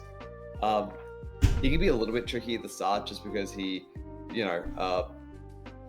just can't take any. The rooms are small, and sometimes you only get like two items. Like if you're really unlucky, maybe you only get a single item, but that's you'd have to be pretty unlucky for that. So he can be like maybe a little bit tricky at the start, but then by the time you get past the start of the game, you just kind of have like a lot of coins. And I think maybe if they made it so you can't get like nickels or like special coins because sometimes you get the what is it, like the golden penny. Actually, I guess you have to play as Tainted Keeper to unlock the golden penny. But once you do have the golden penny, which I had it for most of it because I went for Mega. Because something I did was that I just defeated Mega Satan as all the Tainted characters, just so I had like the extra mechanics to play with when I got the other marks as the Tainted characters. So I did have that for the rest of the marks. And if you have that, then an enemy drops a golden penny. It starts to disappear. You collect the first golden penny, and then the rest of them, it's like, oh, cool, I just got like 15 coins. So I think maybe if they removed like getting like nickel, golden pennies, and extra things. Here's the thing: I don't see any of this as a negative. The generous coins don't matter because the character is still very punishing. This character's not easy. This is a very punishing character. You can always die, like I don't even think the character would be like that much worse. You just have to like think more about it. It's no, and I'm not the biggest fan of I honestly prefer him to have a surplus of money. I like the fact that you do just get a crap ton of money and you can play around with that, right? But I think the gameplay of him like needing to be aggressive, needing to get close, like needing to be risky is fun. And the fact that I don't feel the need to actually play in that way it's a bit sad, I think, because I feel like I can just ignore playing in that way and still feel comfortable with getting enough items. I mean, you still have to. The fact that your health is coins still means that you kind of have to play kind of risky and close a lot of times because you could be one damage down. Like, let's say you're in womb, you don't even need money anymore anyway. Yeah, you need that health, so you're gonna have to get close, approach the enemies, pick up a coin so you could heal. And that's always that's gonna prevail throughout the entire run. Yeah, like I'm not saying it's at any point it's like never relevant or anything, but it's just not a thing of like, okay, I really need to optimize. I really need to think about this. I really need to optimize. I really need to be aggressive. It's like, sometimes I got hit. Let me just try to get a coin, and okay, there we go. And then you can play passively again, and it's like, you get to the coin cap, and it's like, yep, I can just play passively now, and it's like, now the playstyle of the character is just gone once you get a lot of coins, and so making the coins like a little bit more strict would mean you're engaging with that aggressive playstyle more, and you'll still be getting like a lot of coins with what's it called, just a coin dropping from every enemy, even if you're not getting like high value coins. So but I still think it's a really good character. It's still like like bottom of perfect. That's fine. Do that. We can do that. Because he is like one of the characters that I do play. Like I want to play Isaac, and it's like like the characters I gravitate towards. He is one of the ones where I'm like, yeah, I can do a Tainted Keeper run. Yeah, sounds like fun. Yeah, might not win, but like it's just fun to do, and I like that. Anyways, moving on to Tainted Apollyon. Did they change Abyss as well? Well, no, they did change. I know they changed Abyss. Who am I kidding? but did they change its charge time? I mean, no, it's still 4 because it was just higher. oh, it was always 4. It was always 4. Yeah. God, I always forget that's crazy. And then and now they made the locusts more interesting. Yes. So keyword there is more interesting. So listen, a lot of people will say, "Oh, is this a nerf or is this a buff? What happened at Tainted Apollyon?" For this list, I will only consider that as a positive. I cannot consider that a negative at all, because overall, you have more interesting things going on with your locusts. That is better design. With the locusts, they are with the special locust. Before it was like, oh, you get a special locust if you abyss like Polyphemus, but it's like, but why would you abyss Polyphemus? Exactly. Yeah. Why the hell would you do that? Yeah. So, but then now it's like, oh, there's something that's actually like not that good, like Mum's Undies, like a poison effect or something like that. Right. It's like, yeah, I don't want that anyway, so let me just abyss it. So you just get a lot more effects in that way, and then the order of your locust matters now, because even if without the special effects, you have quality 1 to quality 0 to quality 4 locusts, which do I think half your tears damage at like quality 0, and then to twice your tears damage at quality 4, and then quality 2 does your tear damage. So sometimes as your first locust, it's like, do I want to abyss a quality 0? Yeah, exactly. There's a little bit more strategy to it. Yeah. And I appreciate that. There's more to play around. He is still one of the more simple tainted characters. One of the simple tainted characters. Like, he's kind of, because we said that, like, was it Apollyon's kind of basic. He's just hey, what if you gave Isaac a void? And that's kind of what Abyss. Kind of. I do think give him Abyss. I do think that with Tainted Apollyon, there's definitely more to think about. Now with the changed Abyss, you could obviously just like suck up every single item, but if you're trying to be optimal, I do think that there's quite a bit more to think about with Tainted Apollyon. With Apollyon, you're just gonna suck up every item that you can. But I do appreciate the fact that the whole quality system is there, and there's a lot to think about what you're abyssing or what effects you're getting out of your locusts. Also, the one thing that Tainted Apollyon that is different is he has minus fire rate, which means you have to rely on the locust more at the early game, because you're given a locust to compensate for the lower fire rate. So yeah, he probably is more interesting than Apollyon. Actually, with the void buff, it's there's some really fun runs you can do as Apollyon. That's true. But I also feel like Apollyon. They are the thing with him. The thing with him is that he's a tainted character. So if he was just a base game character, like, I would be like, yeah, this is great. But as a tainted character, it's like, maybe I want a little bit more, because he's just kind of holding. The most unique thing about him is that it's a pocket active. But outside of that, he's basically like equivalent to like Apollyon. A bit more interesting, but also he should probably be even more interesting because of the context. That's fair enough, actually. I was actually you're actually right. I was gonna put him in That's Pretty Good, like bottom That's Pretty Good, but I think with context of the tainted character, he probably is just like very close to Apollyon. Like, I think like next Tainted Judas, he is kind of similar in that way, where Tainted Judas is kind of like, hey, here's a character that has this pocket active. Yeah, you're kind of right. Yeah, they do feel similar in that way. Okay. Like, actually, I think Tainted Judas is better just because Tainted Judas at least has something unique. Well, he's a Soul High character, so he's got that going for him. But also, his Dark Arts functions differently to other characters' Dark Arts. Tainted Apollyon doesn't have that. And I'd say that Abyss is a more interesting item, but they could have done something to make it unique on him. Yeah, I agree. So I think it's very like around that range. Have you considered the fact that it's cool that you could see the Abyss in his head? Oh, yeah, he has a cool design. It looks like it's made of stone. I don't know if he is. Either way, he's perfect. I mean, like, you can't really beat that argument, Also, does he have little horns and wings? So it's like the devil and the angel. I never really thought about Apollyon. Whoa, that's true for normal opponent as well. Oh my god. Hold on, they might need to both be perfect. Hold on. Anyway, Perfect. that's good enough. I think we both agree on that spot, right? Yeah, that's probably fine. Okay, cool. Forgotten, Tainted Forgotten. I like Tainted Forgotten-ish, yes.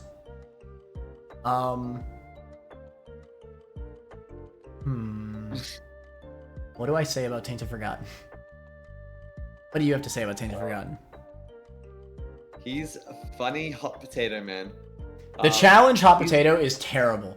Oh my god. It's a good challenge. I hate that challenge. I despise that challenge. With that, like it is. The bomb. Think quite a bit Listen. No. I'm not against the idea of the challenge. The idea of the challenge is cool. The problem is that in the late game, the explosion is so weak that it takes forever to kill the bosses. Like, it's not like a Dr. Fetus bomb. It takes forever to kill things. Does it? I don't. Yes. No, it is. Unless they changed it. When I played it, like, on first release, god damn, man. It would take so many hits. Does it not scale with your dash? I don't know. Anyway, I don't remember. It's not important. So yeah, he's a funny, funny character. Probably one of the most like mechanically unique characters. Like in terms of min-maxing, he is pretty similar. Like you can do some like funny stuff of like opening up like spike chests for free. I think. Yeah. I think going to curse room. Yeah, curse room is free. Yeah, you just throw them in. So he's got some like funny min-max stuff, but the thing that's the most unique is just like the play style of like moving around the room. And I don't think there's any other character that actually pushes it quite this far. Yeah, he really is a fully unique character. I mean, I don't technically have an issue with him. I just don't think he's as fun as the other perfect characters. Is that fair? Yeah, he doesn't have anything like really crazy about him. Like, he doesn't have like the min-max aspect. Which I think that's like for characters like up there, like how you get on the list. Like I feel like you need to kind of have like all of these aspects, but with his playstyle, like the thing that's carrying him is the playstyle of going around rooms, and you constantly need to like be moving about the room. And there's a decent amount to consider with just sometimes you kind of want to throw. You want to throw the skull, but then you put it in a bad position and you like kind of retrieve it, and there are enemies in the way, and it's a game. How do I run around these guys, and maybe I can kind of lure them into? Maybe I can't make it back to my skull, but I can lure the enemies into it and then wump them, because you can still control the skull while it's just like on the ground. The problem is that I think they kind of pulled it off. I mean, I don't see any negatives. I just don't I just don't have that much fun playing as him, but they did kind of. I think they nailed it. I don't think of too many weaknesses. I think against final bosses is kind of lame. Because yeah. A lot of the time it is just just say with like Mega Satan, I'm going. You just leave him there, yeah, exactly. Yeah, throw it next to Mega Satan, just keep wumping him while I'm standing the other side of the room. Right. You know what's the most cringe thing? If you have Nod Leaf as this character, you could actually just fully attack and be invincible at all times. Damn. Like you can move. Like you could actually move, because the Nod Leaf, it takes effect based on the bones. But you're not invincible if you attack. But if you have an orbital, technically, you could just like move for free and always be invincible, and then just use the orbital, because I think the orbital goes around. Wait, does it go around the bones? No, it might go around the bones. Either way, like, I don't know. It's just kind of crazy. Also, dropping bombs as this character, I always mess it up because I'm like, oops, it drops there. Oh yeah, it drops on the bone, yeah. Which I kind of like, honestly. It's kind of quirky. It's kind of unique. Can you drop a bomb and then like wump it with your stick to like fire it? Maybe. I don't think I've ever tried that actually. Maybe you can. I don't know. But so against a lot of the final bosses, this character is kind of like really basic. Yeah. So it's probably more fun into enemy rooms. But there is one final boss that is actually really interesting to fight as this character is Delirium. Yeah, your favorite. He Your forces you favorite to boss. move around. Yes, he's great. But he forces you to move around the room, and any enemy or boss that forces you to move around a room as Forgotten is really hard because sometimes you want to retrieve the skull, but he's just Delirium's kind of moving about. It's like it's really hard to get back to it, and then you try to hit Delirium, and it's like, oh, I got 1 or 2 swings, and then now he's on the other side of the room. So you're just constantly just like dashing back and forth, and it's probably one of the hardest bosses in the game. Is Delirium as Tainted Forgotten. Like, I remember struggling a fair bit. I think I still beat it relatively quickly, but I was sweating. I was like, wow, this run's pretty easy. Then I got to Delirium and I was like, oh god. Yeah. Oh god, what's happening here? I think especially in big rooms it can be pretty interesting where the boss is moving a lot. Yeah. I think even Hush is pretty fun with this character. Hush kind of just stands still. You kind of just leave him next to it. No, he does move eventually. Sometimes, but I'm not saying he's as interesting as Deli, but crazy. it's not as boring as Mega Satan is what I'm trying to say. Yeah, it's a lot of wumping. Where'd you put him? I'm indifferent.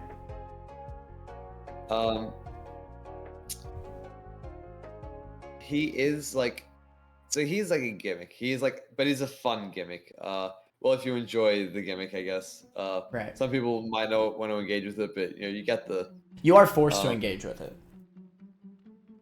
And something that is kind of unfortunate is that with the base tiers you have the momentum of the tiers that you're all the little complexities of the nuance of the tiers that you're engaging with, the momentum and everything like that, and flinging your tiers. It's Tainted Forgotten doesn't have that. Yeah, because you don't even have the soul with Tainted Forgotten. So it's kind of a shame that that's gone, and a lot of the synergies are removed. You have some synergies that remain. If you get triple shot as this, it's crazy. You know what? If there's gonna be an actual negative to him, that's what it is. It's. I do think actually, thinking back on it, the reason why I think he doesn't feel that fun is that I think all the runs feel the exact same. Yeah, I guess it's. I mean, the mechanic is fun to mess around with at the start, but the moment you have had your fill of it, it kind of is just the same. You're always playing throw it, go get it, throw it, go get it, throw it, go get it. Yeah, he's a bit of a gimmick. And gimmicks have a novelty, but they. But if the gimmick does not alternate with items, then all your runs are gonna feel very samey. Yo, wait, put Forgotten down. Same, he also has Blown Club. Well, but he has the soul and he has going for him. But yeah, I would probably put was it Tainted Forgotten around That's Pretty Good or Hella Good. Yeah. Where are you edging more towards? I'm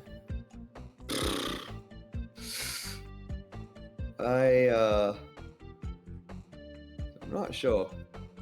I'll put him wherever you want, bruh, because I'm in that same range too.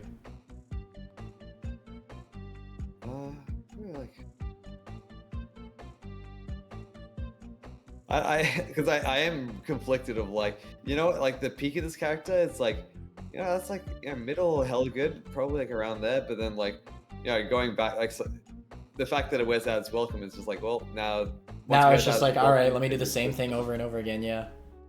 So at first it's it's middle of hella good. Then after a while it's middle of that's pretty good, and it's I don't know. I'll just maybe top of that's pretty good. Okay. I want the bell curve. That's more important to me. Exactly. Yeah, that's fair. I think that's exactly what I was trying to find when I said that it felt kind of unfun compared to all of the other characters. I think it is just that. Items don't really save him that much. He just feels very samey. I'd say it's not too different from like with a Tainted Azazel, he kind of has like gimmicky way of firing.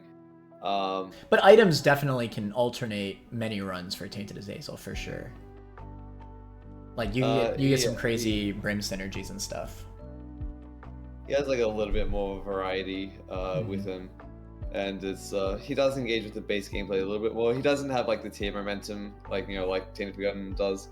So I'd say they're like Tainted Forgotten and Tainted Azazel are like kind of similar.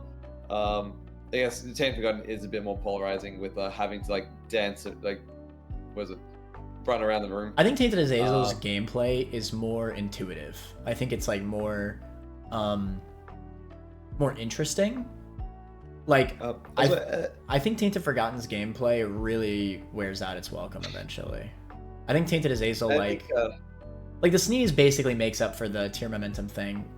Honestly, maybe even makes it better. Like the sneeze gameplay is interesting. Like, and it's always going to be engaging, right? No matter what items you have. And I think when runs are going well as Tainted Forgotten, a lot of the time, you walk into a room, you throw the skull, and it just kind of clears like all or most of the enemies in the room, and then you just kind of steamroll a lot of things. So a lot of the time it's kind of like, yep, I walk in and I throw and that's it, and then you have some rooms that are like, oh, this is tricky, but that's some rooms. Right. So he's kind of got that going against him, but yeah, like some of it that's pretty good. Is like, yeah, that's good. That's all right. Tainted Beth. Really? They did it. They made a Soul Heart character one of the most overpowered characters in the game. No, Tainted Judas we already placed him. Tainted Judas has a high ceiling, but he definitely I would not say he's like easy to get to that ceiling, Yeah, it's unlike so the inverse of Bethany, where contextually I think she's great. Soul charges. Yeah. So she has soul charges, and then Tainted Bethany has red heart charges. What is it? Blood charges. Yeah, blood charges. Which she doesn't really need it. She's already like really good because she has Lemegeton, which is really good, and it's a pocket active, which is really good, and then she has blood charges on top of that, which is really good. And she could still pick up regular items, which is really good. They are weaker items, but still. They are a bit weak, aren't they? Yeah. That's like her downside, but it doesn't even feel like it because you get so many additional items with Lemegeton that you don't really notice it. That downside is mostly counterbalancing the fact that Lemegeton spawns items in the room that you're standing in. So if you're in like a secret room, whatever, it'll spawn like secret room items more often. Right? Yeah, more often. Yeah, it used to be I think just guaranteed. I think, and then they nerfed that. She was insane back then. You just always get a planetarium or whatever, and just go crazy. That's ridiculous. Yeah, but anyway, I do still like that it's still a chance though. Still gives you strategy of when to use the blood charges. I think that's cool. But yeah, the wisp also just block shots. Oh yeah, and they each have 3 health, like completely undeserved. Like she's like defensive too. Yeah, I don't know. Tainted Beth, well, on viability, she's like one of the best. But in terms of like her design, I do think it's a little similar to Tainted Eve in a way. Not the same. Like I definitely think Tainted Eve's gameplay is more fun, IMO. But I do, even though she is very overpowered, I do still feel like I'm engaging with her mechanic. I don't feel like super Omega brain dead. Like honestly, at the beginning of a Tainted Beth run, like there's still some build up there, right? You gotta make sure your wisps don't die. If you're like at the very beginning of the run and you let your wisp die, then it can kind of snowball into you just not being strong enough, and then into maybe dying. Probably not, but maybe. Which is similar to Tainted Eve, right? Kind of a slow startup, and then you just really snowball. Tainted Beth also has that aspect to her for like final bosses, that if you're not quite OP enough to steamroll, you could actually just lose all your wisps in the final boss, and then like you're actually really weak then, because that's when you really notice the lack of the underpowered items, because when you have no wisps, then you actually do feel relatively weak. So she is kind of like was it Tainted Eve in the way that once you get a lot of clots, once you get a lot of wisps, you kind of start to steamroll because then you're not losing wisps because you're destroying everything. And you're not losing health because you're using the wisp defensively, just like you're using the clots defensively. It's like the same thing. So if you find like a single good item, then you can probably build up clots. Like even if honestly, if she was like the exact same character without Lemegeton, she would still be like a decent character. Like not even like that bad. What, you mean like if she had the blood charges and not Lemegeton? Yeah, if she was just like, what she is, she wouldn't be like the worst character in the world. Not that like good, Soul Heart characters, but you have the blood charge mechanic. And then she was reduced to... I guess she'd be pretty basic for a tainted character though. Yeah, but I'm saying that she still would be like viable. Oh yeah, even without Lemegeton. Yeah. But then she has Lemegeton as a pocket active, which just makes it... Which is like one of the best activators in the game, yeah. Yeah, I mean, not much to say. Well, it's kind of tough because I do think that she's a little more brain dead than Tainted Eve, at least. Yeah, because Tainted Eve at the start, you are kind of like, okay, it's kind of risky. Like, let me manage my health and like do the recall stuff and everything like that. And she does start because Tainted Bethany starts off a little bit stronger in the sense that her base tiers are stronger. So at the start, you're just kind of playing like a normal character until you start rolling. One of the reasons why I really wanted Tainted Eve in Perfect is the fact that her playstyle truly feels unique. Like even if you get Sumptorium, you're never gonna have a run as a different character that feels like a Tainted Eve run. And that's why I really felt good about Bethany is Tainted Beth. Like she is unique in the she has a blood charger, so she is unique in that way, but also it's just use the active more and it's like, okay. Tainted Beth is kind of just Lemegeton, the character. And you could always get Lemegeton as any character. Yes, obviously the blood charges let you use it a lot more, but at the end of the day, most Lemegeton runs do kind of just feel like Tainted Beth runs, I'll be honest. But no Sumptorium run feels like a Tainted Eve run. Does that make sense? Yeah. So that's why I really wanted Tainted Eve in Perfect, because she really did feel unique despite being overpowered. Tainted Beth, while I do still think that she, similarly, I still feel like I have fun playing her. I do. Because it's not like Tainted Lilith where it's like, oh... Yeah, it's not like, no. Enemies. It's not like that. Like, you're still thinking about, like, how can I optimize my wisp? Yeah. How can I optimize getting the most wisps that I can? And you always have that risk of, like, hey, if I lose all my wisps, I'm extremely underpowered, right? I think one time I got stomped by Mum's foot, and it's like, oh god, my wisp. Yeah. Yeah. And sometimes you get a bad wisp, and it's like, oh, I have to get rid of this. How true. Do I get rid of this bad wisp? So that is a little bit tricky sometimes. But yeah, it's kind of a steamroll character. So the fact that it's like a really easy character, I don't think it'd be all that high in the list. But it's not, like Lilith, where it's just... Yeah, no, definitely not like that. I think that I'd probably put her, like, top of Des pretty good, though. Maybe.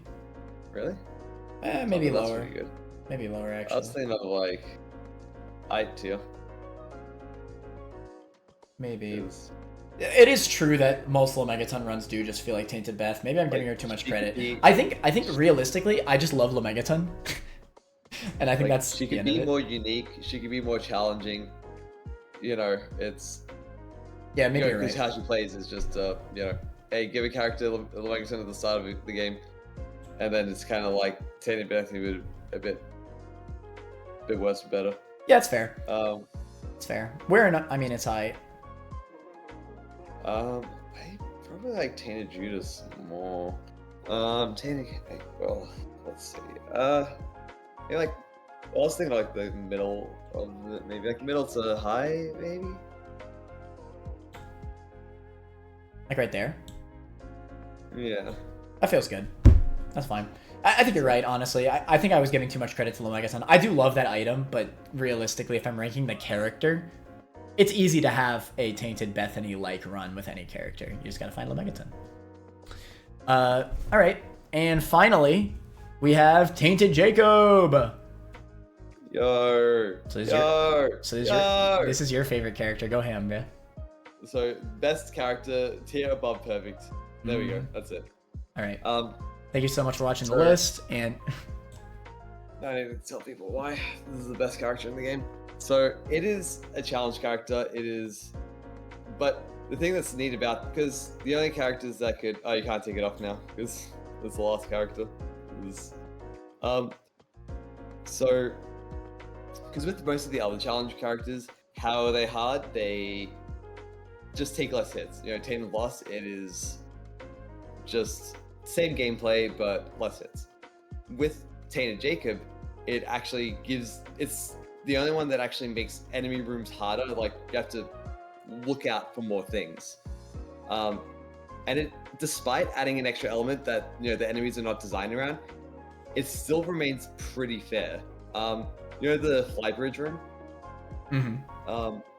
With that, you know, usually you can chain them up and then kill the flies, but even if you don't do that, there's a video that I saw where somebody just kept dodging Tainted Jacob while killing the flies, and they dodged like 4 different dashes. And because there is enough wiggle room, the fly bridge is thicker now, but when it was one tile, you still can dodge Tainted Jacob, and that's like one of the most unfair rooms with him. So even in like one of the worst situations, the character is still fair while adding this extra element, which is quite shocking how fair the character manages to stay. And it's one of those characters that you never feel quite safe because you have full health, you have like a pretty good run, and you're like, yeah, I am doing well. This is good. You throw once and then you turn to Lost and instant die. And it's just it's got that element of Lost and actually so it's kind of like another negative of Tainted Lost is that he's always in the situation of like, oh, I could lose right now, so you're always in that, so there's no like variety. With like Lost, it's like, oh, I'm pretty safe, and then you get hit, it's like, oh god, let me lock in. And then it's also Tainted Keeper, it has that as well. And then Tainted Jacob, it has that as well with and it's for a whole floor. If you get hit at the start of the floor, it's like, okay, let me focus for this shit. Yeah, right. Because, and he's got a bit of the, so I've kind of brought up the differences between the min-max and the speedrun characters. You know, some characters force you forward and some force you to slow down.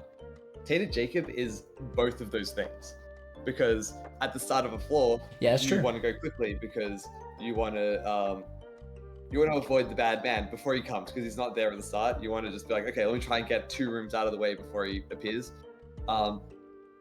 And something that's really funny is that you can spawn him early, if you want to use him. I usually do that, honestly, because I like using Esau to kill things. And it's and you can also use Anima Solar just as a normal item in that time. Honestly, so you kind of I didn't know if this is a buff or not. Was Anima Sola, even since Start of Repentance, like, could you use it like you can now to like you latch him and then you could use it while Anima Sola is uncharged to make him charge again immediately? I don't know if that's a buff or not, because that really changes him a lot if that's a buff. Because honestly, that's what makes him fun to me, is the fact that I could basically control where he charges. Okay, so what is it? So you have that forward momentum of like, okay, let me just try to do that. But then once it's there,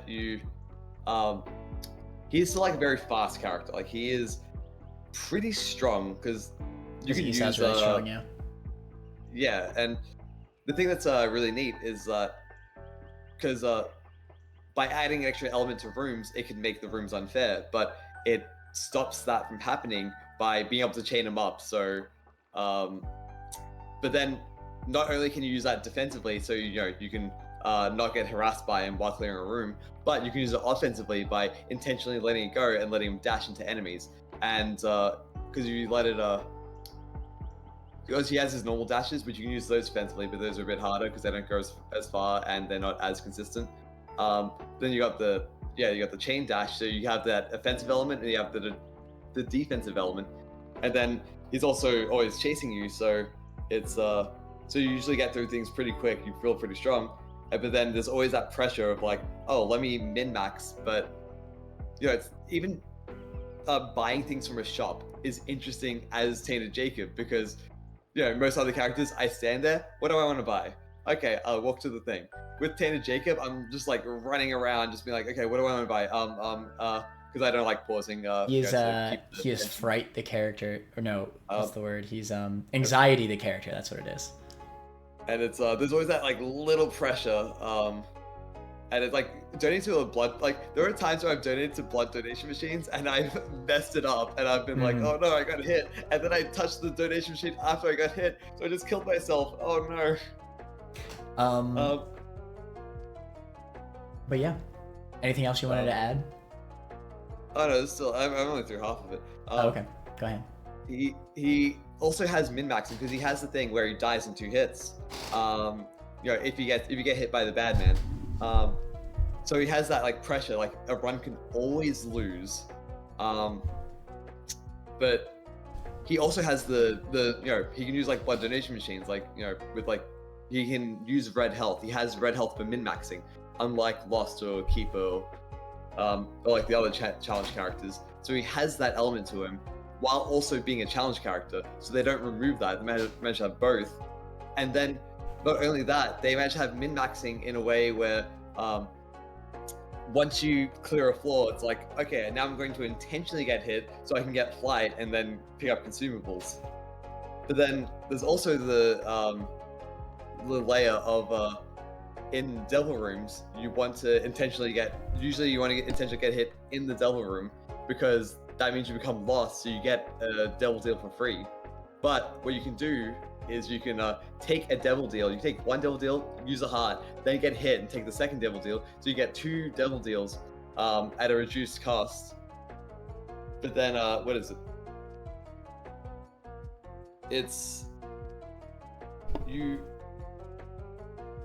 You want to leave the so usually you want to leave the boss until like the very end, but then sometimes you're forced to go to the boss early because you get hit early. So he has the and sometimes you want to get like you want to get flight early, you want to get that thing early, but then you don't, so you kind of want to, the boss is kind of like a scary thing to go for, because you usually want to get hit at the boss. So there's like that element to consider. So he has like more min-max potential than a lot of he doesn't remove the min-max of normal characters, and he has more min-max in several ways. And then what is it? During final bosses, it is because there are a lot of times with like even as like like when I'm playing as like a Lost Eternals or whatever against final bosses, I'm just kind of standing on the opposite side of the room. I don't really care. I'm pretty safe. But then as Tainted Jacob, it's like, oh, I can't stand on the opposite side of Mega Satan. Or actually, that's the thing with Ultra Greed in particular, is that you what is it? He's a pretty easy boss if you just stand on the opposite side of the room. He doesn't have that much range. But with Tainted Jacob, it's you can't really do that. You still feel scared. You kind of want to walk around the room and put yourself in danger, because there's like a priority of getting hit. Because there are times where I intentionally take damage because I'm just like, I'm fine with taking half a heart or a heart as long as I don't get hit by the bad man. So there's a lot of times during final bosses, I'm just intentionally running into hits because I'm just like, I'm so scared of him that I'm just there's like the hierarchy rather than, oh, everything does a lot of damage. And then what is it? You also have the thing where you can, against like Mega Satan and Ultra Greed, you can stay in one spot. You can stay like in a pretty small bubble if you are confident in doing micro movements to dodge the dash, because his hitbox isn't the biggest thing, and you can dodge his dash like pretty easily if you are confident. But that's only if you are confident and if you're tracking everything properly. So you can do that strategy, or you can do the strategy where you just run around and it's like, no, I'm on the opposite side of him. He's not going to hit me because I know how far he is. So there's just so much to consider with this character, and he's just incredibly challenging on top of that. And he's just so you're constantly engaging with him. Like, what is the downside of this character? What is bad about him? Well, I have a few things. Well, really just one. I actually agree with everything that you just said. But it's kind of a big thing. So contextually, I don't like that. Yeah, you're gonna fully disagree with my point here, but I don't think Esau should turn you into Lost. I think it feels lazy. I think that they did that because they said, this is the final character of the game, let's just make him really hard, right? And I do love all the anxiety stuff that you were saying, right? And it's true, right? No matter what, at the end of the day, I want everybody to know, this is a very highly rated character for me as well. I do love this character. I think that they did a good job. They really did. However, I think it's kind of a blemish on him that they felt like the only way that they felt like they could have made this character hard is if you turn him into another character. Every single aspect of Lost is what makes this character interesting, right? And that feels like a really big negative to Jacob. A lot of the fun min-maxing you could do as Jacob is because you turn into Lost, right? That's because of Lost benefits, not because of Jacob's. Even if what is it? Esau, just say Esau did a full tide of damage, the entire time. Even if he was just that, he would still have like a lot of the things of you have to dodge him and another. I agree. Actually, I was about to say that defensively, and I was about to say that he still has a lot to him even without that. That's exactly what I was going to say. It's funny you said that. Thank you for saying that. I don't know why they didn't just do that. He'd still be he'd still be engaging. He'd still cause anxiety because guess what? It is still another level of it is still challenging to manage your health. Keep in mind, if this was the case, you would not have the Lost min-maxing, right? So the character would obviously still be easier than he is now because obviously not turning into Lost is significantly less brutal. But character's broken. Yes, but basically having two bosses that you have to deal with the entire time is still difficult. Like, I can tell you right now, a lot of times when I lose Tainted Jacob runs are not because I turn into Lost, it's because I just got hit enough. Because dodging Esau on top of the boss or enemies or whatever is hard because you're dodging two things at once. Like, you're always dodging one additional enemy. So it's always harder. So I don't think it was necessary to make him turn you into Lost. It feels lazy. It does. And keep in mind that if we were in the scenario that he only took like one heart, right? Full heart and womb and half a heart earlier, right? He'd still be difficult. Like, he'd still be engaging the whole time. He would still be harder than every red health character. Is there a red health character that would be harder than him? No. Is there? I think Tainted Lazarus would probably be harder. Didn't you say Tainted Laz is like better than the regular characters? Like compared to base Isaac? But that's the thing, is that he'd probably be better than Tainted Jacob, but he'd be harder than Tainted Jacob. Because he has the skill floor that you need to get past. Wait, you mean Tainted Laz's skill floor? Yeah, you need to like learn his mechanics, but with Jacob still would have a high skill floor. Changing how he turns you into Lost does not change his skill floor at all. It actually doesn't. It doesn't change anything. How you dodge and how you use Esau is still the exact same. The only difference is that they're making him more into his own character. That's my problem with Tainted Jacob. He feels like, I shouldn't say fully lazy, because they still did a great job. Like, I still love this character. Like, I'm only bringing up these negatives because you said a bunch of positive stuff, right? I basically only have good stuff to say, but if somebody's going to say the negatives, it's going to be me. Then I'm going to do it. And I feel like, oh yeah, every time I'm playing a Tainted Jacob run, I'm like, oh yeah, let me turn into Lost now, this other character. And let me use the Lost benefits, which are the reasons why I love Lost. But I don't want to give that positive to Jacob because it feels wrong. Well, Jacob's two characters in one. That's why he's great. No, like that's stupid. Like, they should have went all in. All the positives are Lost, the positives are Jacob. Let's go. But that's lazy. That's my point. So if he was okay, but keep in mind, right? He would still have all the positives that you said. Every single positive. If he just didn't turn into Lost, he just wouldn't feel No, I don't think that's true. And here's another thing. Tainted Jacob was never supposed to be like a challenge character. Like, he's not supposed to be. He's not supposed to be like, well, at least I don't think he should have been. Where are you getting this from? My point is that, look, if you take from, this is when I was saying way earlier that like the tainted versions at least have some like semblance of what their opposing character was, right? Like, the Jacob and Esau is not really like, he doesn't have the same properties that make him like a challenge character like Lost or Keeper or anything like that, right? Because he still can gain health, right? And so can Jacob. Well, I feel like Jacob and Esau is kind of meant to be a challenge character in the sense that I'm going based off the definition of like, not definition, but I'm going based off of not having unlimited health, right? Like, you can't gain health as Lost or Keeper, right? So that's why I always bring up those. And Jacob can gain health, but then the moment you turn into Lost, it instantly becomes like a challenge character. But it's only because you're turning into Lost, and then you instantly lose all of what made him an interesting red health character. Suddenly, the things that make Jacob interesting are just because he turns into Lost. Like, and that's a shame, because I think... there's another element, this is what I was thinking of that I struggled to think of earlier. Using sacrifice rooms. Yeah, with like the boss order, I was like, usually when you do the boss last, I'm like, wait, there's something to consider. But yeah, like sacrifice rooms, if you want to use that, then you want to use it before the boss, because you usually use it after the boss, because it's, what is it? You're giving up all your soul hearts to use the sacrifice room. But then, what is it?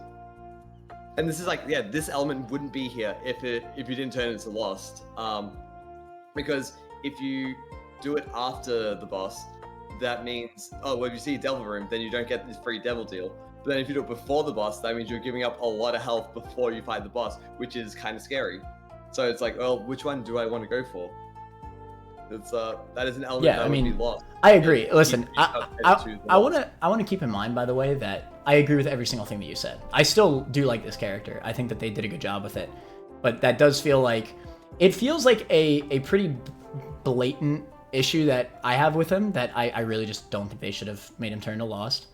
And it's like a similar thing to how I feel out with Tainted Isaac, that I think it just feels almost lazy that he could just pick up health ups and it's just free.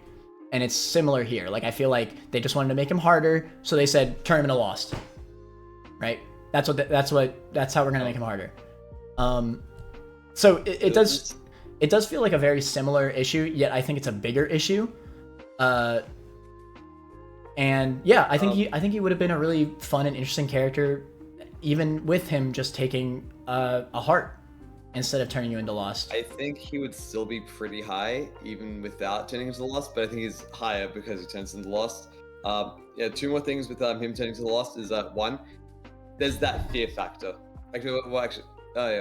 Yes. Because when I'm buying a shop item, and if I just take a wholehearted damage, it's like, oh, that kind of sucks. I messed up, but it's fine. Like, I'm not like. Well, those mess ups will stack up. Those mess ups will stack up. Am I alone on that? Like, I feel like I do lose more runs just from losing hearts rather than turning into Lost. Like, sure, it would stack up, it would hurt, but it's not like a thing where I'm fearing, because there are some runs where you just have a lot of health, like just say you have Book of Rev or something, and it's like, yeah, I can just take a lot of hits, it's fine. But then I have Book of Rev, and I'm still scared of the bad man. I have a lot, I have Wafer, I'm still scared of the bad man. And it's just, I'm shopping in those runs, and it's like, I'm still fearing for my life. This is horrifying. I still feel like I'd feel that, even with taking a heart. And there's I get what you're saying. Obviously, no matter what, you are correct. That it will cause more fear if I turn into Lost than taking a heart damage. You're correct. I'm just saying, it would still be there. There are times where he's off screen, and it's like, oh, I should be safe, right? Because he's far away from me, but I'm just kind of scared, where I'm just like, okay, Here's another negative I'm just aspect. Gonna stand still. Another negative aspect is that sometimes you do still have those, like, Isaac's not a perfect game. Again, there are some rooms that kind of screwed. The reason why I tend to lose more just by losing health is because sometimes I just have to take damage to get away from Esau. Because sometimes there's some enemy patterns on top of Esau that you can't dodge both at the same time. It's impossible. You cannot dodge the tier from the boss or whatever and Esau at the same time. Like, let's say your anima sola is what's it called? Is already used up, right? Then it happens, right? Sometimes you have to face tank a tier. Or you turn into Lost and then you just die. And that's incredibly rare. Like, no, it happens. The worst example. It's happened a few times. Like and if you get into turn, here's the problem, right? Here's the problem, right? If you turn into Lost, then it's way too punishing for a flaw that's not even your fault. Also, something that is really nice about being turned into the Lost is that when you get turned into the Lost, you are a lot more fragile, yes, but you have flight now, so it becomes easier to dodge, which makes the subsequent rooms easier to not take that extra hit. Yeah, good on Lost. That's why he's rated high. It'll always be a negative to me that he turns into Lost. I'm sorry. It just feels lazy. That being said, the anxiety part of it will and you know what? And I like the min-max switching. I do. It's just it just feels bad. I almost wonder if it would be, I don't know, because I do like the min-maxing stuff, but again, like, it would balance out, because if you're not getting the free devil deals and stuff, then you're just less powerful. So, well, it wouldn't fully balance out. Obviously, he's always going to be a much harder character when he turns you into Lost, no matter what. But I just think he'd be a much more balanced character if he just took health instead. From a design standpoint. Now, whether you like him more or not, completely valid, of course. Same for the viewers. If you like him better, turn you into Lost, that's fine. And there's a few parts of it that I like too. I like trying to min-max with the Lost benefits, getting all the flying-based items around the floor, like the flying pickups and the devil deal or whatever the frick. I especially like that you can, like, use your health to buy one devil deal item, right? Because, you know, the moment you turn into Lost, you can only pick one. So you could, like, decide, oh, hey, I should utilize my red health to buy one of these items and then turn into Lost to get the free one. He is also not exactly the Lost, by the way, because Lost can go into the bus challenge rooms because, you know, he's always at one hit, so they're always open. But with Jacob, when he turns into the Lost, you actually still have the health bar that's, like, faded out, so you can't go into them. So clearly not the Lost. Yeah, that changes everything. Anyway, but yeah, I don't know. I do think it. Unfortunately, I've always thought this about this character, like, ever since I first saw him. I was like, why the hell is he turning you into Lost? And I still do feel that way a little bit. That being said, I do think his gameplay and how he works completely, like, it does buff him up so much that it's not too much of a point to me. It just means that he's not quite there to perfect for me. I think he's, like, right below Tainted Isaac for me, personally. So it's still really high. Really, really high. I still really like his gameplay. I love using Esau. I love a lot about him. I really do. And despite the Lost issue, like the laziness issue that I said, I still do like using the min-max portions of him. I do. I just think he'd be a more balanced character if he just, you know, if he didn't have to rely on a different character, right? Also, I like thematically, it's just kind of like, you know, you got the two twins, Jacob and Esau, and then it's like, oh, the tainted version, it's like, oh, one of them's turned evil and is haunting the other. Yeah, conceptually it is pretty funny. I do like that, yeah. It's cute. I also like, Tainted Lazarus is also kind of neat, like, you turn into your undead version. Yeah. It's neat. Mm-hmm. I like a lot of the ways the tainted characters mirror the normal ones, like, aesthetically or whatever. Yeah, put him back. Put him back! I can't. We don't both agree. I can't. The most I could do is top of hella good. I will not accept him being below perfect. I tell you what, deal. Both Jacob and Eve go to perfect. We could do it. It is. And it would make the bell curve better.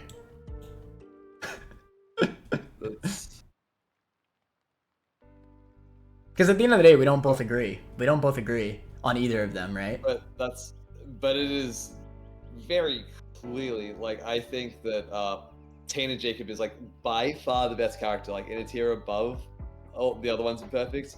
And you think it's still hella good. With what is it, Tainted Eve, I think it's, like, it's pretty good tier, like, I tier, so it's, like, I think a lot lower of Tainted Eve than you do of Tainted Jacob. The gap is way bigger, and I think higher of Tainted Jacob than you do of Tainted Eve. So having them next to each other, it just... That's not true. Actually, what? Tainted Eve was my top pick. Like, literally the top pick, like, above Isaac. Top pick? That's... I love Tainted Eve, as I said. Damn. That's crazy. I really like her. Like, despite being OP, I always feel like I'm engaging with her mechanic. I feel the same. I mean, to be fair, Tainted Jacob, I also am obviously always engaged with his mechanic. But still. It's, I mean, if we both think they're both top dog, it makes sense that they're both in bottom of perfect, right? When I was giving the criticisms toward Tainted Eve, you were generally agreeing, so I thought that... Well, yeah, I agreed with the positives of... I agreed with the positives of Tainted Jacob as well. I have no issues with anything that you've said. I just, you know, I see the negative to Tainted Jacob as well. It's... sure. I guess as long as Tainted Jacob is imperfect, you can do what you want, I guess. Actually, you know what? How about this? We'll put Tainted Eve in perfect if we put normal Eve in air. You know what? You say for the bell. You said for the bell curve, and for the bell curve. Yes, sir.